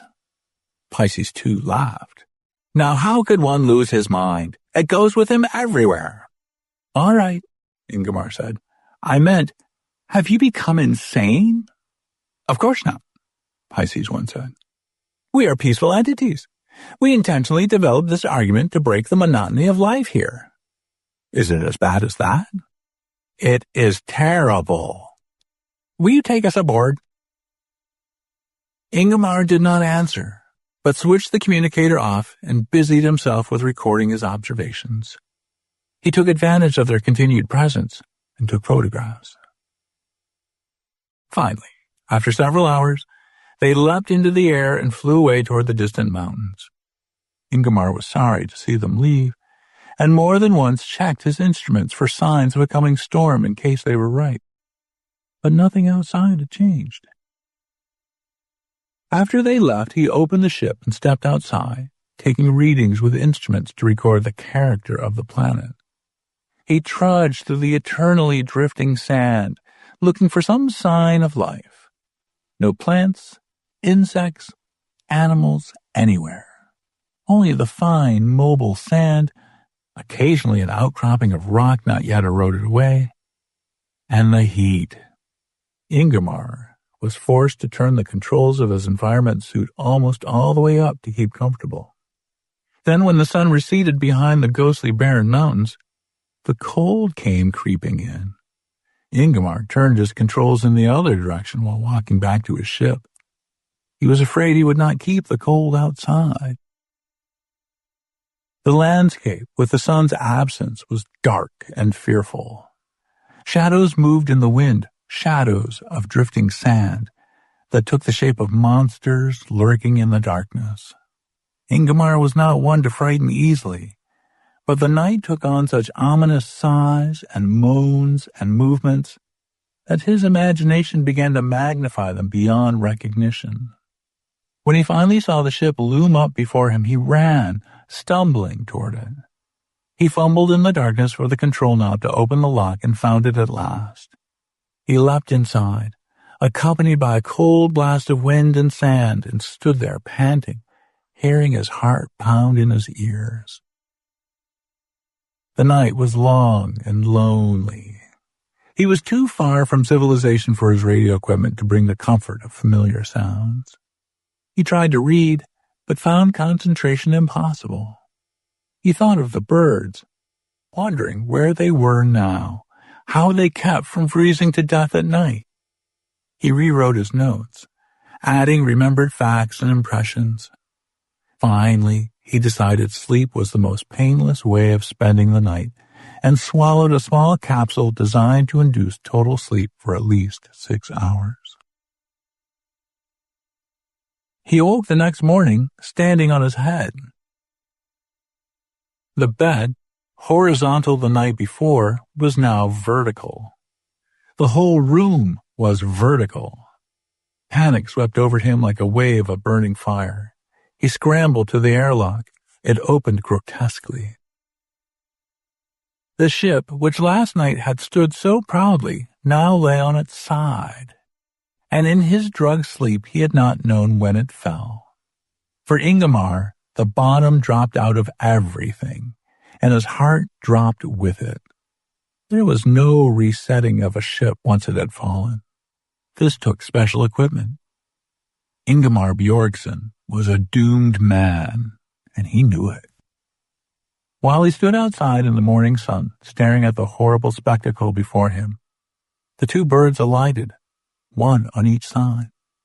"Why didn't you listen to us?" Pisces 1 said in an accusing tone. "Yes," Pisces 2 echoed angrily. "You make me sick, thinking you're so smart, coming down here in your big ship and strutting around like you think you're a god or something. Now how big do you feel? Do you realize that this is our first opportunity to leave this planet? I have a good notion to peck your stupid eyes out right here and now." "Leave him be," Pisces 1 said. "He may not be so bright, but I think he would have taken us with him after he got used to us and saw how harmless we are." Pisces 2 leaped at him, almost knocking Ingmar off his feet. "Shut up! I've a good notion to peck your eyes out too." "Oh, stop it," Ingmar said wearily. "We're all doomed to spend the rest of our lives here. How was I supposed to know that the storm would be so bad? My instruments gave no indication whatever." "Actually, it was our fault," Pisces 2 said more calmly. "We failed to mention the nature of the storm. We thought you knew. It was a magnetic storm, a shifting of magnetic currents surrounding the planet. We had no idea that you would think of the weather." They walked with him around the fallen ship. It was not injured, that much Ingmar could see. The soft bed of sand had cushioned its fall. If it could only be righted. Ingmar knew it was impossible. "It is pointed toward that knoll out there, see? Suppose we all got inside and blasted off. We would slide along, and maybe when we reached the knoll, we'd have enough speed to keep on going in a straight line until we could point our nose upward." Ingmar shook his head, but he appreciated the suggestion. It indicated that they were willing to try anything. He knew their motives were not entirely philanthropic, but he liked them more for it anyway. He said, "There is only one way out, and that is for someone to come in and get us." "Well," Pisces 2 said, "what are you waiting for? Call them." "I can't. We are too far out for communication." The two gray birds eyed one another in disbelief. Pisces 1 scratched his breast impolitely.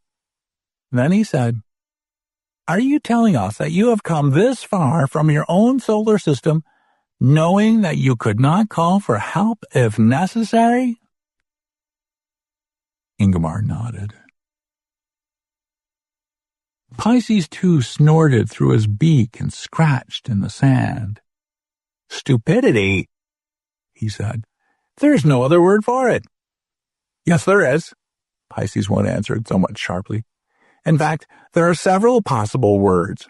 Bravery, desperation. Actually, I think it is a combination of both. I am sure that you are aware how rare intelligent life is in the universe. When you heard of us, you rushed out here at once. I would call it bravery to go beyond the sound of the voices of your own kind. You are desperate because you are lonely in an almost empty universe. We must help him, said Pisces 2. Of course. But first, let's make him comfortable. It will be a long wait. Thank you, Ingmar said, moved by their sympathy. But you cannot help. Or do you have a way to send messages? Yes, in a way, Pisces 2 said. You see, Pisces 1 lifted a huge wing and knocked Pisces 2 in the sand. He turned to Ingmar. Do you promise to take us with you if we should succeed in getting help? Ingmar did not think it over. Yes, he said. Then we will do it. But first we must make you comfortable. Do you have equipment for shelter besides the ship? Yes, there is the bubble. It can be expanded to become a house. Get it, Pisces 2 said. Ingmar did. He dragged it outside and began to unfold it in preparation for inflation. But Pisces 2 stopped him. Not here, he said. It will be a long time. Our calculation is that it will take at least 45 days to get help. The trip from your planet alone is at least 40 days.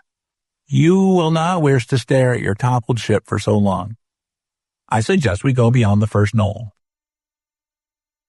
Pisces 1 laughed and said to Ingmar, For once, he is using his brain. We will carry it. He grasped the bubble in his claws, flapped his enormous wings, and sailed off. Soon he returned, and among the three of them all his food and books and any equipment he might need was carried over the knoll out of sight of the wrecked ship. We will not return, they said, until the rescue ship arrives, so make yourself comfortable. Do not stray too far from the ship. This is the most miserable planet in the universe. Give us plenty of time. We know we can summon help, but we do not know how long it will take. We may need as many as 75 days. Ingmar settled down to wait. The fierce, burning sun had turned Ingmar's face and naked arms into fried areas of intense pain. But he regained consciousness when he felt the coolness of the ointment. It penetrated deep down under the burned skin into flesh and muscle, soothing injured cells. He opened his eyes. He moved his head. The eyes were burned and bloodshot, but he could see a ship standing 100 feet away. It was not sleek and long, pointing its needle nose at the sky, though. It was round, dull white, like a giant egg laid by a giant bird. Bird? Ingmar chuckled, senses returning, thinking through his pain of Pisces 1 or Pisces 2 laying an egg. Then he laughed aloud. He stopped quite abruptly and looked again. The egg was still sitting there, but it was not an egg. It was actually a ship, and the airlock was open, and Pisces 2 was backing out, dragging a sort of stretcher on wheels. It's a ship, he exclaimed, tears running down his cheeks over the ointment. Whose ship is it? Ours, said Pisces 1. Yours? Ingmar said after a long pause, while the pain raged over his skin. He tried to sit up, and Pisces 1 got behind him and pushed, nudging him upright. Where did you get it? Oh, Pisces 2 interrupted. We had it all the time. Shut up, Pisces 1 yelled. He asked me. Hold your tongue, Pisces 2 retorted hotly, or I'll take off and leave you here. I've had enough of you in the past century to last a lifetime. Pisces 1 said to Ingmar, Pay no attention to that peasant. He helped Pisces 2 push the stretcher next to Ingmar. Then he pushed a lever, and the stretcher reduced itself to ground height. It was too short for Ingmar's body, having been designed for the body of a bird. He's right, though, Pisces 1 continued, giving the stretcher a kick because it wasn't long enough. We had the ship all along. It was despicable of us to deceive you, but our ship was defective, and we needed yours for parts. Ingmar shook his head. There was no magnetic storm? Pisces too nodded his head. Oh yes, there was a storm, but not a natural phenomenon, I'm sorry to say. Too bad. The natural storms are much more beautiful. And you had the bubble set up away from the ship, so I wouldn't see you steal the parts? They hung their heads. Despicable, they said. A rotten thing to do. Ingmar was too ill for anger. Let me understand this, he said. You ruined my ship to get parts for yours. Why? Why not just take my ship? Too slow, Pisces 2 said. He took the container of ointment in his beak and set it beside Ingmar's hand. Here, you can rub it on by yourself now. Get busy. Pisces 1 said, by your standards, our planet is a terrible distance away. Your ship would take too long. Hurry now. We've got to take you to, what do you call it? Earth. What an odd name. We're in sort of a hurry to get home, as you might imagine. Ingmar hurried. With the help of the mysterious, healing ointment, he was soon able to get up and make his way to the ship. One more question, he said. Your ship was defective, and you sit down here, and you've been here for a long time, and you're a long way from home? What were you doing so far from home in the first place? What do you suppose? Said Pisces 1, irritably. We were looking for intelligent life. Gotta move on now. If we don't waste too much time on this Earth, we may still find some. End of Birds of Lorain by Bill Dode. Read by Paul Hampton.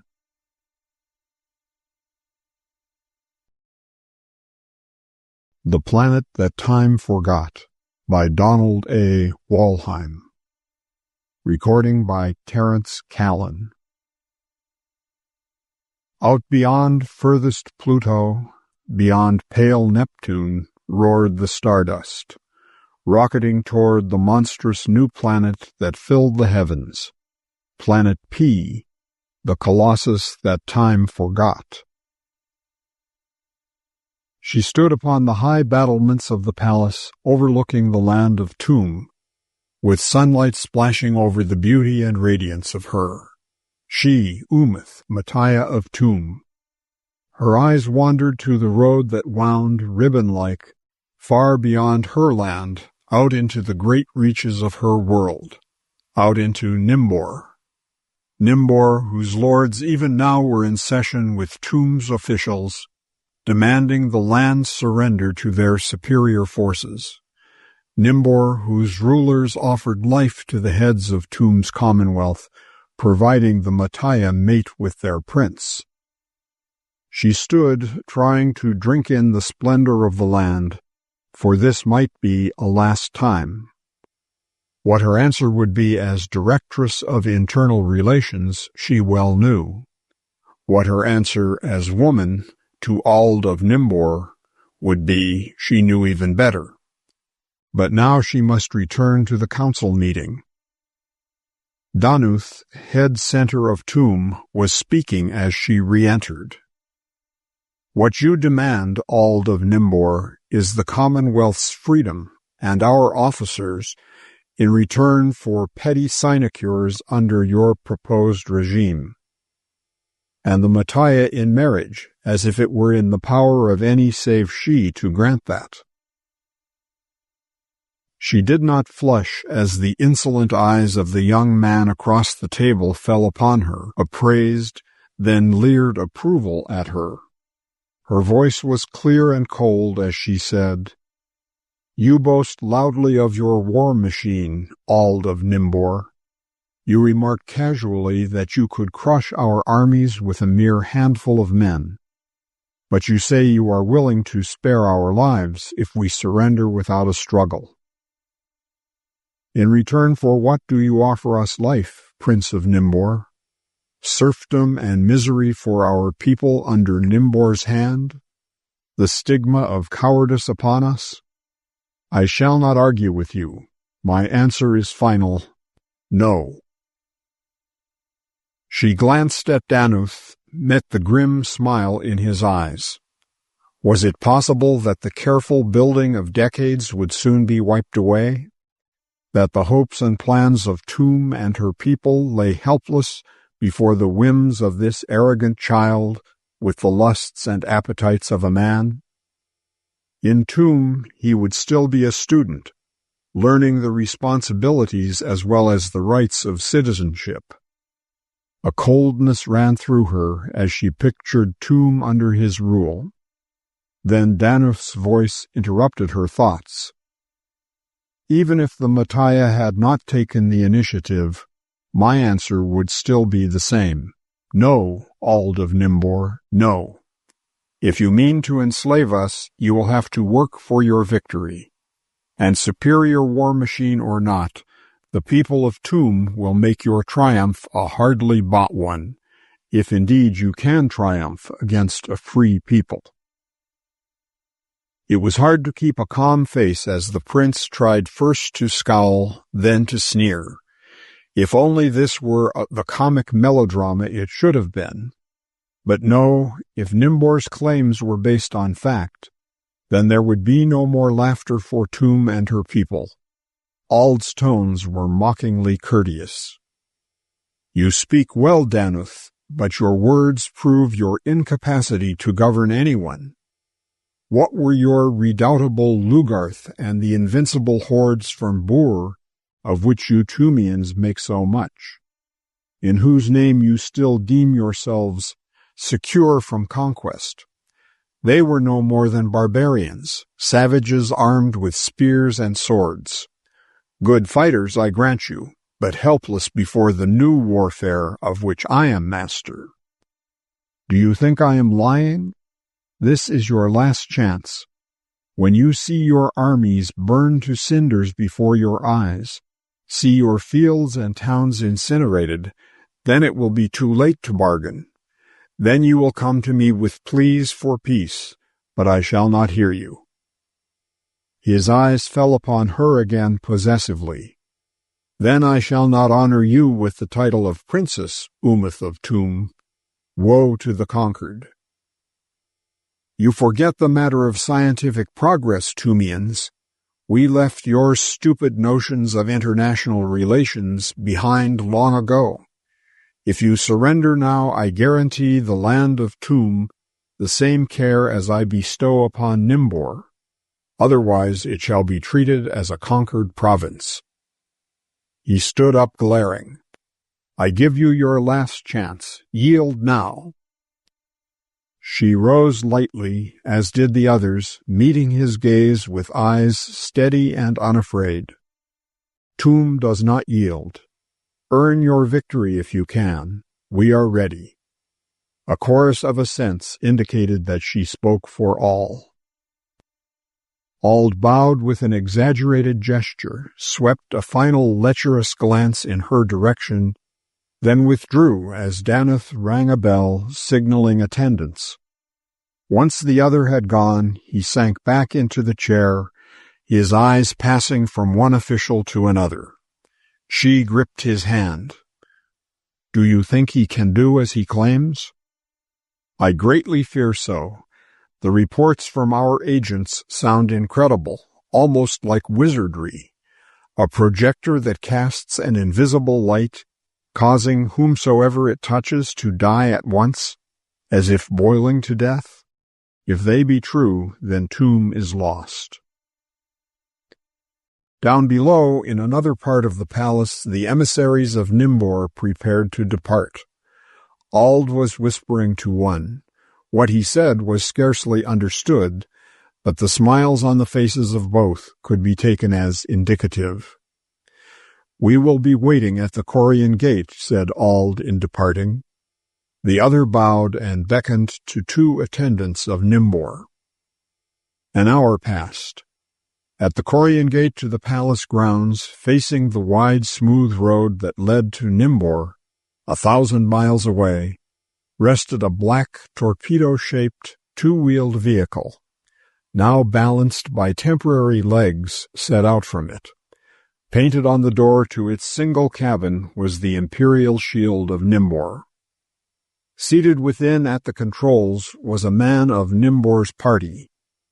Occasional puffs of smoke emitted from the rocket tubes at the rear as the ship was being kept ready for instant use. Ald himself waited impatiently in the road, fretting under the watchful eyes of the Commonwealth guards at the gate. Finally he caught sight of something and addressed the guards. "They are my companions. Open the gate, guards, and let them through." He seemed to stare a moment at the oncomers, then called, "What's the matter with Eld? Why are you carrying him?" One of the two men approaching answered, "He slipped on a staircase and fell, Your Highness. He is unconscious and seems to have broken his leg. We thought it best to give temporary treatment now, then bring him back with us. It is why we were late, Your Highness." The prince nodded approval, motioned them to hasten. As they went through the gates, one of the Tumian guards looked down at the face of the black-covered body and checked it off his list. The men of Nimbor entered the rocket-mobile, shut the door. A terrific roar as the vehicle got underway, then it had vanished down the long road. Inside the conveyance, Ald bent over the unconscious figure, looked down at the scarred masculine features of one of the soldiers who had accompanied him. Then, with a chuckle, he put his hand on the yellow hair and pulled. The entire face seemed to fall apart. Beneath the extremely convincing mask was the face of Umeth, lying unconscious. "It worked beautifully," he commented. "What of Eld? Did he make his escape through the merchant's entrance as planned?" "Yes, Highness. They suspected nothing. Nor did we have any trouble in kidnapping the Mattia. There were no guards by her room, and she had succumbed before she suspected the presence of a gas tube. They won't know she is missing before we have arrived in the city." Within the hour, the rocket-mobile had passed the border and was in the capital of Nimbor. It was noon on the day set for attack. Ald and the commanders of the staff awaited the Emperor's coming within a small enclosure just inside the walls of Nimbor. Outside, in the road beyond the open gate, a rocket vehicle awaited in readiness to take them to the front. Umeth was there as well. "You see," drawled Ald, "we make good our boast. Very soon you will be joined by Danath and the other Commonwealth officials as our prisoner. You really should have married me when you had the chance. It would have saved many lives." Umeth stared at him frostily. "The people of Tum would never have yielded to such filth as you, even had we betrayed them. It would have made no difference. We of Tum have self-respect and honor to a degree that I fear is outside of your understanding." His laugh was not pleasant. "Still prattling over your little foolishness, honor, respect, what are they to the destinies of nations and dynasties? Such delusions are hardly worthy of the Umeth I might have married." He seized a scroll from one of the officers standing nearby, shook it before her. Here is honor and respect. Here is such a thing as makes greatness. These are the designs of our war machines. This is what will teach the Tumians respect." Without answering, Umeth snatched the paper cylinder out of Ald's hand and darted forward. Straight toward the open gate she fled, toward the rocket-mobile outside. A wild, insane scheme of seizing this and escaping to her own land in time possessed her.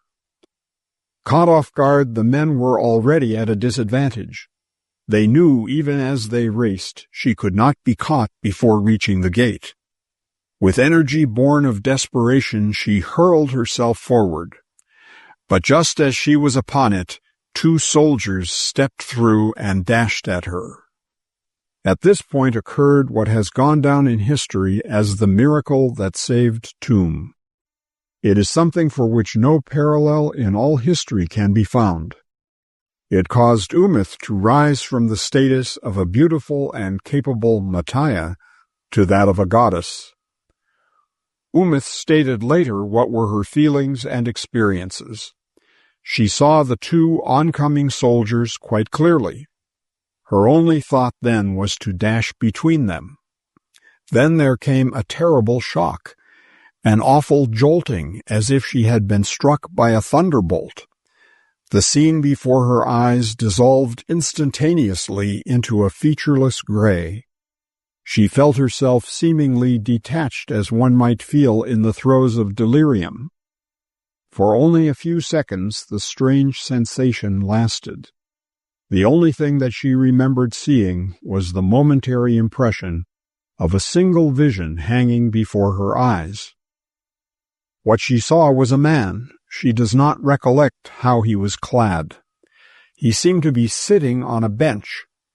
Behind him she saw distinctly a blue wall, in nature metallic. In the wall was an open door through which only grayness could be seen. The face of the man was held close to hers. He seemed to be staring at her. It was the face of a middle-aged man, of one powerful. Two clear brown eyes looked into hers. A mass of wavy chestnut hair surmounted the godlike brow, and the figure was smiling. For only the minutest fraction of a second this lasted, then the grayness returned. Yet in a few seconds it too had cleared away. The terrible blankness and queer feeling vanished abruptly as it had come. She could again see about her. The castle of Ald and the men of Nimbor apparently had dissolved. Above her rose the sides of the palace of the directors of Tomb, and about her were the men of Tomb. For a moment Umith and the men stared at one another, each mutually startled and disbelieving what they saw. Finally one of them recovered sufficiently to speak. "Mattia Umith, we thought you were being held captive in Nimbor. What do you here? How do you get here?" She could only reply hesitatingly, "I don't know. I was at Nimbor trying to escape. Then everything went dark, and I found myself standing here." She started to put a hand to her forehead, then saw she was holding something, the scroll. Her eyes flashed. "Quick, summon the council. I have here the plans for the death machine of Nimbor. Bid them hurry. We have no time to lose." Joris, military director of Tomb, pounded the table with his fist. "Damn! We know everything the enemy knows now. We have the plans so that we can meet them on their own terms. But they're on their way to attack us now, and we haven't even a working model. It's all here, but only on paper. We can save Tomb, yes, but we cannot prevent the devastation of our fields and towns, nor the slaughter of our helpless non-combatants. We can only exact a vengeance and prevent a final triumph on the part of the enemy." Before Danuth could speak, a man burst into the chamber, hair disheveled, gasping for breath. On his face was an expression of amazement and joy commingled. Twice he tried to speak and could only emit gasps for breath. He clasped the shoulders of Joris, turned to others. At length speech returned to him, and he spoke slowly, deliberately. "The weapons of Nimbor are ours. They are here within the walls of the palace. I cannot tell you how they came, nor can any of the guards, but we have all seen them, have examined their workings. We do not yet understand their principles." At this point another man burst in, equally distrait and out of breath. "Directors," he cried, "Tomb is saved." He fell to rapid, heavy breathing while his eyes sought first one, then another of those assembled. He waved his hand reassuringly as Danuth started to speak. "No, directors, I speak truly. I am one of the prison guards. We suddenly heard noises from one of the unoccupied cells. Naturally, we hurried over and looked in. Inside we saw Ald and the Emperor of Nimbor with his entire staff. They don't know how they got there.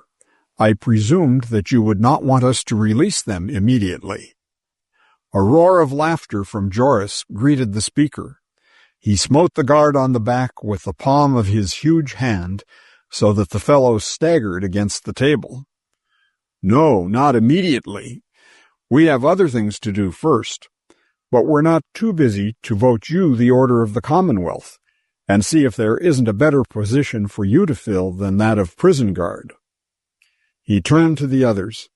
The enemy will be completely disorganized and demoralized by this. I propose we move at once upon Nimbor, attack strategic points, and refrain as much as possible from such destruction as will make miserable the lot of the Nimborian people, who are not responsible for their degenerate rulers. I propose we make contacts with the Nimborian commoners and urge them immediately to revolt against what is left of the Ald Ronkur regime, strike for their own freedom. And now we must go back in time, must travel to another part of space. We must leave planet P, where lie Nimbor and Tomb, for a return to Earth time.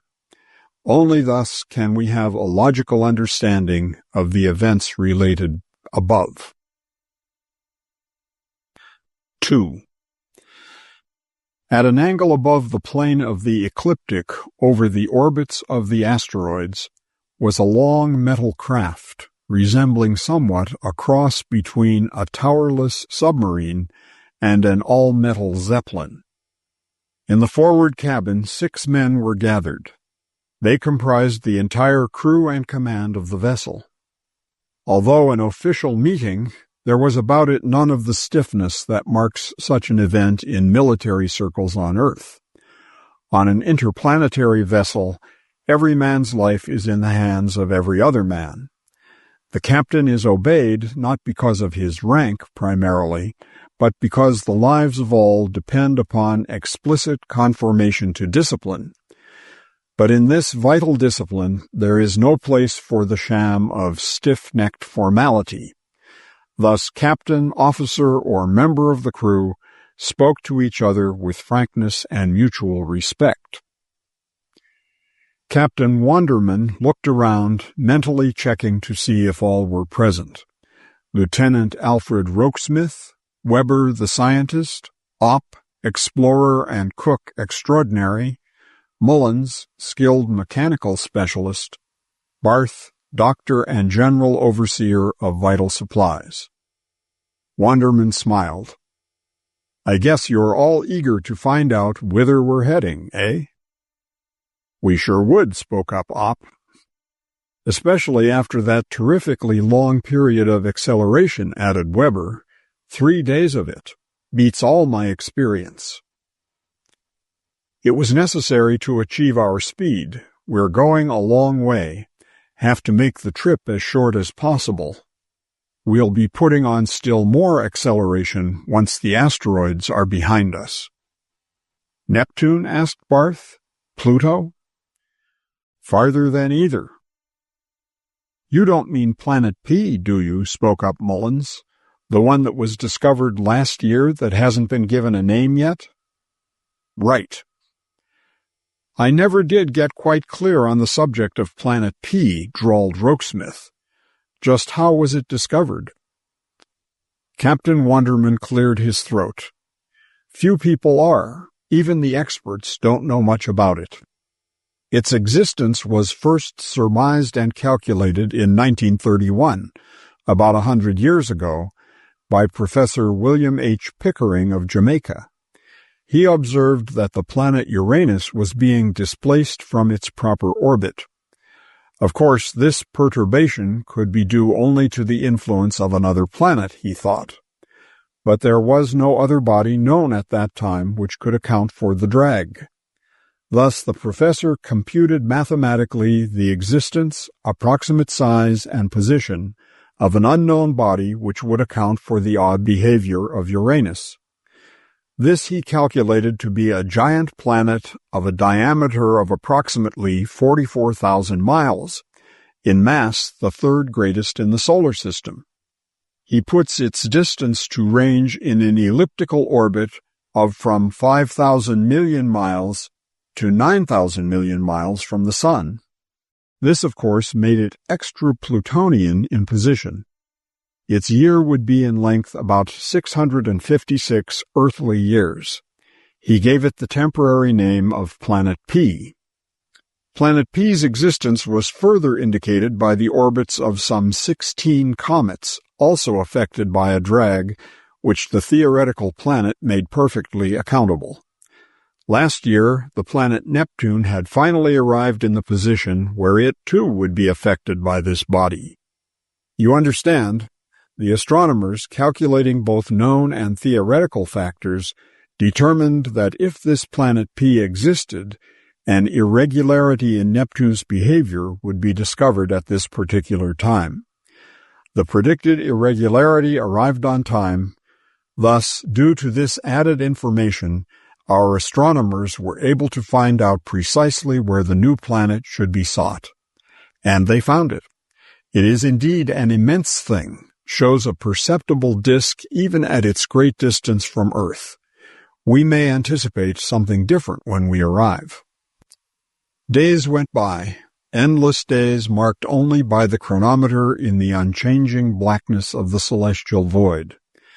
The tiny pinpoints of myriad stars glowed unchangingly.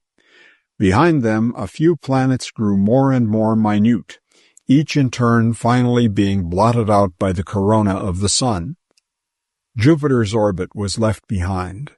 They saw the great ringed planet loom up to one side and fade away as all the others had done.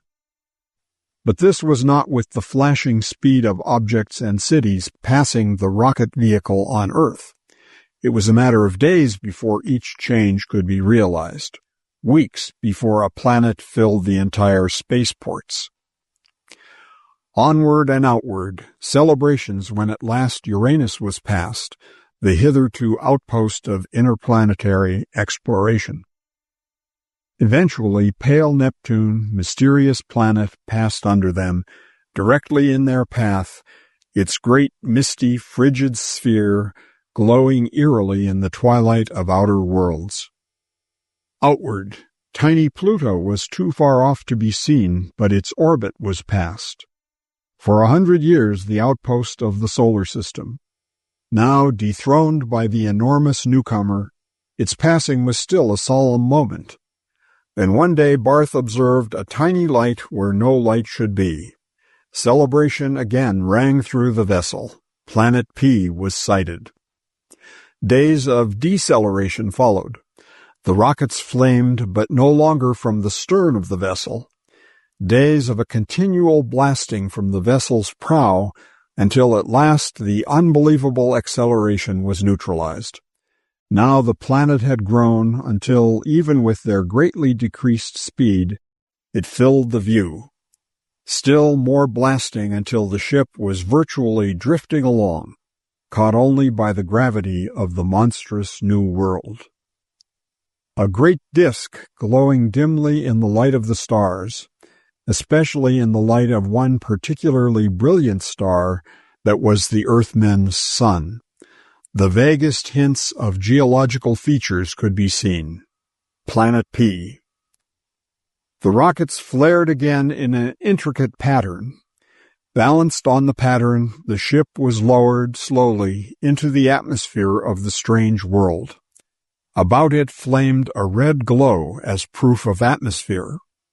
An atmosphere doubtless of some unknown gases that would not congeal in the awful cold. And finally a shrill whistling penetrating the triple-thick walls, a dull thud, and a silence as she came to rest. The voyage was over. Man had reached the outermost limits of the solar system, had arrived safely at the mysterious outer world, Planet P. The men gathered in spacesuits. Each man will take searchlights and emergency rations.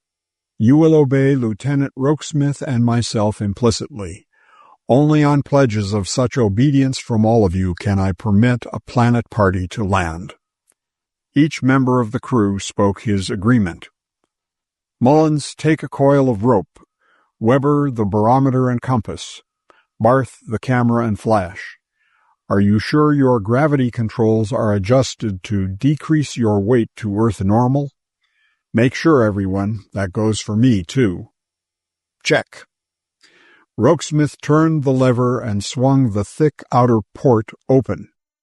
Wanderman stepped out onto the ground. The others followed. Above them was a deep blue sky strewn with stars, though lacking in the abundant distribution of the outer void. Beneath their feet lay a clay-like expanse. They looked about them.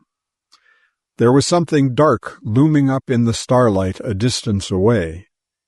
The captain started off in that direction, beckoned the others to follow.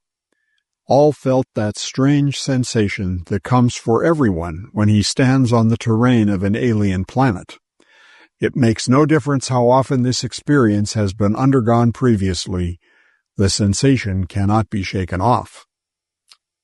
"It looks like a wall," sang out Opp as they reached the looming thing. Rokesmith turned the beam of his flashlight on it. It is a wall. Unmistakably, it was a structure made of many square blocks of stone, fitted together to form a section rising into the air from a foundation. Weber flashed his light around. "It ends here." The men hesitated to go around. What could this enigmatic wall be doing on this frigid world? The instruments showed the temperature to be many hundred degrees below 0 Fahrenheit. What beings could have built this great wall? What could it mean? But at last they did go around the edifice, flashing their lights before them, and nearly collapsed from the shock of what they saw. A broad, paved street on which bordered many stone houses whose glass windows reflected the dim glow of the stars above. The tiny sun cast a faint illumination on it all. "People!" gasped Mullins.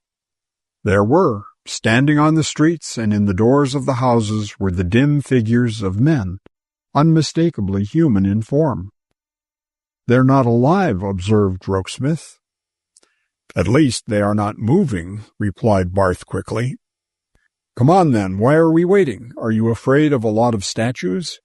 Captain Wanderman suited action to his words as he strode forward, stopping directly before the first of the standing figures. He cast his beam over it from head to foot.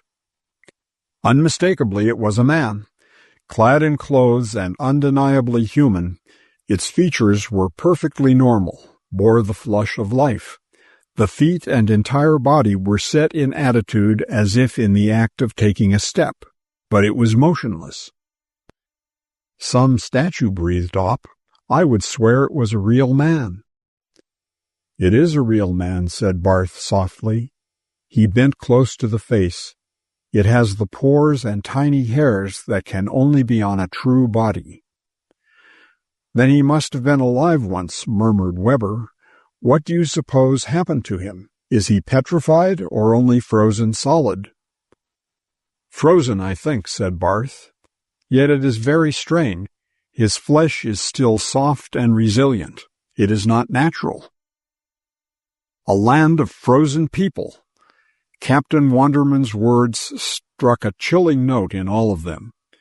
Quickly they investigated the other figures. Some men, some women, some old, some young, all kinds and types, all apparently had been frozen solid in the middle of their normal activities. None showed any sign of being aware that death had struck. When the terrible freezing occurred, it must have happened so swiftly, instantaneously, as to have caught all unaware. They moved on, saying little. There was that same eerie atmosphere that one finds in a wax museum while passing about among the realistic but silent and motionless figures of apparently ordinary people. Add to that the grim knowledge that the figures they now saw had been alive. that in effect the explorers were in a monstrous, planet-wide graveyard. They went on, coming to wide roads down which lines of marching men stood silently in attitudes startlingly like some paintings of men marching to war. Undoubtedly they were soldiers. Once or twice along the line, the Earthmen saw huge projector-like instruments mounted on wheels being taken along with the marchers.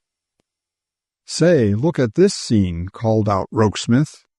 He was standing before an open gate, staring in the courtyard of a large, pretentious stone building. Before the gate stood 2 guards who evidently had been frozen just as they were turning about to stare in through the entrance. On their faces was a look of aroused inquiry. Inside the courtyard was a dramatic tableau. A young woman of great beauty was fixed in the posture of running. Her foot was lifted from the ground, her body thrust forward, her face strained, hair flowing backwards as if the wind were brushing it back. In one hand, tightly grasped, was a scroll. Directly behind her stood a young man with a look of astonishment and anger on a face that was cruel and evil. His hand was still held outstretched, as if to grasp after the scroll that the woman was fleeing with. All about, in similar positions of astonishment and anxiety, were other men, some of whom had started forward as if about to commence a pursuit. "Some scene, eh?" murmured Barth. "Looks real dramatic. I wish we could know what it was all about." "That's an idea," burst from Wanderman. "Why didn't I think of it sooner? Barth, we can use the mentoscope on these frozen people, with the attachments that are used to read the minds of the newly dead, can't we?" "I think we can, Captain. These people are perfectly preserved. There's no reason why we can't shoot a current through their brains and get the information stored there." They turned, commenced to retrace their steps to the ship. It took them about 10 minutes to reach the street by which they had entered the city and come to the vessel. Once inside, they hastened to unpack the mentoscope and its attendant apparatus. When at last they were ready, they left the airlock and started back. The return to the ship had taken them about 20 minutes. They entered the street of the city they had first chanced upon. As they passed the first figure, Weber suddenly whirled around and stared at it. "Look, stop and look at this man." The others gathered around. "Does he look the same to you? It seems to me that it was his other leg which was being put forward when we last saw him. I'm sure his arms were in a different position." They stared amazedly. The figure certainly was not in the identical posture as before. Weber's observations had been correct. All the rest of them seemed to be planted in slightly different postures, too. Captain Wanderman bent down, studied the arm of the man carefully. He remained silent for some time, then he stood up. There was a tone of awe and bewilderment in his voice when he spoke. "It has moved, and what is more, it is still moving. I saw that hand pass a given point on the body of the person in a few minutes. It's like watching the hands of a clock. At first they do not seem to move at all, but if you watch closely enough for a time, you can observe the motion." "Do you mean this fellow is still alive?" "It would seem so." "But why the slow motion?" asked Opp. "I think," said the captain slowly, "that the mentoscope can help us answer the whole business." They came to the courtyard of the running woman. The tableau had changed. It seemed as if a few seconds had passed since they left. Now the figure of the woman was closer to the gate. The 2 guards from outside had passed through and were going forward to seize her, while the men behind were in full running appearance, as if, having recovered from a surprise move, they were taking to pursuit. "All right, men, set down the apparatus." 2 men set down a small battery, attached it to wires leading from a large metal helmet, which another placed over the head of the still woman figure. Other wires were attached to the spacesuit helmet worn by Captain Wonderman. Through the glassite panes, it could be seen that he was wearing a somewhat similar helmet himself, having donned this while back on the ship.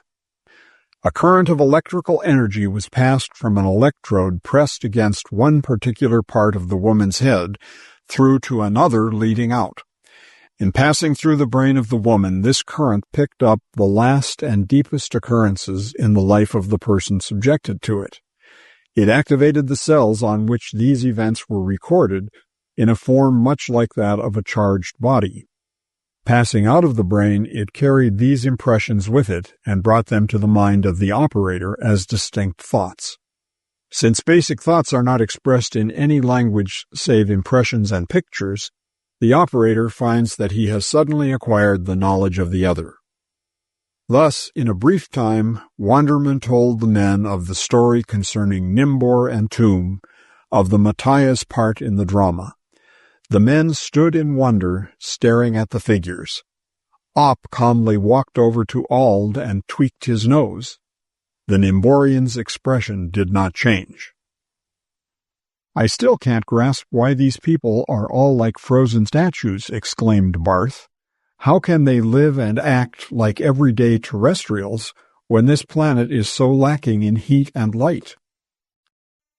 "I think I can explain," said Wonderman. "It sounds fantastic, but it is not impossible, and it would account for all the factors. I'll tell you when we get back to the ship. Right now we have work to do." "What work?" "We can't stand around and do nothing while this woman is captured, and I, for one, do not care to see these sneering degenerates win this war. So I think we'll take over events on this planet for a while and fix things to suit ourselves. We can easily move these figures if we adjust our gravity belt to take care of the extra weight. Every man grab one person. I'll take Umeth. Rokesmith, you take Ald. Weber, grab the Emperor. And you others, pick out those who look important, who appear like staff officers. And don't forget the mentoscope." In a moment, each man was burdened with a native of Planet P swinging over his shoulder. Thus burdened, they marched through the center of Nimbor, through the columns of the motionless army, back to the spaceship.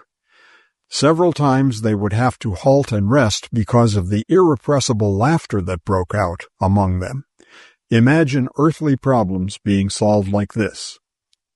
In the ship, they dumped the Nimborians in a space storehouse, while the Maitea was propped up on a seat in one of the cabins. The ship's course was set for the general direction of Tomb.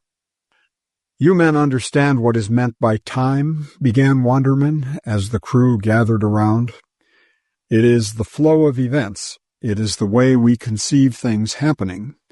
We place an arbitrary measurement of time by using the period it takes our planet to rotate once on its axis.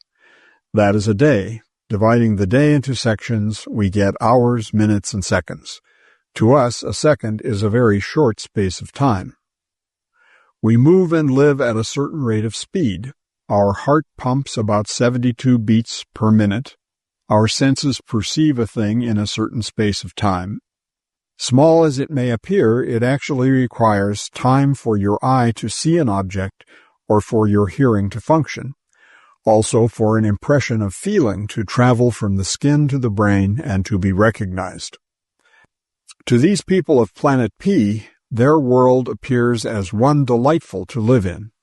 For them, a bright warm sun shines in a blue sky. For them, life moves at as quick a pace as it does for us on Earth. Their day is approximately 24 hours also. To us, it may appear to be as long as 656 Earth days, since their world requires 656 Earth days to complete one of its days, and I am figuring in proportion. To them, a day is no longer than to us. 10 4/5 hours to us is only one of their minutes. That is why they live so slowly. They are living at a different time rate than ours. Time moves for them exactly 656 times more slowly than it does for us. They could not possibly live at our pace, for to us Planet P is terribly cold. The sun is but little more than a bright star. But when they see the sun, it takes 656 times longer before they observe it. Thus, they actually get a time exposure. You know that if you want to take a picture at night, you must leave the lens open for a long time. The longer it is open, the brighter the picture appears. Thus with them. They see the sun as a brilliant ball.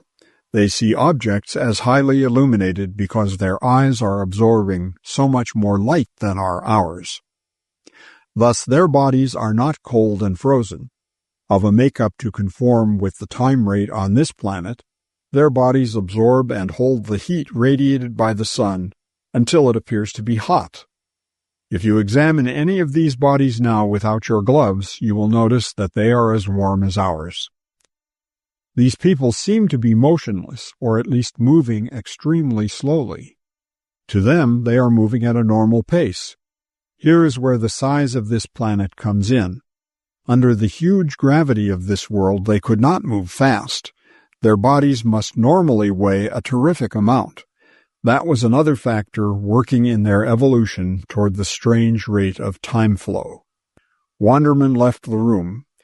He went back to where he had placed Umith, seated upright in a cabin. Seating himself directly before her eyes, he stared into them. He fixed himself motionless as possible, remained unmoving until the ship was ready to come to a halt at its destination. Before he left, he had the satisfaction of noticing the Maitea's pupils had finally focused on his. He felt certain that some impression would be carried back with her. Landing at Tomb, they placed Umith where she was later to regain control of her senses. They carried Ald and the others down to the dungeons, imprisoning them there. Then they returned to the ship. One more task remained, the war machines of Nimbor. Cruising over the enemy lines, they dropped cables wherever they saw a projector and attached them. Then they swung them up into the air, letting them hang below until all had been thus captured. Once more they returned to Tomb, this time to place the projectors where they would be found quickly. The nature of the burning death of Nimbor they found to be simple. It was nothing more or less than electric heaters, such as are sold in winter on Earth. A polished reflector sent a beam of heat from the wire coil in the center. To a terrestrial, of course, this was nothing more than a pleasantly warm current, but to a native of Planet P, with their slower perception and great absorption of tiny amounts of heat, it was a ray of pure destruction. Thus, for a brief instant in the history of the cosmos, two similar races and life forms met, the one greatly altering the course of development the other would take. Although a few well-guarded expeditions to Planet P have been made since, the Terrestrial Council is slow to permit these, inasmuch as the gross difference in time rate cannot permit fair intercourse with its people. It is felt in scientific circles that for them to learn of the existence of a race such as ours would be a crushing psychological blow to them. To interfere, however well-meaningly, in their development would condemn them to superstition, for they could arrive at no logical scientific explanation of such interference. Planet P is not needed for the comfort or well-being of Earth. The patrol is there watching, ready to step in cases of natural cosmic emergency, but at other times gives the world a wide berth. And Captain Wanderman will always remember the tableau in the courtyard and a beautiful woman running. End of The Planet That Time Forgot by Donald A. Walheim.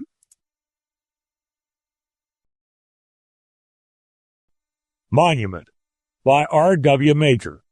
From Worlds of If Science Fiction, March 1960. Read by Dale Growthman. You've heard of it. Now here it is at last. It's a tale that wagged the dog star. Monument by R.W. Major. With his explanations to the reporters completed, Dr. King felt that when he pulled the switch, he would automatically restore his good name and bring to a close a career of solid scientific achievement. Most of all, he would bring to an end the practice of referring to him as Side Effects Charlie. Dr. Charles King was willing to admit that there were excellent reasons for his acquiring this hated nickname. The facts were that the bulk of his scientific achievements were made inadvertently. That is to say, his discoveries were all made through investigation of unexplained side effects of his experiments. In a career conspicuous for unusual, unanticipated side effects, two in particular stand out. The first discovery resulted in the rendering of the entire heat-oriented metallurgical industry obsolete, and founding upon its corpse a new industry. This was based on extracting of metal from ore and its subsequent shaping by first eliminating the bonds which hold the molecules of metal together, and then reversing the process when the desired shape was attained. Dr. King did not discover this process directly. He thought he had discovered a method of making metal surfaces self-lubricating and 100% friction-free.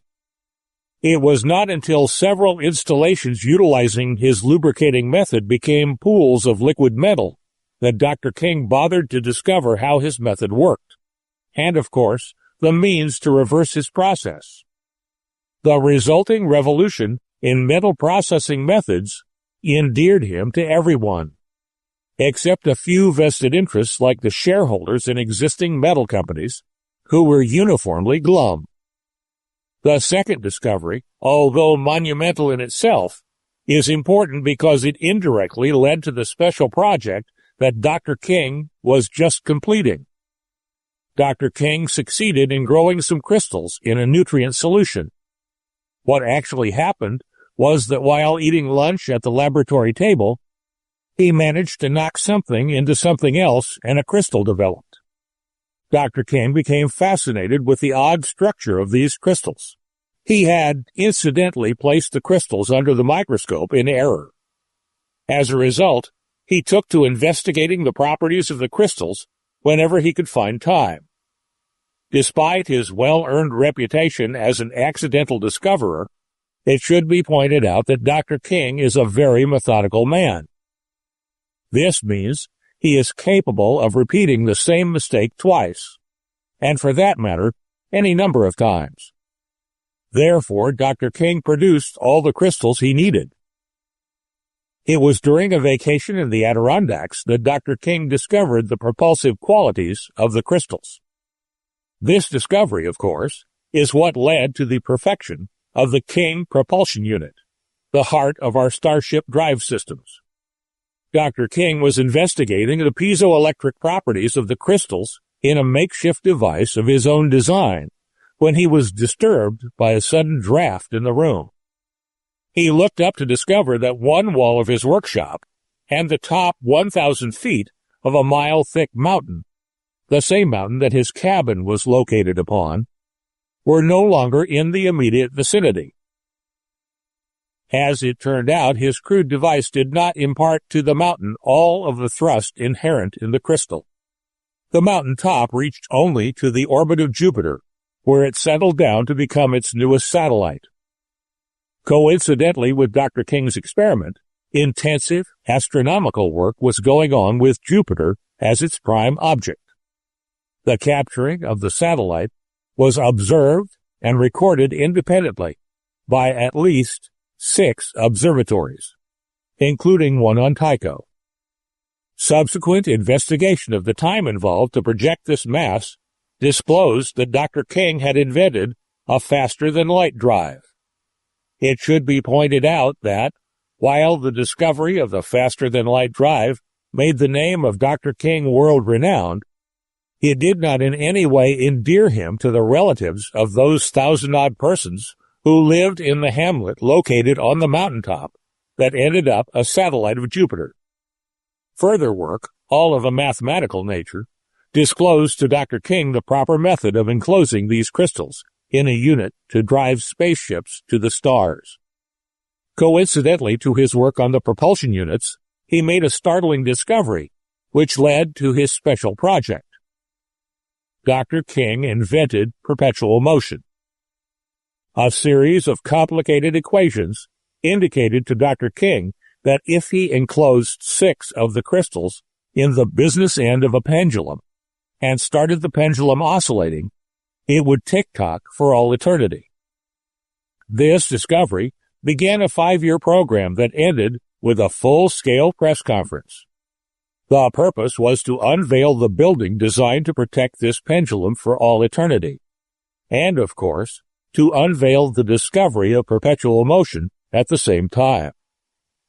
This building was designed to be Dr. King's monument to his own genius.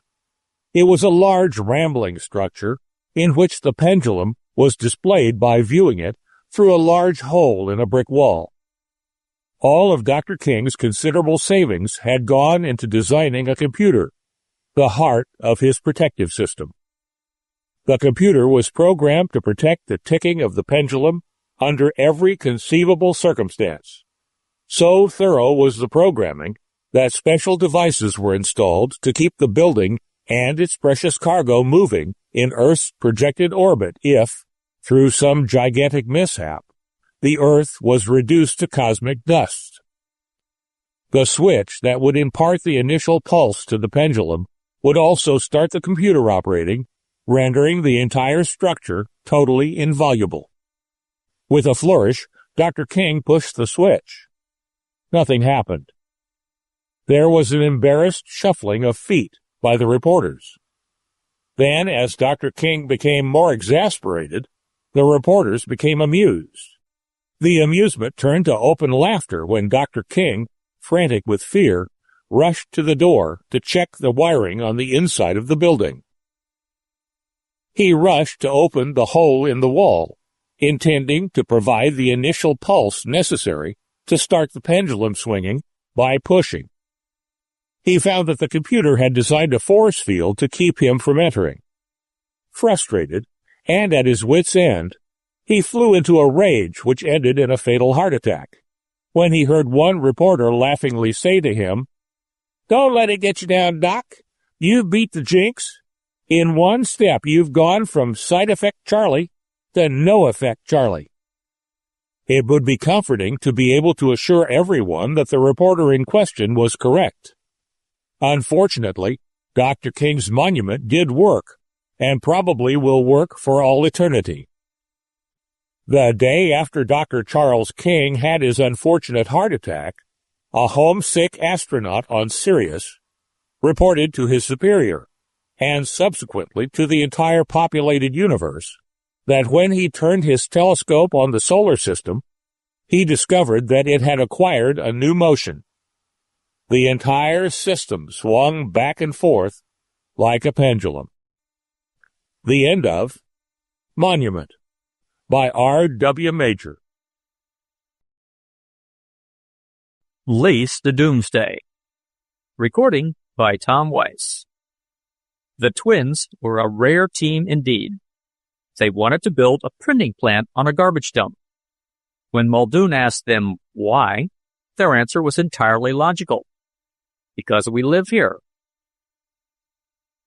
It was the lack of sense in the ad that made him go back to it again. He was having his breakfast coffee in the cafeteria next to the Midtown Hotel where he lived. The classified section of the New York Times was spread before him. Wanted. Live wire real estate broker. No selling. 30-40. Room 657, Silver's Building. 9 to 12 Monday morning. The ad made no sense for several reasons. One, you just don't go around advertising for brokers with 4 pages of them in the classified phone book. 2, how can one be a live wire broker without having to sell? Kevin Muldoon shook his head. Just no damn sense. The Silver's Building. Not too far off. He looked at his stopwatch. 15 minutes of 9. He could walk it in about that time. Don't be a fool, he said to himself. It's obviously a come-on of some kind. He got up, paid the check, and went out. It wasn't until he was on 3rd Avenue that he was conscious he had started to go cross town when his office was in the opposite direction. He smiled wryly. Might as well investigate, he thought. Can't do any harm, and it won't take long. There were 4 others waiting in the small anteroom. The outer door bore no legend other than the room number, and the inner door was blank altogether. Muldoon made a quick appraisal of those waiting. 3 were obviously past middle age, the 4th about Muldoon's age. The inner door opened, and Muldoon looked up. A tall man came out first, a man in his early 60s, perhaps. Immediately behind him came a slightly shorter man, but very heavy, and with a head that was as bald as a billiard ball. The older man marched straight to the door, opened it, and went out without a second look back. The fat man looked around, his face beaming in a wide smile, eyes almost closed behind fleshy lids. "And now, who's next?" he asked. The one who was about Muldoon's age stepped forward. The fat man motioned for the other to precede him. The door closed. Not more than a minute went by, and the door opened again, and the same act as before with the older man was gone through. "And now, who's next?" the fat man asked. Muldoon noted even the inflection was the same. So it went, with the 3 who were left, until it was Muldoon's turn. And now there were 6 others beside himself also waiting to be interviewed. It was a squarish room, simply furnished, with a couple of desks set side by side with a narrow space between them. A chair was set up facing the desk, obviously meant for the one to be interviewed. Seated behind one of the desks was the twin of the man now coming to seat himself at the other desk. Their smiles were identical as they waited for Muldoon to make himself comfortable. For a moment, there was a blank silence.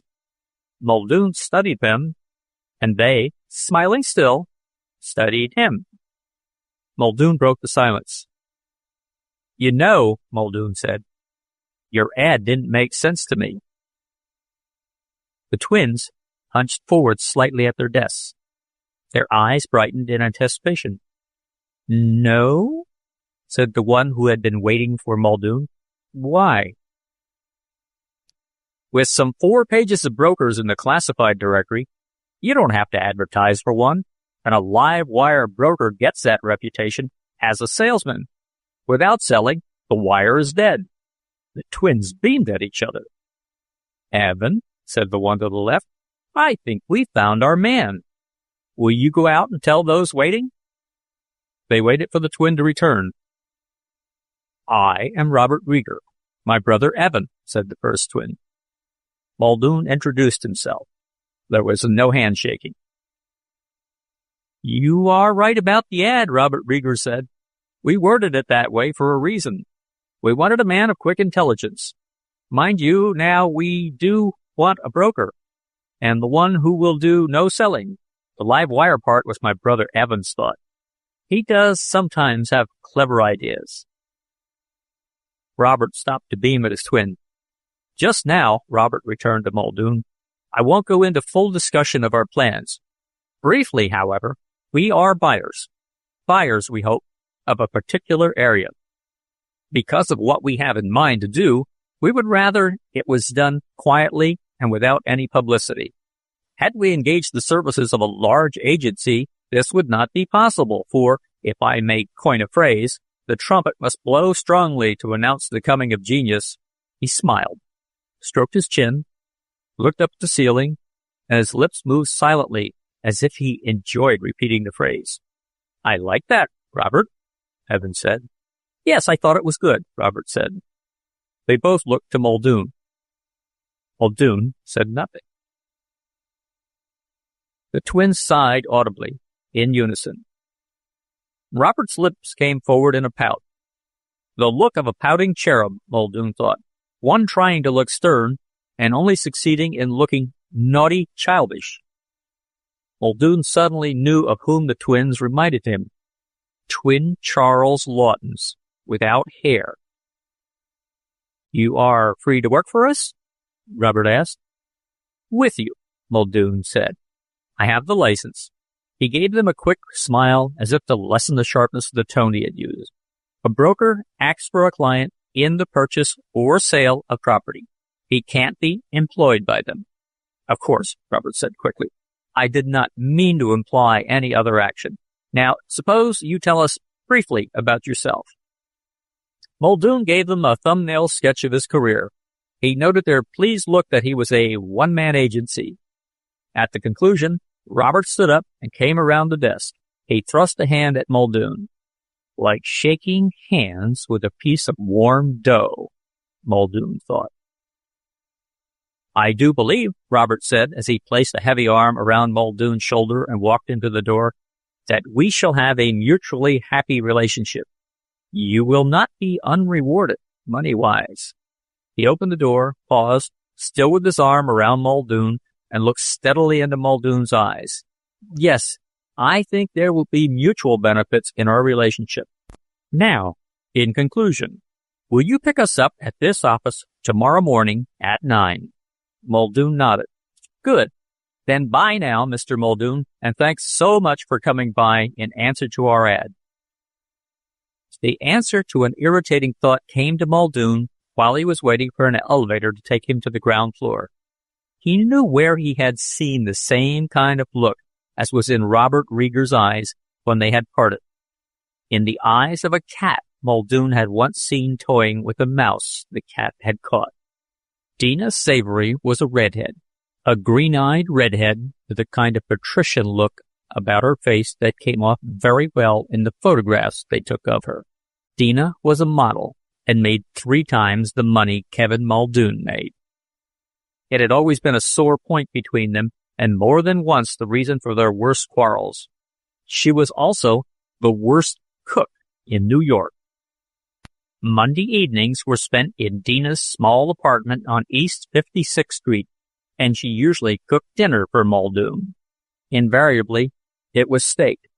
Dina had no imagination when it came to food. Even in restaurants, she ordered one or another kind of steak. They were together on the couch. She stretched full length, her head in Muldoon's lap. He was telling her about the Rieger twins and what had happened that morning. His hands caressed her lightly as she spoke, now across her cheeks, now more intimately. I don't dig them, honey, he said as if in recapitulation. The Robert twin, for instance. You will not be unrewarded, money-wise. Madison Avenue and 19th century English. She gently took his hand from where he seemed to find most comfort and put it to her cheek. What's the difference, she asked, so long as there's money in it? Broker's commission, he said. No more or less. You've been getting so much of that lately? No. Okay then, stop fighting it. What do you care what kind of English they use, or whether they use sign language? The buck, kid, the buck. Dina, Muldoon said gravely, you have the grubbing soul of a pawnbroker. Or real estate broker, he added. He bent his head and kissed her lips. Her lips opened to his with that familiar warmth, a hunger for him which never failed to thrill. This time, she did not remove his hand when it returned. Heavy, baby, darling, oh my darling, she whispered. Strange, he thought, that at a moment like this, I should be thinking of those fat twins. Muldoon hated the pirate prices of midtown parking lots, and so was late. It had taken him 10 minutes to find parking space for the Plymouth. As he started to open the door of room 657, he heard the voice of one of the twins. The words or sounds were in a language completely foreign to him. He thought to knock, but changed his mind. To knock would have made it obvious he had been listening. He barged right in. The twins were in the anteroom. Muldoon got the impression that they knew he had heard them, and an even stronger impression that the fact was of no importance. That bothered him for some reason. Ah, there you are, the twin to the left said. Evan was wondering whether you would show up. But I told him he was putting himself to useless aggravation. A damn mixed-up phrasing again, Muldoon thought. Took a little time to find parking space, he said. Shall we be off then? Robert asked. All right with me, Muldoon replied. There was another odd thing. Evan Rieger seemed to have so very little to say. Their destination was a place halfway down the island. Muldoon's brow had lifted when they gave him the area. So far as he knew, there hadn't been any development in the area. It was just a bit too far off the highways and rail lines for housing developments, and even more badly located for industrial requirements. He wondered what the devil they had in mind out there. Traffic was light, and the drive took little more than an hour and a half on the main highway, and another 15 minutes of blacktop side road before Evan told him to turn left here, onto a rutted path off the blacktop. The path led through some scrub growth that ended on the edge of an acre or so of dump heap. Rusted heaps of broken cars were scattered about. A foul odor came from the left, as though garbage too had been dumped and left to rot. There was a flat, one-storied wooden shack close by, to which Evan directed him to drive up to. Evan produced a key and opened the door to the shack. There was a partition separating the place neatly into two sections. There were a couple of straight-backed wooden chairs and a leather sofa in the near room. The door to the other room was closed. Sit down, Muldoon, Robert Rieger said. He waited for Muldoon to make himself comfortable on the sofa, then continued, First time we've ever been out here during the day, but Evan's sense of direction is unfailing. He shook his head, smiled brightly.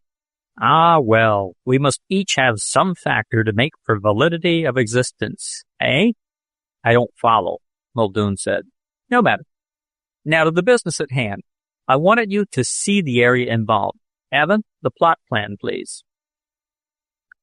To Muldoon's surprise, Evan Rieger went into the next room and returned after a moment with a plot plan of the lower third of the island. He gave it to Muldoon, who spread it at his feet. That red penciled area I've marked off, Robert Rieger said, is what we'll be concerned with. As you notice, the dump and this shack are at the approximate center. What I have in mind to do is buy all the land in this marked off area. Buy it? You seem surprised. Shocked would be the better word. Have you any idea what this could cost? You've marked off an area of approximately a square mile. Even out here, that would run into millions, and once news got around that someone was buying parcels this size, well, you'd have more publicity than you might want. About the cost, we won't worry. There will be enough money, but the attendant publicity could mean not being able to get the land we want. Is that correct? Could be. Suppose we get options or leases on these pieces. That was a good phrase, Evan broke in unexpectedly. Don't you think so, Robert? Yes, Robert said sharply. He seemed to have suddenly lost his smile. He gave Evan a hard look from under down-drawn brows. He turned to Muldoon. We are renting this tumble-down structure. A 2-year lease. I see your point. Spending millions in a sudden buying move would make unneeded difficulties. No. Options to buy. But lease for the present. Evan, the list of names, please. Evan didn't have to go anywhere for the list. He had it with him. Muldoon looked it over. There were 33 names, including the county and state. Well, Robert said, I'll have to know what you want to lease it for, the name or names of corporations and so forth. Will my own name do? It will. But you can go into county court and register a business name under your own, what they call a DBA, name doing business as name. Register as many as you wish. Doesn't cost a great deal. Or form a corporation, you and your brother. No, let the leases come under my own name. As for what I intend doing, well, I intend to concrete surface the entire area. A square mile of concrete? Yes. There's a government plan to use this end of the island for a huge missile depot.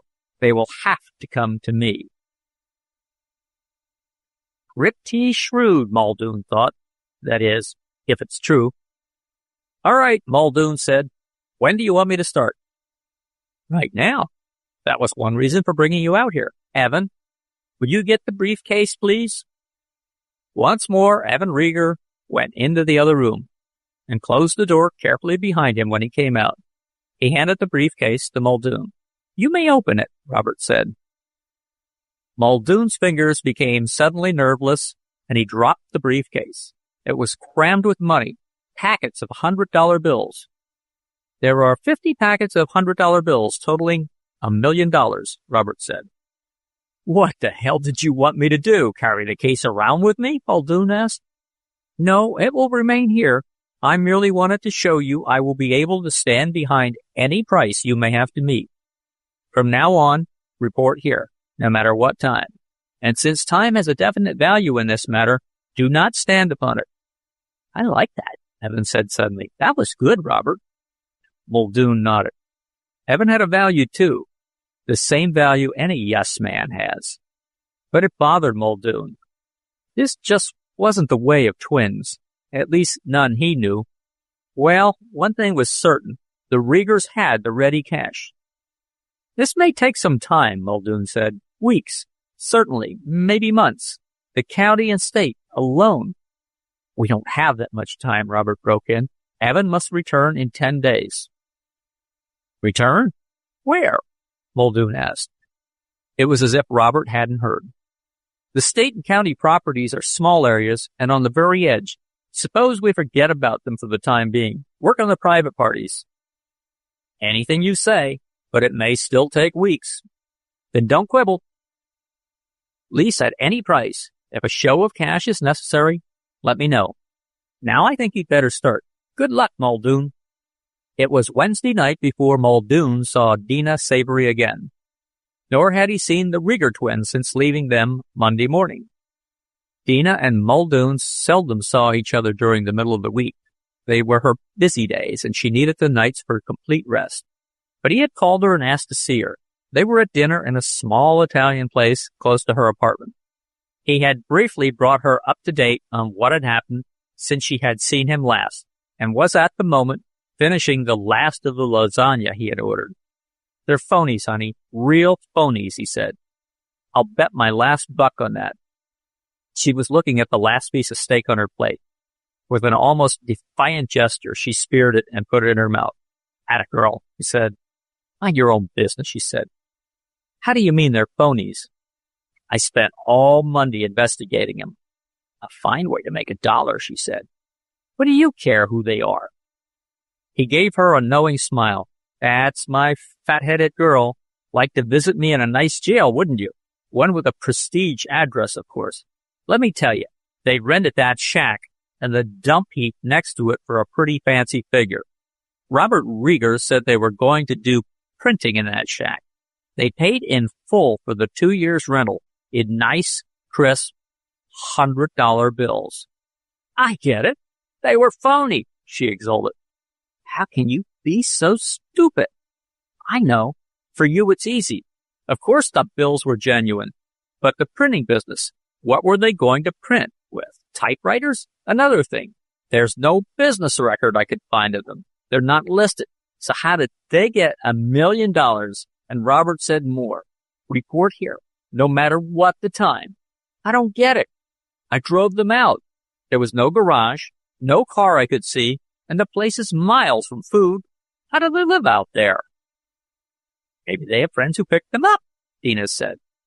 Maybe. Robert said there was a rumor or something about the government going to use the area for a missile depot. I tried to run it down. Nothing.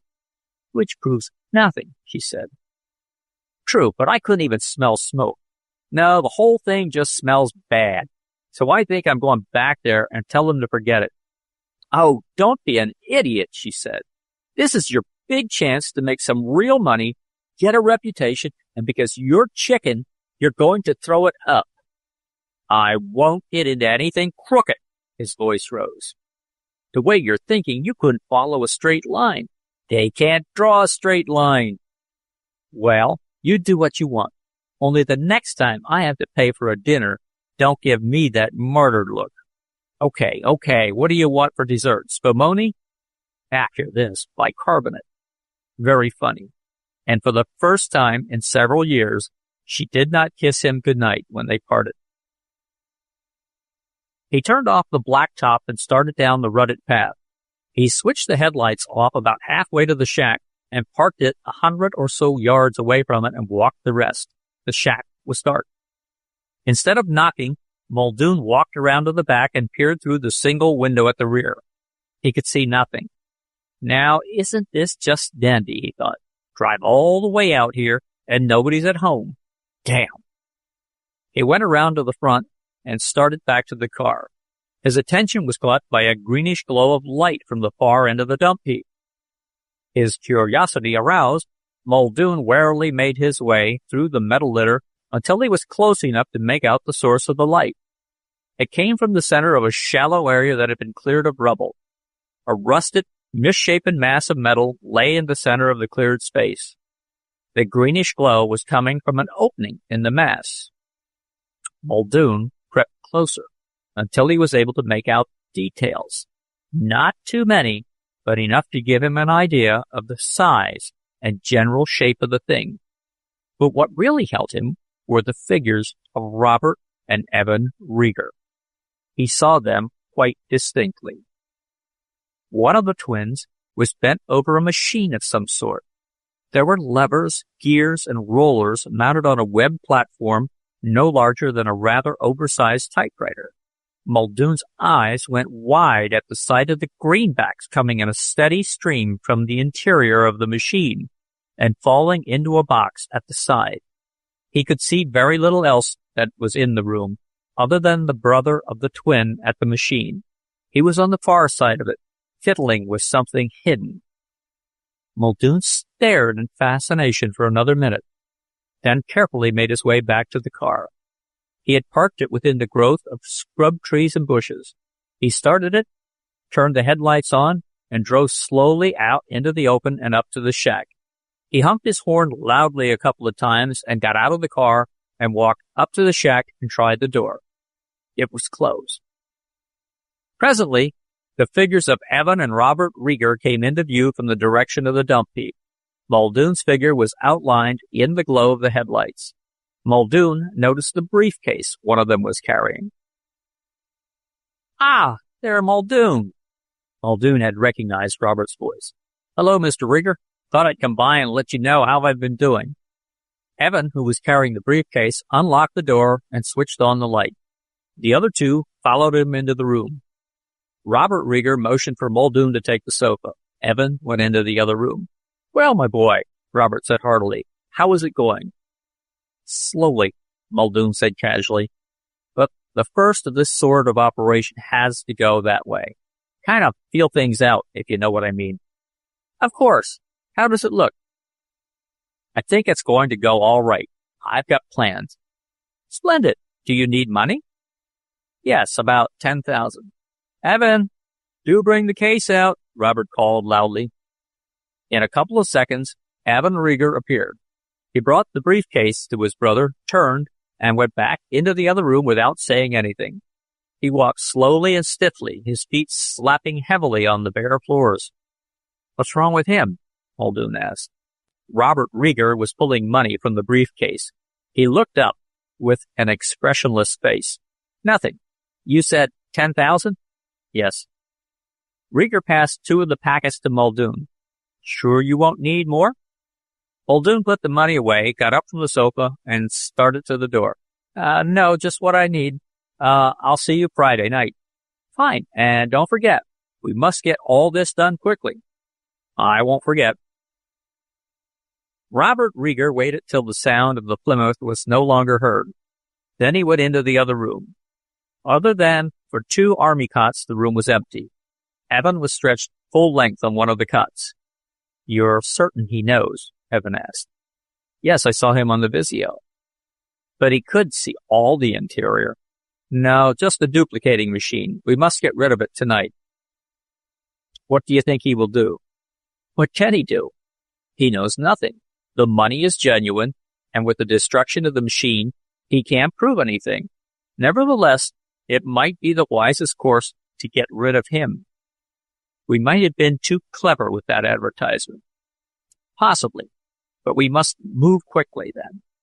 I must leave this planet in 7 days now. and we must have this area under lease by then. 3 musts. Robert smiled thinly. We will. If not through Muldoon, then through another means. When you return in a year with the space fleet, you will find the landing area we need. And after that, they smiled at each other. We said we would not fail. This planet will fall to our weapons like ripe fruit from a tree. But first, I must return to tell them, Evan said. And if I do not return, they will know we have failed and will seek another planet. We won't fail, Robert reiterated. Right now, let's get back to the spaceship and the duplicating machine. Muldoon spent a busy Thursday. A news brief in the Times financial section which told of a public utility wanting island property gave him an idea for one thing. He spent all morning bringing the idea to a head after he had verified the truth of the item. Then, after a late lunch, he went to the Treasury Department's headquarters and spent a couple of hours with the head of the local investigation department. He was quite pleased with himself by nightfall as he headed out to the island. This time, he parked the car at a considerable distance from the shack. There were lights on this night. He walked boldly up and knocked at the door. It opened wide, and the thick figure of one of the twins darkened the opening. Well, Mr. Muldoon, I did not think to see you till Friday. I thought I'd come and see you tonight, Muldoon said as he stepped into the room. I didn't hear the car. Oh, parked it back a bit, Muldoon said. He turned toward the other twin as the inner door opened. Hello. Hello. You know, Evan, Robert said, I'm rather glad Muldoon stopped by tonight. We might as well conclude our business with him now. An excellent idea, Robert. Excellent. What do you mean? Muldoon asked. I no longer am acting for you? Not for us, for yourself.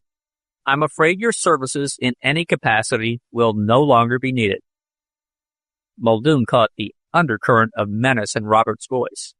It told him they were not only suspicious, but ready to act on it. He started to edge toward the door, but Robert suddenly reached out and took his arm. There was power in the fat man's grip. Evan moved swiftly for his size and took up a position before the door, which he kicked shut. Muldoon twisted sharply and was free of the other's grip. He stepped back a couple of paces. What the hell's this all about? Come now, Muldoon, Robert said softly. You didn't think your prying went unobserved last night. So I was nosy, but what's this rough stuff you're trying to pull? Merely making sure your curiosity will end tonight. Muldoon took a couple of more retreating paces. You mean you're going to get rid of me? Well, maybe you will and maybe you won't. But even if you do, a smile broke through the grim lips of the twin threatening Muldoon. You mean the duplicating machine? Just another piece of rusted scrap among the rest of the junk. Muldoon paled. The evidence he was going to need, gone. And of course the money is genuine. We made sure of it. Ink, paper, everything. We made sure of it long ago. It will be a pity you won't be here to see how efficient we can really be. But the rest of the planet will know as soon as Evan returns. Muldoon's mind was working swiftly. You got rid of the machine, but what about the junk shop it was in? I'll bet there are more important things there. Indeed there are, but no one will find them. It will be just another rusted piece of large junk to them. It was then that Muldoon made his move. He lashed out with a fist. The blow staggered Robert, and Muldoon was crashing his shoulder against the inner door. It burst inward, but before he could get through, Robert grabbed him. The whole side of Muldoon's face went numb as Robert crashed his fist against his jaw. Muldoon knew he didn't stand a chance in a straight-up fight. Not with these two. Robert's hands were reaching for him now. Muldoon grabbed one of his hands with both of his, twisted outward as he grasped 2 fingers in each hand. Robert's face went putty gray as the bones snapped. Muldoon no longer cared about fair play. His knee came up where it could do the most damage, and Robert sank groveling to the floor. Muldoon whirled, too late. The world exploded in 1,000 flashes of pain-filled lights. He went crashing backward into the wall. Evan hit him again before he stumbled blindly away from the terrible fist.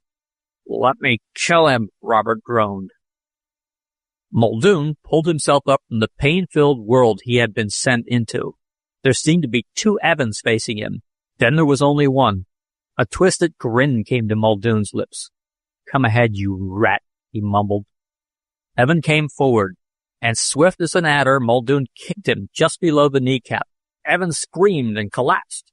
Muldoon staggered out of the way of the falling body, only to fall into the clutches of Robert's sudden reaching fingers. He fell to the floor. Robert tried to get his good hand up to Muldoon's throat. Muldoon beat at the thick face with both hands, but the other seemed not to feel the pounding fist. Slowly, the fingers managed to reach their goal. Muldoon felt the darkness of death closing over him as his breath became a tortured, dying gasp. His hand found Robert's face, came gently over it until his thumb pressed on one eyeball, and Robert screamed as the thumb became a hooked instrument to blind him. Muldoon rolled away from the others, staggered somehow erect, but he knew his strength was gone. He couldn't make it to the door, and now Evan had him. And the door burst open, and men poured into the room. Muldoon recognized only one, the head of the Treasury's investigation department, before he blacked out. Dina Savory stroked his forehead gently. "Does it hurt much, baby?" The nurse had left them alone when Dina came into the hospital room. "Not now," Muldoon said. "What are they going to do to those men?" she asked. "Oh, 20 years, according to Phillips. Counterfeiting, you know, carries heavy penalties. But I thought the money was good. After all, they had paid rent with C-notes." "A slip-up on the bank's part. You see, they made one mistake. The machine they had turned out perfect bills. Every one with the same serial number." Dina's eyes widened. "And the junk shop, or whatever it was?" she said. "I thought I'd let well enough alone. You see, I took care of that during the day.